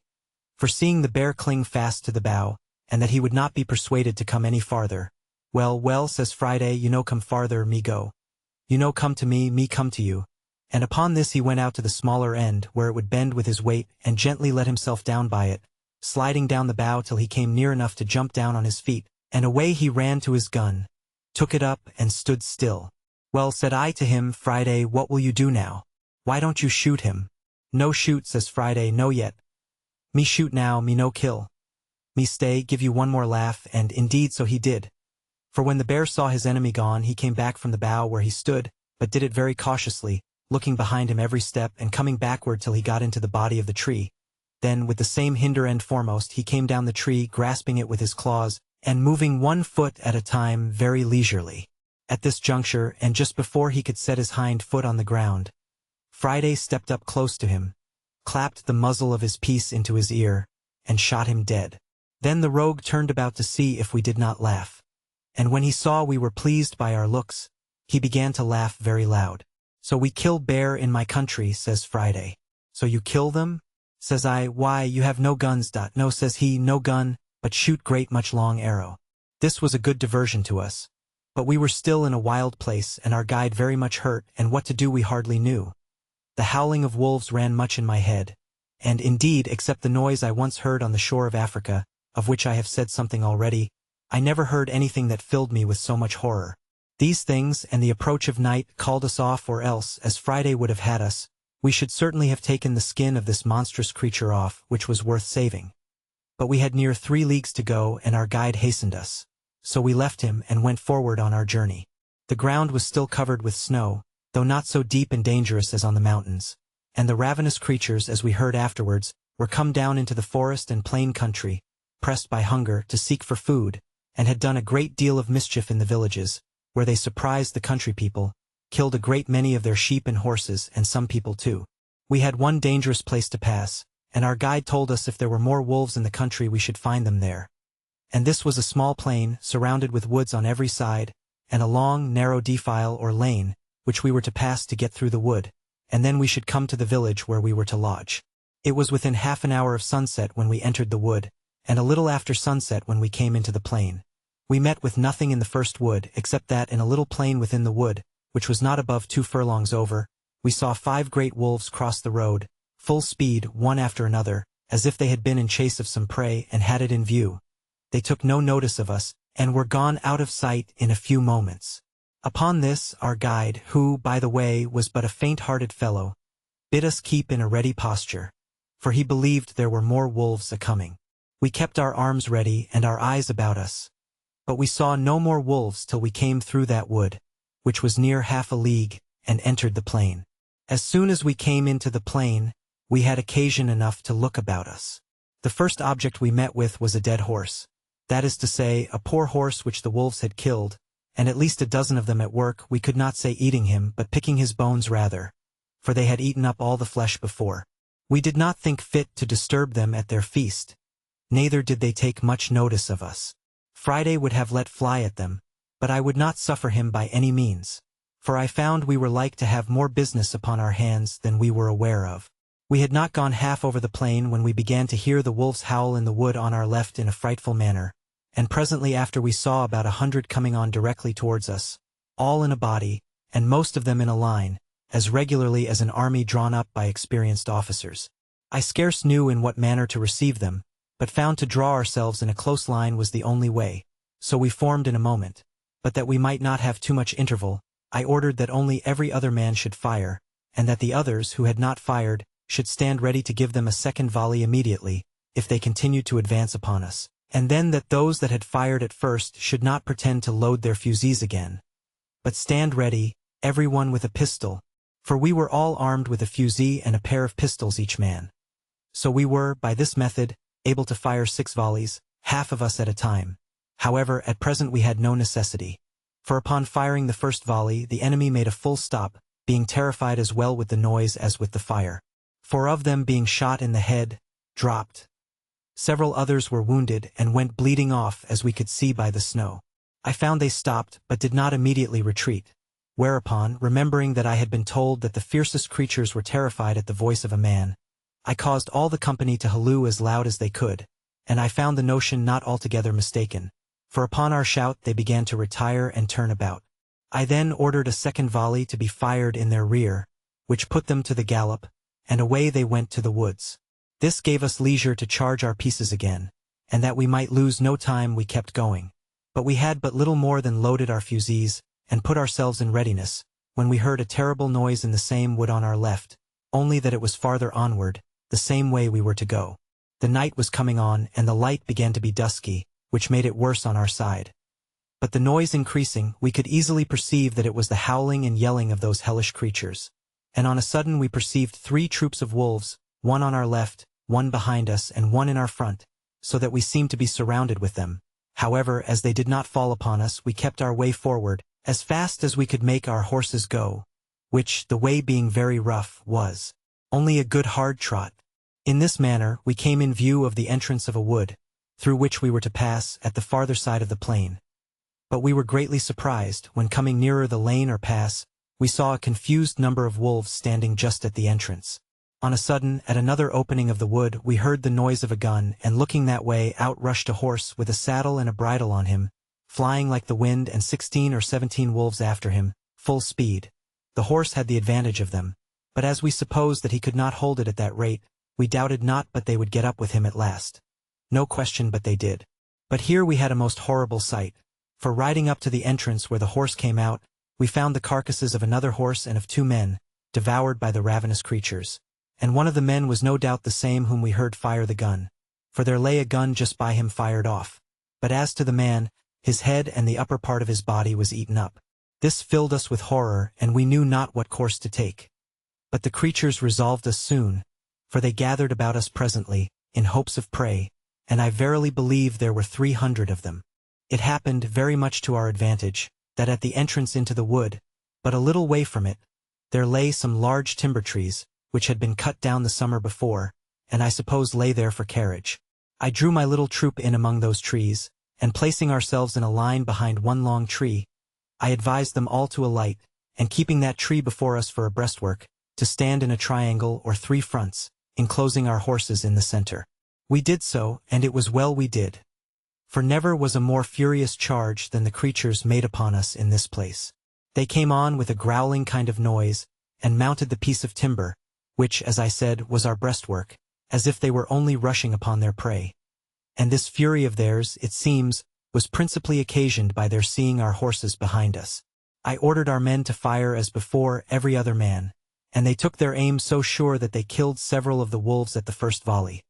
But there was a necessity to keep a continual firing, for they came on like devils, those behind pushing on those before. When we had fired a second volley of our fusées, we thought they stopped a little, and I hoped they would have gone off, but it was but a moment, for others came forward again. So we fired 2 volleys of our pistols, and I believe in these 4 firings we had killed 17 or 18 of them, and lamed twice as many, yet they came on again. I was loath to spend our shot too hastily, so I called my servant, not my man Friday, for he was better employed, for, with the greatest dexterity imaginable, he had charged my fusee and his own while we were engaged. But, as I said, I called my other man, and giving him a horn of powder, I had him lay a train all along the piece of timber, and let it be a large train. He did so, and had but just time to get away, when the wolves came up to it and some got upon it, when I, snapping an uncharged pistol close to the powder, set it on fire. Those that were upon the timber were scorched with it, and 6 or 7 of them fell, or rather jumped in among us with the force and fright of the fire. We dispatched these in an instant, and the rest were so frightened with the light which the night, for it was now very near dark, made more terrible, that they drew back a little, upon which I ordered our last pistols to be fired off in 1 volley, and after that we gave a shout. Upon this the wolves turned tail, and we sallied immediately upon near 20 lame ones that we found struggling on the ground, and fell to cutting them with our swords, which answered our expectation, for the crying and howling they made was better understood by their fellows, so that they all fled and left us. We had, first and last, killed about 60 of them, and had it been daylight we had killed many more. The field of battle being thus cleared, we made forward again, for we had still near a league to go. We heard the ravenous creatures howl and yell in the woods as we went several times, and sometimes we fancied we saw some of them. But the snow dazzling our eyes, we were not certain. In about an hour more we came to the town where we were to lodge, which we found in a terrible fright and all in arms. For, it seems, the night before the wolves and some bears had broken into the village, and put them in such terror that they were obliged to keep guard night and day, but especially in the night, to preserve their cattle and indeed their people. The next morning our guide was so ill, and his limbs swelled so much with the rankling of his 2 wounds, that he could go no farther. So we were obliged to take a new guide here and go to Toulouse, where we found a warm climate, a fruitful, pleasant country, and no snow, no wolves, nor anything like them. But when we told our story at Toulouse, they told us it was nothing but what was ordinary in the great forest at the foot of the mountains, especially when the snow lay on the ground. But they inquired much what kind of guide we had got who would venture to bring us that way in such a severe season, and told us it was surprising we were not all devoured. When we told them how we placed ourselves and the horses in the middle, they blamed us exceedingly, and told us it was 50 to 1 but we had been all destroyed, for it was the sight of the horses which made the wolves so furious, seeing their prey, and that at other times they are really afraid of a gun. But being excessively hungry and raging on that account, the eagerness to come at the horses had made them senseless of danger, and that, if we had not by the continual fire, and at last by the stratagem of the train of powder, mastered them, it had been great odds but that we had been torn to pieces. Whereas, had we been content to have sat still on horseback and fired as horsemen, they would not have taken the horses so much for their own, when men were on their backs, as otherwise. And withal, they told us that at last, if we had stood all together and left our horses, they would have been so eager to have devoured them, that we might have come off safe, especially having our firearms in our hands, being so many in number. For my part, I was never so sensible of danger in my life. For, seeing above 300 devils come roaring and open-mouthed to devour us, and having nothing to shelter us or retreat to, I gave myself over for lost. And, as it was, I believe I shall never care to cross those mountains again. I think I would much rather go 1,000 leagues by sea, though I was sure to meet with a storm once a week. I have nothing uncommon to take notice of in my passage through France. Nothing but what other travelers have given an account of with much more advantage than I can. I traveled from Toulouse to Paris, and without any considerable stay came to Calais, and landed safe at Dover the 14th of January, after having had a severe cold season to travel in. I was now come to the center of my travels, and had in a little time all my new discovered estate safe about me, the bills of exchange which I brought with me having been currently paid. My principal guide and privy councillor was my good ancient widow, who, in gratitude for the money I had sent her, thought no pains too much nor care too great to employ for me, and I trusted her so entirely that I was perfectly easy as to the security of my effects. And indeed I was very happy from the beginning, and now to the end, in the unspotted integrity of this good gentlewoman. And now, having resolved to dispose of my plantation in the Brazils, I wrote to my old friend at Lisbon, who, having offered it to the two merchants, the survivors of my trustees, who lived in the Brazils, they accepted the offer, and remitted 33,000 pieces of 8 to a correspondent of theirs at Lisbon to pay for it. In return, I signed the instrument of sale in the form which they sent from Lisbon, and sent it to my old man, who sent me the bills of exchange for 32,800 pieces of 8 for the estate, reserving the payment of 100 moidores a year to him, the old man, during his life, and 50 moidores afterwards to his son for his life, which I had promised them, and which the plantation was to make good as a rent charge. And thus I have given the first part of a life of fortune and adventure, a life of Providence's checkerwork, and of a variety which the world will seldom be able to show the like of, beginning foolishly, but closing much more happily than any part of it ever gave me leave so much as to hope for. Anyone would think that in this state of complicated good fortune I was past running any more hazards, and so, indeed, I had been if other circumstances had concurred. But I was inured to a wandering life, had no family nor many relations. Nor, however rich, had I contracted fresh acquaintance. And though I had sold my estate in the Brazils, yet I could not keep that country out of my head, and had a great mind to be upon the wing again. Especially I could not resist the strong inclination I had to see my island, and to know if the poor Spaniards were in being there. My true friend, the widow, earnestly dissuaded me from it, and so far prevailed with me, that for almost 7 years she prevented my running abroad, during which time I took my 2 nephews, the children of one of my brothers, into my care. The eldest, having something of his own, I bred up as a gentleman, and gave him a settlement of some addition to his estate after my decease. The other I placed with the captain of a ship, and after 5 years, finding him a sensible, bold, enterprising young fellow, I put him into a good ship and sent him to sea, and this young fellow afterwards drew me in, as old as I was, to further adventures myself. In the meantime I in part settled myself here. For, first of all, I married, and that not either to my disadvantage or dissatisfaction, and had 3 children, 2 sons and 1 daughter. But my wife dying, and my nephew coming home with good success from a voyage to Spain, my inclination to go abroad, and his importunity, prevailed, and engaged me to go in his ship as a private trader to the East Indies. This was in the year 1694. In this voyage I visited my new colony in the island, saw my successors the Spaniards, had the old story of their lives and of the villains I left there. How at first they insulted the poor Spaniards, how they afterwards agreed, disagreed, united, separated, and how at last the Spaniards were obliged to use violence with them. How they were subjected to the Spaniards, how honestly the Spaniards used them, a history, if it were entered into, as full of variety and wonderful accidents as my own. Part, particularly also as to their battles with the Caribbeans, who landed several times upon the island, and as to the improvement they made upon the island itself, and how 5 of them made an attempt upon the mainland, and brought away 11 men and 5 women prisoners, by which, at my coming, I found about 20 young children on the island. Here I stayed about 20 days, left them supplies of all necessary things, and particularly of arms, powder, shot, clothes, tools, and 2 workmen, which I had brought from England with me, viz., a carpenter and a smith. Besides this, I shared the lands into parts with them, reserved to myself the property of the whole, but gave them such parts respectively as they agreed on. And having settled all things with them, and engaged them not to leave the place, I left them there. From thence I touched at the Brazils, from whence I sent a bark, which I bought there, with more people to the island. And in it, besides other supplies, I sent 7 women, being such as I found proper for service, or for wives to such as would take them. As to the Englishmen, I promised to send them some women from England, with a good cargo of necessaries, if they would apply themselves to planting, which I afterwards could not perform. The fellows proved very honest and diligent after they were mastered and had their properties set apart for them. I sent them, also, from the Brazils 5 cows, 3 of them being big with calf, some sheep and some hogs, which when I came again were considerably increased.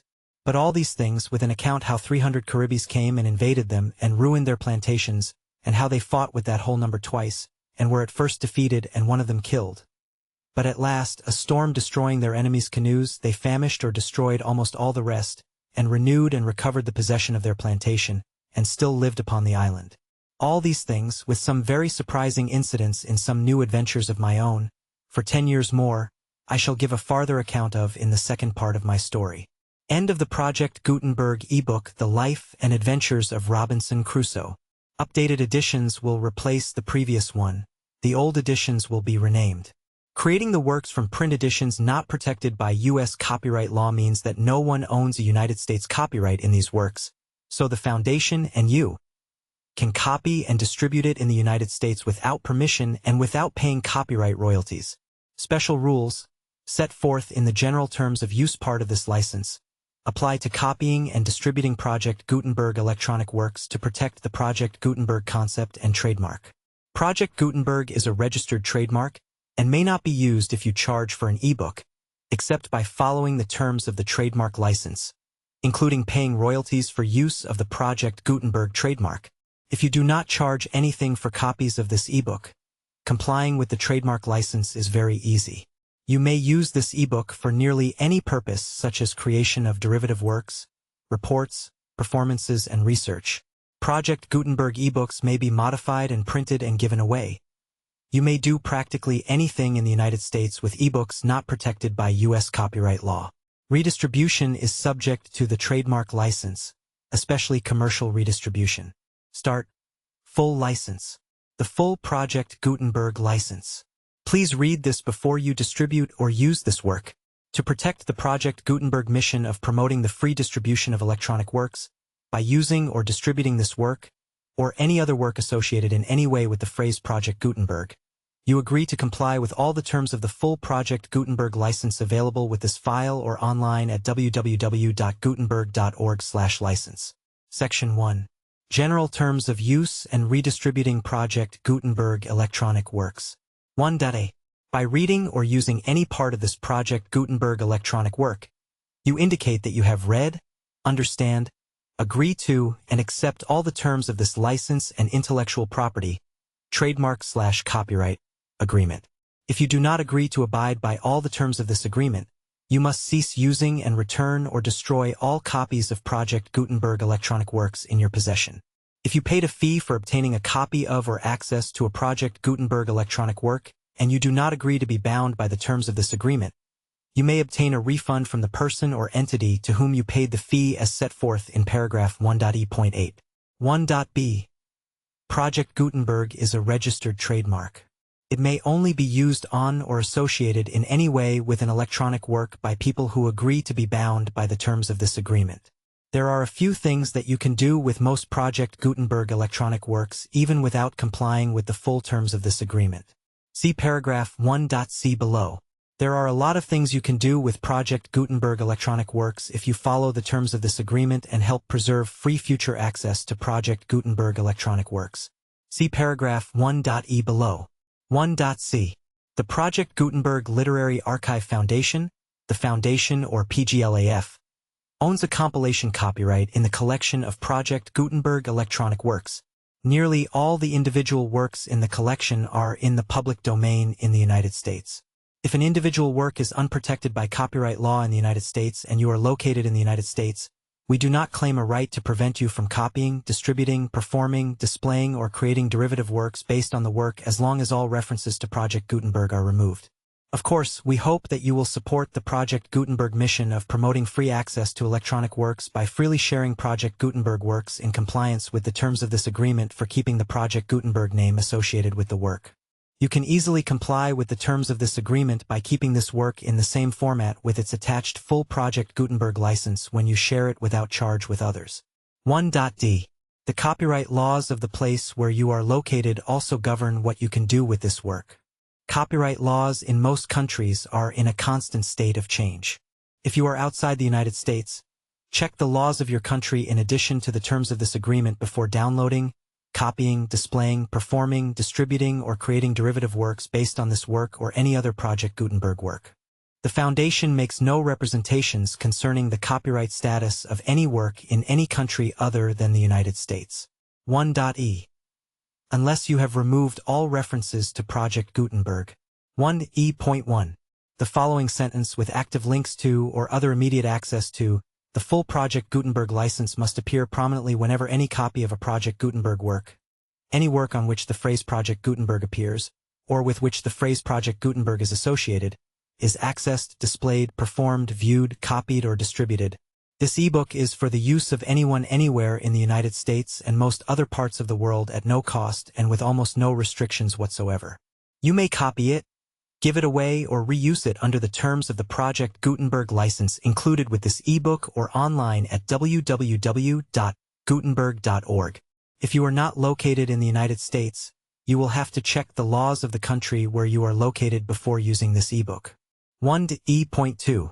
If an individual Project Gutenberg electronic work is derived from texts not protected by U.S. copyright law, does not contain a notice indicating that it is posted with permission of the copyright holder, the work can be copied and distributed to anyone in the United States without paying any fees or charges.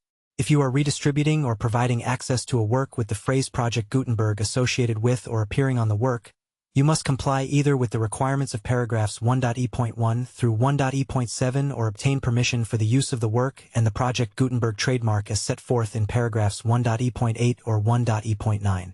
1d.3. If an individual Project Gutenberg electronic work is posted with the permission of the copyright holder, your use and distribution must comply with both paragraphs 1e.1 through 1e.7 and any additional terms imposed by the copyright holder. Additional terms will be linked to the Project Gutenberg license for all works posted with the permission of the copyright holder found at the beginning of this work. 1e.4. Do not unlink or detach or remove the full Project Gutenberg license terms from this work, or any files containing a part of this work or any other work associated with Project Gutenberg. 1e.5. Do not copy, display, perform, distribute or redistribute this electronic work, or any part of this electronic work, without prominently displaying the sentence set forth in paragraph 1e.1, with active links or immediate access to the full terms of the Project Gutenberg license. 1.e.6. You may convert to and distribute this work in any binary, compressed, marked up, non-proprietary or proprietary form, including any word processing or hypertext form. However, if you provide access to or distribute copies of a Project Gutenberg work in a format other than plain vanilla ASCII or other format used in the official version posted on the official Project Gutenberg website, www.gutenberg.org, you must, at no additional cost, fee, or expense to the user, provide a copy, a means of exporting a copy, or a means of obtaining a copy upon request, of the work in its original plain vanilla ASCII or other form. Any alternate format must include the full Project Gutenberg license as specified in paragraph 1.e.1. 1.e.7. Do not charge a fee for access to viewing, displaying, performing, copying, or distributing any Project Gutenberg works unless you comply with paragraph 1e.8 or 1.e.9. 1e.8. You may charge a reasonable fee for copies of or providing access to or distributing Project Gutenberg electronic works provided that you pay a royalty fee of 20% of the gross profits you derive from the use of Project Gutenberg works calculated using the method you already used to calculate your applicable taxes. The fee is owed to the owner of the Project Gutenberg trademark, but he has agreed to donate royalties under this paragraph to the Project Gutenberg Literary Archive Foundation.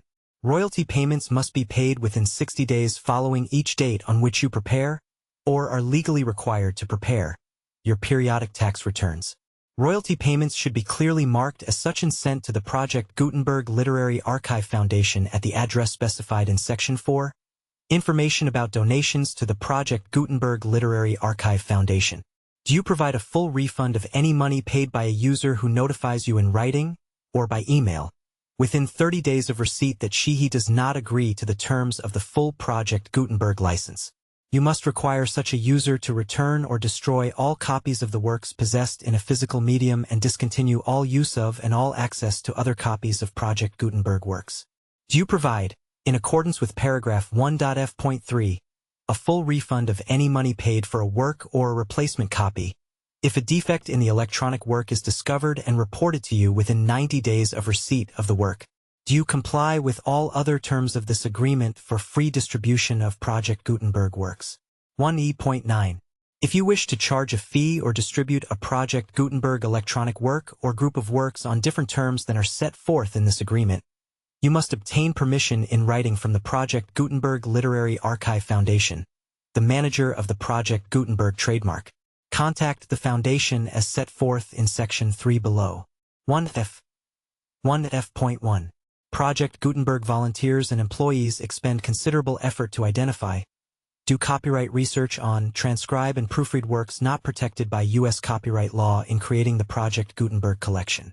Despite these efforts, Project Gutenberg electronic works, and the medium on which they may be stored, may contain defects, such as, but not limited to, incomplete, inaccurate or corrupt data, transcription errors, a copyright or other intellectual property infringement, a defective or damaged disk or other medium, a computer virus, or computer codes that damage or cannot be read by your equipment.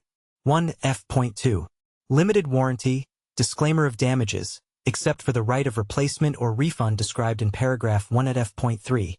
The Project Gutenberg Literary Archive Foundation, the owner of the Project Gutenberg trademark, and any other party distributing a Project Gutenberg electronic work under this agreement, disclaim all liability to you for damages, costs, and expenses, including legal fees. You agree that you have no remedies for negligence, strict liability, breach of warranty, or breach of contract except those provided in paragraph 1, F.3. You agree that the foundation, the trademark owner, and any distributor under this agreement will not be liable to you for actual, direct, indirect, consequential, punitive, or incidental damages even if you give notice of the possibility of such damage. 1 at F.3. Limited right of replacement or refund. If you discover a defect in this electronic work within 90 days of receiving it, you can receive a refund of the money, if any, you paid for it by sending a written explanation to the person you received the work from. If you receive the work on a physical medium, you must return the medium with your written explanation. The person or entity that provided you with the defective work may elect to provide a replacement copy in lieu of a refund. If you receive the work electronically, the person or entity providing it to you may choose to give you a second opportunity to receive the work electronically in lieu of a refund. If the second copy is also defective, you may demand a refund in writing without further opportunities to fix the problem. 1F.4.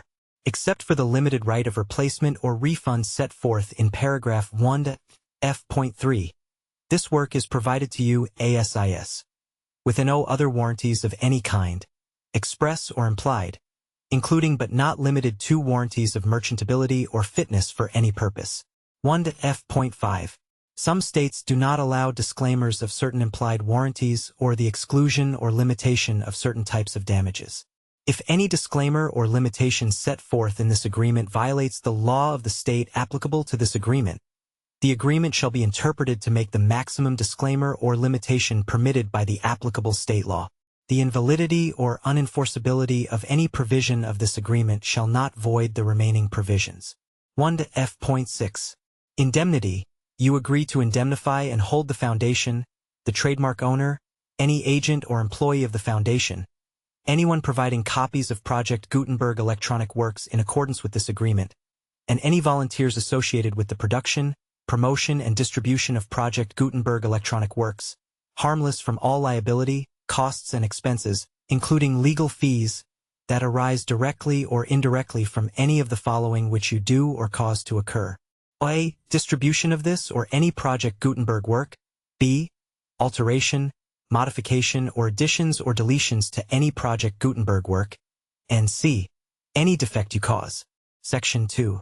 Information about the mission of Project Gutenberg. Project Gutenberg is synonymous with the free distribution of electronic works in formats readable by the widest variety of computers, including obsolete, old, middle-aged, and new computers. It exists because of the efforts of hundreds of volunteers and donations from people in all walks of life. Volunteers and financial support to provide volunteers with the assistance they need are critical to reaching Project Gutenberg's goals and ensuring that the Project Gutenberg collection will remain freely available for generations to come. In 2001, the Project Gutenberg Literary Archive Foundation was created to provide a secure and permanent future for Project Gutenberg and future generations. To learn more about the Project Gutenberg Literary Archive Foundation and how your efforts and donations can help, see Sections 3 and 4 and the Foundation information page at www.gutenberg.org. Section 3. Information about the Project Gutenberg Literary Archive Foundation. The Project Gutenberg Literary Archive Foundation is a non-profit 501(c)(3) educational corporation organized under the laws of the state of Mississippi and granted tax-exempt status by the Internal Revenue Service. The Foundation's EIN or Federal Tax Identification Number is 64-6221541. Contributions to the Project Gutenberg Literary Archive Foundation are tax-deductible to the full extent permitted by U.S. federal laws and your state's laws. The Foundation's business office is located at 809 North 1500 West, Salt Lake City, Utah 84116, 801-596-1887. Email contact links and up-to-date contact information can be found at the Foundation's website and official page at www.gutenberg.org/contact. Section 4. Information about donations to the Project Gutenberg Literary Archive Foundation. Project Gutenberg depends upon and cannot survive without widespread public support and donations to carry out its mission of increasing the number of public domain and licensed works that can be freely distributed in machine-readable form, accessible by the widest array of equipment, including outdated equipment. Many small donations, $1 to $5,000, are particularly important to maintaining tax-exempt status with the IRS. The Foundation is committed to complying with the laws regulating charities and charitable donations in all 50 states of the United States. Compliance requirements are not uniform, and it takes a considerable effort, much paperwork, and many fees to meet and keep up with these requirements. We do not solicit donations in locations where we have not received written confirmation of compliance.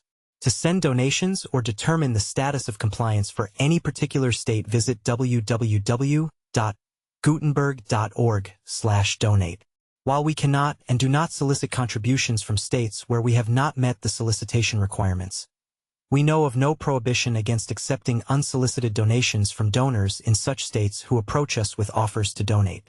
International donations are gratefully accepted, but we cannot make any statements concerning tax treatment of donations received from outside the United States. U.S. laws alone swamp our small staff. Please check the Project Gutenberg web pages for current donation methods and addresses. Donations are accepted in a number of other ways, including checks, online payments, and credit card donations. To donate, please visit www.gutenberg.org/donate.